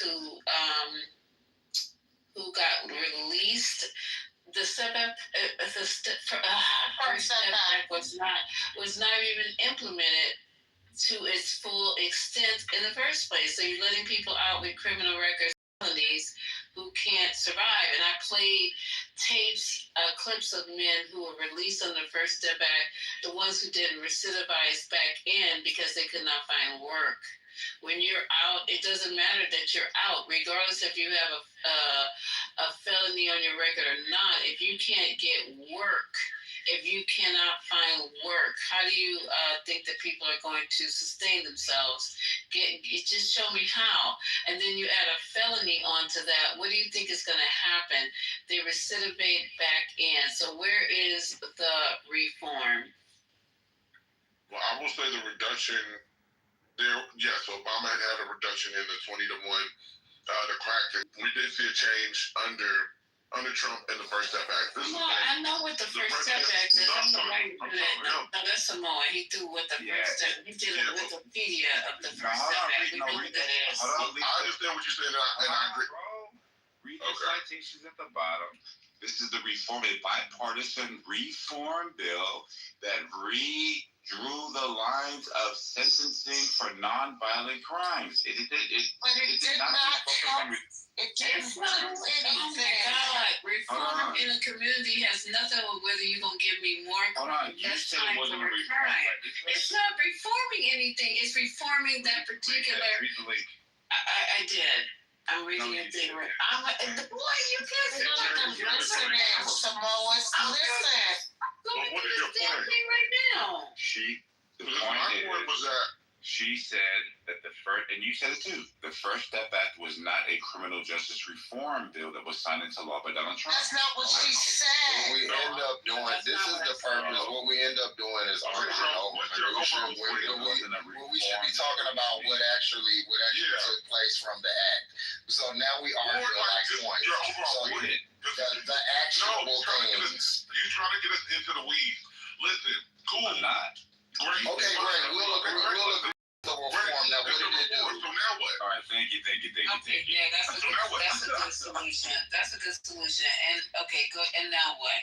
I like that part. Yes, so a reform bill means that the 19... No, we know what a reform bill, what did it do? What action did it take? Right. The reason why we brought this up was because we... No, we want to know what action it took. You always do this, bro. Just answer the fucking question. It changed the 1994 crime. So show us the data. So then that means that we're not the outcome? What was the outcome? What was the outcome? Thank you. Over 11,000 of us was released from prison for nonviolent crime. That's not. What were the outcomes? We should see future outcome. We agree. Everybody from this point forward gets sentenced in this context as far as nonviolent crimes, marijuana laws, all these things. 11,000 people you said were released, right? And what were these? You said 11,000 people were released because of that reduction. 30,000. 30,000? Okay, you said 30,000, correct? Well, tell her 30,000. I don't care. Shit. Okay. Many of them are still out. What I'm saying is, we have 5% of the world's population and 25% of the world's prison population. We have the carcerals. The Carceral Corporation of America, the CCA, is one of the biggest lobbying firms. And they're lobbying for private prisons. They're lobbying states and have passed major legislation in multiple states that they have the private prisons in to make sure that their prisons are 80% full. They've actually lobbied for harsher crimes, and they've lobbied for additional crimes to be charged for inmates that are inside. They've lobbied for inhumane conditions, all of this shit. So my question to you, when you say these 30,000 people were let go, what is that industrial complex that, like I said, when we have 1/4 of the world's prison population? And hold on, Blue, can I just put something there? What 30,000 people is literally 1% of the was 1% of the prison population that was let go. So that's not sir. 1% of reform. To answer your No. From this point forward, Sir. nobody else will be going into prisons Sir. if committing the same bottom line Sir. crime. That's So not. instead of filling up the prisons with marijuana, No, sir, that's not true. That's really not true. No, that's not true. That's not true. That's not true. What is your overall point? Because when you came off, are you for real? what you came off the mic to do was to argue with me and argue with somebody else. Oh my gosh. You said, what do Because you do next? you're incorrect in your summation. So you're saying that anybody who commits the same crimes as before are going to be sentenced differently than these people that are now being released from prison? Sorry, y'all. This is what narcissists do. Oh my So what they're trying to do is they're trying bro, like, to use a conversation into something else that they like. Don't let them do that. You gotta keep them hold to the point. So the point when you came off, Simone, I just killed all of You didn't kill anything. You did kill shit. Hold on real quick. Hold on real quick. The issue is not federal prison. The issue is actually state prison. That's why. So what you're saying, and that's where the majority of black people, the people that we're concerned about, are housed is in state prisons. So those laws didn't change. Sir, let me finish. And this is why I said when you initially started talking, this is why I mentioned who is we and you're not black, because this is what non-black people try to do and make black people look bad. The actual issue, and you can look this up, the problem, the school to prison pipeline is about state prison. It's not about federal prison. So when you say, no, this can't happen, yes, it can. In many states, it has. And it continues to happen. Because if you're not prosecuted on federal terms, then this does not apply to you. So no, the outcomes did not really change that much. Yes, we do, because this does not apply to stuff. No, sir, stop. Samoa, stop. This does not apply. Samoa, stop. This does not apply to state charges. It only sir, stop. This only applies to federal law. The one step back. So only 1% of the population of federal prisoners were released. And under that reform, it does not actually even make a smidgen of the actual percentage of people in the prison population. Sir, I don't, sir, you're not even listening. Sir, you're not even, you want to overtalk me so bad. You to repeat what Sir, you want to overtalk me so badly. Sir, you want to overtalk me so badly. No, you just want to talk. No, you don't want to hear your overtalk me so badly. Because what you want to do is be right instead of understand. And black, you weird ass nigga. Sir, kinfolk. the One Step Act only reforms federal. Sir, because you won't shut the fuck up and let me finish. So I have to keep restarting to try to finish my point. Challenging his blackness. This is wrong. Like I'm not even doing that. Anyway, thank you. Go to hell, ho. Anyway, His blackness, that bitch ain't black. And anyway, the bottom line of it is this.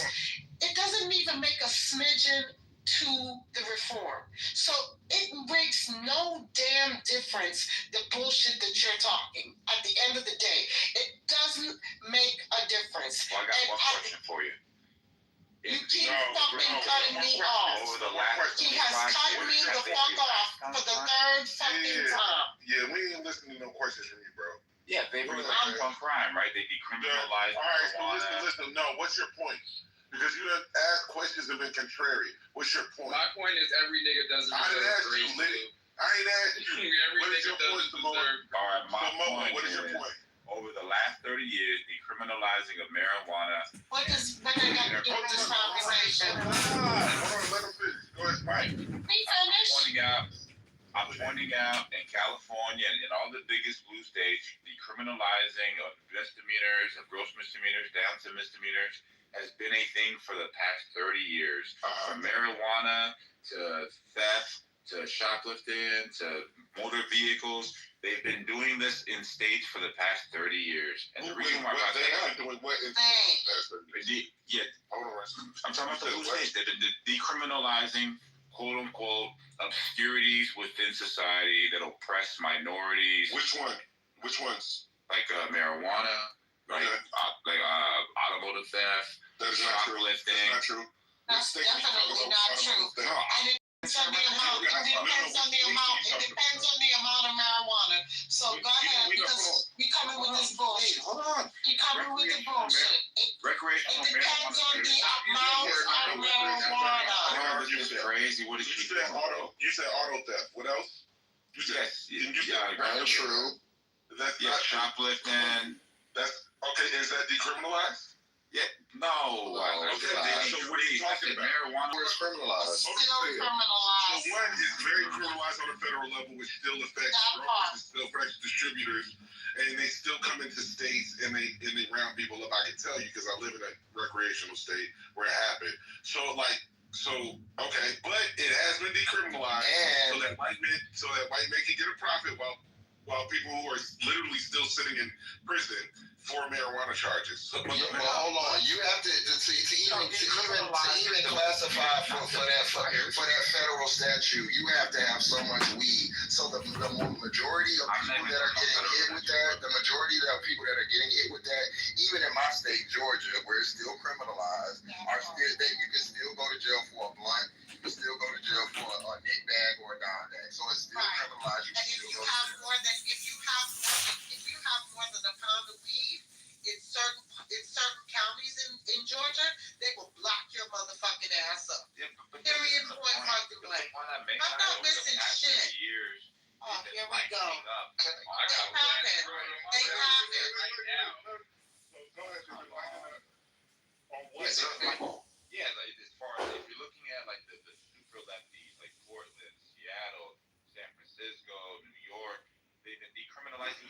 are drugs, even methamphetamines. That if you get That's caught, not true.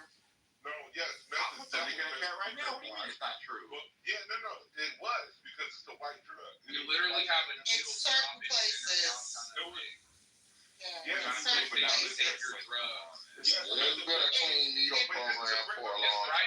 Yeah, but only in red states. This is a great example. Thank you for bringing this up. No, wait, hold on. But you're right. They did go a public health route rather than a criminal route for methamphetamine. For white people. But why is that? For white people. Hold on, Simone. Why was that? They go answer I can it. only speak about For white people. right now. Hold on. Why did they go to a public health method instead of a criminal method for fentanyl? For We know that they have a criminal method for cocaine. For white people. Because they're changing. No, what was For the different white factors? people. Because of the demographics. For white people. For white people. What were the two different factors? Two different factors that it was a different drug, right? So it wasn't crack cocaine, it was fentanyl. And there was the other factor. The main users of fentanyl. Yeah, I mean, White people. Say it. White people. Who were the main people who used fentanyl? I don't know, bro. I mean, it's Just a Wait. person. Wait. No, man. It's used in everyday medication, bro. No, got you. Google it right now. We'll wait. While he Googles, Let's can say I white people. Okay, thank you. While he Googles, So do you think that was a factor? No, but you're making my Drug addicted and the way that the government. No, I think that they're using the exact same narrative that Blue was describing earlier. When Who the fuck is Blue? Clearly, you said 30 years ago they were tough on crime. That's when they had the cocaine, and that's the reason why it carried a different sentence guideline than methamphetamine. You're trying to say that, oh, it's No, I said a different sentence. No, I said crack cocaine. A different federal sentencing guideline than powder cocaine. 100 to 1. Right? Okay, Right. What was the difference between cocaine and crack? White people and black. The accessibility of it, how it was packaged. White people and black people. We know one was more expensive than the other. No. Why? No, he didn't say how it was packaged. Who used powder cocaine? White people. Who used powder cocaine? Majority. White people use Bro, but Okay, so who used crack cocaine? black people. but you're making my point. Disingenuous as a mother, Greg. Wait, what? You know what the difference in the uses between powder cocaine and crack cocaine was. It's clearly Until different you people. No, you didn't say it, motherfucker. Everybody else said it. No, you No, didn't. you said it. So what's your point? Yeah, so if you look at tough on crime, and then you're looking at people that are now empathetic about crime, you can say, hey, we need to put people in these rehabilitation centers where they need therapy and they need Narcan and all these other therapeutic drugs. Narcan is not therapeutic. Well, we get back to what you're trying to say. You're trying to say Getting your life saved is therapy. I got you, but I hear what you're saying. But here's the thing. So why does like I said, they are at the same time persecuting other drug laws. Okay, fine. But then why are they at the same time enforcing public health policies on fentanyl that they're not doing public health policies on marijuana or heroin or like other Schedule 2 drugs, Schedule 3 drugs? We're talking about changing the scheduling of it. No, why is there a disparity right now? So what your point is that, oh well, then I guess that they felt empathetic. Yeah, got you. But so you said that now they're more empathetic for methamphetamines, right?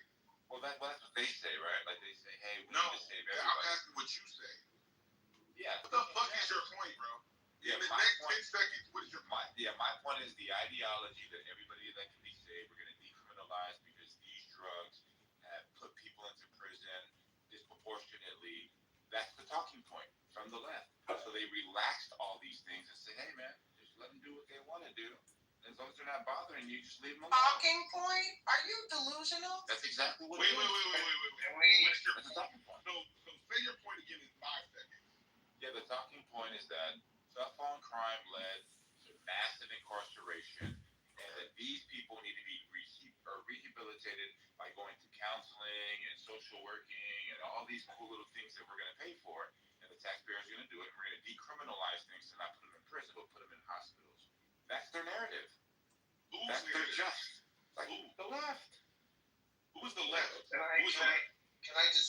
Yeah, please let Aaron say something. He's been trying to say something for a while. Another thing, this will go nowhere. People like Samoa, people like Matt Elity, they do not care about solutions. They do not care. They never will care. It is not their job to care. These are people who only rail in any way. So their only way to cope with this is to be contrarians and get hard, literally, by being contrarians to people they will never meet. This is the only way in which they can go and horrible. That they shut the fuck up! I didn't interrupt.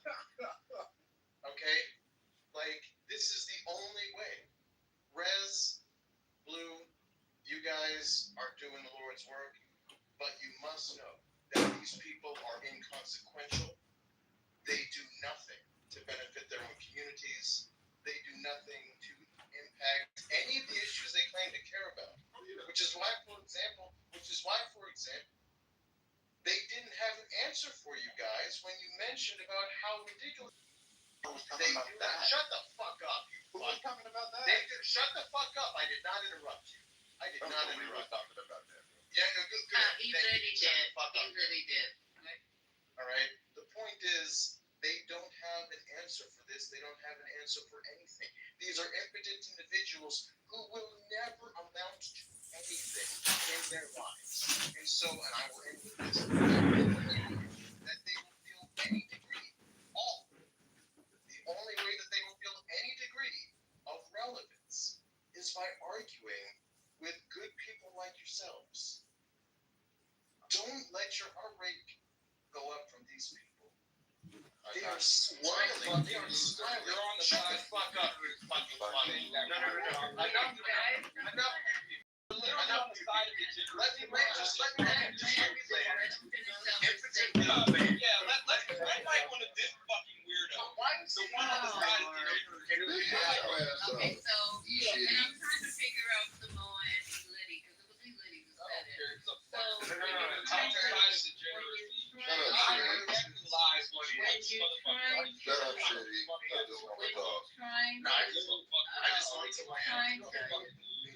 Oh my God. I could buy your family's life. You shut your shitty ass up. I promise you that. Damn. I guarantee you this. Dr. Adams, can you be quiet? I probably beat you every day on San Pedro with this when I go down there. I know. You're probably one of the dozens that I do every Friday. Can I say something? That's what you are. Elity, can I say something? I don't need to be Elity, go on. So, all right. There has to be some problem solving, and I asked you a question, I think, hour ago or so. What happens? How long is the National Guard scheduled to be in these cities? Number one. Number two, if they really wanted to solve the problems, you said, oh, what does it hurt? The cleaning up trash or whatever. I'm not gonna do them. And cleaning up is one of them. And washing walls is the second one.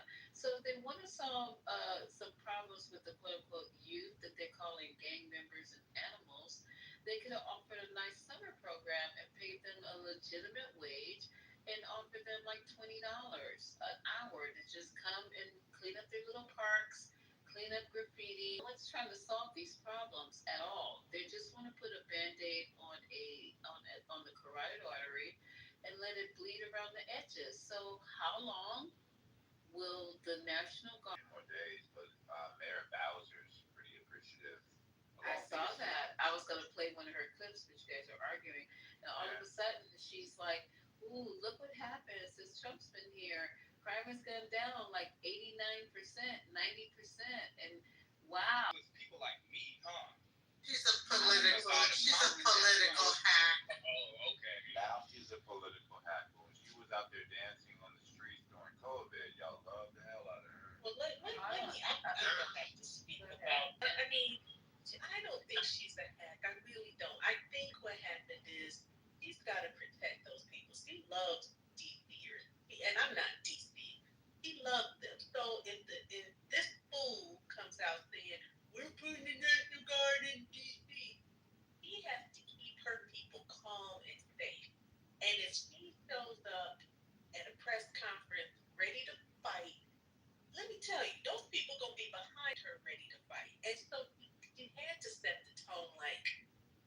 thank you. We're going to work with the president. It's political bullshit.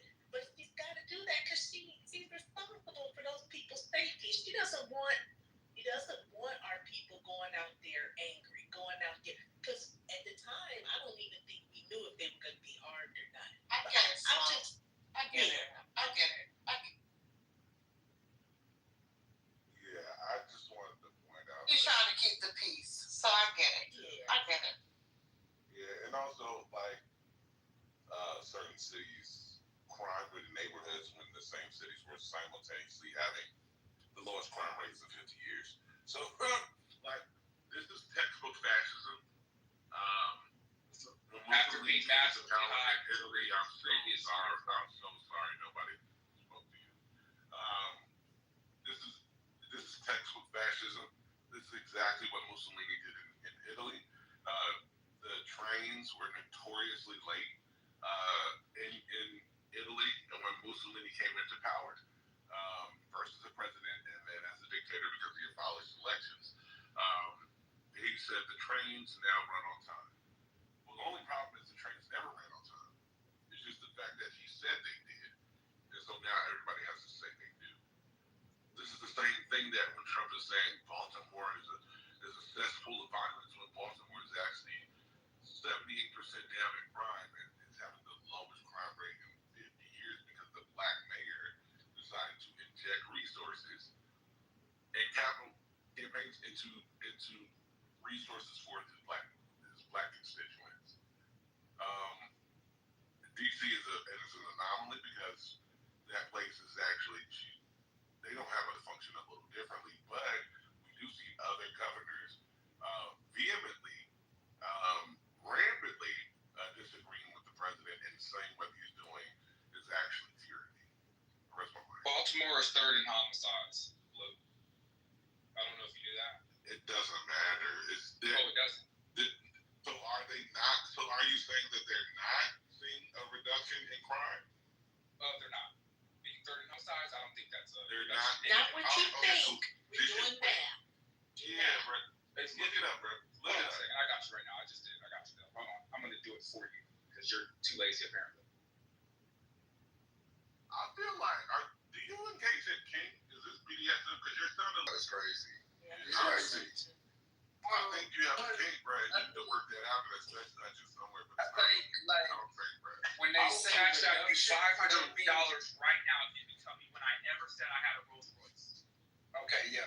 No. I want this grown man to do this in front of everybody right now. I don't do what you tell me to do. I've been saying this. Bitch, I don't do what you tell me to do. I don't do what you tell me to do, ho. I don't need your 500.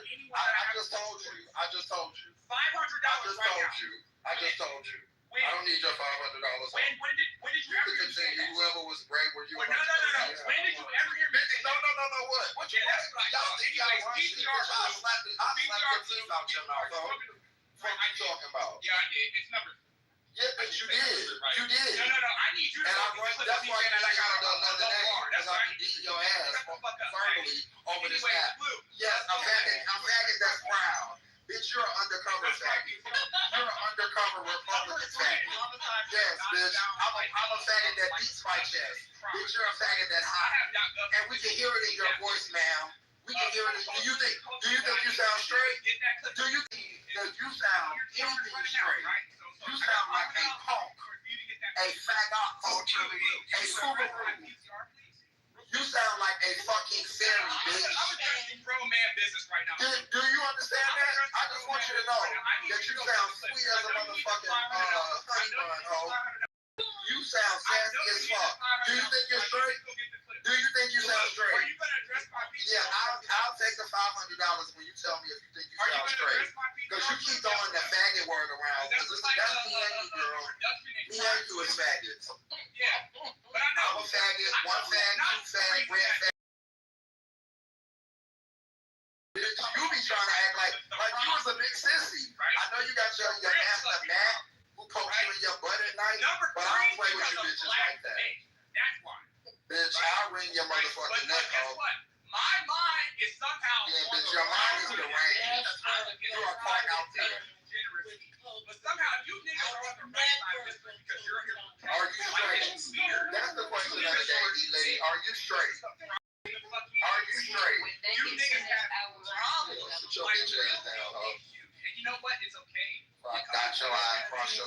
I understand. This is the rhetoric coming from a just a man. I understand. Undercover Republican sister. I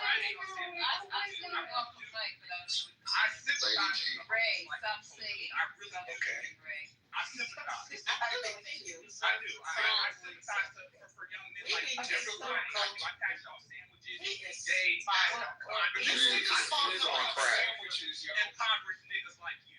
We got a gerbil up her ass as we speak. It's okay. Calm down. It's a gerbil in her butt. 1 o'clock in the morning. Calm down. That nigga starts Calm on. down. I forgot what I was going to say. Address my PCR. Notice how you just went on light, right? And just ran. You said it was a reduction in crime. Well, address my PCR. You said look it up. I definitely did. So I had to be made the conversation, the real conversation. Right? You have no actual facts. Okay, I don't know what I was going to say. You're protecting a bunch of degenerates and people like me in 2025 are tired of people like you. Liddy, you got red states in your answer. You can mute me. No, I'm just saying, you have red states in your Liddy, you have red states in your city. You have red states in your PTRs. What does that matter? It matters a lot. What does it matter? So send the troops there too. I have red states, but these are cities, right? No, I get you. But the cities are governed by the state. This is what I'm talking about. Why? Is it weird to you that President Trump didn't send troops to those other states? Is that weird to you as well? You don't think that's going to happen? Like Alabama? See? Like, why didn't you go there? Number one, why start at the bottom and work your way up? Why you start at Why not St. Louis? City? Why they not there in Tennessee? Why they not there in St. Louis? Why not Alabama? Birmingham, Alabama. Right. That's weird. Starting where he wants to start? No.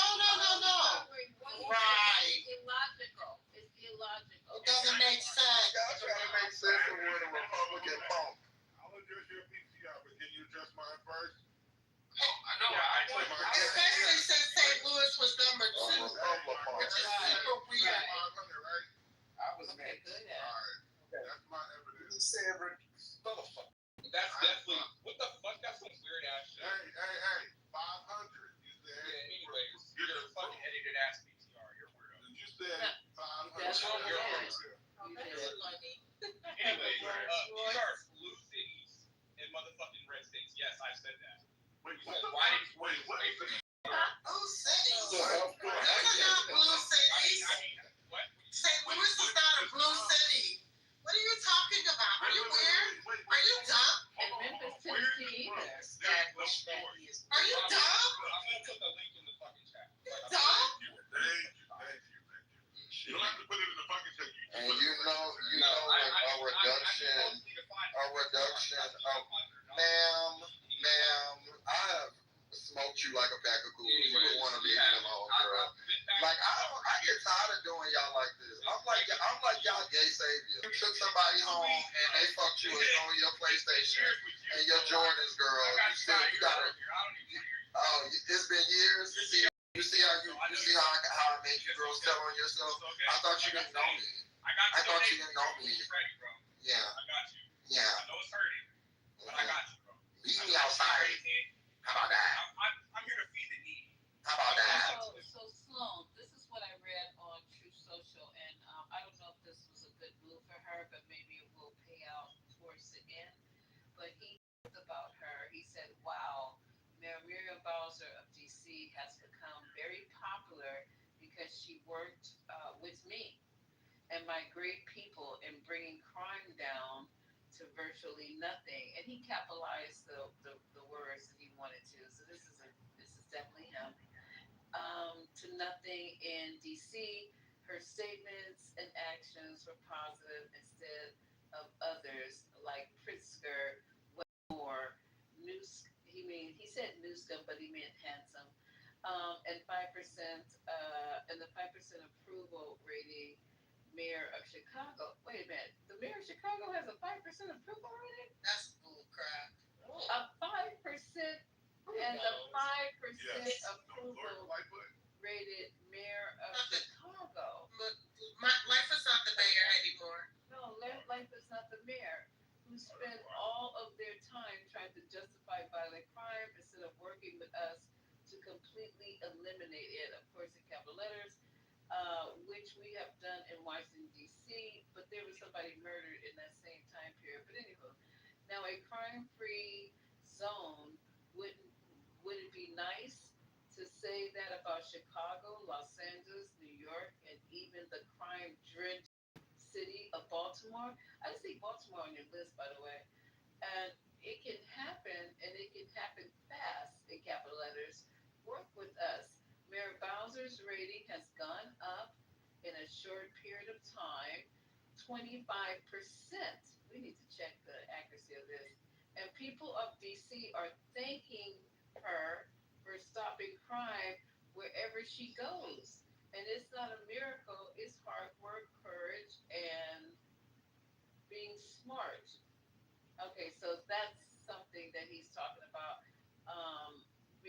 Mayor Bowser's popularity has gone up. She's always and people are stopping her wherever she goes and saying thank you for committee working with Donald Trump to reduce crime. I don't believe any of it, but that's what it is. Thank you. Yeah, and so She's working with him for her. Going on back to what I said with Baltimore real quick. I posted in the chat from a credible source, Washington Informer.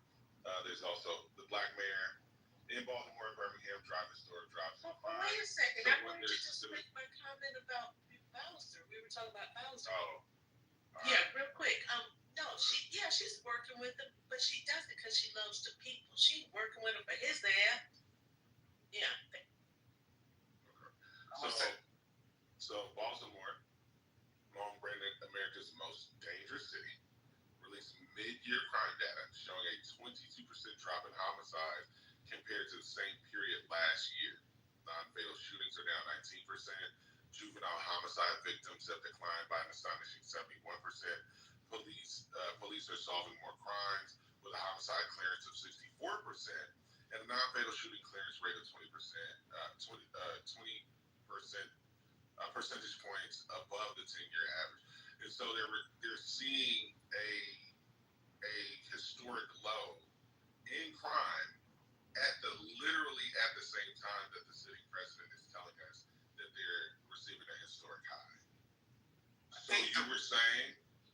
The reason that the DC mayor is working with Trump is because DC is a federally controlled city, and she wants him with his nose out of city business as much as possible. Simple solution. Simple answer to the question. To kissing his ass, because everybody knows that's all you have to do is say something nice about him and get this. Well, I think she also wants him to get the DC guard the hell up out of there. So the quicker she can patsy him, the quicker she can get him the hell up. Why are y'all discrediting? And she doesn't have the power of a governor. She doesn't. Correct. Why no, don't go there real quick. Don't go there. Stay right where we are. I live right on target. So your minimizing what that lady is doing. So my PPR, did you read my article? Did you read my article that I posted? Did you read my article that I posted? Oh, I got you arguing with that delirious shit. Did you read my article that I posted? Instead, you're like, I love you, Blue. I love you, Blue. I buy you dinner, I swear. I hope Mayor Bowser Did you read the article that y'all said something that it is so wrong. I applaud Mayor Bowser for finally Blue, the problem is he doesn't understand what reduction is. He thinks that a placement is like, he doesn't understand that it could have been first and then it went to third, so that means reduction. He doesn't understand percentages and things like that. This is a very, very slow woman with a very, he has like some type of brain. You don't want to listen to I'm that. about to stop. I agree with you. He living cool. Listen, Cool. and that's what's happening right now. Yes, Mayor Bowser is on business. Give me a brain drain. The bigger and better things that got. That's what happened. That is what happened. Motherfuckers in here minimizing. I agree with you. No. She's not scared of. They were minimizing. She's standing on fucking business. She was standing on fucking business. I agree with politics, but I align with Yes. this one. Yeah, I align with this one. She's dealing with you niggas the way she needs to be dealing with you. Good. She don't want to get. She's literally wiping her hands with you. Yeah, she's literally So Yes, shout out she's to doing that. fucking Bowser. Great, She's great, not great. scared So of next fucking point. Trump. Yes, She's not scared of Trump at all. she's not. She's scared of you fucking She's not. idiots. That's Yes, what she she's is. scared Yes. of. She knows that her This she's is scared some of Yeah. you. none of us niggas. Wow. Yes. This is some Yes, Oh my God. all right, so listen. Great, great, great. Got I that had a point. cousin on Can we go back to the point that you mentioned about like the crime and how it's high? And when I actually brought up the article that says it's low, it brought down the percentages and things, and how your Google slide is wrong. Can we talk about that? No. Ask the question to get out of here. So what you asked me, how can crime be down in Baltimore, right? When it's the third most crime rated. Okay. So did you read the article or listen as I specifically quoted from the article? How I explained to you exactly how crime is down? Yeah, and I said by your logic, me and Trump were lying. That's what I said. Yeah, there you go. Yeah. There By your you logic. go. Remember, highlight that Or point right there. I said, wait, by or your by logic, math, me and right? Trump were lying. Or math. Or we can say my logic. Yeah, and as a also man, is I'm based saying by your logic, me and Trump are lying. Like, Right. they're not like catching Right. it's not looking to you. Right? So you just said you are lying. According to you, yeah. Right. Well, I not don't see according number. to you, I mean, though. last time I checked, I'm looking right now. Baltimore is number 3, right? Do you understand what reduction means? Right. I listen. When Baltimore is no longer on No, that list, he doesn't. I told you that. He doesn't understand what reduction means. Hold on. We can talk about this is This is a delirious sissy. When you stay in the closet too long, this what happens. Let me just make something real quick. You go crazy. It's been high for 50 fucking 11 years. 11 years, and these niggas want to clap. Stay in the closet. When you get your foot stuck in that corner, this what happens, y'all. Let people be gay, y'all. We're not doing that. Let's talk about that. They're right. This platform be gay. This is crazy. Right? But when I was talking about black women and talking about how they've aborted 20 million of us, y'all He just admitted that he's lying, But right? now when I turn the And so fucking this gun is on what you niggas, narcissist it's does. a fucking It's actually a really good case study. It's It's a real really not about gun is turned on you niggas. It's not even about me. It's about the Y'all don't like to take no fucking accountability. in right? the fucking audience. Why do you care about what a woman does with her coochie and her kids? Like, why are you addressing women right now? I can't Stay on the hear point, right? I just use them as a reference right now. Why are you trying to hurt me? Stay on the niggas right now. I don't want to hear nothing about women. We're talking about women. They're the ones that murder niggas, not the women, right? They're doing what they got to do right now. We're not. Right? So let's figure it out. Why is that happening? How are we saying shit like that? Can you let somebody else jump in for a minute? Thank you. Don't tell them to stop addressing me. All right, stop addressing Elijah. Okay, Elijah, I'm sorry, buddy. I love you, buddy. I feel like I just got sexually harassed. I don't feel safe in this space anymore. I'm sorry. I'm trying to create a safe space. It's like, what is it now? Almost 3 o'clock in the morning. Go ahead. Speaking of safe spaces, how many of you MAGA adjacent or MAGA people actually live under blue governance? I'm always curious to hear that because there's a lot of people that actually do that. Well, there's quite a few people, but Shitty definitely does. they live under blue governance, they benefit from it, but they still reject it. I'm curious. What city do you live in? You don't mind me asking? He lives in California because he mentioned San Pedro. What you said, what? He mentioned San Pedro, and I picked up on it. I didn't know where it was. No, I don't live in San Pedro. He said my city, LA. He said right now. Mentioned. Yeah, I go back and forth from LA to Florida. So a Democratic city? Yeah, there's a lot of people that live in Democrat, Republican cities, and they don't like certain things. I like certain things. Democrat, Republican, or just Democrat? I don't understand. Am I talking to a grown Democrat, man right now? Or Republican. am I talking to a nigga that, like, you know, just doesn't have any Bro, responsibility? shut up. All right, did you say Democrat or Republican? You keep messing it up. Y'all keep she's slow. If y'all want to play with y'all food, I'm telling y'all she's slow. Y'all have no life. Well, here's the question: Why do you entertain? No, because this is the thing. You're a narcissist. This is what I'm telling you. I deal with narcissist personalities, so I also deal with children with disabilities and like behavioral issues. What you're exhibiting right now is like classic narcissism because I'm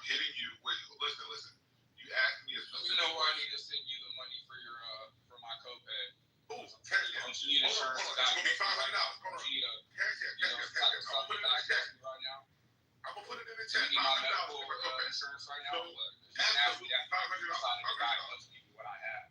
So let me know. I can send you my medical insurance and we can. Where do you? No, not medical insurance. Just straight cash. Just let me know and I'll hook it up. But where do you spend most of your time? Florida and Texas. Where's your primary residence? Right. So when you deal with that first, you can diagnose me after that. Yes. So y'all on the stage. You know, being able to do what you do, you can. This is what they do.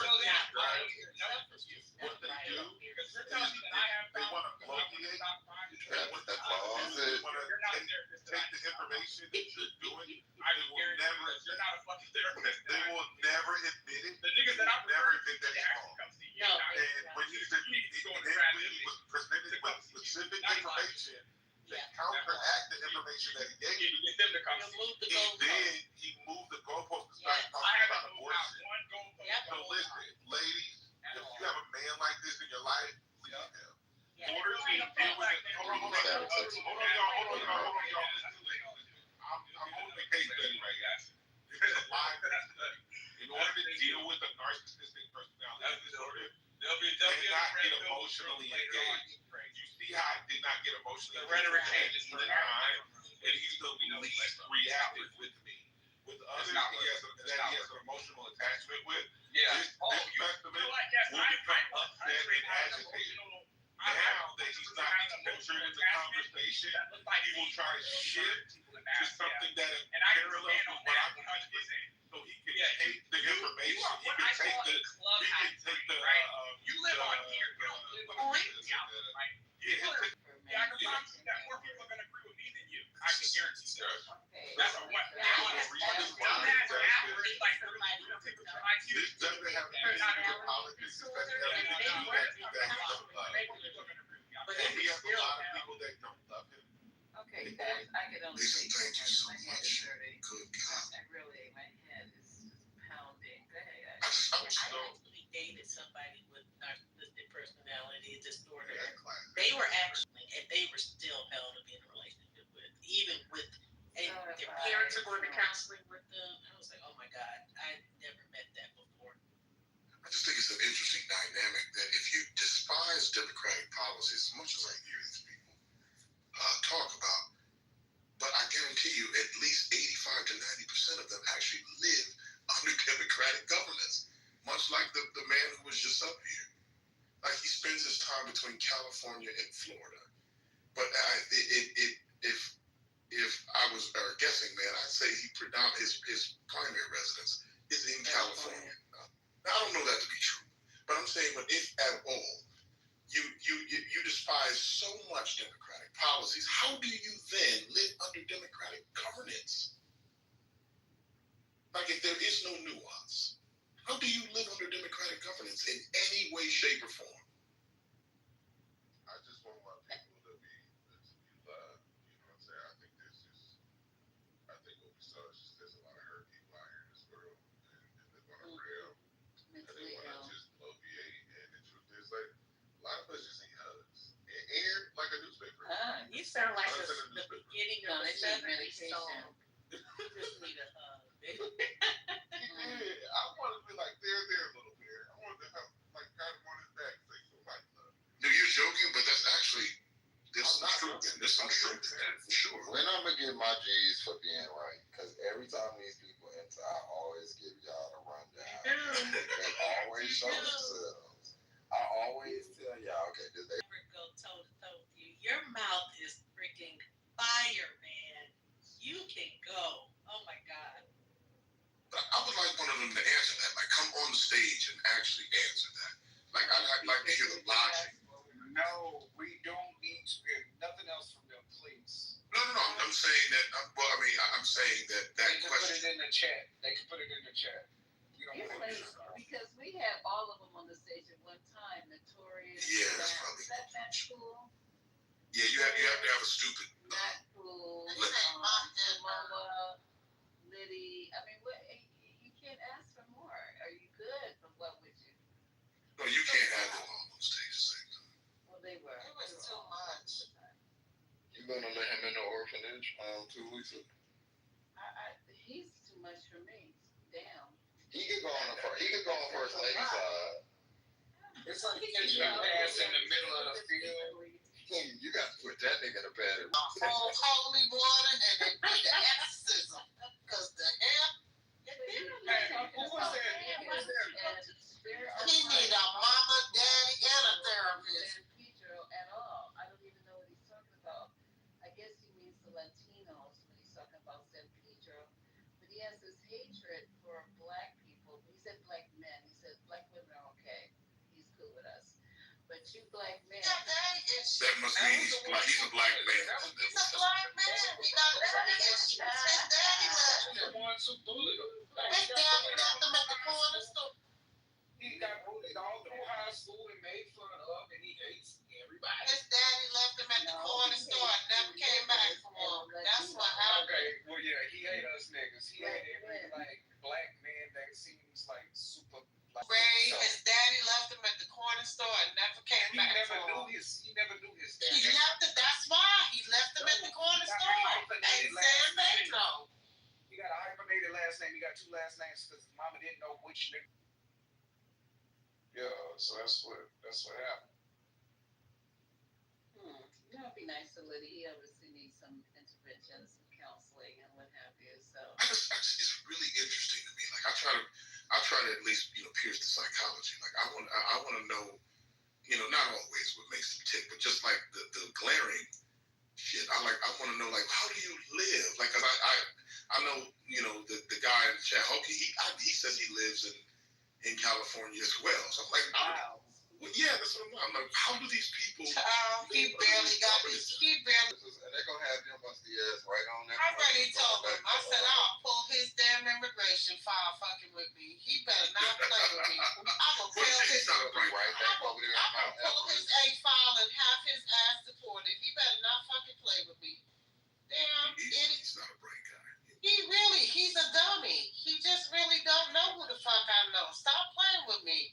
I don't get how immigrant is on the Trump train. Right. The fuck? That's crazy. And fool, I used to work at USCIS. I fucking retired from USCIS. I make one fucking phone call, pull your A file, and fucking, and I will have your ass fucking, listen, dude, I will have your shit fucking pulled. Stop fucking playing with me. I'm not the one or the fucking two. I used to work at fucking damn fraud and that for the fucking fraud department. You fucking idiot. Stop playing with me. Now be nice and shut the fuck up. Keep trying to tell you, stop playing with me. My shit. Now,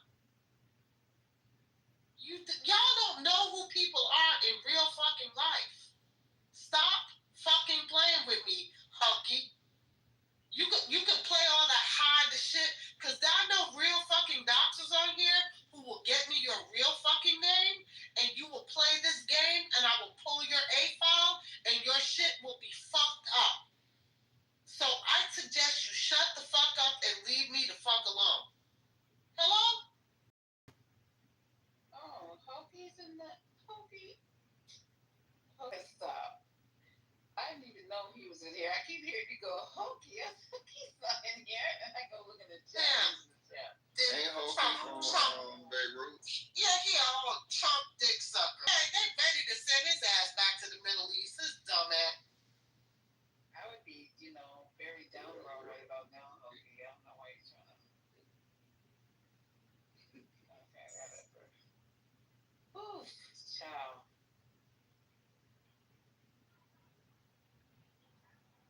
All right, so in other news, Trump is supposed to have a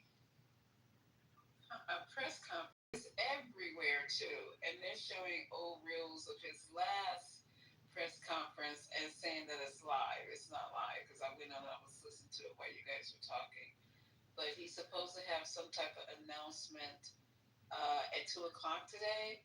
I don't know if it's in reference to his stroke that he had, or if he's just gonna come out and say something even more crazier than.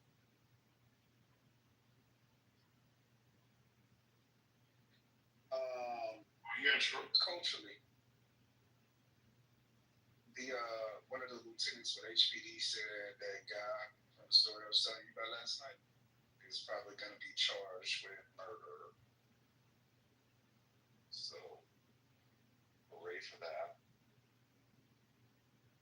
Who's gonna be charged with murder? Some kids was nigga knocking Friday or Saturday night, and the man chased this little 11 or 10-year-old boy down the street and shot him in the back. Oh yeah, I just saw that. What was he doing? Knock ditch or whatever they call it. We called it nigga knock going up, and then now some people call it ding dong ditch. Game to play. I don't know why people do that dumb crap. I don't either. I mean, hello, what exactly do you have with ringing somebody's doorbell and running? Because you're a little kid and you do it and it's honest with you. I'm not getting up. You can knock on that motherfucker all you want. I'm not getting up. But it's not 1950. Why? People just don't walk on people's porches anymore. That's why we have ring cameras, regular cameras. They do, yeah. People literally will knock on my door 3-4 times a day while we working. And I'll just be like, for what? I'm trying to do shit. No, it's kid stuff. We used to do it when we were a kid. Ding dong ditch. But that's anyway, 2025. It's not 1950. Good evening, Lisa. Good evening, Lisa. Good evening, people on the stage. We're still awake. Are they doing? Are kids still doing toilet paper in people's houses? I remember that. That and egging the house. Remember that, Spirit? I wish y'all niggas would egg my house. You know what? I remember egging the house in Brooklyn. That's before they had cameras and shit. I'm telling you. Shit used to be fun. I'm telling you.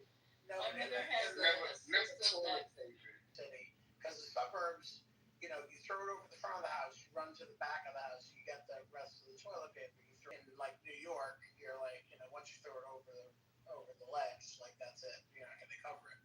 So, yep, toilet papering in the suburbs. Well, I grew up in New York, and we used to egg the buses. We used to moon them. Too.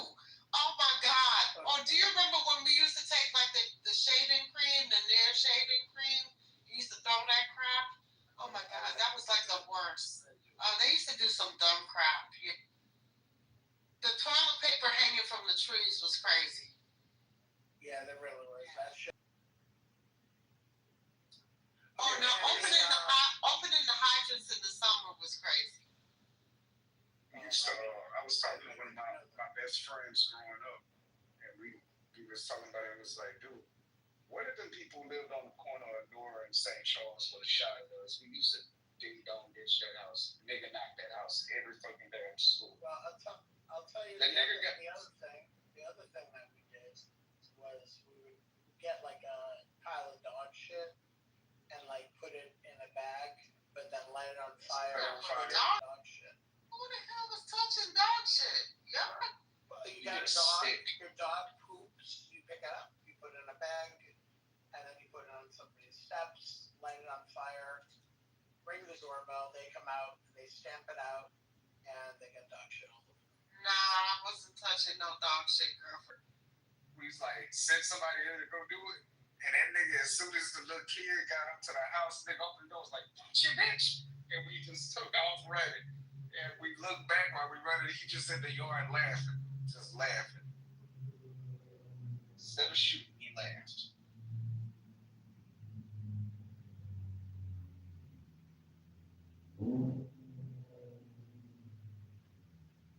Do y'all like on Saturday? Need to stop all that nonsense, running up to people's doors, ringing the doorbell and running. Yeah, because people be shooting and doing too much crazy shit. Yeah. No. Yeah, it's just so. Anyway, yeah, I saw that on that child, and I hope, you know, if this person goes to jail, you just don't shoot anybody in the back, let alone shooting them on their porch. The trumpet player that that wasn't him. We don't know nothing about this kid or nothing. The only thing I know is the part of Houston that it's on is a predominantly Hispanic part of town. So that's the only thing we know. Because when it's black people, they do something. That fucking mug shot name and everything is released immediately. I don't know if the case has come yet, but do you remember the he was shot like in a sundown town? Remember his car broke? I mean, he knocked him, and I don't remember. And then the older white guy, he tried to play like he had dementia or some crazy crap like that. I don't know what happened with it. That's why I was trying to figure out what happened with the case. He's made a really good. So I wasn't advocating for any of that stuff. I was saying that stuff that we did, and that's it. Yeah, but you know, like I said, 1950s versus now, people are so crazy. You know, people just quick to shoot everybody at the door, which is nuts. They really are. What did I tell you? We're scared. We don't trust anybody. There are too many guns, like all those things. And people are stupid. So that's that. Yeah, but you know, when it's just everything is out of control. We had this conversation in your labor class, Scotty, unless you were in the audience, and we just people are 54 people shot over this holiday weekend you're in kidding. Chicago. Wow. Yeah. So that's gonna be a difficult argument to defend. That's why these MAGAs, all of them came in tonight, every last one. Oh, right, because they want to rub it in the face, right? Yeah. How many people died? Out of the 54, 7 actually lost their lives, and 1 teenager remains in critical condition tonight. So that's fucking sad. Yeah, it's gonna be harder to make the argument. You know. I don't know how I don't know how what's his name, Pritzker and Johnson are going to be able to explain this shit away tomorrow. That's just bad. But like I said, with Homeboy's health declining, I don't know how that's gonna all work because I think fuckface. I think his half. I think it's important also not for the Democrats that would be speaking on the Chicago thing to downplay this obvious thing. Like, this is a problem. We said it's a problem. We said we're going to fix it. So we didn't want the National Guard in there, all that stuff. Now it's really bad. Don't pretend it's not bad. You know, figure out what to do because it's obviously a problem. I agree, but I think right now they have to wait to see what this announcement is going to be. Yeah, I don't agree with sending in the troops. That there's a lot of distance between doing what they've been doing and then like sending in the troops. So they can amp this stuff up on their own, whatever they have to do. But you know, we'll see what happens. But the risk of like downplaying it or poo-pooing it, no, it's an actual thing. Like, I'm sorry, you have to do. Also, I don't know what happened. Did you read if anything happened in New York? Because we had the West Indian Day Parade here today. I didn't go to it, but I didn't hear if anything like. I haven't heard of anything, which is good because normally you hear something crazy. Something crazy. Yeah. Exactly. But man, that festival's so fucking great. Yeah, but what I did hear is people are upset about it, and Laura Lula with her stupid ass was having a parade. I was like, we've been having that parade for 58 years. Girl, bye. No, that's a quintessential. Just like the Puerto Rican parade. Yeah, I'm like, are you a weirdo? Oh, I just wish she would go away. She's just a weird. Well, to add the layers to this, Giuliani is going to get the honor. Yeah, he's getting. Yeah, the Presidential Medal of Freedom. Girl, he did not deserve that. Guys, nothing here is a surprise. Like, of course he's going to get it. But they gave it to what's his name too on his deathbed. They gave it to what was that scumbag? Rush Limbaugh. They gave it to him on his deathbed. Scumbag. And now Giuliani's on his. Yeah. They give it to all the scumbags now.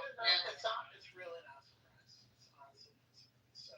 But they've denigrated what that meant. To give it to a civilian, it was supposed to be for you actually doing something that you contributed something to American society. That was the purpose of giving the medal. No, I know. Yeah. But you can't expect them to do anything with honor in this presidency. Presidential Medal of Freedom, like, of course, that's so fucking predictable. Next thing you know, he'll probably nominate any of the other scumbags. It could be fucking Steve Bannon. It could be his sons. It could be fucking anybody. Elon Musk, you name it. Because what he's gonna do is just say like, oh, who would piss off the Democrats? This person.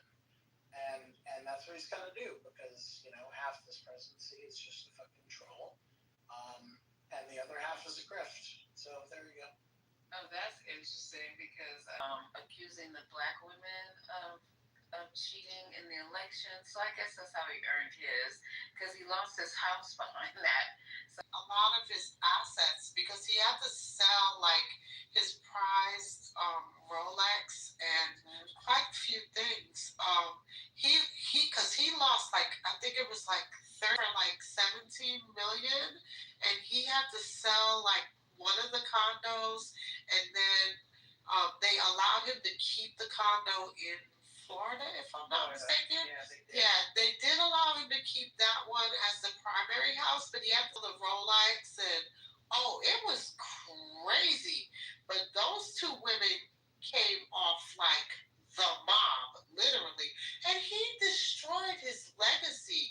Because if you know about Rudy Giuliani, by us as like the mayor who saw us through 9/11, and like he brought down all the mobsters, all these people who were like all the mobsters who were stealing everybody and not allowing all the mobsters who were not like, they were responsible for the whole getting all the union, the Teamsters who weren't getting the garbage. Remember when we couldn't get the garbage? Inaccurate. It wasn't just him. There was a whole. It was a team. Bunch of people. Right, but I'm saying he led it. Right. Well, I mean, there are other teams that led part, which is why he was able to run for mayor, because he had credibility, and that's why he won, the mayorship, because he had all of that in his past, taking on the mob, being tough, no nonsense, blah blah blah. But later, in his second term, before 9/11, he was doing some really fucked up shit, like in terms of black people getting shot by the police, and him doing really disgusting things, not apologizing, not taking responsibility, not correcting the police, really being disgusting in terms of how he handled those things. Not to mention, other issues. So he was becoming really unliked in like 99 and 2000. He started to change. That was the problem. Well, he flip-flopped back and forth. He got drunk on his own power, and then 9/11 happened, and he became quote unquote America's neighbor. And he did a good job with keeping the city intact and things going and all that. That's no problem. But he left the mayorship at the end of 2001, and then Bloomberg took over. But he rode the 9/11 thing for the next decade, and he became this oversized, brash, and using 9/11 basically be like, I'm the guy who did 9/11, and let's go after all of these people. And it was a real arrogant play for him, and people really just started fucking hating him even more. Like, he was disgusting. And I remember the 2004 Republican convention, which was held in New York City. John Kerry was the candidate, and he served honorably in Vietnam. He was running against George Bush's second term, who did not serve honorably in Vietnam. Giuliani had 6 fucking deferments in Vietnam. And why I say this is because at the convention, Giuliani stood up there and mocked John Kerry's service in Vietnam. Like, that's how disgusting they are and how hypocritical they are. So I don't fucking like that guy, Giuliani, and what he did to those women. He deserves losing all of that money and that tacky apartment that he had on the Upper East Side. I'm done speaking about things.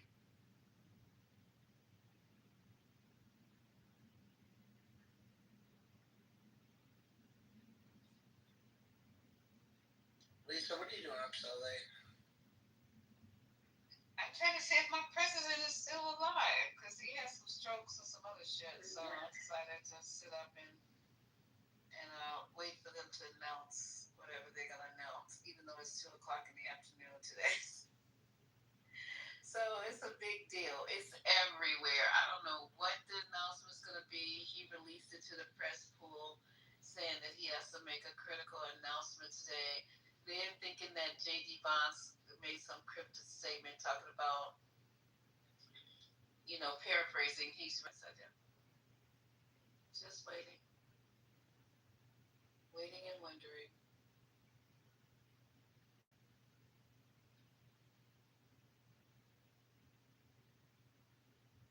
And I don't think there's no other news because the only news that people are talking about is his stroke, if he did have one. These 54 people who got shot, 7 died, and yeah.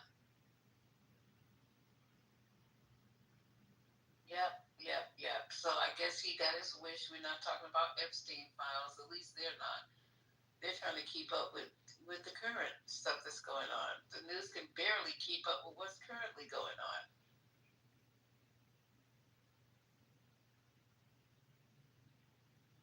Didn't something happen in the Middle East? But the real question is, Lisa, what are you doing up so late? I couldn't sleep, so I just I was seeing who's around, and you have the room open. Patty's had a room open earlier, and but it was a. And why is it called Misa? That's really my first name, because when people start calling me Lisa, I sometimes thank you. I just said I'll ease it on them as time goes on, but sometimes I will say my name, and people won't even know that I've said it. So I said eventually, I just gotta ease it on in there because, Misa. Yep. Do you remember? You didn't watch a scene when Daenerys Targaryen was ruling over the city, and all call her Misa. Spelled differently. It's like MYSA. But that was their name for her. It basically meant like queen or something like that. Oh, I didn't even know that. Yeah, Misa. I'm gonna have to go back and rewatch the whole shit. That was one of my favorite. Yeah, hell yeah. And I know maybe that night I was asleep or some shit like that, but no, I mean, there's so much to follow, but that was what they also. That was, I believe, the city where they also turned on her. I'm not sure. Oh, that figures. Yeah, but regardless, when I need to disappear from breaking news, I'll just go into a rabbit hole of Game of Thrones, and I just be like, fuck everything. Suggested about the gods. I don't even know the name of it because I had to look it up just to be able to watch it. And the show got canceled because they were ad-libbing too much. Let me see. I have to go and see what I was watching because I got so much to watch here. But they talked about this show, and I've been binge watching it on. But you don't remember the name? Nah, because I got so many shows rattling around in my head. Because not only am I watching that, I'm watching at least 4 or 5 shows actively. So I have to go to Prime. It has something to do with gods. And they talked about it last night. And Jason Momoa or anything like that? Or no? Hold on. I'm gonna tell you in a minute, Scotty. Swear to God, I don't remember the name of this show. Hold on. Yeah, I'm telling you right now. But yeah, Patty said, "Oh, you're gonna open a room?" I'm like, and then hello, and I have to deal with the maggots at 1:00 in the morning. My head is literally throbbing. Were they coming at him?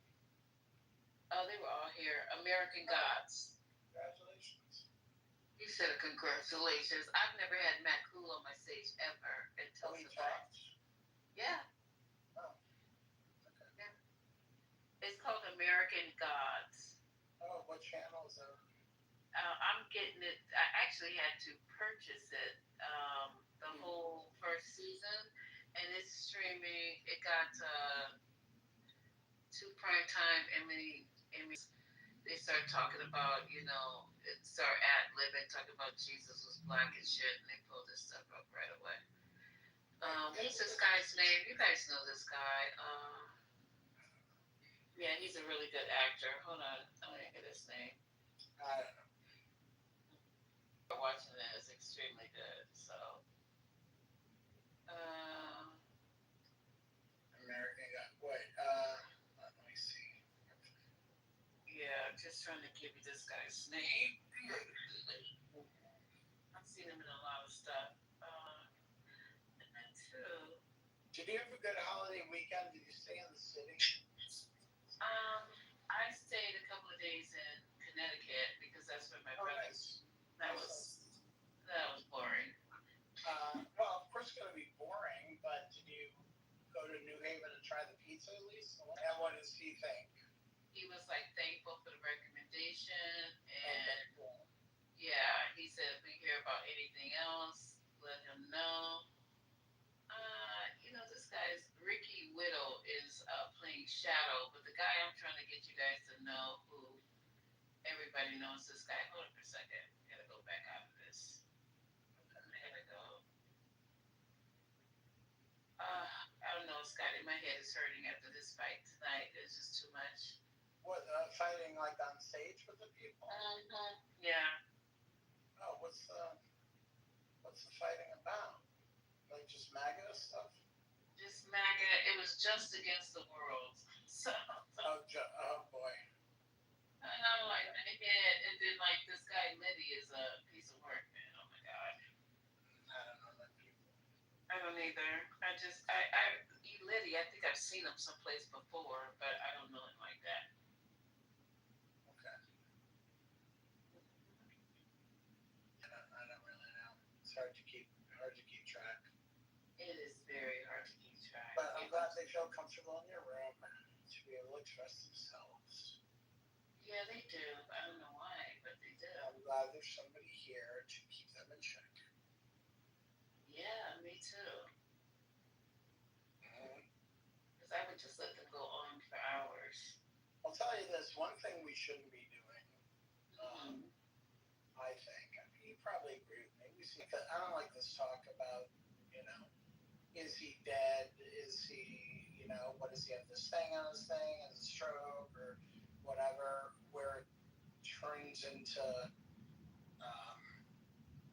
something about karma here, something doesn't feel right about, rooting for the death, or rooting for more things, or taking joy in somebody's ill health or sickness, just in the karmic sense. Do you know what I mean? Right. Like, I don't give a shit if this guy drops dead tomorrow, but I'm not rooting for, because I think karmically, I don't want to be a part of like that kind of stuff. You know what I mean? Yeah, I said the same thing when they first started talking about this earlier today. I just said this is not something that I would rather be a part of, wishing somebody's demise like that. But, Yeah. People are gonna people. People are gonna people. I just think people can do whatever they want. Just for me personally, it feels disinterested in government in the United States. It's not hyperbole, but at the same time, it feels off when you're for other shit to go bad, or diagnosing cankles, or something else. I don't really care about that. If he drops dead, he drops dead.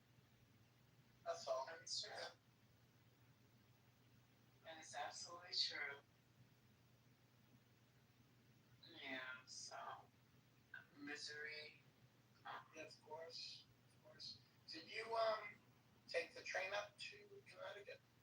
Yeah, I don't really care to drive. I've driven once before. It's a pain in the ass, but the train is so lovely, I think, up there. It really is. Yeah, I know. I So can't remember how many convenient. stops. It's very convenient. The train is clean. It usually cook people on there. So And it's pretty scenery. Do you take the Amtrak or the Metro North goes? It's the Metro North. Yeah, it's going to Grand Central. Yeah, if you want, you're a little nicer, you know, and quicker, by the way. Oh yeah, because it does stop a lot because it's a local train. And the other part of it too is that leaves you from the Amtrak station next to it. And that's new. They have new cars in the Acela. Martha told me. So you can get to where you want to go in Connecticut very easily. You can also sit in the quiet car if you want. They have a quiet car, which I appreciate. If you don't want to sit in the quiet car, you can also upgrade to business class, which is very easy. So I'm more interested in sitting in the alcohol side, even though I can't drink. At least I'm around people who are. At least in the cafes, they have booze, but I'm just saying that the train's a nice way to go up there. Yeah, it is. The drive was a little bit too much for me. Yeah, I had to drive. I went to Rockland County yesterday. And Rockland County. I think I've been there. Yeah, it's on the other side of the Hudson River. Okay.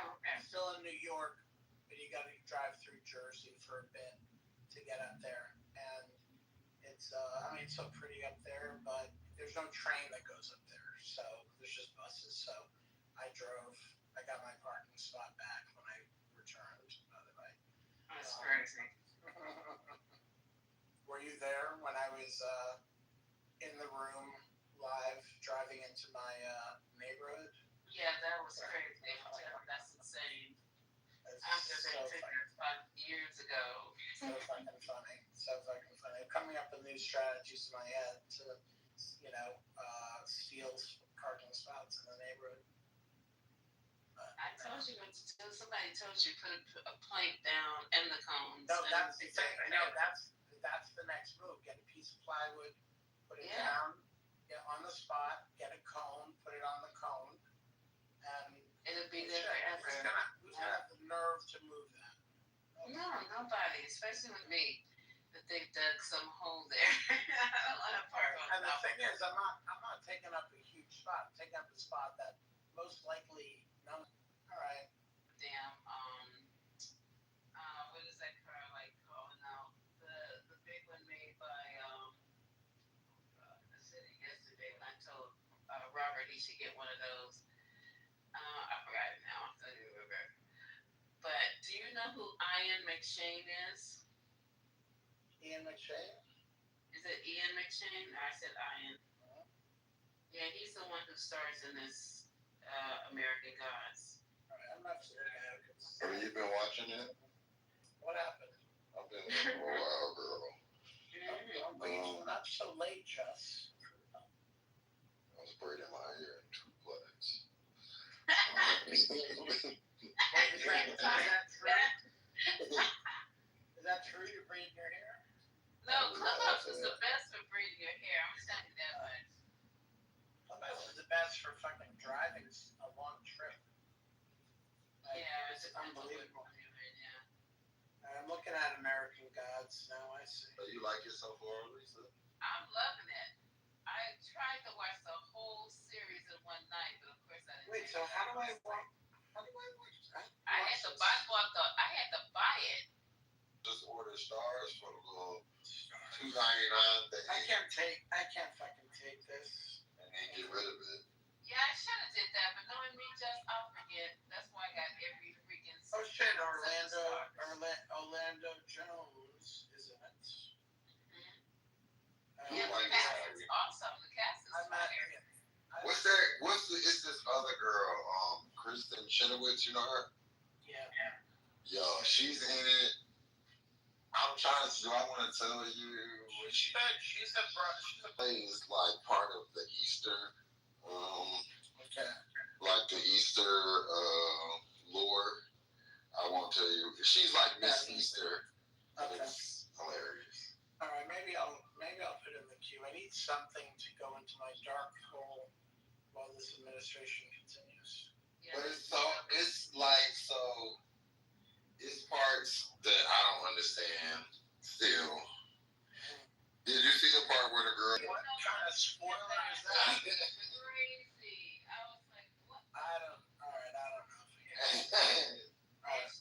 she's a sex, I believe, or like no desire. And so she feeds off of like men who desire her. Where she needs. They have a gin in it. Shut up, Scotty. I may be the moment that I be like, yep, you know what? No, I want to try it. I want to try it once. And then they have Thursday. I think he's the Norse god in it. So their point is basically all these different gods from all these different like cultures, and they're all here in America, like living amongst like how we live. So they're interacting how like different cultures would interact, and as it goes on, it like introduces new pieces that I don't know. Y'all would have to see it, and y'all tell me how y'all feel. I don't know if I really understand. I'm open to it. Oh yeah, then they have like this Russian, like I don't know what, but she's scary. There's like this Russian wife and folklore, but it just comes from like Russian, something like Eastern European, and they're all like characters, but it's a husband and a wife, and they're like a butcher, and it's just really really weird when it gets to.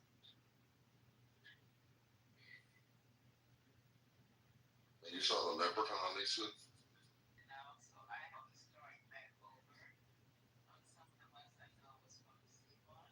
He's a red. You guys, hold on. I gotta take an aspirin. My head is really hurting. I'll be right I don't know why you're up so late. It's weird. Like, No, this is my usual time, though. I mean, I'm a little bit later because I usually close this room at midnight because it's midnight in Cali and 3 o'clock over here. So I try to close it up so the kids won't see me up, but unfortunately, I can't sleep.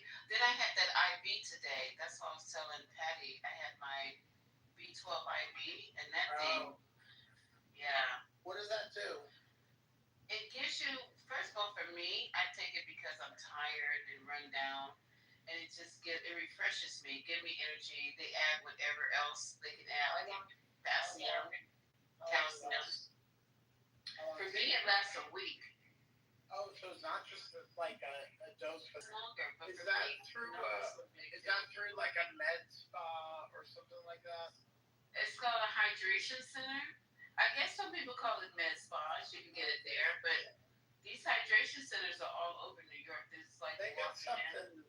Yeah, they got something near over there, but it seems like kind of fancy or high tech. So I don't know. Yeah, go in there and see what they're doing. They got all kinds of. They be offering me all kind of little procedures. You know what I'm saying? Stuff for my back. I told them my neck, and then they got. Oh, I got this machine that does like instead of doing acupuncture, it does like microneedling in your neck. I haven't tried that yet. It's just because they have to numb you up. I said, anything you're gonna put numbing cream on me, I know it's gonna be painful. I'm not doing it. Foot massages in there. What else are they doing in there? Scalp massages, temple massage, anything that make you relax, they got it there. That I can go to sleep up in there, which I often do. Plus, it smells good, and they got nice music playing. The ambiance is good. Reminds me. I gotta check it out. I gotta check it out. Reminds me of being in the back of that self-driving car in San Francisco. Oh, wow. I know. That was a good feeling. It's not going to happen in New York. I heard they were great. They're trying. Yeah, they were running the grid. Yeah, they're trying. But no. Yeah, it couldn't happen in New York because people step off the curbs too much. There's nobody involved.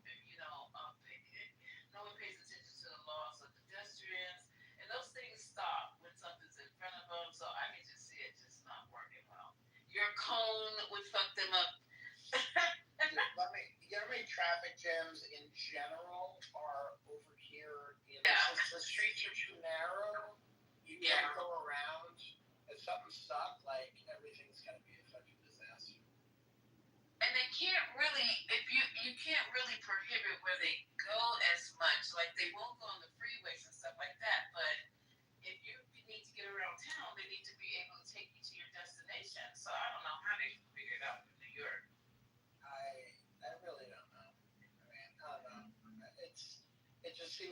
something that none of us are asking for either. Yeah, no one needs that there. Yeah, I agree. Yeah, we don't want to.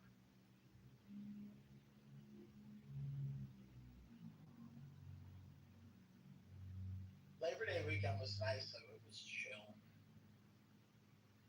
It was really chill. I love the city on holiday weekends. Yeah, because when people are not there, it makes it even more nicer. Oh, it's so nice. The weather was perfect. That's all that. Have y'all ever been to? Have y'all ever been? You know what? I've seen them. They have these. Man, listen. Yeah, that dogs get you right. No, that's what I'm saying. They have these stretch labs. It sounds like exactly what I fucking need. Like, I don't need a massage. I need you to fucking, like, practically tear my legs out of my sockets. You know what I mean? So let me tell you what they did. So I went with this girl. She's like really, super in the gym and stuff. So I went, and that's literally, they stretch the fuck out of you. So, but the girl, she was a real cool girl, like Hispanic girl. She was like, when you go home, she was like, after you do this, she was like, take a bath, and she was like, and put, what did she say? It was alcohol, apple cider vinegar, and Epsom salt. And she was like, just make sure it's gonna take a hot bath. She was like, you're gonna feel so refreshed. Yo, I could be. I'm like, I almost drowned in the tub because I was dozing off in the tub so bad. I got out, Scotty. I slept. It felt like I took that shit that Michael Jackson took, and I was so refreshed.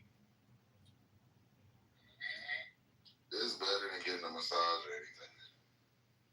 So how are they stretching you out? Like Pilates?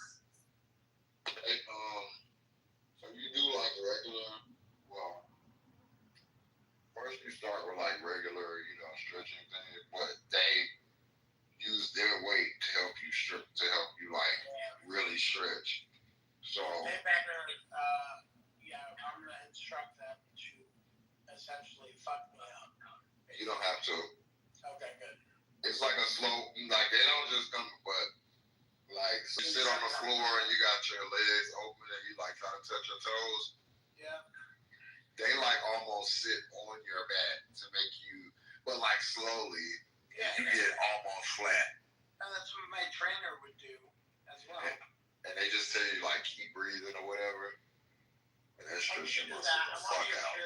I want to do the crack. You know what I mean? I want to, make sure I can do new moves, in private.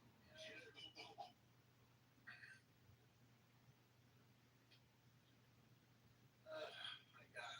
It's amazing because so many people who are fit can't even touch their toes. So the ones who claim to be fit can't even touch their fucking toes. So this would be I think I'm going to take a few people with me that always talk about how fit they are and see how well that works for them.